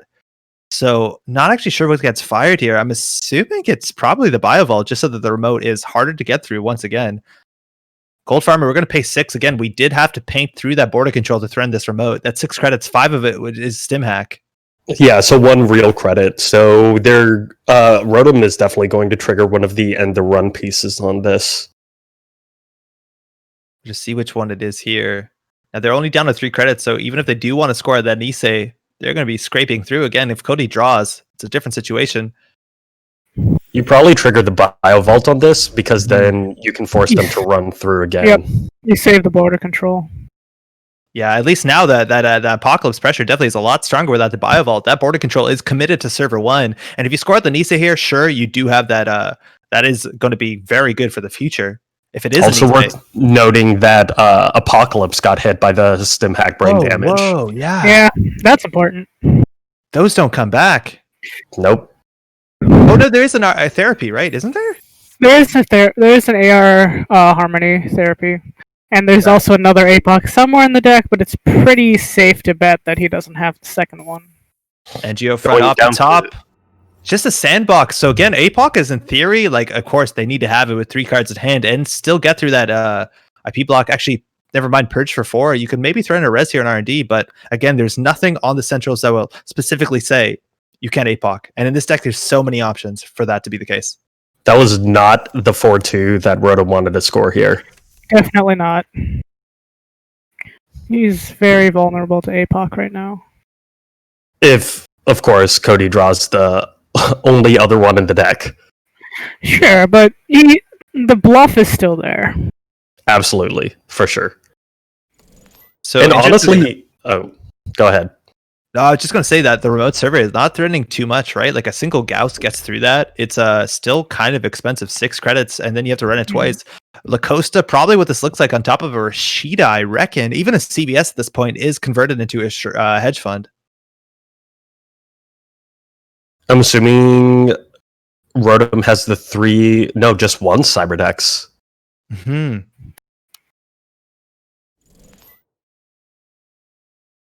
Cody drawing up with a Diesel. Nothing pawned. Oh, actually pawning the Simul chip that turn. Just needs the money now, even though that Simul chip did get access to that self-modifying code. Gauss coming down this turn, doing a better job pressuring HQ now than in the near future. But that remote, it doesn't change the math on the when installed clause. Again, 6 credits to get through the border control. You might have to do that twice. We're on 2 stim hacks in this list, and we are charging the remote. Man, we've seen Gold Farmer splashed in every faction today. Yeah. It is a very good card. Cody approaching server 1 here. If it's 5 credits to trash Lacosta, or is it 4? I think it's 4. I think you're right. We have the internet. So Lacosta, if you trash that, you're not going to threaten anything else. So that might be paired with Cyberdeck Sandbox. Ooh. Now that is not going to... That doesn't purge when stolen, huh? So Rotom losing a score that might have gained them 8 credits. Cody pro-coing, throwing out another copy of Angolo. But Cody down on 1 credit. Rotom has a window here if they really have something to capitalize in. The Angolos tossing that out says to me that they're like, one, it's not going to be useful for a while because they need to build their money back up. But also it says to me that APOC is not going to be the main game plan for a bit. Yeah. Sounds about right. Double advance here. Obakata is a bit of a tax for Cody to get through. Although it's pretty safe right now. Now again, this list isn't SSL, so it's just an Obakata defensive, but not going to give Rotom the gas to continue. Again, that remote server is still just 2 barriers. Not a lot of not big ice, but still very taxing. You have to spend maybe 10 credits to run through that 2 clicks. And Gauss also, it's worth noting that Gauss does not need a strength boost to get through any of this ice either. Yeah. IP block it becomes you with Gauss, but that's the only one I think. Yeah. Polana gaining a credit off that Proco. Cody Procoing twice. Probably wants to find something to install to sell off to Aesop. Mm-hmm. Got 2 pieces of hardware down, 1 MU and a Simul chip. Bath getting thrown out again. Maybe not fast enough, but Rotom on 9 credits. That pays for itself relatively quickly, even in card draw. We'll see if this is converting to a score. Again, there are NGO fronts and Biovaults in this list. We've seen 1 of each.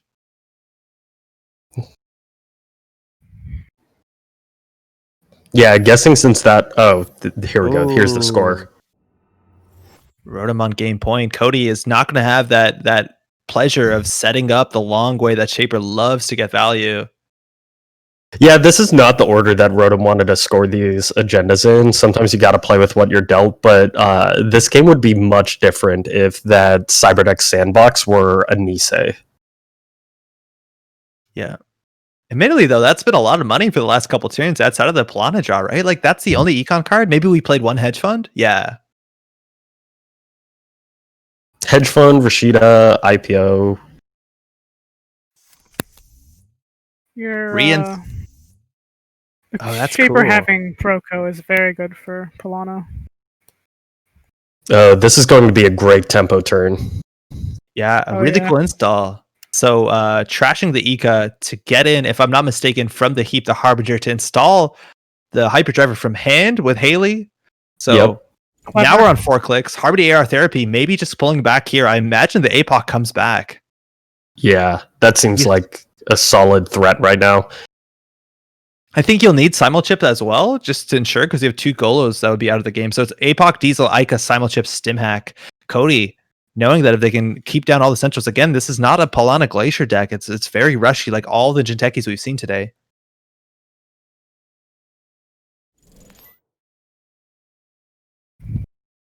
And now Cody's back at a threatening level of econ.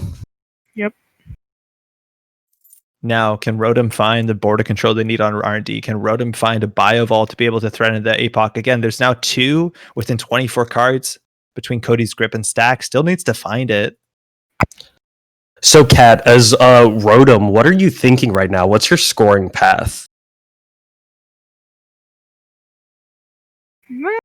Interesting. I think the best way here is you bluff something in the remote to bait out the APOC, and then you reset afterwards, and then score the last one out.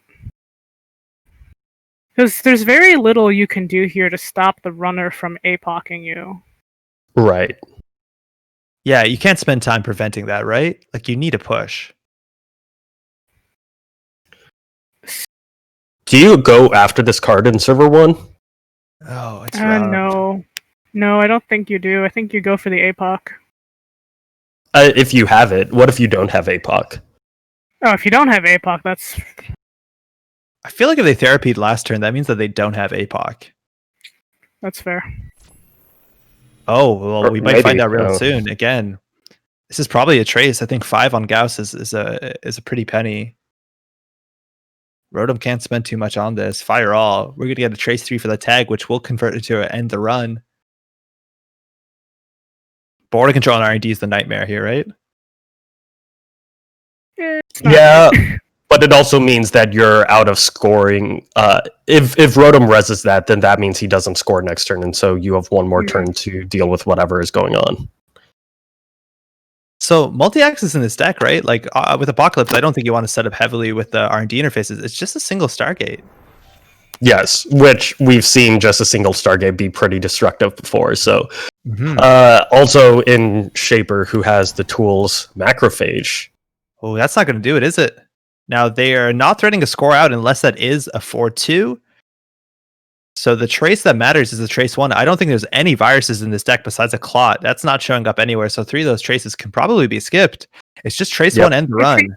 The Purge virus trace also is econ for Rotom. Oh, Appliance. yeah. Oh, yeah. Okay, Totally. that makes sense. Yeah, that makes more sense. Because you can invest that into the trace 1. So Angolo just slightly out of range there. It looks like we are going to fire the trace.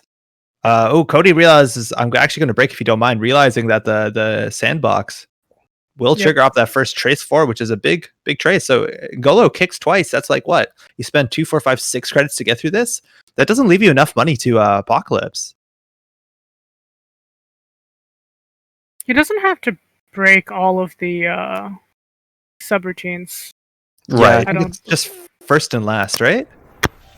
Yeah, those are the only relevant ones. Oh no, Cody does have the money, excuse me. Yeah. Biovault being popped! So not APOC this turn, but we know the remote is safe. That's what it was in Archives. Popping that before the Archives run is made. Again, even just keeping a Hyperdrive around, it's a bit of a tall ask. That gets you through this sort of thing, but Daily Cast coming down. Cody diffused the board state, threatening next turn. Again, the Central Ice are kind of rubbish outside of that Purge. Yeah, and Rotom is on the back foot economically. We know that it costs, as it stands, 9 credits to get through these 2 central pieces of ice. So Encoder needs about 12 credits to properly threaten an APOC. The good thing here for Cody is that there's no 3-2s in this deck, and doesn't look like there's any fast advance, so he doesn't have to worry about remotes as much until they are advanced. Yep, which of course costs money, which Rotom is having a hard time threatening right now. Cody is beginning to sell at the farm. There's always an option here. If you just pop your self-modifying code and make it into a Stargate, again, you only need 2 agendas to win. It's going to take you probably more than 1 turn unless you get really lucky. And with 7 credits, Rotom here does have a chance to jam. 2 Biovaults are out, right? And we still have 2 more. There's 2 more border controls, and yeah, so those are the only end to runs right now. So the Apocalypse is definitely alive and well again, and we don't even know if Cody had it. That definitely could have been a bluff, right? Like the turn before, they did Harmony AR Therapy to get another Apocalypse in. That might have just been because they wanted to set up and get their Simulchips back, other stuff like that. But again, maybe they just don't have it, and they did ruse out that Biovault. Mm-hmm.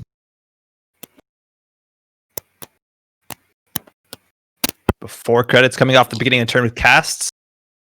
You could pop the self-modifying code, maybe just to pull down Harbingers. Maybe that's what you need to pawn right now. If you get rid of the Akamatsu, you are going to run out of MU.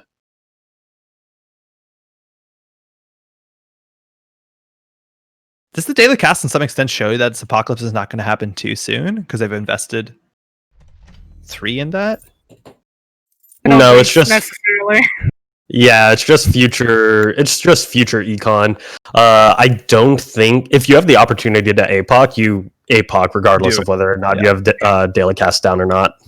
Looking at how much money the Corp has invested into their ice and how little econ they have coming in, if you can APOC, you are very, very likely to win this game. So you would easily sack a few daily casts for that. Yeah.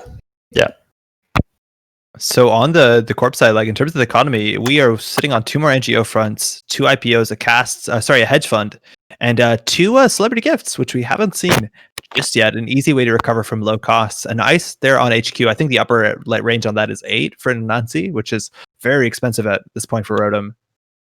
Cody doesn't have to do anything this turn. Again, nothing in the remote. They are just doing that Shaper thing where they're getting an absurd amount of economy just over time. Checking archives, 2 cards face down. It's an Enigma and an Anansi. I would be kind of nervous about running face down cards in archives just because of if that one Cyberdex virus suite gets in there, then that's like free money you're giving the corp. Yeah, it's a huge deal. But getting that information about the ice is really, really important because that means that he has more important cards he's holding in hand. It may be worth considering if this is why we haven't seen a celebrity gift yet. Oh, yeah. Good call. Yeah, they might be holding on to a couple more agendas. And again, they don't really have a nice place to put it. They are on the credit lead for, I think, the first time in a while. Maybe that's not entirely true, but 18 credits. Cody, though, is going to bounce up to at least 16 with the daily casts. Or actually, no, there's already... Oh, there we go, 19 casts and pawn shop. And Cody doesn't have to do anything until Rotom threatens to score. He can just continue to build his board state. He's tossing out ice. Rotom knows he's in a position where his remote is too fragile to threaten scores. I feel like at this point you almost have to threaten the score and let the runner have the agenda just so that they will APOC, because they're setting up so much. This is almost just a standard Haley list now, and that's gonna remote lock you. Like Cody's remote lock is good, credits. At this point, I almost wonder if the APOC is better for the corp. Yeah, like here, I think I would just threaten the remote directly rather than trying to go for an APOC. So this Hyperdriver is eating the Gauss here. Based off of what's on the table, I don't even think we need a Fractor to be able to Apocalypse. With 7 clicks, that gives you the freedom to deal with what's potentially a Biovault, potentially even a border control on HQ. I think Cody's going in for the APOC this turn. It's almost impossible to stop the APOC this turn. Yeah. Right? Yeah. Like with 7 clicks. Compile lets you pull something from your heap at the end of the turn, or the end of a run. It goes back to your stack, so you can pull out that Gauss if you really need it. Coming in at 4 strength too lets you deal with the IP block. Yeah. So Rotom hopefully has more ice in HQ in addition to what they threw out. Pressing 8 into an APOC, it's going to feel really bad here. This just threatens out a Gauss, an Ika, which breaks us for like what? I don't even know the math. 4 to 5. Credits. You probably Angolo this. Oh yeah, maybe. Yeah, I guess you don't need to paint the macrophage. Yeah, that's probably cheaper, huh? Yeah, and then like you said, using the compile on the Gauss is a smarter economic play. Yeah. Okay. So we're through. Painted that for 2, boost for 2, break for 3. Again, Cody just needs to make sure this whole turn ends with only 3 credits, but they have so many extra clicks here. We could even see something wild where after the Apocalypse, throw down a Stargate from hand, try and capitalize on that, or even flush HQ if we do think that there's a bit of flooding in there. Compile going to bring that Gauss to safety. Sorry, Kat. No, never mind. Very curious to see what's in HQ right now. Yeah, this axis again, right? Sometimes with Apocalypse, you're a bit hesitant to axis, so you hit like damage, like Snare. Ooh, just popping the Biovault on the one expensive run. That's a third Biovault out. So again, you don't need a APOC this turn, but I feel like you might be able to get away with it. We have 6 clicks left, but Cody might be fine just sitting back here. I mean, flushing those Biovaults out, I think from Encoder's point of view, is perfectly okay. Yeah. And also, they flush it out early, right? Like, you could have waited for them to run R&D, but I know at that point they have so many extra clicks. That's probably not great, but that also might mean there's something in HQ that they're protecting. Yeah. Very good point. So, Cody just doing, like, setting back up. If you look at Rotom's list, there is a single preemptive, so once his Biovaults are back in, that's obviously a very big deal. So far, the only advanceable thing that could be in the remote, besides an agenda, is the 2 last NGO fronts. We've seen all 3 vaults.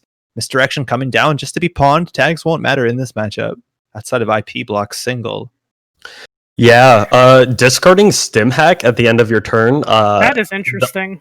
That says to me there's 100% an APOC in hand, right? Can't hit it if you don't play it. Uh-huh. Yeah. So that says that there's 1 APOC in hand. At least. Yeah. Very if there's good 2, point. you don't care. Yeah, very good point. Very good point. Well spotted, Cat. So 10 credits. Again, Rotom's remote is still a bit taxing. Simulchip is going to bring back that Gauss for free if you really want to, but it's not going to do enough. Now, you could feed away an Obakata here just to get rid of that if you're expecting an APOC, but if that's the case, you have to worry about the APOC.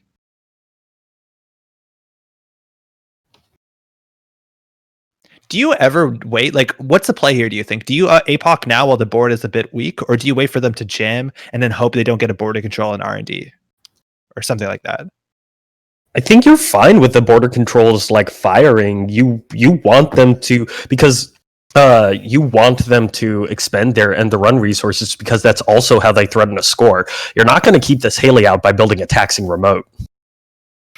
Yeah, the way so APOC decks force the Corp to not play the game that the Corp wants to play, and forces the Corp to spend its time defending centrals.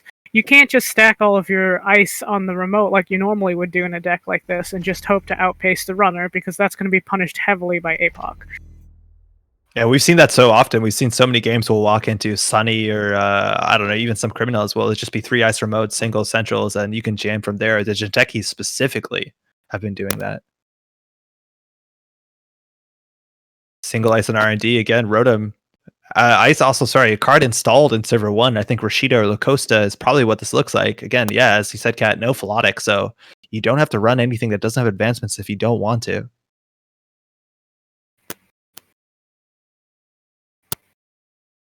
Misdirection being sold to the shop for 3. Daily cast is another 2. Cody feeling pretty good with the economy right now. Only 14 cards left. I'm not terribly sure how I feel about selling Misdirection. Turns off. Oh wait, no. Simulchip's still on. Never mind. But getting a Clot down, the only virus in the deck. Again, if that does get removed from the game, I don't think you mind too much as it just is something to pawn right here. Also, as soon as you pawn something, yeah, like Kat, you said, the Simulchip means you can install something from your heap for free, largely. Pretty much. It's interesting. Claude also keeps Simulchip alive for trickery on future turns. Mm-hmm. Second Stimac discarded again. If you're thinking that there's something in hand you want to protect, maybe you have enough money that you don't need it. Cody doesn't want to take any more errant brain damage. Purge, getting through that Clot for 4 credits. Again, provoking the Purge. You do have a sandbox scored. Better than clicking for credits, huh? But it's also very logical because now he can't use the Simulchip. Yeah. To get anything else out of the heap, so he is running low on programs. We have a ton of programs in the heap. I'm not even sure. Yeah, I'm not even sure what's left. So yeah, in the heap we're seeing a 1 Ngolo, 3 self-modifying code, and only a single Harbinger. I don't know whether Cody is on full 2 or full 3. I'd have to look at the list. 2. He's on 2. Okay. Yeah, so most of the programs are in the heap, which is going to start becoming a problem for Simulchip and recovery. That's why it's yeah. So Cody actually getting the simul chip, using it to install the self-modifying code on the trash of the clot on the same turn. Yep. So Makes they can sense. probably convert this into. They still have an Ika. They still have a Harbinger. Yep. Pawning a castle 2, that's a 5 credit drip at the top of the turn. Feels good. 27 credits to Rodham's 14. Again, something in Silver 1, La Costa, CVS. And we're charging R&D. This might be the APOC right here. Oh, it's a border control. You got to pop it early. Running this is first is definitely the best thing here. Yeah, yeah. There's the Gauss. Break for 2. And if they pop this, you don't have to do any further work. And then again, 6 ice down. Open centrals. There's a Stargate somewhere in these last 13 cards. That's another reason why they might not want to stim hack also is that Stargate. I don't know how many simul chips we played through. This is a bigger ice here. We can kick through it. It's a bit expensive, but the traces do matter. One more simul chip left, but like we mentioned, Cody is running low on programs to sack for simul chips use. Mm-hmm. So we are full kicking through this. Let's see if we get that pop there on the border control. If we don't, Cody might be able to just blow through. However, I don't think he can APOC this turn anyway, because he already used the Ngolo ability on the border control. I don't see how he gets through the Anansi. I think he broke it with Gauss that he just pulled in. Oh, yeah, never mind. Yeah, I think we're still in the clear. But Never mind. What's the numbers on this? It's Anansi is like what 2, 4, 5, 6, 7. Yeah. 8, 9, 10. So yeah, you should still be able to get there. Rodham having a hard think about whether or not he wants to expend this border control. That is not inconsequential. No, but I mean, the APOC is definitely coming. You need to, right? But then you're just set up for next turn an APOC as well, and you're going to continue to lose your credits trying to defend R&D. Cody accessing. It looks like we're going to have an APOC this turn. Single access, though. If you hit an Obakata, you're in such a bad spot, right? It's like lose your, probably Stargate, lose your APOC. Would you trade your APOC for Obo? No, if it's an Obo, you let him have it. Yeah. Then you run HQ and you APOC, and then you just grab it the next turn because there's no way they can defend it. Yeah, he's going to be flooded. So like Cody paused on that access pretty hard. That means it's something that they're considering trashing like a La Costa. But again, after an APOC, I don't know if he trashed anything. Maybe that was the Obo. Gauss going to deal with this pretty well. 1 credit to get through, leaving Cody comfortably with 7. APOC, mind you, is only 3 credits after the archives run. So it's a pretty good APOC.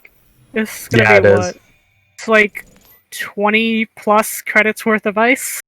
Huge. Yeah. Now, what do you do if you're on Rodham's spot? Do you just push for the remote, hope for the best? Do you have to ice up Central so you don't lose the Stargate? Is HQ that flooded? What's your play? I think it depends largely on what you have in hand. If you can get a single ice on R&D, that's excellent. If you can get a single ice on the remote, that's also excellent. Most of the runner's breakers are face down. The runner's pretty broke. Yeah, pretty much that.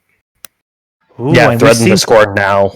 Yep. We've seen 2 Stimacs out. A simul chip is useless at this point. What ends as a run, though? It just has to be like, it has to be Enigma, it has to be Thimblerig, it has to be border control. Gold Farmer does it at this point. I mean, you can click for 2 credits and then run if you think it's Gold Farmer. I think there's only 1 in the list, and it's in archives. Oh, okay. Okay, never mind. So it has to be like Thimble, Enigma, or IP block. You can IP trace block. through. Border control's a problem. IP block, I actually can't even trace through, right? They'll have enough money to score out. Maybe you can do multiple runs, but then the tags pile up. Rodham said that this deck doesn't run Enigma. What? Yeah, that's not. That doesn't line up with the list we have, at least. That is, I mean, it's technically not illegal to lie to your opponent. Really?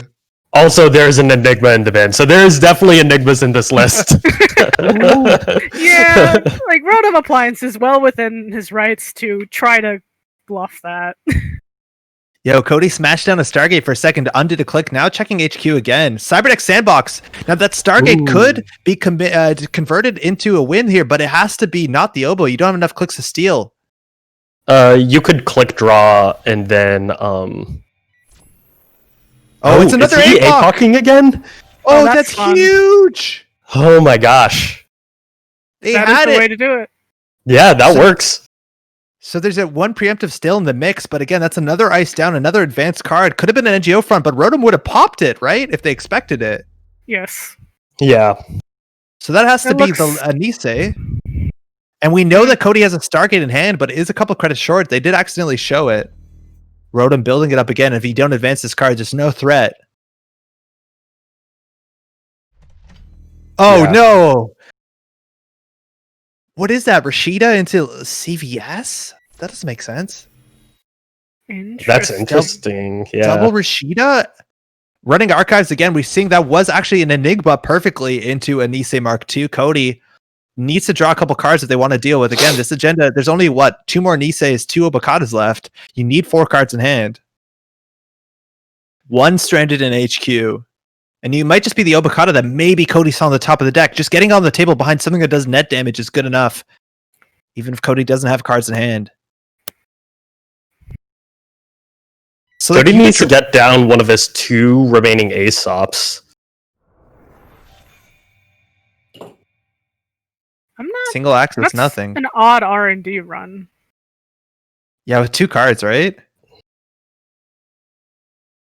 5-minute warning again. Cody is in theory ahead on time. 5 to 6.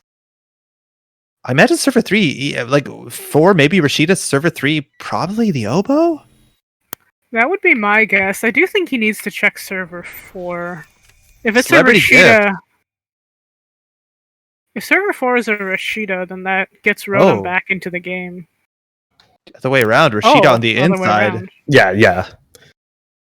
Cody did get the pawn shop down, which is going to start bursting up the economy. And we know with 3 credits, again, you are threatening out the Stargate there. You can spawn credit, install Stargate, and that's going to be replaced by an R&D Ice. Again, the end of the runs. Rotom is down. CVS? Oh, that would make sense. But you keep that in hand, right? Because they're going to start checking HQ. I don't know. But if you drew an agenda here, like, where does it go? Stargate. You can't face check. You die to Anansi. And there are 3 Anansis in the list. Although 2 of them are out of the game right now. Oh, you can't take that risk, can you? There's HQ. Oh, so he has ice in hand, which means whatever ice on R&D is probably very unpleasant. Substantial, yeah. Yeah, you make that risk whenever you have no other choice but to make that risk.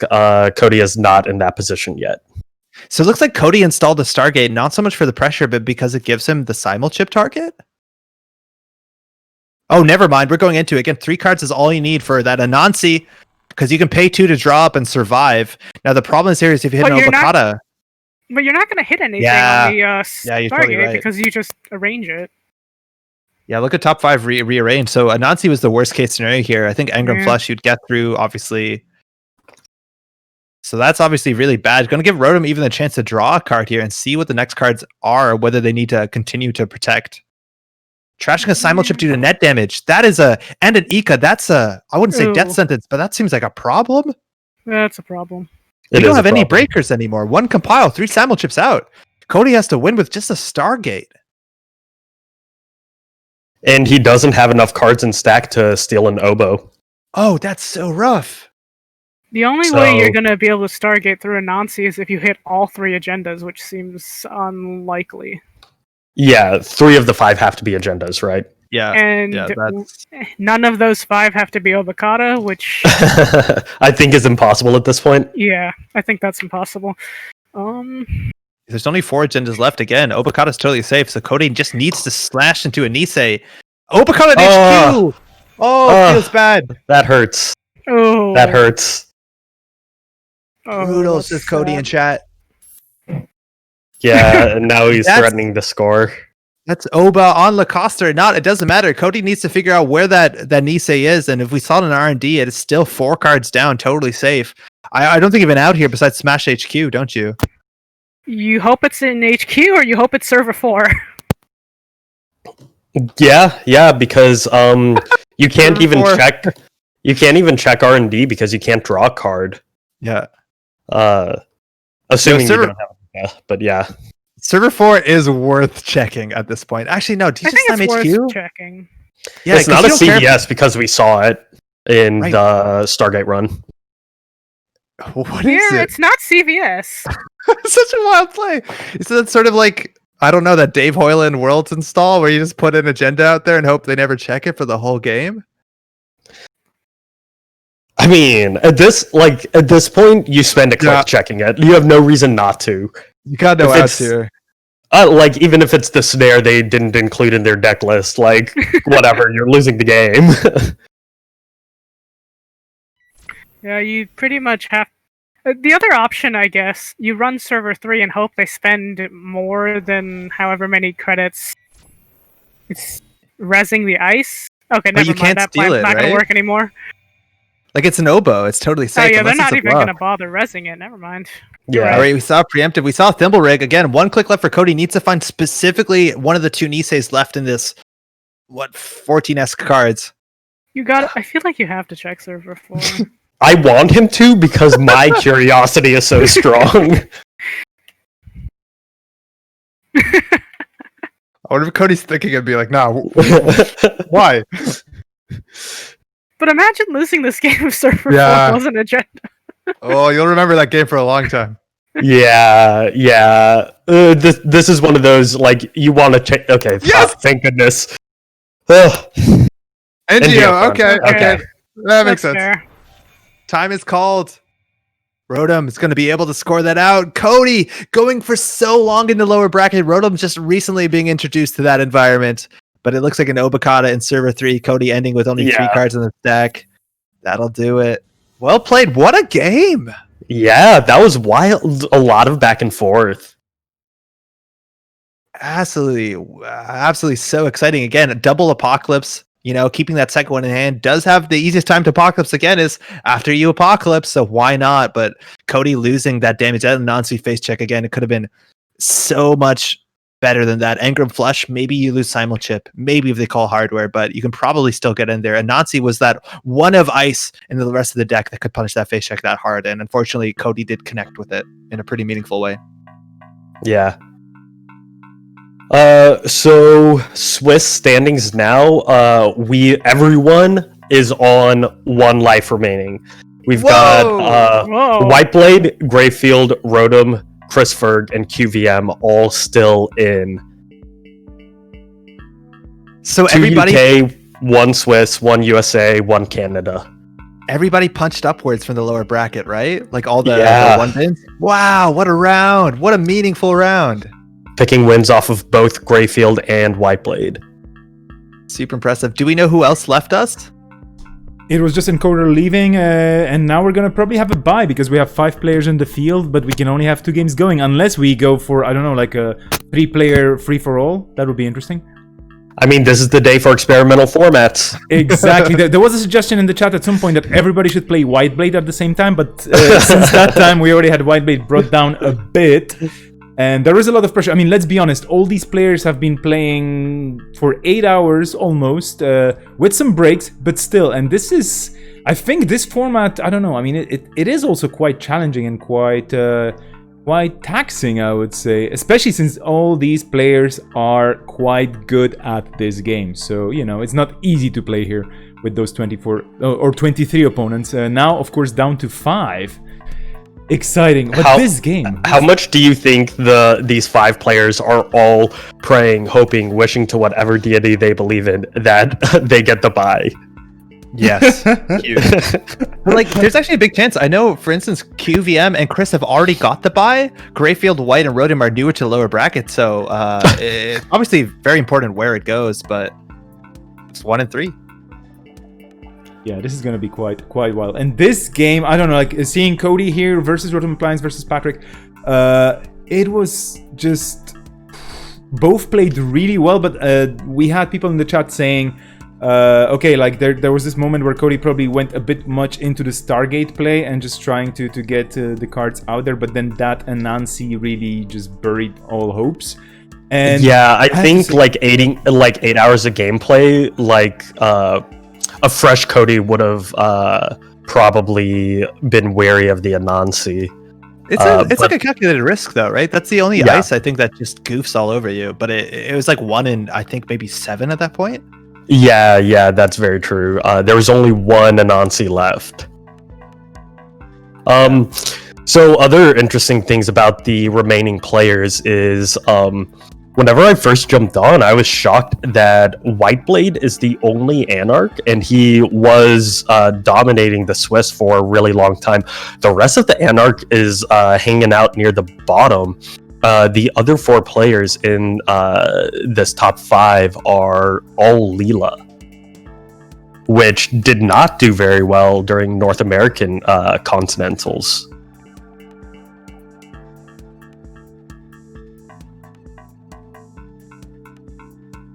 And terrible silence befell us. No, I totally agree. And this is. I think we all got deep into thinking, like, yeah, exactly. What does that mean for the situation in hand? And yeah, it's a very interesting situation to see Whiteblade holding on to the top spot for so long, because he was basically playing both sides equally, I would say, and people just couldn't get into couldn't stop him in a way. And then we saw a lot of what you just mentioned. We saw a lot of Anarchs being dropped or basically, well, leaving the game after 3 or 4 rounds, and that was very, very interesting. I don't know if it takes a particular skill to play Anarch in this meta in a way. This is a different competitive meta than what we would be expecting. Some people have changed their decks for sure. So I really don't know how to, like Andre said earlier, there's probably going to be quite a lot of analysis of this later on. But yeah, it's hard for me to say how exactly do Anarchs position themselves here in this meta, especially since we had Asa, which is not really friendly for Anarchs, I would say. Or maybe it is, I don't know, what do you think?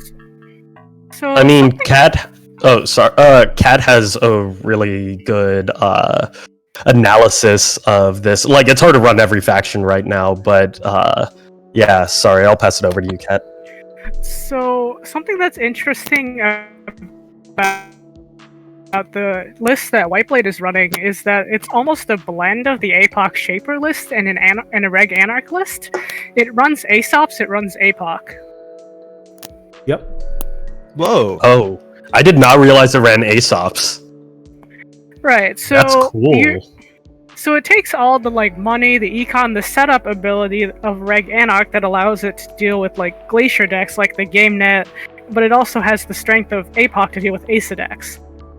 So it's very different than the freedom that I saw a lot of other people playing in this matchup.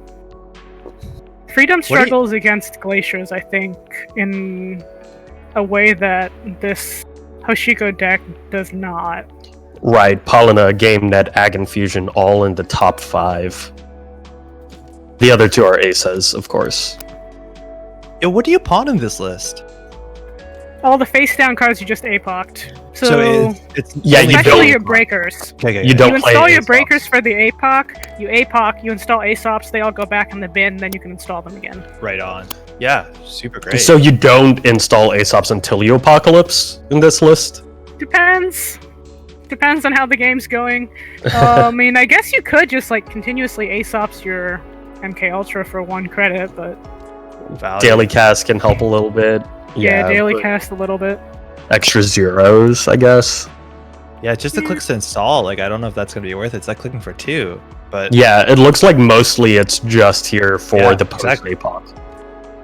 Just to take your minds off of super serious thinking, I already dropped it on the screen one time, but I'm going to drop it again. I think this is by Labus, one of the players today. This is basically the current 5 players left in the tournament, all really hoping for that buy. Just building up on your joke there, Pat. So there we go. This was probably just kid bashed in 25 seconds by Labus, the resident jester of all things Mimi and whatnot. So thank you, Labus, for submitting this. Yeah, indeed. I mean, we are still waiting to see what's gonna happen here. People in Discord discussing what's gonna happen. We have 5 people. Every participant has 1 life left. So there will be a round, and we will see somebody dropping.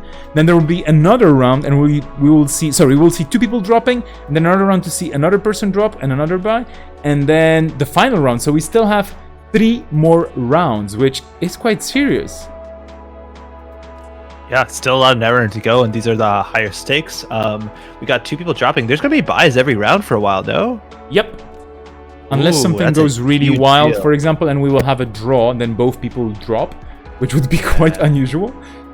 But yeah, the interesting part is here, and I think this is actually kind of nice as well, although I haven't, of course, we were not able to observe all the games here. It is interesting to see that people really are going down to, to the last point, to the last chance to actually stay in the game. And we had Whiteblade leading for a long time, and then Greyfield as well. And I kind of saw when they were tied at 2, or actually 1 game lost, sorry, each, I kind of thought like, oh, maybe Whiteblade's just getting tired, like this is the stamina dropping, and then Greyfield's gonna go ahead. But no, they're actually both right now a loss away from being eliminated, which still, I mean, top 5 in the combined player pool of 297 people. You're looking at the top 5 people here from such a huge bunch of very good players around the world. And if you counted all the hours these people played to get here, well, that's a lot of hours. That's a lot of Netrunner. That's a lot of stuff. So yeah, still waiting for the Discord updates. We will have pairings in around 8 minutes. So you know what we're gonna do? Or, well, 6 minutes more like. But yeah, let's take a quick break. I'm just gonna drop the meme on the screen. We'll see who gets what. I'm gonna take a quick break. I'm gonna leave you to it in a way, but I'm gonna be hopping off. So feel free to discuss anything or everything. I'm gonna be going for a quick bio/water break here. Be back in a sec. Right on.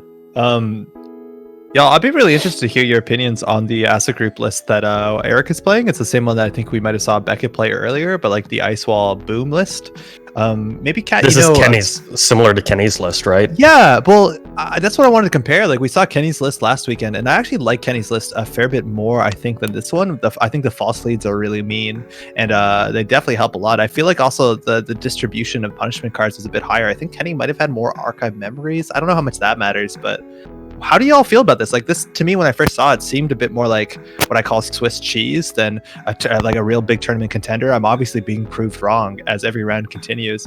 But how does this compare to Kenny's, and how do you think this slots into the meta? Kat, I think you have a bit more knowledge on this than I do. I think this is definitely a deck that does work better if your opponent doesn't realize you're on hard-hitting news. That is to say, that doesn't mean it doesn't work if they do know that you're on hard-hitting news. You are it is basically hard-hitting news stuffed into an ASA shell, so you do all the normal ASA things with installing a million remotes. You pressure to score your 5-3s, you install MCA austerity, and you force that to push the runner into a position where they have to go low to prevent you from scoring out. Or I think I almost feel a little bit like with Vitruvius instead of false lead, this is a deck that's trying to score first and kill the runner second. Okay, interesting. Yeah, I think that's a pretty good analysis of what the false leads change in that. It makes it a lot harder to score out in some ways to get to points, but maybe not that different. But it's considerably different, right? Because the false leads don't convert well to 7. Yeah, 3 econ warfares makes it really, and consulting visit make it really hard to consistently challenge the servers that ASA keeps putting up. Maybe part of the reason that we're seeing Leela's bubble to the top is the prevalence of a lot of misbones, which are helping suppress the performance of the ASA groups. Economic warfare means a lot less when the runner is trashing a lot of your cards for essentially free. Yeah, for sure. Also, we're not seeing shapers, so I think misdirection obviously is one of the better ways to deal with that hard-hitting news play, on top of losing a click maybe to things like austerity policy. So you don't have to worry about that too much when the field right now, we only have 1 shaper left standing, and that was already starting at 2 of 16, or 2 of 24, excuse me. I mean, we've seen plenty of ASA games where the runner has been very economically pressured, even without hard-hitting news as a threat. So, and econ warfare. So, I mean, if other hard-hitting news, it's kind of a similar principle to CTM decks, right? You spit out all your threats, start building in a really intimidating board state, and if they start to challenge it, you've got the hard-hitting noose still in the back pocket. And CTM proved itself to be very potent with that back pocket threat for a really long time. Yeah. This feels to me a little bit like an Argus deck in that you're going to score, and you're going to do it at a pace where the runner has to overreach in order to keep up, and once they do that, you're going to murder them. Totally agree. Yeah. I think out of the runner side, obviously, I didn't realize that there was Apox and Pawn Shops in Eric's deck. I'm really excited to see that fire off and show how efficient that setup is. But I think the other runner list that I think not only I'm excited, but it seems like a lot of the chat is Greyfield's Lee Maw, the Leela Patel with 2 Maws in it. If Greyfield is playing runner, we should definitely definitely watch the Lee Maw. Yeah, for sure. Now, 6 credits is a lot, right, for a Maw to put that down. And again, if we're dealing with boom decks, hard-hitting news, that might be expensive to get going. But if you do have the economy, right, like that's going to be that sort of pressure that you can exert on maybe also has some open servers, maybe Cybernext court, I don't know, but it's definitely a way to trash those punishable operations.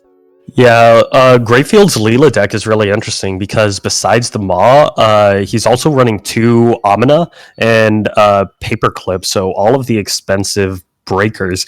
But you are seeing him include a Cotty Jones, which we've talked about before. It really helps these long games, and when 3 of the top 5 corp decks left in this tournament are Glacier decks, it can really buoy your position.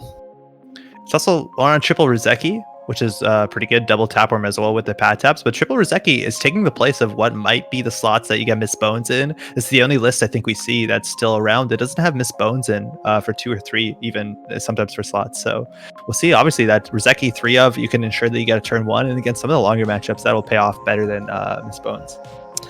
We do have pairings, actually.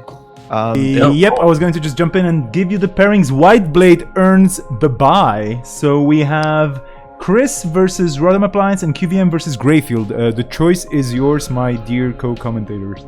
Greyfield is playing runner. Yeah. So we're jumping into table 2 then? I believe so. And I don't know if we can ask for a better matchup. I don't know whether Lee Maw or the Maw part of it's going to be that strong in this situation, but this is QVM, who's on the Ag Infusion, another of the interesting lists that we didn't see too much representation throughout the Continentals. It's a very interesting list. It's similar in some ways to the Plana list that we just saw, but they're on 8 agendas. 4 3-pointers for the Obokata SSL, and this is the sandbox over Nisei's, which is so cool to see.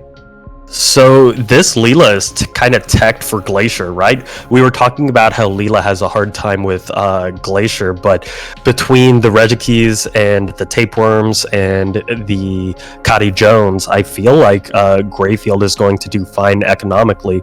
In addition to Maw itself being really dangerous for Ag Infusion, because Ag Infusion is really pressured for cards. It wants to keep putting ice down, garbage ice down, to make use of its ability. So if you're starving them of ice via Maw, it can be really destructive. Also, maybe, I don't know how impactful this is going to be, but we did see that Sadaka in this matchup. One of the few good ways I think people are playing specifically to deal with Turning Wheel. And this isn't an Angola list. This isn't even an Amakua list. So unless that gets boomeranged, which Gray would have to, I don't know, maybe get a lucky guess on, maybe Celebrity Gift changes that, that's going to fire in all situations. Really excited to see this Ag Infusion list again. Always loved this ID. It's so wonky and goofy, and it's cool seeing someone crack it open. As a reminder, this has 8 agendas, so 3 Obokata, 1 SSL, 3 Cyberdeck Sandbox, and 1 Nisei. And the singular Nisei is so interesting to me. I wonder if this means that Ag Infusion expected to see a lot of turtle in slotted Cyberdeck's Sandbox because of that.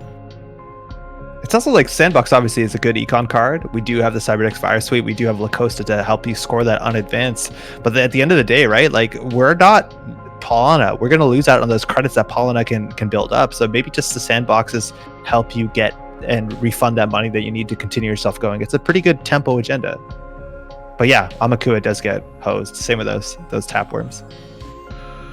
Yeah, this Ag Infusion list has 20 ice. 20. And the only econ they're running is basically all the good neutral econ, hedge fund, IPO, NGO, Rashida, and then 2 celebrity gift on top of that, to make up for the fact that, like you said, they're not Paulina, and that's it. That's all of the assets, that's all of the operations they're running. And the upgrades are the same as the Paulina list. 3 Biovault, 1 Cyberdex, 3 Lacosta. Yeah, and 2 Macrophage too, a bit different, but that is an economy card of those Subroutines Fire, Trace 4 and 7 Strength Ice. That can matter. And even like Economy Denial, like Greyfield obviously has a criminal and 3 Diversion of Funds. We've been seeing so many criminals just chuck them in this matchup. Just because, sure, it might threaten an ice destruction off of HQ, but if Ag Infusion wants to, they can usually divert the diversion by just trashing a face down ice and throwing you into archives or even any remote, really. Agnifusion is usually struggles on econ because it takes a lot of money to keep installing and stacking ice the way it does. So while it is harder to land a doof on Agnifusion, it is much more important if you can manage to land it. One more thing, we were talking about Sadaka earlier. Another huge target for Sadaka is Kadi. So, oh yeah, this Lilo will have to be judicious about when he decides to take the money from Kadi. Yeah. And so, yeah, totally, Kat. I agree. The money is going to be tight, and denying it is very important.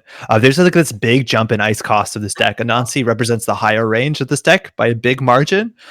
We don't have anything like DNA Tracker, and then everything underneath that is like 4 and below. In fact, we're spending like 9 influence just on gold farmers. A heck of a card. We have a single border control, but everything else is pretty low, which is kind of cool to see. Wait, we're spending influence on a Whoredom?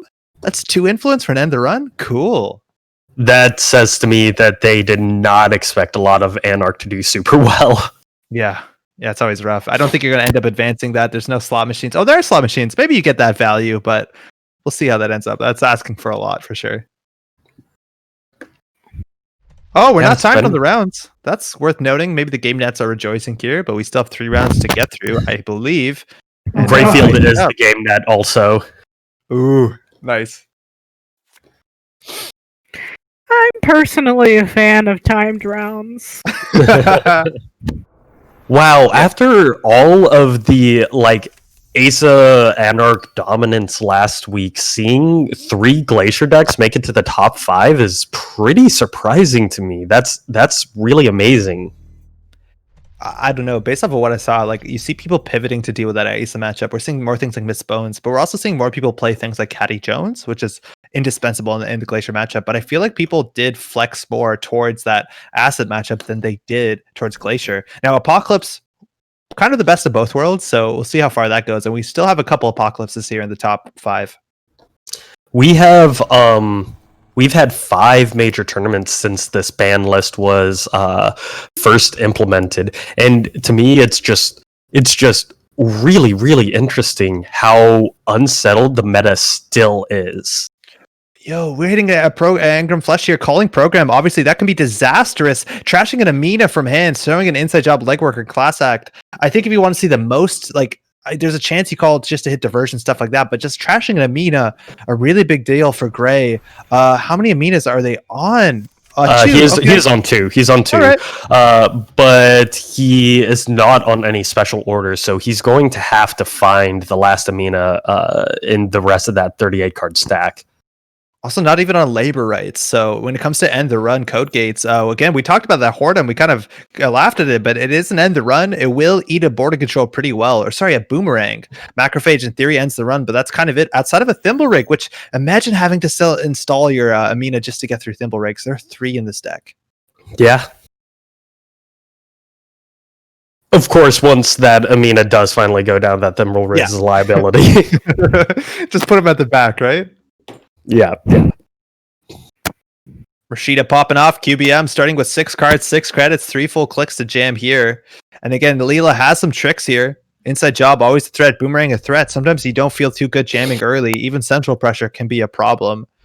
But Do we have a? We don't have a sneaked or beta, so at least archives you don't have to ice it too much. There's no data suckers, no amakuas. It's just dirty laundries for value. So install advanced server 1. Again, if that's the first Cyberdeck virus suite, it just incredibly, or Cyberdeck sandbox, the value goes up of all your macrophages, of all your CVSs, and even the next sandbox scored. So the HQ Ice install is very interesting. It means that the Agni Fusion ability can't throw Greyfield into the Engram Flush again, which makes it a lot safer to run. It does seem to imply that there's something in HQ that he needs to protect a lot more than he needs to be able to hurt the runner. Yeah, QVM did see the hand of Greyfield, who just drew up a bit through that from Class Act, but a lot of times I think you just want that ice there too to deal with diversion, because you can divert through the engram. But yeah, maybe it means there's something there. It's worth noting that that NGO front did not get res until Leela was about to access it, which says to me that there's no Anansi's on this server, because that would have been a juicy hit on Greyfield. Oh, for sure. Even if you get that exactly like Kat said, get that Anansi res on the outside of server 1, now centrals are so much more hard to interact with. Again, Ag Confusion, it's not so much that it also is a border control-esque ability, but it will throw you, it will let you encounter the outermost ice. So it has to be pre-res, but if any run suddenly becomes an Anansi run, you're in a world of pain. Do you think this is a Lacosta? Yes. Ooh. Inside job, getting through like Old Farmer. That second ice has to hold, otherwise Lacosta can come down for 4. On top of, like, again, this could be any agenda. Any of the 4-2s can be scored out. Lacosta, I think it's a 4 credit play. Or 5 credit play, excuse me. A lot of end the runs here. Double Gold Farmer, that's a remote. Now you could pay 6 if you want to go through. You think you pay 6 with Gray? Access with 5? I think so. Yeah. What do you think, Kat? I think after the inside job you do. SSL. Ooh, SSL. Big hit, big bounce, but 9 credits for KVM. Can't be too upset about that. And it would definitely Lacosta getting trashed there. Gray down on 1 credit. Singles on R&D. Again, he hit an agenda here on game point. No dice. Taproom coming down, though. QVM, enjoy those credits. I'll enjoy them, too.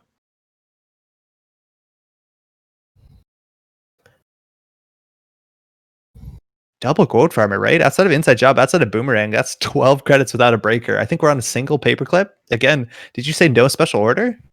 No special order that I could see. Maybe I see one. Class Act is... There's one special order, yeah. You're right.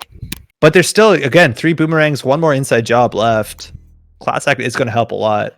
QVM, now installing a taproom against a deck that's run CVS and 3 sandboxes, maybe you don't want to purge here. Maybe you're going to work and get a score. Yeah, scoring a CVS and purging taproom at the same time, I'm sure would feel really fantastic. And you see the economy not too strong in this list. A diversion of funds would be a pretty big threat here. Would force either a bounce or a res. Rashid and NGO are the only 2 econ cards. Again, we have the full neutral suite of IPO, Hedge Fund, Rashida, and NGO. And we do have 2 Celebrity Gift. Maybe at this point, it's a bit scary to show most of your hand. But down to 3 credits, double ice R&D. Taproom gains 0. Take that.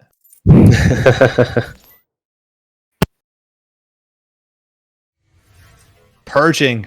Wow. Actually, paying the 3 clicks again. You hate to see that when you're not getting 4 or 8 at the same time, but Gray still getting pad tab credits off of the SSL coming in. And 11 credits setting up a Boomerang on HQ. A diversion here could just eat that face down ice. Maybe we see a res. 6 credits. It's just a single axis. Probably putting down another tapeworm, I think. Or maybe Polyp. Doesn't this list run a Polyp? Yeah. Polyp means that those Lacosta grids really aren't reliable for a never advanced scoring plan. Totally. Biovault still works for what it's worth, right? Because it's instant. But oh yeah, double engram. Calling event, legwork, laundry, inside job diversion. Everything. Your choice. Pretty good. That is inside job goes, right? Inside job and diversion, maybe? Depends. If he gets rid of a legwork, that means he has agendas in hand. Oh, yeah. So the inside job's the first casualty off of the 2 reveal the grip subroutines. Okay, Second is pretty reasonable. Yeah. That's what we were talking about. This is what we thought would happen. Ingram Flush again. The only way to deal with this. Obokata from hand. Ooh, it's safe. That is interesting. The access instead of the credits. Not super sure I agree with that. Oh, that wasn't a instead of the diversion. credits. It wasn't a diversion. Oh, it wasn't a diversion. No, it they was just a lost regular one run. from hand. Okay. I think he was trying to get him to pressure to follow up with the diversion, possibly. Gotcha. Yeah, interesting enough. Like we saw the hand. Obviously, there's no Paul up there. There's no tap worm. It was just that good old axis. Yeah, forcing the res. Install advanced though in server 1. Ooh. Do you pay to go through this? It's 12 credits. That would be all of his money. Maybe another boomerang comes off the top of the stack, but we know most of what's in the hand. 2 inside jobs already out on turn 7. I mean, we know he has 2 more NGOs and 3 biovaults. We haven't seen a single biovault go down. Yeah. We're charging it. Yeah, it looks like we're paying 12. No access to paperclip just yet, but that's 12 credits. Again, if this does pay off, we've seen 1 NGO so far, seen no biovaults. This is huge, and it's going to put Greyfield comfortably on game point after a bounce. How upset would you be if this was the Obokata? I would kind of expect that. Even worse, Okay, maybe. NGO. Yeah. 3 credits. Greyfield throwing 12 in at that run. Pat Tap Den ticking away on that SSL. Now drained. QVM has a window. Another piece of ice there. You can start jamming and stall advance. Again, even getting those biovaults up and running. Yeah, this would be a good time to trash Pad Tap too, but that's more economic pressure. This list also doesn't have falsifieds, which is one of the big liabilities if you don't pre-res your biovaults and stuff like that. So install advanced ice. There, we have the play. Last second to gamble. You know it's 12 credits there. That remote seems pretty safe. Maybe you could go centrals for a bounce, but there's some bad face checks. I think that's a last for Laundry on Archives. QVM scoring up. What are you hoping here for the Purge or the Nisei? It's the one of Nisei. Huge. Yeah, I think Nisei is definitely your good. desired score. So now we have to deal with the single border control. You have to deal with the Ag Infusion ability. You have to deal with the Nisei counter. And just on its own, like 2 gold farmers, that's enough. Getting that Amina down so it can't get eliminated from an Engram flush or something like that. Even though there are no code gates right now. Wait, is Engram flush a code Engram gate? is a code gate. Yeah, so now there is HQ pressure. We Planning did see to a do diversion next go turn, down. maybe? But install advance here, like QVM can just hit the gas here. It's so hard for them to contest this remote after they spent 7 on the Amina. And then Acosta into even Obokata. That's probably what the threat here is going to be. Most of QVM's money. You're going to get a bounce. I think you could even, I don't know if you can slow roll the Obo. You probably can. Yeah, I think you can be Probably can. patient with it. Especially since he just used his one of special order on Amina instead of using paperclip. The people wanted Lima, but Mod doesn't line up right here. Oh, it looks like server 1 is a Biovault slow rolling on top of Rashida. We did just throw out a boomerang and a maw. I think the boomerang pitch means that we have another waiting in the wings. But Leela going to give some options here. Again, we do know that there's an Obokata in hand. In server 1, he advanced that once more. That is the Biovault. Lacosta getting that up for a bit more efficient over time. Oh, Lacosta's 3 to res. Excuse me. IPO. QVM at 14. Threatening the big ice.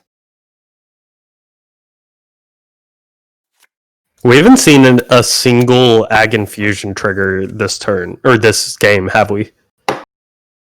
This game, no. In fact, this tournament, no. It's I don't even just think we've seen any this tournament. 17 influenced Jinteki.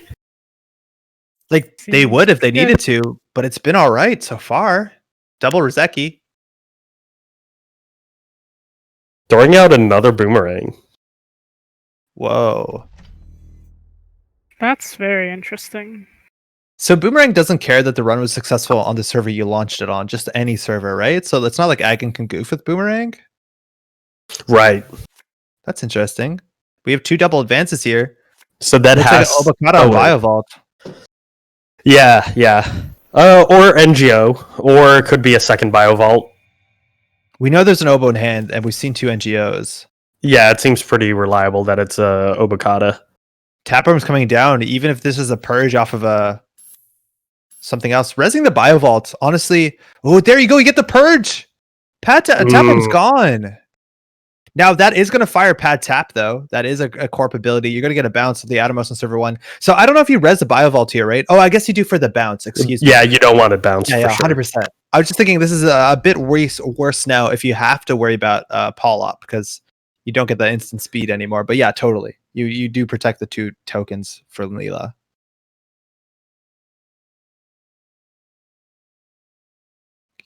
QVM is going to have to discard 1 card here. Might have just replaced that same ice on server 1, but like we're now on game point.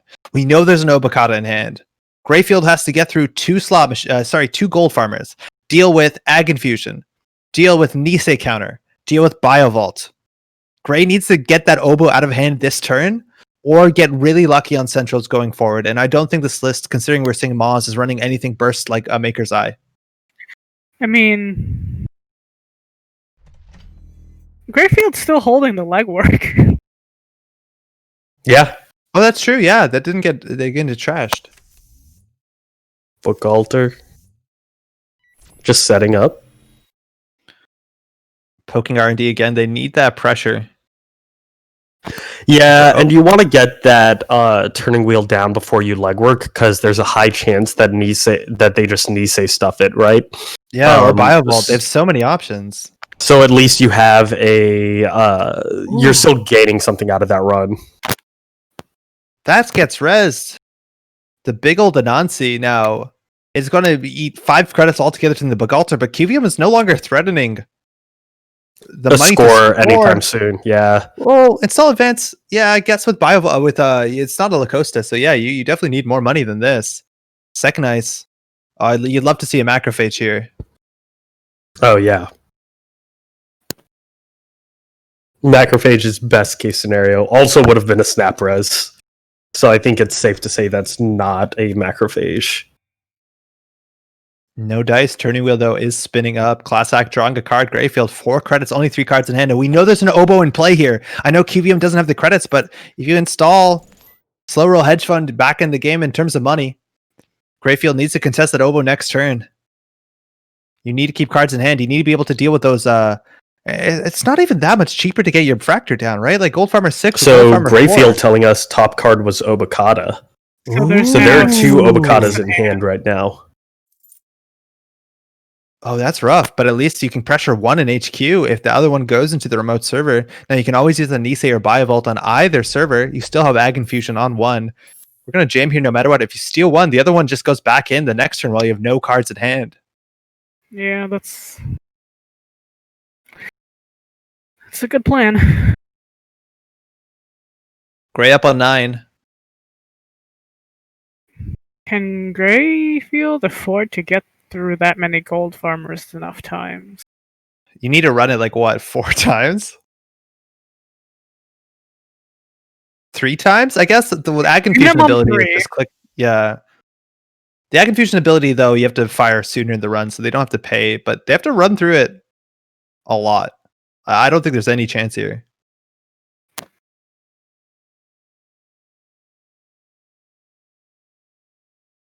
So yeah, you can make the runner go again. through server 1 a few times, waste their money, and then throw them into the Anansi. This is interesting. This is a weird run, right? Because you know there's an Obokata in hand, and you're only accessing with 3 cards. Now they're letting this fire, obviously the cheaper option here, but again, the fewer cards that they have, the less chance of stealing the Obo in the remote, let alone the Obo in hand, but this is pretty good money at least. It also, once your hand is empty, you can just pile up on turning wheel tokens and hopefully capitalize on R&D, hoping there's not a hard end to run barrier. Paul Up also is a threat here, but you're going to call resource and swap out that, or swipe out that Paul Up. So it seems like he's hoping there's an agenda on R&D that he can bounce. Yeah, I think that's the only option here. IPO from HQ. Again, we know there's an IPO. We know there's an Obokata. I don't know what else we know at this point. I mean, I guess this is a way to get through Engram Flush cheaper. Using 2 turning wheel counters, really digging for agenda there, not putting them on top of R&D. There's the Obokata. We know there's another gold farmer Turning wheel spinning up again. You could run HQ once more. Maybe swing R&D for 2 again. There's only one more Obokata in the game. So R&D accesses are more likely to not be Obokata.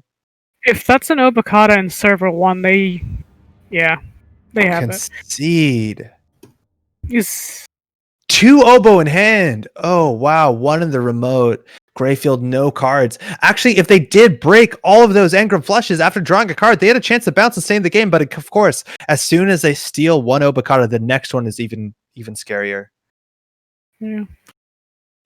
They didn't have enough clicks left to steal enough agendas to win the game, so... Yeah. If that concession looks weird, of course, it's a Biovault and an Issei token, so the 2 runs don't matter. Show oboe. Oh, wow. That's the only game this round, right? I think we have one more. Oh, no. going. We can be switching. Let me just see very quickly if they're still on. They should be on. Yeah, we're going to try and jump in there. Hopefully we're not gonna... Oh, whoa. Did I just... I think I might not be getting the password right here. Something is... Yeah, me neither. Password is not working for me. Okay. Well, we just got locked out. Ooh. Okay, so now quickly, chat, let us hack into the server so that we can... we need help from the chat to get into the server, and no, I mean, I assume, you know, at this stage maybe one of the players just mistyped something, because let's be honest, we're all tired. They both managed to somehow to get in. Oh, they have 2 spectators, so someone managed to get in. Yeah, there's something weird going on. Keysbro, you're absolutely right. It is foul. Well, anyway. Are we saying we couldn't get into the Rodom Chris Ferg game? Yeah. Okay, it worked. I just refreshed my browser. Maybe that was the trick. Same, that's what I did. I just got in. At least I hope I got in. Yeah, I'm in. Okay, yeah, we're in. This game is well underway with Rodom Appliance up on 4 points, a GFI and a successful field test scored. Asa, well into the mid game, has a decent board state. 3 Resed Ice, Cybernetic scored a Jeeves on the board. But in the trash, you can see that a lot of deconstruction has been going on from Rodom Appliance's side. 2 daily quests, a Jeeves, a Lakshmi, and a Mamba Temple, all in the bin. 2 Rashidas as well, those likely fired.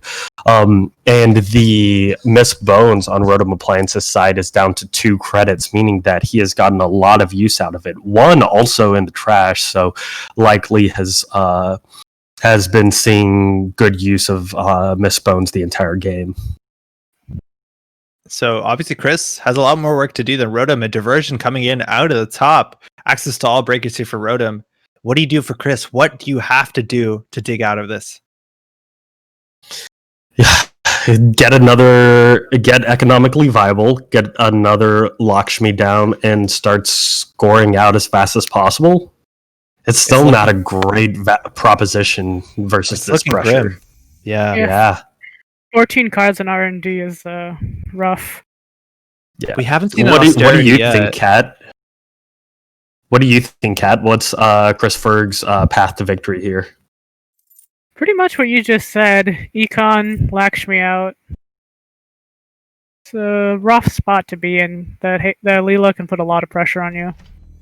Yeah, even like Lakshmi, just an agenda on the board is like a decent play. And it looks like it's going to be Asa's main out right now. Rodom Appliance looks like he's going for a bit of a board eraser strategy where he's just taking all of the assets and putting them in the trash and waiting for agendas to build up in HQ. Because there's no place for them to go. With 2 agendas seen and 13 cards left in R&D, there's going to be a lot in HQ.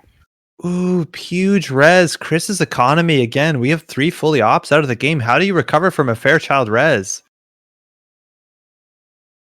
We're through here. That's a Maryland campaign. I imagine Rodom actually converts those Miss Bones credits. It can't be res this turn, but you've already spent your time getting here. Yeah, killed their econ. And now with R&D Portion. wide open, you can just bounce for Turning Wheel tokens. Rotom clicking Kadi because that's good. Yeah, it's smart to be able to keep contesting, right? It's going to be his main source of econ from here on out. We see 2 Bravados and all 3 Doofs already in the bin. Triple click Jeeves, the Butler is being put to work as a pad campaign with a slightly higher trash cost. New card in Server 8. Again, I don't know what you have to run here. Even if Chris just jams out an agenda here, maybe Vitruvius with a token, maybe an SFT, but might not be This a is long a well-placed legwork. This is going to be rough. Yeah. Mumbat Temple, we know what Server 8 is going to put those money into what? It may be resing a Hagen. It's a tour guide. Only 3 subs. You break that for 1 credit. But at least you're not going to get the value back on the drafter. Yeah. It's not doing much, but it only costs 1 real credit to res, so might as well. Also, if Leela snags something, she can't bounce it. Mm-hmm. Biotic austerity policy, you might consider trashing that. Successful field test, though, that's going to get a bounce probably on R&D. Yeah. And Leela can go back in, probably get an access, maybe can't get really a turning wheel counter. Yeah, you'll probably get one, but this could easily be it.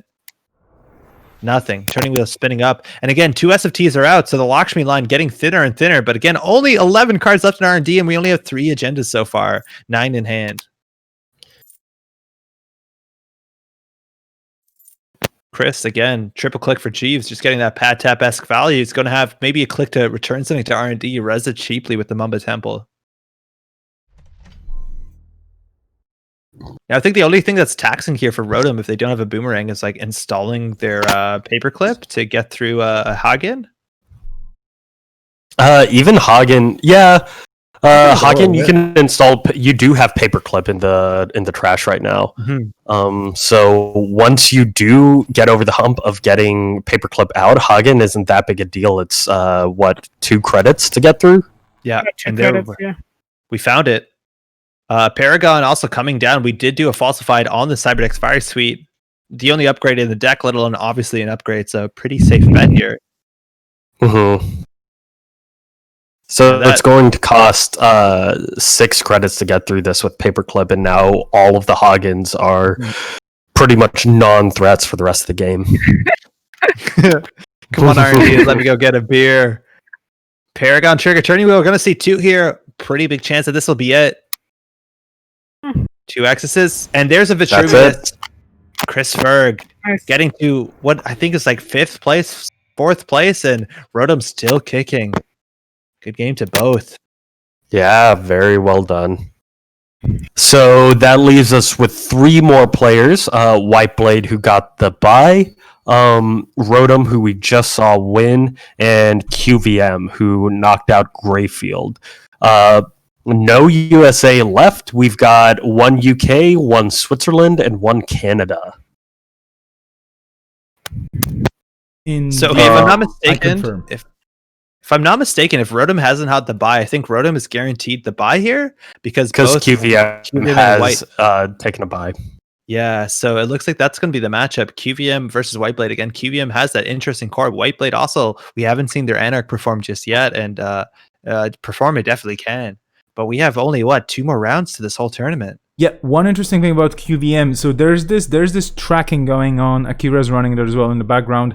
Basically winning how many games a player wins with 1 life remaining, only with one point in the game remaining. And QVM so far is the absolute leader here with 6 games won on this 1 point. So basically 6 rounds of winning in a row, which is kind of huge, I have to say. That's astounding. Imagine being at top tables of any tournament and people ID a lot of times, but winning 6 in a row against some of the best opponents you could ask for in the world. Yeah. Encoder who left us. Oh, sorry. Yeah, just to continue. Encoder who left us a round ago was at 5, but then of course his streak got broken. So yeah. But yeah, please go on. I was explaining this tournament to my partner, saying hey, so this is the winners from all the continentals playing in the intercontinentals, and they said, so that's worlds, right? And for a second, I couldn't have a good explanation why that wasn't the case. But you're seeing that quality of play here, which is so astounding, and it's just an absolute treat. This is the other kind of world. Yeah, right? Definitely loads of fun. And I think this was mentioned as well in Discord. Of course, nothing is official, but I think Akira just said we don't want this format to get too popular anywhere. I mean, it is quite... I don't know. It's different, and I don't know how exciting it is. I think the games are very exciting.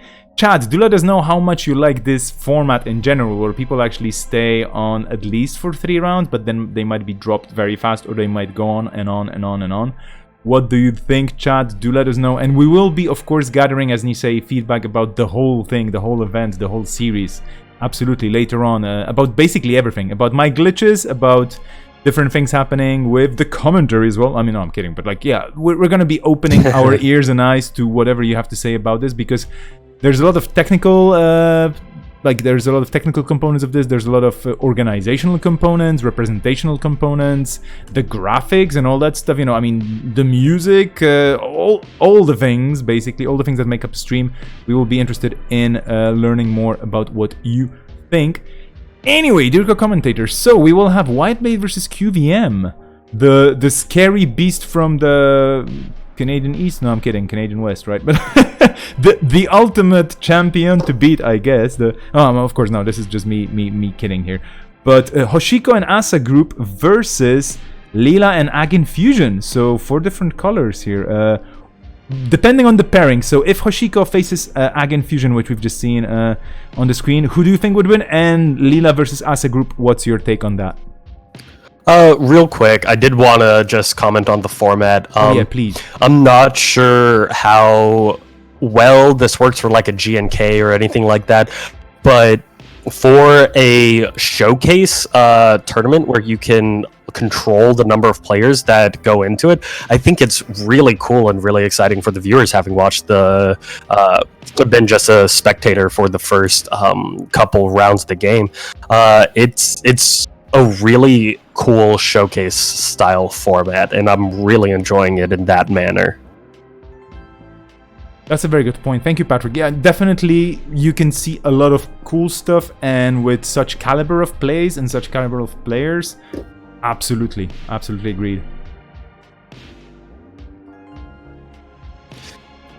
So the matchups are Hoshiko versus Ag and Leela versus Asa. I think Leela versus this is QVM, right? Yeah. Yep. I think Leela is well positioned versus Asa. This has 2 Miss Bones, and we've seen these tech Leela lists be able to keep up with the Asas pretty well. That said, it is the kill Asa, I believe, so that does change things ever so slightly, because the runner can't be quite as aggressive with run econ as they would be otherwise. Interesting enough, like this list does have On the Lamb if QVM does have to face off against that hard-hitting news. If you can get that down early, removing 3 tags clicklessly it's going to be a big deal. It means that one hard-hitting news is largely blank. So again, It's all about that rush. It's about putting your opponent into a situation where even if they have the right tech cards, they can't get everything down in the right order and also contest against all the threats that do happen. But in theory, Leela does have some really cool, that's a very, very interesting card. Not a lot of cards interact exactly like On the Lamb. Yeah. Yo, Go ahead. What could have happened here, and it's obviously probably pretty good that it didn't happen. If maybe we had a game net, something that was going to the distance, like a long Glacier game, is there's a chance that these 2 opponents play and they tie, and then they both get dropped out and Rotom wins. That is a very possibility. Yeah. This could be the last game. It's not going to happen. We should warn them. I'm likely. I'm going to type it in Or Discord. even better, everyone that happens in the top 2, and then everyone loses. We only have The entire tournament is a loss. What do? We just run it back? I guess no. But I think Wait, these aren't timed, right? It doesn't matter. I think they figured it out. Nisei has this. Yeah, you could I think there's a way to tie untimed, but it's still bizarre. In the unlikely event that happened, Akira has already said that she wins the tournament, so perfect. We do have a winner on on backup. That's awesome. It looks like we did call the pairing right. Rotom is the only player left in these three that doesn't have to buy, so they're getting they're getting what they probably deserve at this point. And we have Eric playing on Corp versus QVM's Runner, so we're gonna see that boom. Asa versus QVM's Leela with, I guess, on the lamb. That's interesting. Also, turntable can matter only specifically when it comes to the single Vitruvius, because you can't really intelligently turntable Vacheron unless there's some sort of interaction I'm missing. If it gets scored, yeah, you can. Wait, why couldn't you? Because I think Vacheron gets tokens when it's added to a player's area, so it gets around both Film Critic and I think Turntable. Oh no, but if Whiteblade is in the unenviable position that he ends up scoring a Vacheron first, then it does turn on the turntable. Okay, yeah, right. And if you have a turntable with, a Vacheron with counters and you give it to the Corp, it's immediately worth 3 points. I think the Vacheron ability is only the runner score area. So definitely interesting interactions. We'll see if that turntable matters. I think it's mostly, again, for the Vitruvius, but actually I don't even think that matters, right? Because you're going to win in 3 agendas no matter what you do on either side. My estimate here is that the game is going to be over one way or another within like 5 turns. Ooh. Not that the game is going to end, but you're going to very clearly be able to see who's going to win within 5 turns, because if this Asa can't land hard-hitting news early, it's going to be in a very bad spot against Leela with this much tech against it. Yeah. Yeah. Again, obviously open deck list, so QVM knows exactly what they need to do in this matchup, or more importantly, what they shouldn't do. We'll see how much that info matters. I think you might be onto something. Also, this is one of the few Leelas we saw with Amakua in it, which against a list like Asa, who doesn't do the best job at icing up every server immediately in the game. If you can get that on early, that actually might be your only breaker for a while. Hopefully you don't run into a Hagen. That might actually matter and bring down the curve on installs of programs that Leela needs to commit to the table. That's such an interesting meta shift from when this tournament, or when this ban list first came out. It was 419 and Amakua as far as the eye could see, and now Amakua's kind of just fallen out of favor, which means those zero strength ice such as Vanilla and particularly Thimblerig, as we're seeing in some of the Jinteki lists, are proportionally more impactful and powerful. I think it took 2 weeks in a row of seeing everybody put 2 CVS in their decks for Continental. I think it tapered down to 1 in a lot of decks, but yeah. We're seeing a lot of these decks run a lot of Cyberdeck sandboxes too. Yeah, and like icing up everything is pretty common, especially in the Glacier matchups, right? Like we saw that last week, like 419 with Amakua in the finals. You ice up everything, they're going to struggle. They need to find the real breakers. That's pretty expensive. So we're just waiting. Yeah, we're Obviously, waiting. we The have table's set up. Yeah, and hopefully we're gonna be starting soon. I think it's gonna be password protected as well. Whiteblade. In the meantime, I mean, a bit of a background, which maybe I shouldn't be mentioning on stream. But Whiteblade's like, well, I have people coming over, and he's actually preparing for a board game session. Forever a gamer. Yeah, he posted pictures. Yeah. I mean, I'm not gonna. He posted a picture on Stim Slack of him playing TI4, which is I don't know how you can play a tournament for 8 hours and then go on to play an 8-hour board game. Yeah. Well, 8 hours seems optimistic for Twilight Imperium, but sure. Which is, by the way, a great game, absolutely. But yeah, it is taxing. Okay, I think they're both at the table. We will be switching to the table then. Let's see what's gonna happen. Yeah, we're in. So we're gonna be starting this any second now. Good luck to you. I'm off myself. All right, we've welcomed to the penultimate round of the Intercontinentals, the climax of the Continentals. This invitational, 24 players. We're down to 3. One of them winning on the side. Again, Eric, one of the finalists, one of the winners of the APAC Continentals, is now facing off against QVM. And we might have seen this matchup so many times so far in the last month, but it's a slightly different list. It's actually a fresh list that we're seeing uniquely today. I guess we've seen a slightly different version last week. Again, Asa Group with some kill package. Leela Patel going to give you that 1-2 punch, maybe bounce some ice, get that central pressure, boomerang into diversion of funds. That can land, and it's all about keeping that economy up. Economic warfare into hard-hitting news is the threat. And we're off an untimed round, right?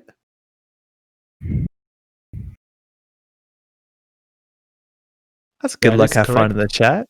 We are untimed indeed. But it's probably going to be over soon if Kizra's prediction is right. 5 rounds and we're going to know who wins, right? I mean, fingers crossed to that. I'm pretty sure it might happen.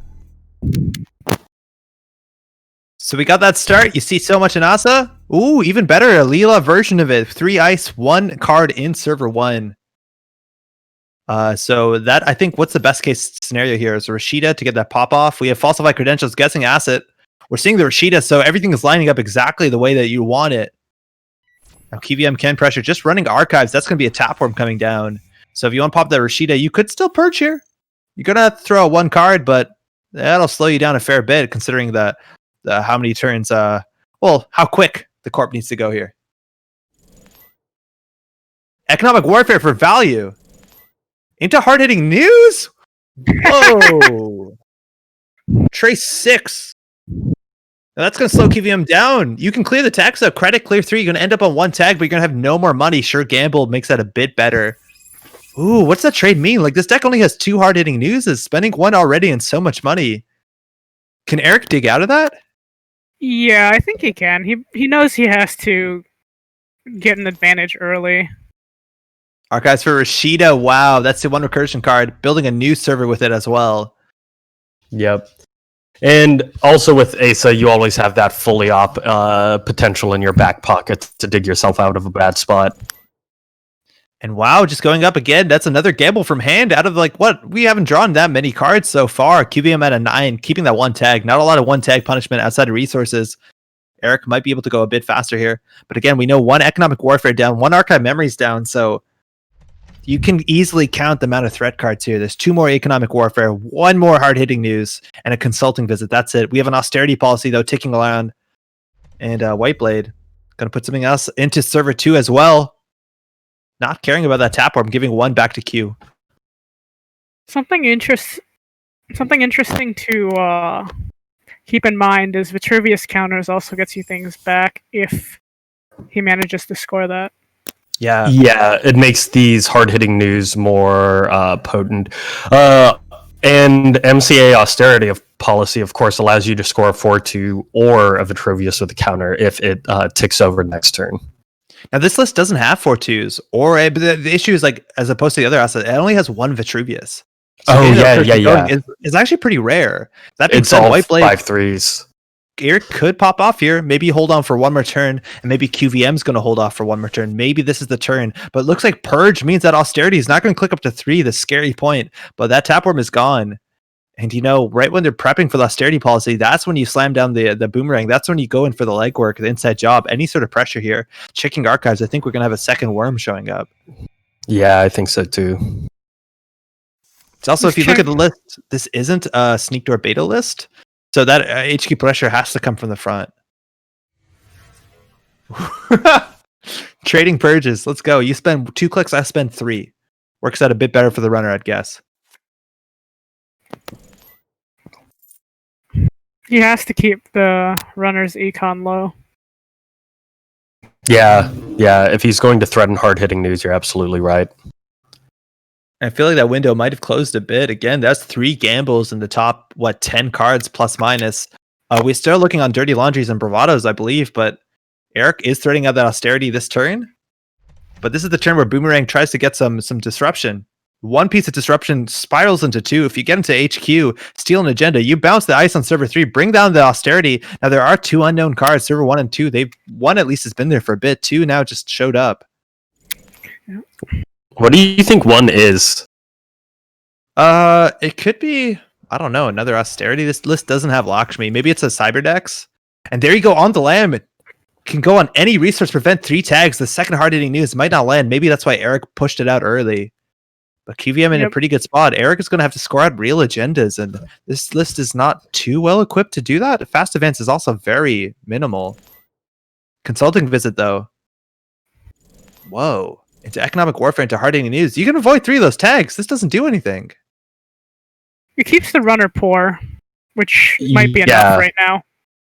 And it means that on the lamb is not going to be super impactful later. Yeah, we're down 2 hard-hitting news, a single archive memories. Like, Eric has no more threats. Yeah. Like, literally nothing. I don't even know. Let me check the list whether there's a preemptive action. Oh my I God. reckon there isn't. White Blade. Okay, playing TI and Netrunner is really difficult. Thank you, White Blade. Oh my gosh. This guy.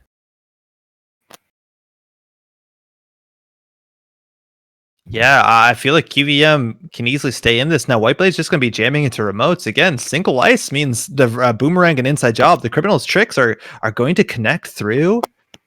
And you don't have to worry about the money anymore. There's literally no way you're going to get hard-hitting news for the rest of the game unless the Vitruvius gets a counter on it. Yeah. Yeah, and not a single Miss Bones has come down either, which is one of the best economic cards for QVM in this matchup. Yeah, QVM packing 2. Pad Tap coming down. That's a Maryland server 3. That's going to be 8 credits and 2 credits. But hey, Whiteblade's not going to take that. Trashing the Pad Tap for 3. QVM up at 7. Just a turning wheel to show for their board state. Boomerang on HQ. Maybe a diversion. Again, you're right. What is server 1? Court? Waiting for that VLC or fully op? I don't even know. He discarded 2 cards, which he could have kept if he rezzed the Cybernetics Court. I'm really curious what it is. Leela's probably not going to trash a Cybernetics Court, so it would have been reasonably safe. Do you think it's an agenda? It might be. Vitruvius from HQ, Recursion's offline. Now, Vacherons matter, but hitting that Vitruvius is a really big deal. I guess in the early game, you don't mind the Vacheron so much. You're going to get a bounce here. But that Boomerang is just staying on the front of HQ. It's not going anywhere. So unless you overinstall here, maybe a second ice, like another diversion can come. This list doesn't have embezzles, but it's wide open here. And the agendas don't really have anywhere else to go. Server 4 setting up. Maybe we have a fully op here. Can echo 3 more times, 4 more times now. Not even. Last click draw? That can't be right. Eric is not playing that the way I think he normally can. Gatekeeper res into the Boomerang. Single access SSL. QVM's on game point. Yeah, this is a very rough spot for Eric to be in. Yeah, now that all the economic pressure is gone from hard-hitting news, Eric looks like he's going to be trailing until he can finally get a fully op off. Yeah, he needs to get a fully op off. He needs to get something resembling a scoring remote To protect the MCA or just advance out. Yeah. I don't know if Eric is playing to win here.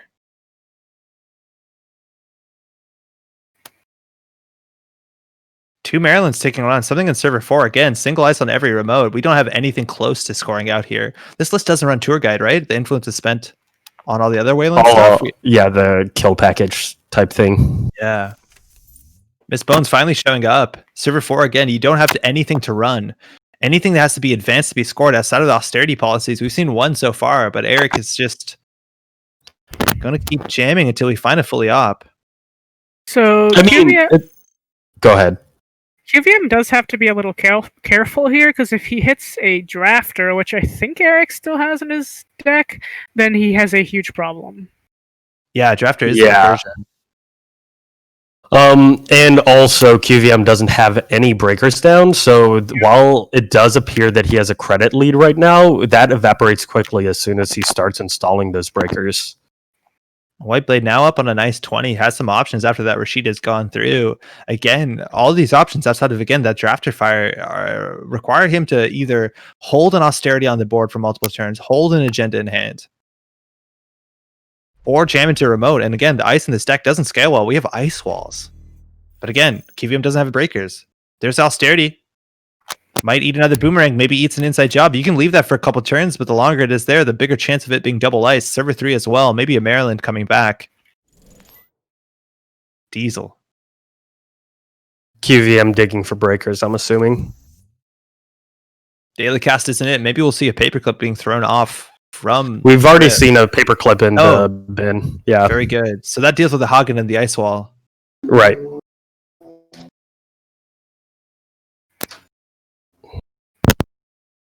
Do you think Eric is going to fortify that server 4?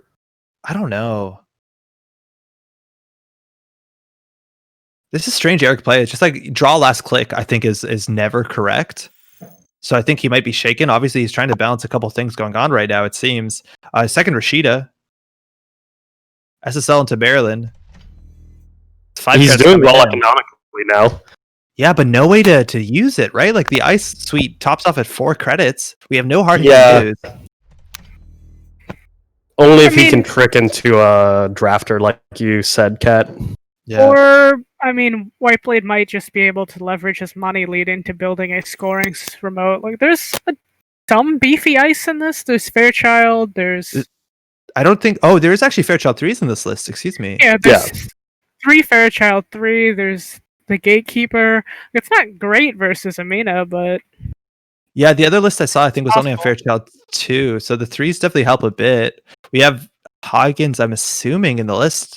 Yeah, 1 Hagen, but Ice Wall doesn't go too far. But the fact that QVM is showing no breakers, Boomerang, and there you go, the Austerity had stayed for a while. We're now threading off that Jeeves again, just into an Ice Wall. That Jeeves plus Austerity does, I think, represent a 5-3 score from hand, if I'm not mistaken. Yeah, if Jeeves is there, it's a 5-3.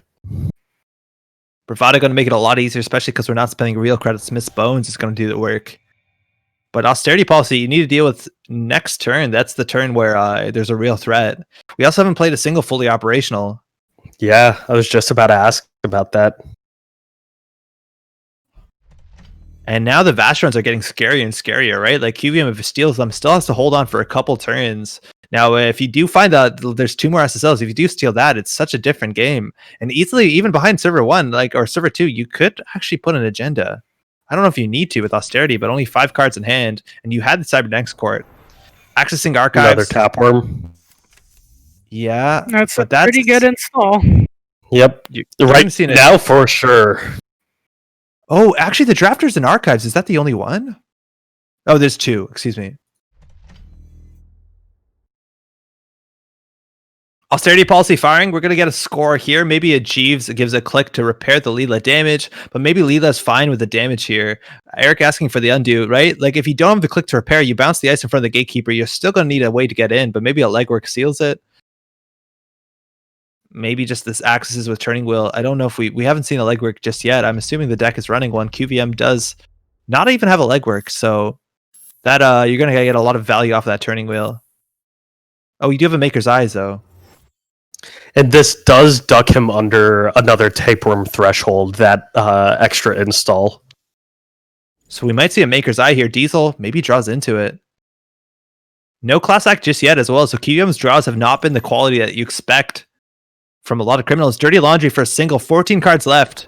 Trashing a Temple, and can't use the Miss Bones credit. There's the Maker's Eye. Maker's Eye. You can see 4 here with the Turning Wheel, if you really want to. Violet level clearance, that's going down. Vacheron, okay. Whiteblade's on the clock.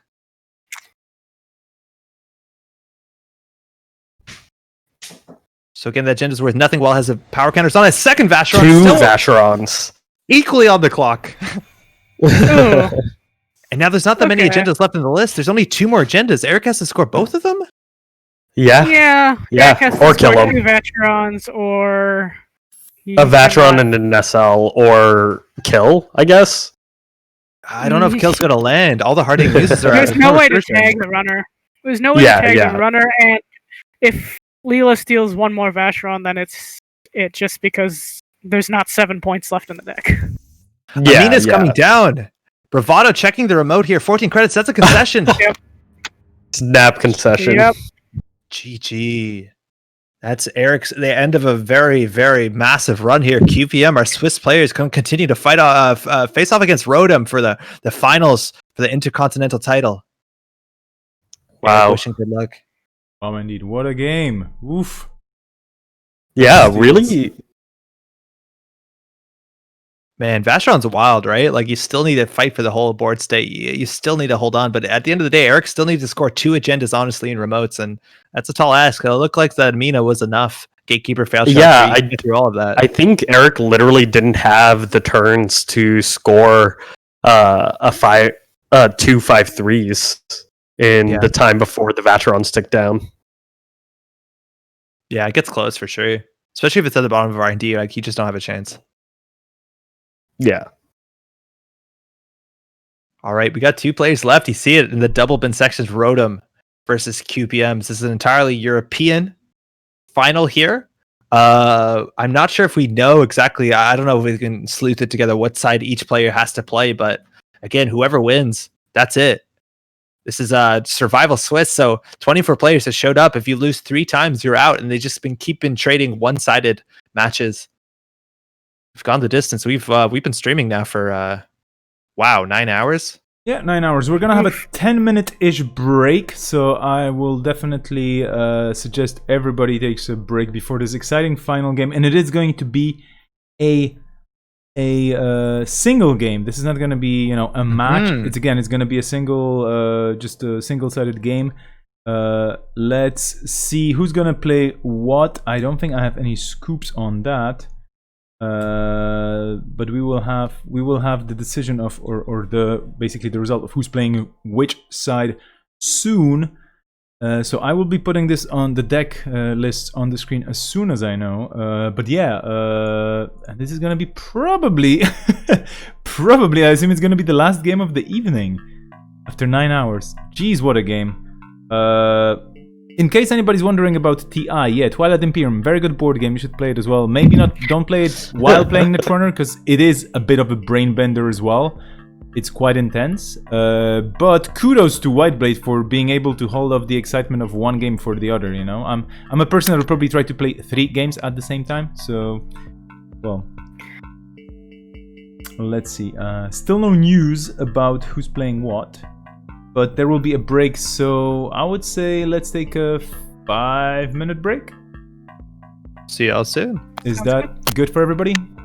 Yeah.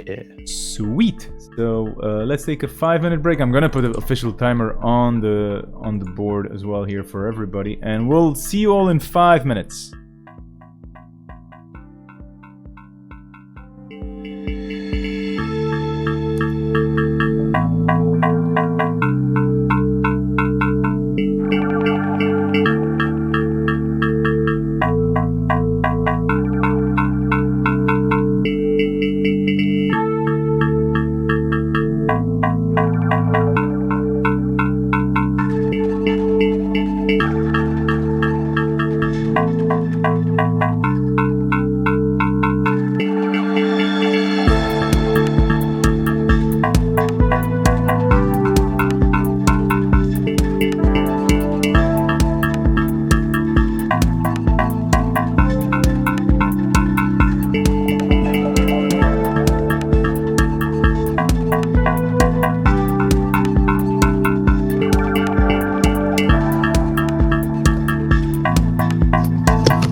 We're interrupting this program to bring you a special bulletin. You are watching the Intercontinental Finals, and we are going to be going live soon enough. We're still just not there yet. The Intercontinental Championship rolling slowly towards a conclusion, and we have what appears to be the pairing. As in, we know who is playing Corp and we know who is playing Runner, and the pairing is on the screen right now. So we have QVM representing Switzerland after an amazing, mind-blowing run of 7 uninterrupted wins with 1 life remaining, which is just, I don't know. It's just, you know, to win seven games in a row. Yeah, how to put it? Well done, QVM. And Rotom Appliance representing UK with not a bad run either, you know, both players very strong definitely and for sure. Both players showing us a very good time, and both players actually, and this is the fun part, on Criminal and Jinteki. So is Jinteki the new Wayland to beat? Well, I don't know, hard to say obviously, and of course. We are taking a short break, but you have the deck lists on the screen. And I'm gonna take this minute or two while the players are preparing to just start thanking everybody. I mean, I had this plan to have this huge list of credits to roll for, you know, like 10 minutes after the whole stream and whatnot. But you know what? That's not gonna happen. There will be an article summarizing and you know, reliving maybe a bit of everything regarding the Continentals and the Intercontinentals on Nisei.net. So there's gonna be a full list of credits there, so that it's gonna be kept for posterity and so that everybody can be properly linked to and thanked for. But generally, every single person that was a part of this, be they a participant or an organizer or a streamer or I don't know, anybody, you know, even the people just making coffee for the players, you know, we have no idea who they were. They're kind of the nameless coffee makers of the world. Or breakfast makers or whatever. Those people, everybody's has been absolutely epic if they know it or not. And it's been so much fun to be a part of this, even though I'm pretty much very tired, you know. But tomorrow there's more things happening. I'm going to be organizing some things as well. I'll plug them now. Do join lockdown. No, I'm kidding. We have a tournament happening tomorrow, European daytime, more or less. A different format. Do check it on ABR. And then there will be other events. You heard Serenity mentioning, of course, that before Worlds, Nisei itself as an organization is not going to be running anything big. But that doesn't mean that there won't be any tournaments or there won't be any events. A lot of people in the meta are absolutely pumping out amazing things happening on many different, in many different geographies, in many different ways, online and offline, hopefully in some places as well, regardless of the situation with the coronavirus globally, of course. So I'm really looking forward to seeing more events, more special formats popping up and whatnot. We have Ocarina. We will probably maybe perhaps have another what was the name? ID Crisis maybe? I don't know. I mean, there's a lot of stuff happening out there. But before we get there, we have one more thing to wrap up tonight, right? And this is gonna be round 11. We have only 2 players remaining, 2 players out of 297 people participating across 3 continental tournaments. Absolutely huge. Andre already mentioned that, you know, that this is kind of like Worlds, which it kind of is. it's a different kind of Worlds. So yeah, it's just so much flippin' fun to have all the players compete from so many different places. Worlds this year will of course be happening online as well, so we are looking forward to having this happen online as well.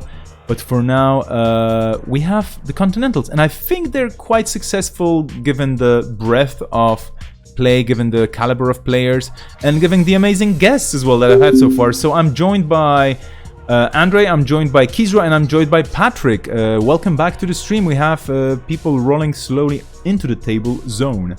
How are you doing after the short break? Doing well. Hey, thanks. Back. Okay, you still thanks, have voices. Vesper. This is really cool. Like I do envy your voice powers, you know, like you can still talk. How do you do it? What's your magic trick? I'll be oh, sorry, Vesper. I'll be honest. I just realized that there's a World's Buy attached to this title. That's value. That's really good. Indeed. And I'm not sure if the winner of this one gets to design a card. Maybe not. I don't know. Like, We'll see later on, because the good thing about me not knowing anything, that means that other people know it much better. So we'll probably, hopefully we'll have a chance to talk to the winners, to the finalists, both of them, and then we'll see what the winner gets. Maybe we're gonna get somebody from the OP team to join us as well. So, what do you all think about this new Intercontinentals? Like, how do you feel about it as it sits in the tournament structure? I think it's cool. Obviously, like, I don't know. Maybe I looked at this more as a show match than maybe like something of the world's caliber quality. But we've seen really good play, and we've seen very interesting builds. I think that kind of is a statement that's attached to the fact that the meta is by no means solved, and we're seeing fresh things every week, which is really cool.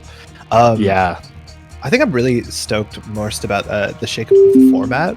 Well, this is the first time we've done this. I've no doubt there's going to be some things to iron out, and this can be polished. But just seeing a different format, especially a format that's like pretty easy to follow and pretty exciting for newer players, I think that's also really cool. Yep. Both players are at the table. We have the decks on the screen. We've seen them before. It's a Leela. It's a Ag Infusion. You can probably predict what's going to be happening here as well, but during the game, we're jumping into the table. Both players have kept It's On. Good luck, have fun to both. We got Ag Infusion, 49 cards, 17 influence. This is an ability you can trade your unrezzed ice into basically an end the run, even sometimes a face check penalty. And then you have Leela Patel. You've seen her for such a long time. A standard criminal in a lot of stakes, a lot of senses, but has that pressure even on central servers when you're pushing some of the agendas in a remote. We have early a celebrity gift showing a hand of only ice, a Nancy, a gold farmer, Hordem, Thimblerig, and a second Thimblerig. I think there's 20 ice in this Ag Infusion deck. So much ice, and at the end of the day, you don't even need to res all your ice to get value. That is almost certainly an Anansi going on HQ, right? I don't know, like, it doesn't end the run. You might be okay with a Thimblerig for a while. You know the Leela list. What does Rotom need to get down? Is it an Angolo or is it a Mina? It's whatever comes up first, I guess. The thing about putting the Anansi on HQ is it makes it really bad if he tries to boomerang Doof. Mm-hmm. Yeah, which is like the standard play. Yeah. So ice on R&D, and Rotom is going to have to definitely keep track of all the ice they've seen. They did see the top of R&D last turn, but we've seen this QVM list. It's actually pretty quick, but we're slowing down here. Not so much like we've seen against some of the other matchups where you're just jamming the remote, 3 ice, let's go. We're actually respecting that criminal pressure, because again, even if you score an agenda, if you don't have a click to repair the damage, Leela can capitalize on that with diversions of funds, even a Maker's Eye. Sometimes you want a bit of that additional safety. Yeah. It's also not a sneak door list, which is important to know. So icing up archives is not really, it doesn't matter at all. There's no Amakua. It's just free dirty laundries. If no tapeworms. Yeah. Rozeki coming down, Begalter as well. So it's 7 credits, 5 after the refund to deal with that face check Anansi. And we're just jumping the whole hand here. Every single card. Pre-resing a Rashida. That is to play around falsified credentials, which Rotom he could play here. Imagine, I guess you would call Asset. We also avoid like a random Leela snag, maybe. Yeah. But yeah, it seems more for falsified than anything else. So if we talk about the Ag Infusion agenda suite, this is 9 agendas, if I'm not mistaken, or sorry, 8 agendas. This is the more elegant version, but it's a stranger agenda suite that you might be used to. You seeing a Jinteki, Pseudo Glacier, score and remote decks. We're not on 3 Nisei Mark IIs from the core set. We're on 3 Cyberdeck Sandbox, which on the purge itself, I don't think gets any viruses trashed or cleaned out of Rotom's deck, but it still does give you 4 credits, and attach that to 2 copies of Macrophage and a single Cyberdeck Virus Suite. That's good sustainable economy. Yeah, as we were talking about in the comparison to Paulina, this Ag Infusion deck is relatively light on economy, just packing 2 celebrity gifts and the all the good neutral econ. Install advance threatening a score. Could also be a Biovault or the one of NGO. A single NGO front in the list? Oh no, there should be a full 3 combined with Lacosta. You'll get good value. Good call. This is a reasonably safe score if this is an attempt to score. Rotom has no code gate breakers down or barrier breakers. It's very likely he doesn't get through. I think it could be a Biovault, but if it isn't, if QVM has an agenda, this isn't a bad time to score it. I agree. In terms of barriers and the runs, this list has, I think, only 2 end the runs or 3 end the runs, right? Slot machines and the Whoredoms. They can't be dealt with border control, or sorry, with Boomerang, I keep saying. But otherwise, you need a decoder. And then we're paying so much influence, 9 influence on 3 copies of Gold Farmer. And ice that on its own doesn't end the run if you want to pay that 4 credits, or sorry, 6 credits to go through. But definitely being a very taxing piece Very of ice for the efficient cost. piece. Yeah, also worth noting that the server 1 could very well be a 4-2, just adapting to Leela's, what Leela forces you to play as. So that's an Anansi on R&D, not HQ like I thought. Hitting the virus suite early, you probably trashed that. Otherwise, it'll show up later and maybe be a sure gamble worth of money, a hedge fund worth of money. So Cyberdeck's getting trashed, Bravado returning 7, but QBM spent a pretty penny, almost half their money on that, if not on that Anansi.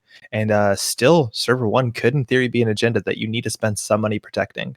I feel like if we roll it back and remembered exactly what was in Celebrity Gift, we could figure out exactly what this remote could be. 2 thimble rigs? Yeah, Whoredom Thimble Rig, Gold Farmer Whoredom? Gold Farmer Whoredom seems pretty reasonable. Requires 2 different breakers to get through, one of which is obscenely expensive to install. Yeah. So scoring that Cyberdeck sandbox 4-2, and then using the extra click to reinstall the piece of ice that Leela bounced. And that Cyberdeck's virus suite, just 1 turn too late. Now, if Rotom wants to check archives, you can purge viruses to gain 4 first time a turn. That sandbox, not the Nisei Mark II you might want, but this is economy. Macrophages get good. You can even purge for 4 instead of clicking for 3 if you really need to. And on top of that, if you score the second sandbox, that's an 8 credit purge. And you purge when you score 2. It's a lot of money to keep rolling. We do not have Polana credits. We are a different Jinteki ability. Also worth noting that now that Anansi is rezzed, if QVM runs anywhere, he wants to make sure, Rotom runs anywhere, he wants to make sure that he has at least 7 credits to be able to break the Anansi and not eat the 3 net damage off of it. There you go. Install advance in server 1. You're totally right. You have to get through a piece of ice, probably on the outside of server 1, then throw yourself into the Nancy and then come back, which is expensive. Then Golo does show up as a flex breaker, lets you deal with code gates, and in a pinch, some barriers. But I don't think it's it's 4 credits now, I guess, for a single gold farmer. A bit cheaper than interacting with the ice itself. Double pack. Yeah, like if this first ice, or if the first ice that the outermost ice on this remote is a Gold Farmer, then you have to make it through Gold Farmer, deal with an Ag Infusion bounce to a Nancy, and then make it through Gold Farmer again. Ooh, talk about get through it again. That double advance card on top of single advance card is looking a lot like a Biovault. So Biovault on top of agenda, you got to run that 3 times in a row, or get a bounce on another remote server. Yeah. Now, Turning Wheel did come down, and if we can play off the information we got Celebrity Gift, I don't think there's a bad face check on any of the HQ ice. You can bounce off of that, besides, of course, Ag Infusion, which does change that. But once you eat that ability, you can, in theory, bounce with Turning Wheel counters. That's probably not doing enough for your board state. Mm-mm. Rotom has a choice here. Again, we are playing Leela, so even if we find an agenda in HQ or in R&D, we can bounce one of those cards. Oh, we're just going straight into it. Force QVM to spend their credits. That's the gold farmer on the outside. Again, I'm psychic, I tell you. Yeah, that's definitely the correct spot for the gold farmer. For sure. So it's going to make it unappealing to get through this again. Yeah. Either way, so we're just firing all. And again, once you get through that, you can Ag Infusion ability we've barely seen being fired in this whole tournament, but just the fact that it exists, the runner has to play around it very heavily. Yeah. Letting it fire because making it through the gold farmer means that you don't have the money to pay for the Anansi. Yep. Diesel drawing in more cards, build your own blueberry with the class act. Rotom 2 clicks, 11 credits. We've seen, in terms of economy, what have we seen? We've seen 2 gambles of Bravado. We're going to play Falsified on the upgrade. NGO fronted server 1, missing the Falsified. But at least you know there's not going to be an agenda scored here. So it's hard to tell which one they did expose. Apparently that's now a Biovault added on top of the NGO. Huge. I read that wrong. Wow. Yeah, that's hard to read, right? Yeah. No, not entirely a surprise that Roto missed the falsified. So Omna goes in the bin, of course, because Ngolo is out. Yeah. You can tell looking at the list whether you prefer Amina over Ngolo. It shouldn't matter too much. I think Amina does threaten this Thimble Rigs, but 7's a lot. Patep getting a trigger off of the NGO front, and we are jamming now. This deck does have Lacostas, so the 4-2s can be never advanced. It's another copy, another piece of ice on the outside, and something in server 1. Not threatening agenda on its own. Again, there are no Philotic entanglements, no 3-2s, no 3-1s. But we have a game. Rhoda. Yeah. Rizeki Those clicking pad down. taps are doing work. Yeah, and can QVM spend the time to trash him? Like, that's 6 credits. You don't have a lot of money here. And again, diversion of funds. You're going to have to deal with ice. You might have to deal with the Nazi, but you can just throw them into that spider. They'll have to spend 5 overall. You duck a doof, but then maybe a second doof comes after that. But that's your whole turn. I mean, yeah, there's also Biovault if he follows up with another doof. Mm-hmm. But that's a lot of remote A lot of defense them gone. to run. Yeah. Single axis here again. If the diversion's moved, you can't do the credit. It's not a run on HQ and successful run, so you can still get the successful axis. Now this list is on 3 Obokata, so you still need to make sure you're accessing with 4 cards in hand. Always a good idea against most Jinteki decks. But Of course. looks like we got nothing there besides a Turning Wheel token.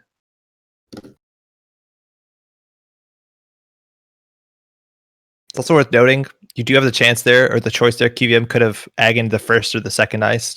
Probably keep whatever is better for them here, but keeping a second ice or keeping 1 ice, it means in the future they can ag and fusion away another diversion of funds. But there you go, the second one. We'll see if they bio-vault this. Again, I totally agree. That's a lot of pressure off the remote if that vault gets used. Just to hoard him. You want to get rezzed. Forcing Rotom to spend. You let the Pataps fire. That Hoardum's kind of rough, isn't it? Yeah. Fire all, so that credit subroutine, that's going to be 1 for the Corp, 2 for Rotom off the Pataps. I don't know if you Biovault here. It looks like we are going to Biovault it, so that's 2 doofs out. Again, Hoardum, not amazing with the turning wheel. You are going to give the Corp 1 credit, but you can bounce off that once a turn to gain 2, giving the Corp 1 and a turning wheel. Yeah, that seems like a good trade. But Kat, just like you said at this point, like server 1 is so hard to deal with. If you run that, you're going to be Ag Infusion into the Anansi. Something double events in the remote. You don't have Obokata cards. Yeah, you can see Rotom is going to do his best to make any run that he is going to hit in unresed piece of ice, going to make sure that he has at least 7 credits. Yeah. Because, like, eating those Anansi hits, not bad in terms of cards lost, but it's bad in terms of HP that you want to use to steal Obokatas and actually be a threat into the late game. Rotom drawing up again with Diesel. We have no real tricks here. Boomerang on Nancy doesn't work too well. You can pay 7 and get 2 back to go through if you really want to. You can see 2 cards. You're going to need Obokata cards, but there's no Sneak Door Beta here. The pressure is pretty honest. What you see on the board is not much farther you can get, besides maybe inside jobs. Falsified credentials. Seeing an SSL called agenda. That's a huge score, but Pataps are going to definitely profit off of that endorsement. Yeah. I don't know that you have enough money to get to it, even if you notice that it's there. Yeah, you don't have enough clicks and money. Agreed. You have to run this twice at a minimum. Mag Infusion will probably throw out the innermost ice, which I think we know what the innermost ice is now, or we have a good guess. I think it's Thimblerig was trashed on HQ. Thimblerig inside of server 1. You could probably stim hack on the second run into this, I guess, but yeah. Oh, we're charging it. If anything, Ag Infusion might use their ability. You could throw them into the Anansi, and they still can profit off of that with a double turning wheel axis. So giving bouncing here is very rough on your Leela triggers, because one of your unresed ice gets eaten by that, and then another one. Oh, interesting. Ooh. Oh, this is Econ. Yeah, no, Ngolo doesn't line up too well. Thought. Yeah. It costs Ngolo 6 credits, like we talked about earlier. Yeah. Then 6 credits to get through going to be 6 credits to get through the gold farmer. It might be cheaper just to let the macrophage trace fire and then beat the trace. Yeah, you do have the credit lead. I think you can definitely trace through this. So there's two traces that matter largely, right? The purge virus counters, that's a trace 4 because that will give QVM 4 credits. It looks like it goes through, but Patep does fire, so Rotom not too upset. And then the trace 1 at the end, which QVM is not really in a spot to boost into. You're still gonna have to get through the gold farm, and at the end of the day, QVM can just Ag Infusion that innermost ice, throw them on archives, even if you wanted to Anansi, but it looks like it's probably not the best thing to do with the turning wheel and the potential bounce. Yeah. QVM pays 0 because it's a trace 1. Rotom shouldn't be too hard to match that. Going to have to go through the gold farmer. 6 credits either way. Now the cool thing here is like if QVM uses the innermost Ag Infusion ice, Ag Infusion gets stronger the deeper the ice in the server is that's unresed. So later on in the game, it'll still be it won't be a credit tax, but as much as a click tax. Yeah. Absolutely. Is Rotom thinking about boosting into this or not? 1 credit. I mean, you can't go in, so it's just a question of whether or not you want to spend 6 plus 7 credits to force him to use the Ag Infusion. Yeah, and I think he removed especially when you can Leela bounce it, right? Oh, that's interesting. I was expecting a Leela bounce on the server 1 ice. So he's got some HQ pressure going on in hand, right? Yeah, that looks like there's an incoming some kind of HQ pressure. There's a legwork in the list. No embezzles. There are diversions, which lands okay here. There you go. Yeah, Doof is good. Not as great with an SSL scored, but oh, you let that Horden fire, putting QVM at a beautiful 5. You're taking that away after getting the pat tap. Oh, feels criminal. That's mean. Yeah. This is virtually the only reason I can see to bounce the HQ Ice Vice to server 1 ice. That was well timed, well placed. Ooh, Celebrity Gift though. Gonna show only 4 cards in hand. We'll see if they show everything. That's now what? Only a 4 credit play? Undo click. QVM maybe wants to draw once more. There you go. We'll see the little teacup giraffe. Miranda, what do you got? Anansi, Biovault, Double Gold Farmer, Slot Machine, all ice besides Biovault. Lots of ice. All right. Well, that's so what this deck does. We got some time before the next agenda shows up. Yeah. Rotom's Rozeki, Pataps. Pataps are doing so much work in this matchup. Oh my god. Triggering on both the runner and the corp turn. Lots of times. Well, I mean, like at this point, you just hit the turning wheel button on Hordom, right? And just you gain 1 and a net difference of 1 and turning wheel counter. I think so. I feel like that feels pretty good. Paragon makes that a bit easier. Now R&D though. Ooh. That's new cards. Again, the HQ pressure is only turning wheel counters. We know every card in there. So this actually can be 2 cards. Rotom's accessing with 4 cards in hand, so you can steal Nobo. If you get a steal here, it's obviously massive. Yeah. Seeing 2.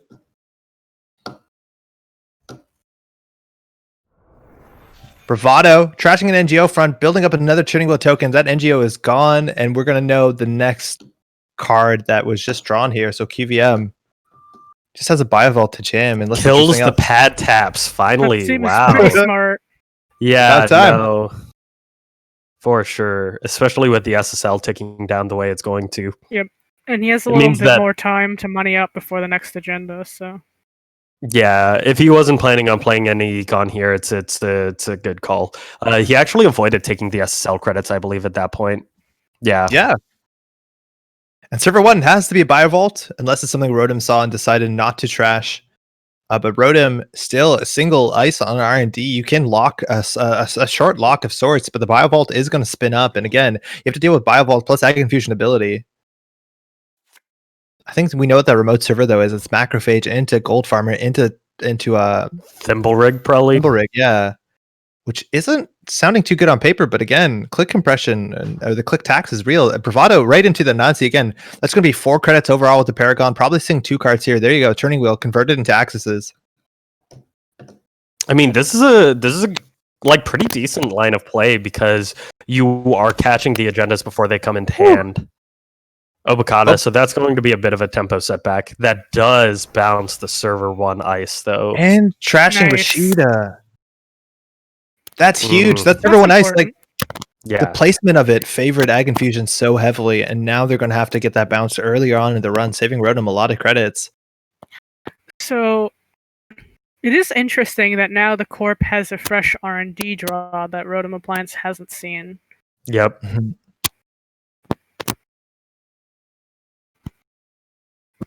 Rotom has a very follow-up. long pause. That makes me wonder if it's an agenda.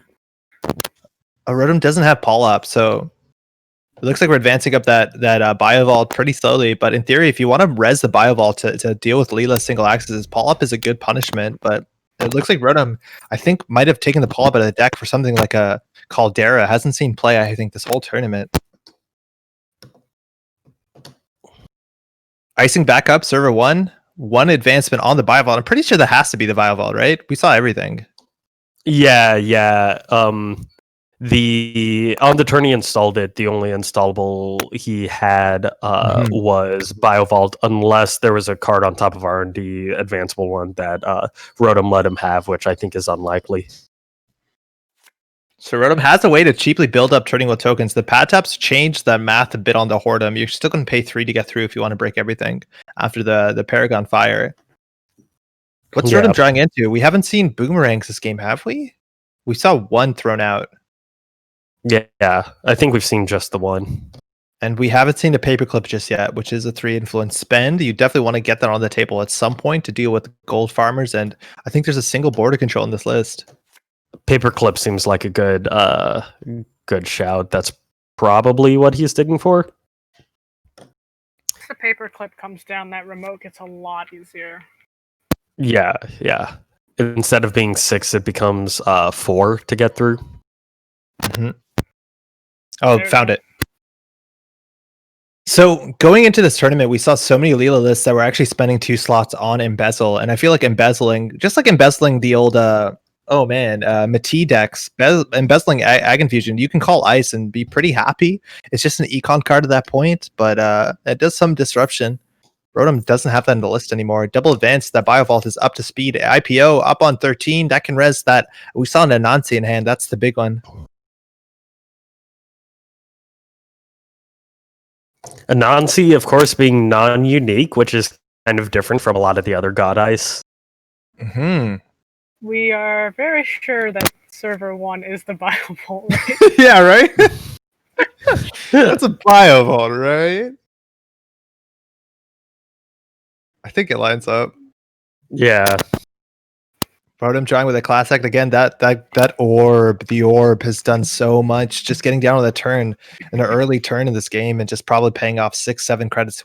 Probably way more by now. We're on turn 14. Oh, you know what's interesting though? If Rotom inside jobs this server 1, then he can get bounced to R&D where he would bypass Anansi and eat the net damage, right? Yeah, I guess so.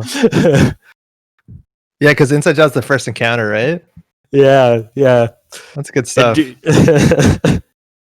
So it sounds goofy, but it's actually genuinely something to be wary of going into this. Ooh, just popping the outermost ice, protecting the Biovault a wee bit. Again, that server is a bit easy to dismantle. We do have the Biovault res. Again, you want to res it against Leela. We're paying 5 or 4 altogether to go through Anansi. Not too bad whatsoever. That's kind of wild how efficient that is. But again, killers are meant to be that criminal thing. Now, Rotom could go back on server 1. Now, there are 3 face downs in archives. I'm pretty sure that we know 2 of them are ice, but you don't want to check that unless there's been a purge already that turn, because you will be giving 4 credits to the Cyberdex Virus Suite. Yes, absolutely. Rotom has 2 clicks left. I don't know if you go back here on the macrophage. Stim hack might be just enough trace credits that you can get your paperclip down for free as well and deal with the Biovault. Now, if QVM is pretty spiteful, you could just rip the Biovault right here so you don't give them the chance to get the paperclip down for free. I think you do. Yeah, I think you absolutely just you let them pay through the macrophage and then you kill it after they pay for the macrophage. Yeah. It doesn't. Yeah, you could. Yeah, anytime as long as you hit rip it before the gold farmer is equally cool. Mm-hmm. These traces again don't matter. We have no recursion in the list, if I'm not mistaken. So it's not like those tapworms are going to come back. Wait, is Rotom on tapworm? No, not even. Excuse me. So there's no viruses whatsoever. Yeah. Yeah. Rotom boosted the trace too on the remove a virus from the heap. That's a misclick. We'll get that back.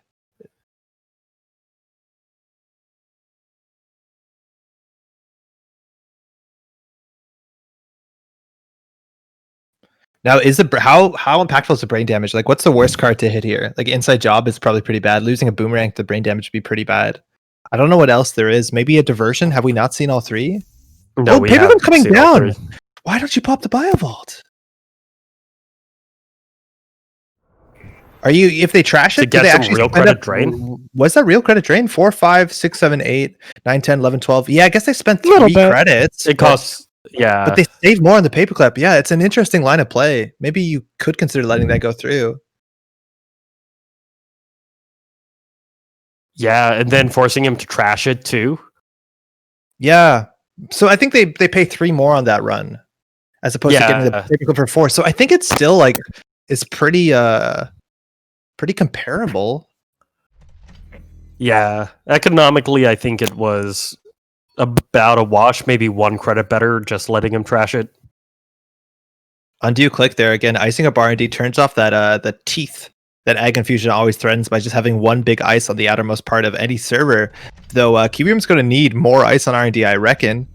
Turning with tokens, wow, double ice on the remote as well. Only 8 credits. I think we have a doof left in the wings, right? Or no, we've triple doofed. No. QVM knows. All the doofs are out. Right on. We had that double doof term.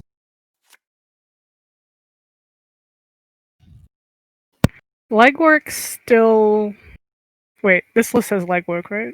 Yeah, it has 1. Okay, so legwork still exists. Turning wheels still exists. Now I it's think unlikely. Sorry, go ahead. No, it's all you. Okay, I think the runner very much wants to stop the agendas before they get into that server, and the way that's going to happen is HQ or R&D pressure. Yeah. And he doesn't have much in the way of that besides... Oh, here's the legwork. There it is. This is a well-timed one. Yeah, it's basically just legwork and turning wheel. You're seeing this legwork come down with 4 cards in hand in case Leela hits an Obokata. We're tapping the subroutine. 3 axes is here. Going to also get a turning wheel token if this doesn't work. Thimblebrick from HQ, a gold farmer from HQ, and a second gold farmer. Ooh, that's gross. You don't want to see 2 gold farmers. Yeah, those have been there for a while, right? And so we're jamming an unknown card. Could have came off the top of R&D. Install double advance. If we look at the heap, that's 2 Biovaults out as 2 NGO fronts out. And there's still a single border control left, which is probably what one of these pieces of ice is, I'm guessing. Rodan throwing down that unhappy face, whether that came off R&D or they did miss it just with the legwork. They did have the Obokata cards. But again, Could we are be another Leela. Biovault, right? Yeah, there's one more. Could be NGO. I think it's more likely to be an agenda at this point, just the numbers, and it looks like a safe window. Yeah, this does look reliable-ish. Right, like border control into Ag Infusion, you still have 3 credits. Reliable-ish sounds accurate.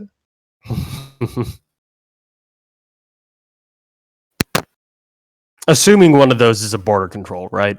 Yeah, And yeah, one I of. feel like with the double ice, that looks like a good move. So R&D is always an option. Again, we're talking about Leela. You'll see an early bounce on the NGO if that is the NGO. I think you don't want to get that bounced, even if it does show your hand. But Rotom can swing again. It's only 4 credits now to run Anansi with the refunds on the Paragon and the Bagalter. Getting 2 axes with Turning Wheel. You do have the Obokata cards. Yeah. So definitely consideration here. Does that seem like a better odd? 2 and 19 again. How many agendas are left? If that's an agenda server 1, there's only 4 more agendas between 25 cards. So 1 and 6. So this is on 2 more Obokatas and 2 more Cyberdexes. And 1 Nisei. And 1 Nisei, yeah. So 5 more agendas. Yeah, 8 minus 3, that's 5. That makes sense. Oh, you're right, but if there's 1 in server 1, right? Yeah. Having to think. Understandably. So what are your considerations here, Kat?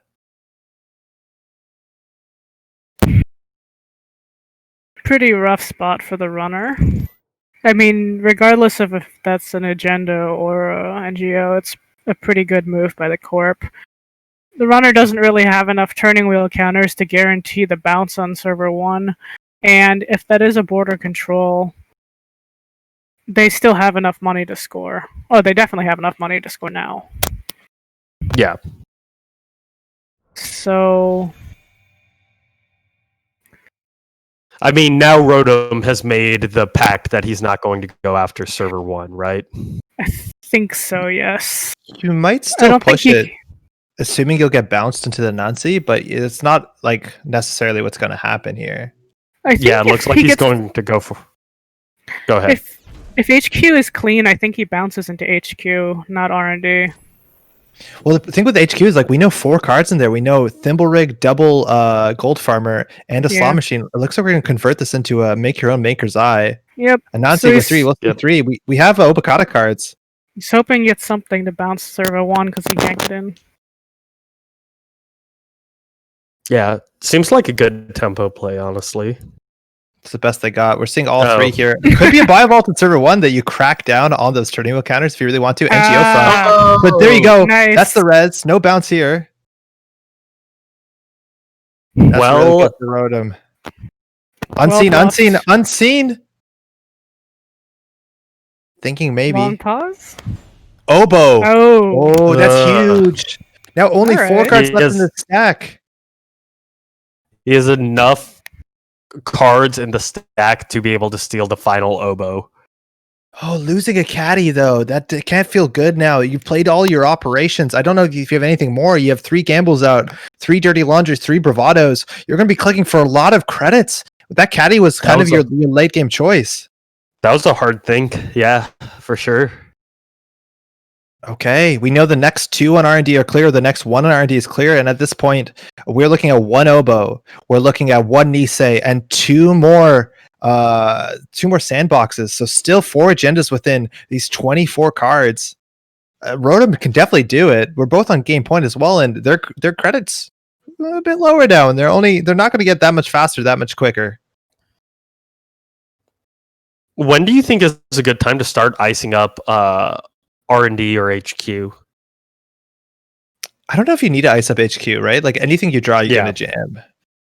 But R&D, I think Yeah. you do want to put another piece of ice. It's unfortunate, right? Because it takes off the Ag Confusion teeth. Not that the teeth are that big right now, but I think you just need 1 more on each remote and then just draw for it.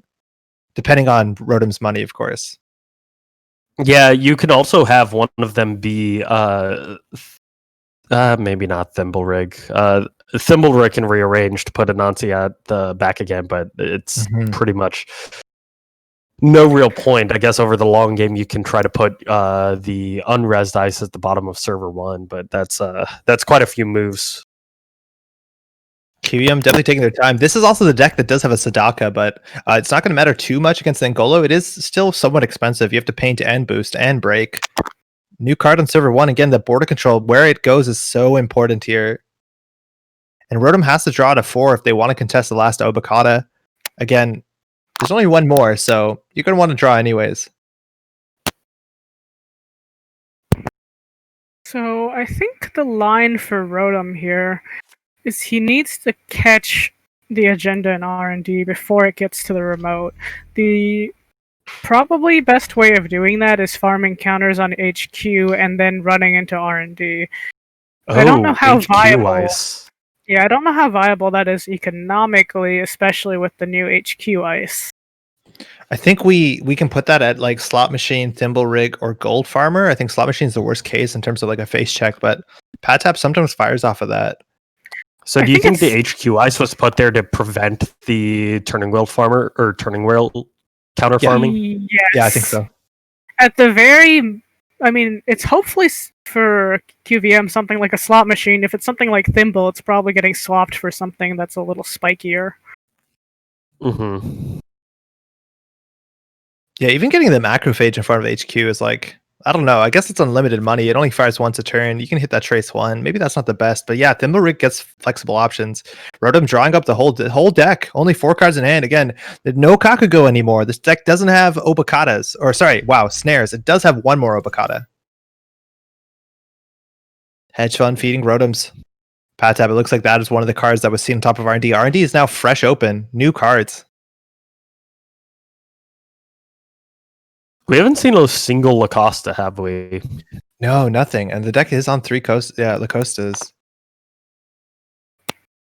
Yeah, and one more Violvolt again. Obviously very important. It's another card you can install Advance. We've seen 2 NGOs. Actually, all 3 NGO fronts. So advanceable cards represent only Violvolt and the winning agenda. The deck does also have 1 copy of preemptive action that hasn't shown its face just yet. Yeah.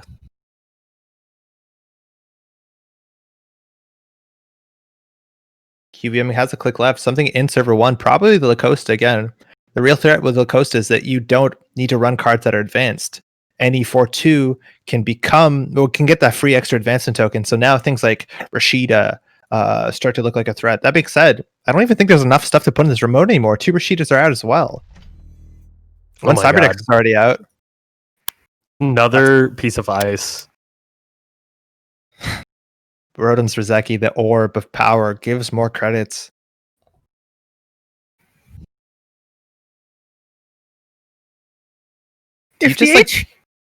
Sorry, go ahead, Kat. If the HQ ice is Thimble or Gold Farmer, that's a very safe bounce. If it's just a throw into a Nazi, then... Yeah, I feel like it has to be Slot Machine, right? Yeah, and Slot Machine is just lose 3, right? Like the corp's not going to get money. There's no stack left. Yeah, but lose 3 is still like that. Is something. Lose 3 for a counter is pretty rough. Yeah. This remote is like overkill I think. So that's the thing, is like you can't run the remote, right? You're never going to be able to run the remote. Ag Infusion ability, all that ice. Can you just start like pinging singles off of the Anansi?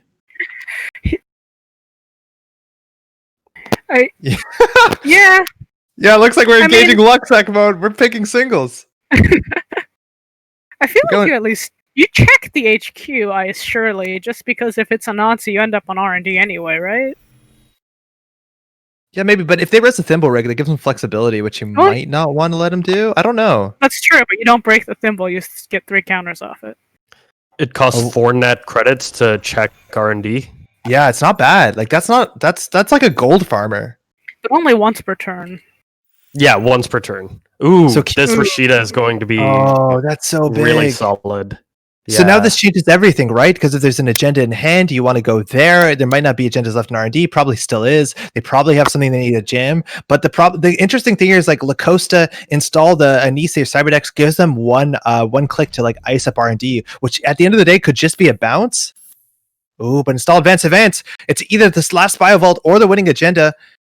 Rotom could go for what we might call Luxac mode here on the singles. I think that remote is totally out of reach. Even HQ, there could be something in archives. Maybe that CVS threat is enough to keep him out. That's obviously a high risk play, but you could do it.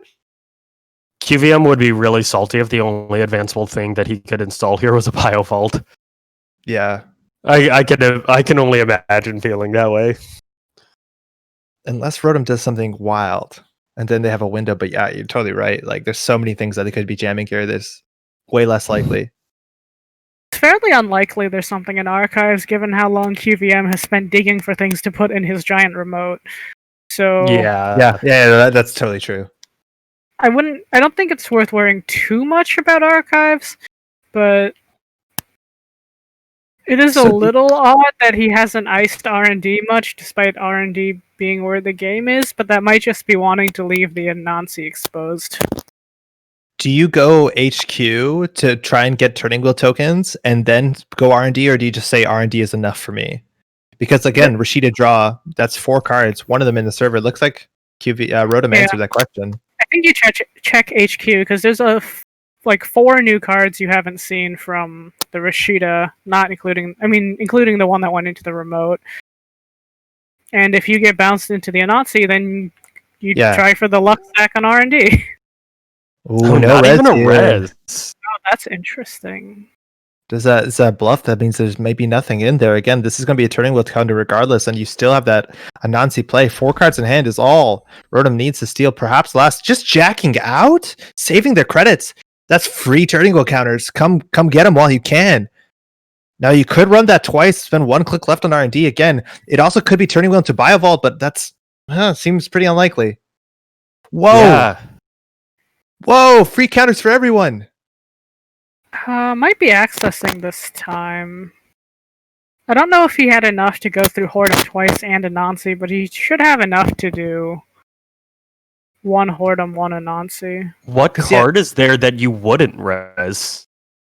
I don't know. Maybe you need something for your remote, but I just don't see what it would be. I agree. I don't know. Now, you could go through Hordem, let the credit fire, see turning wheel C2, and if it fails, you get 1 back, and then you can bounce HQ once more, run R&D, or you can save all these counters and just go R&D. Rotom's thinking where the game is more likely to be, whether there's something in hand, which we can see 2 here, or whether you want to spend all the counters just digging deep into R&D.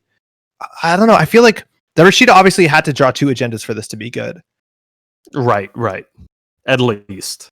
No, we're hitting the Hordem. Even this, you can bounce off of it to get the pad tap credit, even if you just wanted to end the run. But it looks like we're boosting up 3 credits to get through. 1 return. Paragon's also going to fire. The Scry doesn't matter when you have no stack, but we'll see single or double accesses. Some cool options here. No further action. Engram Flush. Okay, it was a single access. And no further action means either this is an agenda, or there's nothing in hand, or you'll take that bluff, right? Like if it's a Biovault, an NGO, it can't be an NGO. You might res it, but looks like this is where the game is right now. Rotom can bounce HQ once more, maybe run R&D. I feel like it's an R&D, huh? You use the Ag Infusion ability here to bounce him to archives or something, right? Yeah, but they just jack out. Oh, you're right. Yeah, they wouldn't get a turning wheel counter, because would they? then you don't get a turning wheel counter. Yeah, that's and weird. so then it's only a 2-card dig. Yeah, definitely. QVM should have done that there. Maybe they want to keep it for server 1 to be very, very safe, but you're right. That could cost them the game if they see an extra card. That's server 1 is the safest server we've seen today. Like, it's fine. You really need to worry about centrals. Border control, you're good. You can pay for the single here, right? Yeah, you might as well. Like, this is probably the last turn of the game. You might as well check. Yo, if QVM waits to swing R&D and then Biovault's a turning wheel, I'm going to lose my mind. Lacosta from HQ. Gotta leave it. You need to save Nazi money. You can see 3 of 11. Again, this is only 5 credits to go through with the Bagalta refund. This is where the whole Intercontinentals is right now. Oof, RNG says QVM. Yeah. It would be really funny if server 1 is a Biovault. Oh, so rude. Here we go. 3 cards here. The prompt up turning wheel access additional card from R&D. 2 power counters is an additional card. Rotom hit the wheel.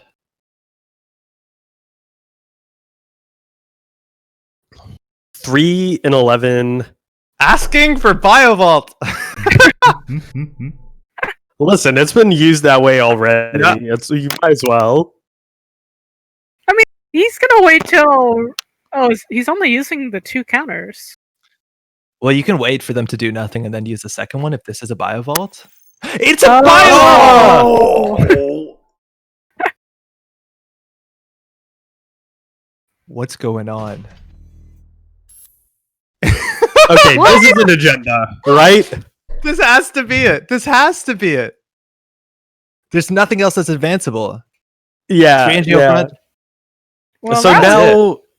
Unique. Oh man, Rotom not just like, some players would have just dumped into the turning wheel, but Rotom taking the time, figuring out how much they have to spend. Why did he just put that in the remote last? Or did he top deck that on RNG? They might have top decked it. It looks like that's the case. Well, also Rotom is in a much worse position now. If that HQ ice is anything remotely consequential, then Anansi becomes a lot more dangerous. Yeah, I don't think you have a play here besides click 3, run R&D, and besides maybe check archives. You'll get the Paragon credit, which means you can get through Anansi. I don't think you care where the Cyberdex Virus Suite purges. I think that's your only play here. You can't let the Anansi fire, obviously. You're rearranging the top 5. You can see 2 cards with Turning Wheel. check 5 maybe in archives again. 4 cards off the Cyberdex. Who cares? Yeah, you need at least 3. He needs 3 more credits in order to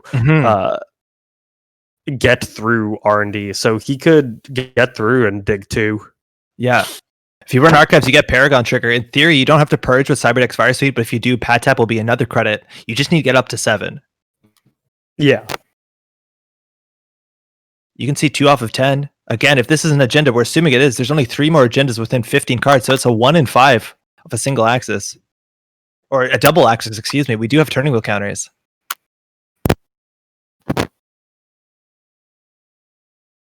Rotom again, taking all the time in the world. We know this has to be an agenda. Just checking archives, we look at 3 Biovault, 3 NGO front. This has to be it. So this turn, you can take 15 minutes on it before, well, maybe someone would call slow play, but that's the idea. This is the last turn of the game regardless, I think. So Yeah, I think so. we have 15 minutes to figure out their turn.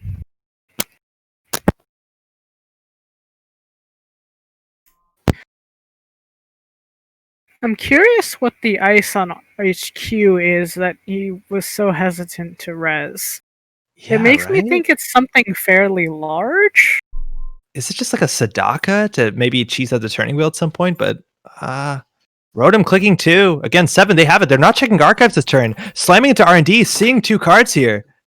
Ooh. Yep. I hope it's not an archives, because the Paragon is just as good. Counting I'm Anansi. a little surprised there's no archives check, just because it doesn't hurt at all to check. Yeah, at this point, it means that if he doesn't check archives, he can't get through Anansi, right? No, you can. Paragon. Or you can still get through it. Turning wheel, we're seeing 2 off the top. Paragon giving you the credit back. Looking at the top card. Unseen. No! Oh, miss. Uvium has it in the remote server. That's it. Advance. Our Swiss Intercontinental Champion, QVM, making it again. QVM was the player that spent the longest time in the lower brackets, on 1 point away from undefeated, getting in there as soon as possible, but never leaving. Top card was Obo last time, yeah. With looks like there's nothing in archives, but that Biovault did call it out. If maybe you use no counters, maybe Rotom would have gone through. The turning wheel counters baited in the end of the run, but of course, that's the Hail Mary you have to take. What a game. Wow. Well played. I'm just gathering my wits here, but what a game indeed. I actually turned my microphone on just to shout one way or another, because those last accesses, wow. Something Oof. else. Yeah. Aki is checking in the chat, not in archives. We'll see if we get an answer from QVM, but hopefully we even get them into the booth to get some interviews off of these 2 players. Absolutely, would be lovely. This was super magnificent. I wish we could see the archives, but maybe some things should be kept secret. And what a game! So who else was sitting on the edge of their seat for the last 3, 4, 5 minutes? Because I was sitting like, I was like, ah. Yeah, it was really exciting all the way through. Oof. Well, but yeah, this is it. After 11 rounds, I believe. I'm not 100% sure, but I believe that is the case. So maybe I'm going to do a quick wrap up, very, very quickly. We started today approximately 10 hours ago with those lovely 24 people on the screen, representing a huge different amount of places, locations, time zones, playstyles, decks, what have you, everything. Basically, the 3 Continental Championship top 8s getting together today, and huge thanks to all those players for taking the time. It wasn't easy for many of them. They had to either wake up very early or stay up rather late. For some of them, it's been a bit more. It's been a bit easier. I don't know, and maybe we would need some scientists to look into this. You know, if being from the right time zone helps you win Netrunner tournaments, chances are the European players had a bit of an edge because of this today. Who knows? If yes, then we can all shout the game was rigged, but hopefully it wasn't. But again, huge thanks to everybody participating today. This was an achievement in itself. And then we've been going on for what, 11 rounds, if I'm not mistaken. Let me just remind myself. Yeah, this was round 11 right now. So we had 11 rounds of quality Netrunner with single-sided games, triple elimination, also known as the Survival Swiss, with 23 players up to 3 losses. Well, basically paying up to 3 losses, and then QVM surviving. I mean, this is like, yeah. I think it's all counted. Yeah, 8 games in a row won with this last life, hanging, between being still in the tournament and being eliminated. So 8 games in a row. That is huge. We have Eniteris in the chat, saying the game was rigged. Obviously, it was rigged. Absolutely. I mean, you need to have a rig as the runner. So hey, the game is always rigged for the runner at least. And yeah, this has been absolutely immense. And now we're looking into Discord. Chances are they won't be able to join us because maybe they're just fed up with play. Kidding. Maybe we can get them into the booth. But yeah, what was the turning point, do you think, in this game? What do you think was the moment that made the game happen? I mean, we know that the final moments, the final rounds it was all super tight. We had still Rotom Plans on 4 cards, hunting for those agendas, still probably holding on to some interesting tools to act and to do something. But then we had QVM basically digging for that final Obokata and getting it. What do you think was the turning moment in this? If you remember, obviously, because there's probably going to be a lot of reviewing of the stream as well later on. Killing the pad taps, I think. that turn where he killed the 2 pad taps, really, the Leela started to stall out a lot more afterwards. Yeah, also like chucking that Caddy Jones away to steal the Obokata is a really big deal. That's the economy that Rotom needed to the end of the game. Maybe it would be still a bit too slow, but it's definitely something. I don't know. I think there's 2 really cool plays. Now, the one was like Rotom was trying to bait out what they hoped was a Biovault using their Turning Wheel tokens, and the card that they were denied to see, only seeing a 2-dig with Biovault on the top, was the winning Obokata. Rotom could have actually taken 9 points worth of Obokata damage, but the Biovault was popped, and so we had another turn, and that's exactly when QVM drew into the agenda they needed. It looks like that Rashida, that seemed to be a big turning point a couple turns ago, drew nothing but a Biovault. The exact same thing that you were talking about, Pat. Like, what's the chance of that happening, and how upset would you be? I can't imagine. Okay, I think we have both finalists here with us in the room. I assume they're ready to talk about basically the last 10 hours and everything that led up to those 10 hours and the final game. So Rotom, Appliance, and QVM. Let's start with Rotom. Please introduce yourself, tell us how you're feeling, and do share your experience. Yeah, pretty good. I'm Rotom Appliance Patrick. I think more or less everyone knows me, but yeah, hi. Welcome to the stream. Hi, Patrick. Can you hear me? Okay? If you want to introduce yourself too. Hey, I'm Yannick. I met Patrick for the first time on the airport in, what is it called? Where's FFG? In Minneapolis. We met at the airport in Minneapolis. Yeah, we did, didn't we? Way back. And here we are again. And also we played round 1 today. And yeah, I think some of the luck swung the other side in the finals game. Yeah, I mean, round 1 was exactly the opposite, right? You were playing Leela and you whiffed a lot of accesses, like more than I did, to be honest. My accesses were not that bad, but you missed a lot of crucial accesses. Super cool. Congrats to both of y'all. Obviously, a very good showing after so much play just to get to this point. I would love to take the time, if you have it, just to talk a bit about the decks and decisions that you made to get here. QVM, if we can start with you. You're playing Ag Infusion. I'm not actually sure. Was that what you were playing back when you were playing in the Continentals? No. I was actually on Titan. All right. How'd you end up here? Ag Infusion is my go-to corp. I also made top 16 worlds with Ag Infusion last year. I came to Worlds 2 years ago with Ag Infusion. I'm like the most Ag Infusion obsessed person, I think. And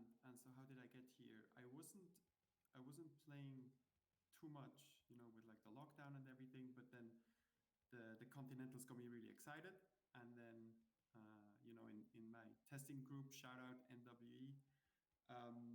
We were testing stuff, and like I can play Leela and Haley, and Haley wasn't like Leela seemed okay, so I built my own Leela, but then I didn't really have time to build a corp, and then like Heinzel had a really good, like Titan was so absurd because nobody was teching, like he had won in the store championship, nobody was really teching for it yet. And then I'm like, all right, I've never actually brought Wayland to a tournament before, I think, except when I had to because of the random ID tournament. But Titan is like it's autopilot, right?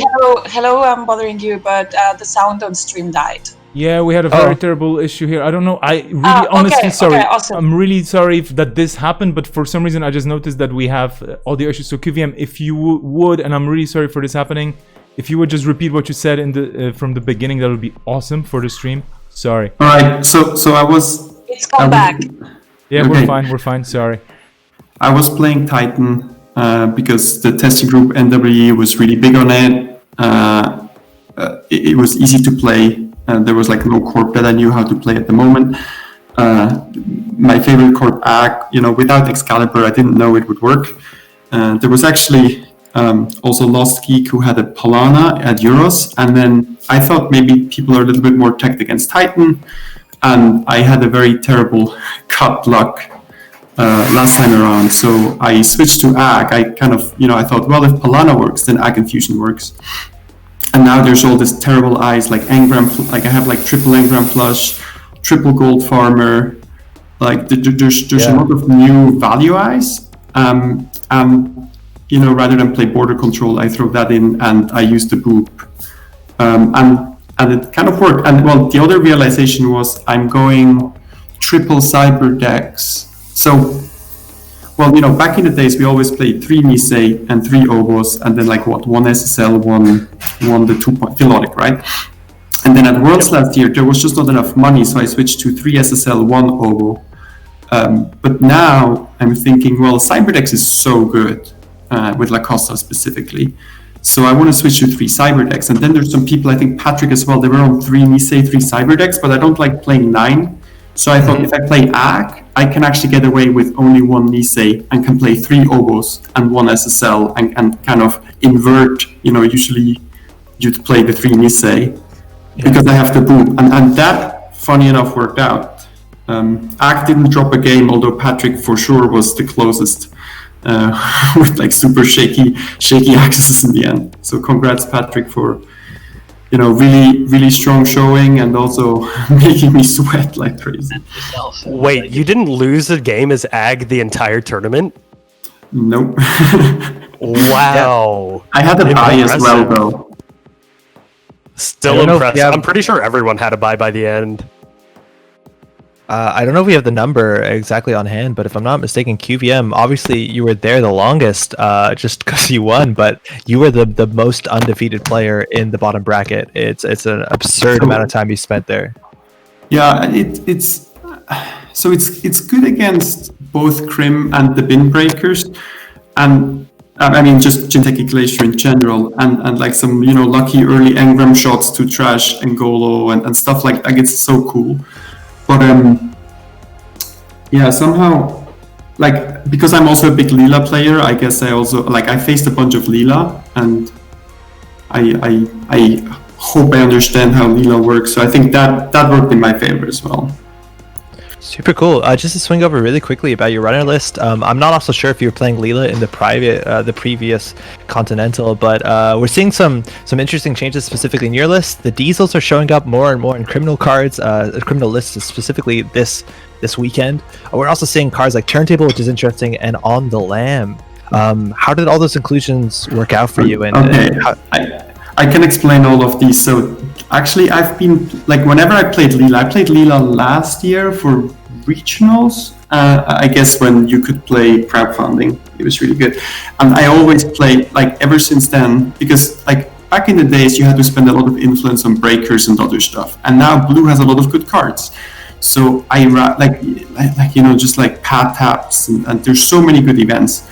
And I rather like I don't like blueberry diesel. I don't think it's draw. I know this is very controversial, but in some sense it's draw, in some other sense it isn't. And diesel is obviously amazing. And Patrick agreed. Actually, I think he also had 2 diesels. So I've been playing triple diesel in, like, this is my first influence, diesel and maybe paperclip in Leela for like the past year. And yeah, it's still controversial, I think, but it works out because there's so many, and all these installables, they're so cheap, and all these events, they're so tempo positive. So just getting as many of them as you can with the fewest clicks you can. And my Leela, like, I didn't face a single game net, but I think not, like, if you sit back and you CAR-T and all of these things, I think you can probably beat the glaciers, but I'm thinking I'm pushing my luck and I'm going fast and furious, and I'm not planning for like the long game with that Leela. Turntable was a 2-off I played in Asia because otherwise I didn't think I could beat Titan. But then I didn't, then obviously I didn't play against a single Titan all weekend. I dropped to 1 and replaced 1 with the Maker's Eye. That whiffed against Patrick. And on the Lamb, that was that yesterday evening? I'm looking at my list and I didn't know if we had a feeling like a lot of people went away from Outfit. It was very popular like 1-2 weeks ago. But still, there's always some tag and there's always some punitive. And we had a feeling that like I wanted something like no one home, like even networking. I'm like, what can we do? And then there's this meme in the German Netrunner community, which is like, once you install on the LAN, you just like nothing more to do, you just win. because Heinzel once played this against CTM and like it was so good. And I thought, hey, damage and tags, and I played it twice against Whiteblade. And like the first time, I mean, I think the game was already lost, but it was funny because I install it and he concedes. So it's a good card, and I think it's often forgotten for like the no one home. So it's good. Play it. Super cool. Yeah, it did work against your last game with Eric. Actually, I played him twice in exactly that matchup, and I installed it twice. The first time probably it was just taking his last out, but the second time it was pretty nice because it allowed me to keep running. Super cool. Thank you for your answers. That's really interesting to hear. I'm a big fan of the agenda suite and specifically in the Ag Infusion list. I think that's a really cool position off of, or the transition off of something that was considered pretty sacred. Patrick, on the other side, hey, total congrats. Also, you're playing a very similar Paulina list. Some sort of similar ideas. You're calling it Coffee Shop Paulina. How'd you get that name? Oh, it's just the Costa grids, right? That's the only. Right on. It's got some similar ideas. Yeah, it's got the Costa grids. It's got the 3 sandboxes, which I quite enjoyed when I was testing it. A lot of the ice is quite different. I think you have to play the 3 border control when you're playing Polana. You don't have, you don't have this built-in scoring ability that Ag Infusion does. So you need the border controls to make your emotes viable. I think I switched. I played GameNet in the other event, and I think it's still just about as good. But I wanted a bit of a change from it. It felt very grindy. And everyone hates seeing it, is my impression. So I thought I'd give something else a try, and Polana felt quite good in testing, felt like something I'd enjoy playing. So yeah, I went for that, and well, it did okay. It was the weaker of my 2 decks, definitely, but it performed all right. I particularly enjoyed the game. I'm curious about the Enigmas because it used to be almost the best dice. It's so universal, and a lot of people, myself included, went off it, and it just wrecked me. It was so bad. Yeah, it's just a good gear check. It's particularly good against Anarchs because a lot of the time it's still, like a 3 credit tax. It doesn't fall off. I did test a version that dropped the Gold Farmer and played 3 Eli, and it dropped a couple of the Enigmas. So I almost brought that, but in the end, I thought I'd stay with the gear checks.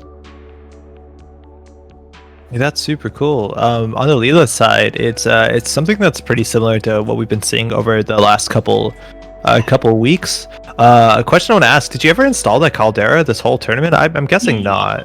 I won't defend that include. That was a mistake. I keep playing against a few net damage decks, but it's like that's the Jinteki meta, and it's not really a thing. So, like if you want a tech card at all, then even like No One Home or On the Lam would be better, and it gives you some more game against tags and things, right? So that would have been better, or you can just play another econ card. Super cool. And I want to ask about the Pollen list and to some extent the Ag Confusion. The way that you see it, like, would you describe the deck more as something that is a Glacier deck, something that wants to go for the late game, or we just seen so many matchups where we would spectate the games at the end and you'd see like single ice on centrals and just rush. Is that matchup dependent? How do you choose which path to go on? I think it's very matchup dependent, especially with something like Polana. You just do it based on the matchup. Some games you'll rush out and you'll use the Costa grid to just slam things and just score. Some games you just have to slow down because they're threatening you with apocalypse, or they've got a very strong remote lock, or they get their rig out quickly. So it's flexible enough to do both. I think the difference between like a Polana Rush and Polana Glacier is not that big, to be honest. I think you have to be happy to do both if you play Polana. I don't know if you feel the same about Ag Infusion. I think it's actually similar, and I think I used to, and maybe that was a mistake, I think I used to ice centrals more deeply. Now you always have to be very of Hippo, but like, I would have liked to put more on R&D, but it was somewhere at the sweet spot where you kept running through that one ice, but it kept taxing you, and with Engram Flush and the likes, they're so, like, the numbers are so good on it, right? Like, very often you can get away with, or slot machine Engram Flush, and maybe a Nancy, right? You can get away with very little, because if they keep pounding your R&D or HQ, and even funnier, like I had some runners, they really thought I must have something in HQ, but I didn't. If they keep doing that and they whiff, they just grind themselves. Like it's almost as if you overcommit on R&D, they will sit back, and that's bad for you. You want to tempt them at the sweet spot of where they think it's a great idea to run. So there was, I think, one game on stream, maybe it was like 3 rounds ago, where I won by turn 10 against, I think it was Greyfield's Leela, and it had never been that fast. So I think, you can go fast, but I think that's Cyberbox that's enabling that, because even Anise, like, I didn't want the tempo, I didn't want the money tempo hit from scoring, and La Costa, I think the combination of La Costa and Cyberdex, and the fact that you have insane numbers on strength to rest cost allows you to go more, like, much faster than you could go in the past few years on I think both Polana and Ag. Is that why you didn't res that outermost HQ ice when Patrick was farming counters? So that was a slot, but I think it was a slot machine. I regret it. I even thought about asking for a take back, but then Patrick had already started his turn. I had another something to boop, like on the remote, and like going from the inside out. I had something to boop. On top of that, I had an Anansi. On top of that, I had a gold farmer. And when I installed that gold farmer, I realized this is too much. I shouldn't have put that gold farmer, because now I wanted to put the slot machine, because farming the Hortum, like, this is the only time I rest Hortum all game, but it's kind of dangerous. But farming the Hortum was too easy for him, so it was a mixture of making him. Well, I was also preparing, I think, for the Rashida, so I didn't know if I'm going to draw more than one agenda. And then I felt like I could boop him now, but I wanted to make it. I wanted to make him farm counters somewhat easily, so that he would then go spend them all, and then I bio-vault. But Patrick, he had already, done. Like, he read that, yeah. But it's a silly game of chicken you can do with the turning wheel, right? Where you're like, all right, do you want to do something? And if I don't, like he has the last, well, I have the last say after, but if I don't stop, he can say, okay, I'm just going to say 2 instead of 3. And I think we had this twice, and the second time he wasn't committing all the counters. So that was interesting. I don't know, Patrick, what you would have done had I bluffed. You waited with the bio vault. Like, if you don't do anything, I would certainly have put the third one in because. Yeah, but like you could literally have. I don't think you have the timing window to do that. Once you pass priority to the corp, it doesn't come back to you. I think you can react to a paid ability. I think you can. Yeah, no. If Patrick only spends two turning wheel counters, and then Corp passes priority, that timing window is over. Oh right, really? But you can react to another paid ability. I guess that one has to run. Right. Yeah. Okay, cool. That makes sense. Yeah. Well, I don't know. Okay. Okay, I wasn't aware. I thought you could commit one, let them take an action. Use Cat another. is right. It is tricky. Interesting. But anyway, the top card there was an oboe, so using the counter. It turned out to be right. Then single access would have been the winning play because you wouldn't have stopped that probably. Well, actually, I think this is maybe one of the weaknesses of well, if I may say, one of the things about Netrunner that's a bit tricky is because all these windows, if you ask super explicitly, hey, in which window are we and what are we doing, it makes it obvious that you're trying to fish for something. And I think you were doing it before, technically on Chainnet you were. But anyway. Cool. I think I just have one last question for y'all. This is obviously like a new format, the Survival Swiss, an experimental format. Do you all have to just describe your experience? Like, how did this tournament? Well, how did you like it, basically? I don't know, Patrick. Maybe you want to start? Yeah, I enjoyed it a lot. I thought it was great. I think if it was to be done again, the main thing is to try and find a solution to the buys, I guess, because that felt like it could unbalance things a little bit. I think if Greyfield had beaten QBM, for example, I wouldn't have had a buy at all in the tournament, and it does make quite a big difference. So I don't know if there's a total number of players you can have that makes it work a little bit better. I think I saw someone suggest 32, but I think the buys would be the only weakness to it. But otherwise, I thought it was a lot of fun. Yeah, enjoyed it.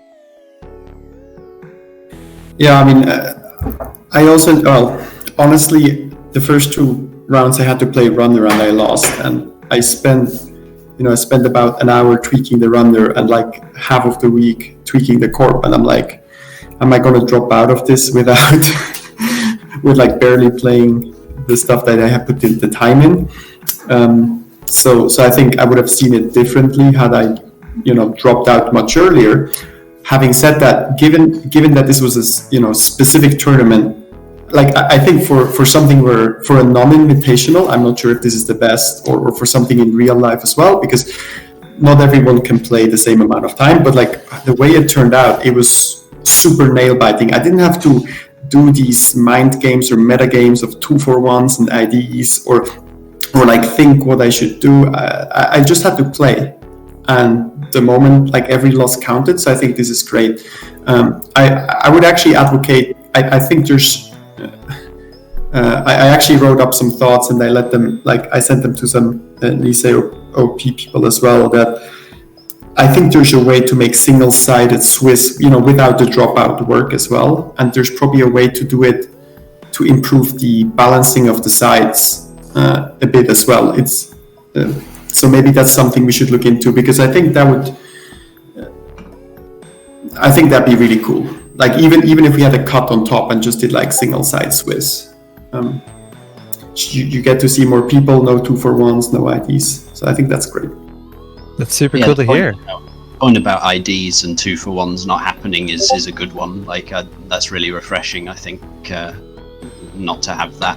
Like sometimes you play in a tournament, you sweep 3 rounds and then you sit out 4 rounds, right? Because it's the right thing to do. And fair enough, it's the right thing to do, but it is kind of boring. So yeah, but then you even have, I think Kisra at World came in 17th or something, right? With like you gamble, like it's another game. You gamble with the ID, and then like yeah, that was a little sad. Nobody likes that.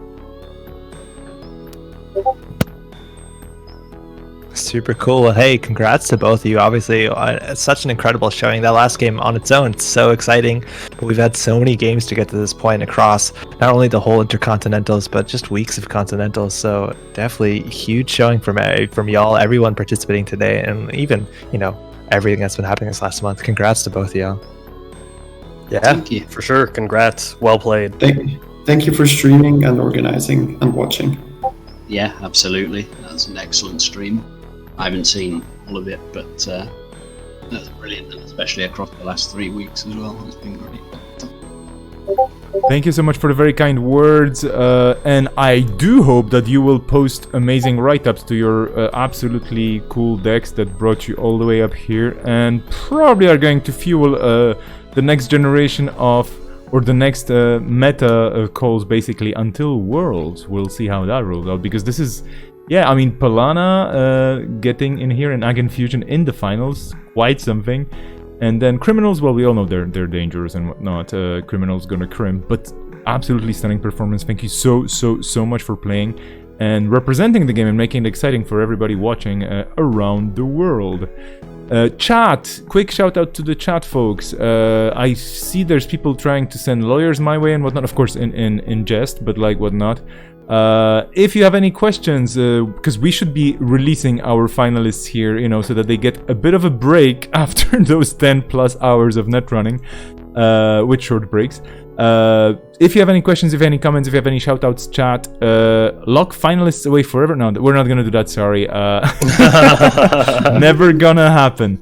By the way, Kizra, you're heading off as well, so thank you so much for joining us, because yeah, you just wanted to hop out and you wanted to do it in a nice way, saying bye as well. Thank you so much for joining us. I hope that you're going to be, well, making cool art and joining us for more tournaments as a participant or as a TO or as a commentator.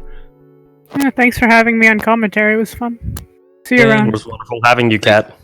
Thank you very much. Good having you, for being Kat. with us. Thank you. Well, chat people are just... by the way, in case anybody missed it, there was this huge thing in chat during your final game, Patrick and Yannick. People were basically spamming two things. Spam this Proton to cheer for Rotom, and then there was spam this gem to cheer for QVM. You have to rewatch the stream because it's gonna be there on the screen. It was just ridiculous. I actually had to, I was laughing here out loud, so I was happy I was not on comms. But it was really it was so cute. We do everything for memes. Yeah, exactly. Oh, you should talk to Labis. He has been making some good memes out of since he dropped out of the tournament. Yeah, it's fantastic. Yep. And there was a lot of stuff happening in the background. So I will just remind everybody, if you have anything to share about the Intercontinentals, the Continentals before that, be it memes, memories, feedback, good things, bad things, things you like, things you didn't like, all that stuff, do let us know somehow. You can use the hashtag for this, which is hashtag Nisei Continentals, or you can just, you know where to find us. We're on all the different usual places. You can just reach out to Serenity, who's the community manager as well. She knows what's up, and you know where to find us. Send us messages, share your feedback. We're really looking forward to hear from you. And I don't know, is there anything else we can do to wrap this up nicely after, 4 weekends full of amazing games and great participants, 4 weekends full of fun plays, weird situations on tables, people going wow in commentary, stuff. I mean, you've been there, you can rewatch it on stream, and not only on this stream, but like on many other streams that were saved in the meantime. How do we wrap this up, people? I mean, I have a few of you here, so please help. Yo, there's so many thank yous that needs to go out. Like, just as he said, it's been a straight month of like really prime time streaming to watch. Obviously, you need to thank Nisei, who've been running all this stuff, pivoting to some really great online tournaments in a world where that's not only the only way it can be done, but necessary for a lot of people. That, this sort of community building and this sort of being able to express yourself and compete is so valuable if you're maybe stuck indoors. So much work is put into this. We even got to see and talk to so many people that work behind the scenes, people you don't see that often, and just hearing what they work on and how much they care about it means so much to so many people. So huge shout outs to everyone for running this tournament again, Aki and Mar and Austin, and I'm definitely forgetting a lot of people. I'm so sorry that has to happen, but there's just so many people doing such good work. Huge shout out Vesper, you've been spending so many hours at wild hours as well just to make sure this all runs, and I know you're a bit harsh on yourself if there's like technical issues, but seriously, it's been so good. And I think everyone has only good stuff to say, which is fantastic. Everyone who joined into the tournament, just participating is huge just for the life of this game, for sharing the stuff you care about. I'm so happy for everybody we shared the mic with. It's just been absolutely fantastic to hear so many different opinions and views on how to play the game and what's fun, and to all the competitors playing a top level play, like, we can't ask for more. It's been a really wild month. It's been so cool. Yeah, completely agree. I'm not going to say too much except that I agree with everything Andre said, and it's been an absolute joy to watch these games ever since the Black Lives Matter tournament. It's been a really new and exciting meta, and it continues to surprise and entertain. So good job to Nisei, good job to the players today, and good job to everyone watching on stream for helping make a game that is just wonderful to watch. Patrick, Yannick, anything to add? Any last shout-outs? Now it's your time to plug things. You fought really, really hard for long hours to get here, so the two of you now have the podium, have the microphone. Go for it. If you have a SoundCloud account or Twitter, I don't know. Nothing to plug. I have people can play Polana if they want, or they can not play Polana. Either is fine by me. It's been a really good tournament. I've enjoyed it. I can't think of any more to say. Thanks to everyone to organising it. Thanks to Aki for organising over 4 weeks and for being in the same time zone as me, which means I've been able to play this on sensible hours. Some people haven't been so lucky. And yeah, thank you very much. Yeah, same. I think Andre said everything perfectly. Shout out also to my local meta at home, the Swiss meta. We're small, but we're fun, and some people are also following along, so thanks for that. Thanks for the support, and always be running. Yeah, exactly. Always be running, everybody! And I think we're gonna be jumping out of Discord. So I'm gonna be extending thanks in a second to everybody, because I'm gonna be doing this kind of what have we learned over the last month here, right? Well, basically. But huge thanks to everybody who joined on stream today. Andre, Patrick, Kizra, all the folks before that I could list. Well, Princess Space Kitten and Rotage and Reality Check, also known as Serenity, and Mr. Buggles, also known as Matt, and Guy and Neuropanzer. Huge congrats to both finalists and to everybody else competing today and before. I'm jumping out of Discord because apparently my notifications are popping up here, so that's terrible. I'll hear everybody who's here on the stream later on as well. Hopefully see you one way or another online. And now let's just hop on to the final credits. Hopping out of Discord, and this is it. It's kind of hard to say it, but there is a part of me that just says, hey, you know what? It's actually good that we're wrapping this up, because now I can get back to regular life. Dear folks, this has been an absolutely amazing trip for the last month. You've been a part of it in many different ways. Huge shout outs to Akira, who set this up today with a very harsh time limit, came up with a format, discussed it with 24 different people in many different time zones, agreed on a particular way of playing this out, ran the whole event by hand, no mechanical tools other than a spreadsheet and no electronic tools other than a spreadsheet involved. And here we are, we finished this. We managed to go through 297 players, hours upon hours and rounds upon rounds of Netrunner. And here we are. We were in the finals. We had two amazing players, Rotom Appliance and QVM, Patrick and Yannick, duking it out. And we have hereby the first Intercontinental Champion in 2020.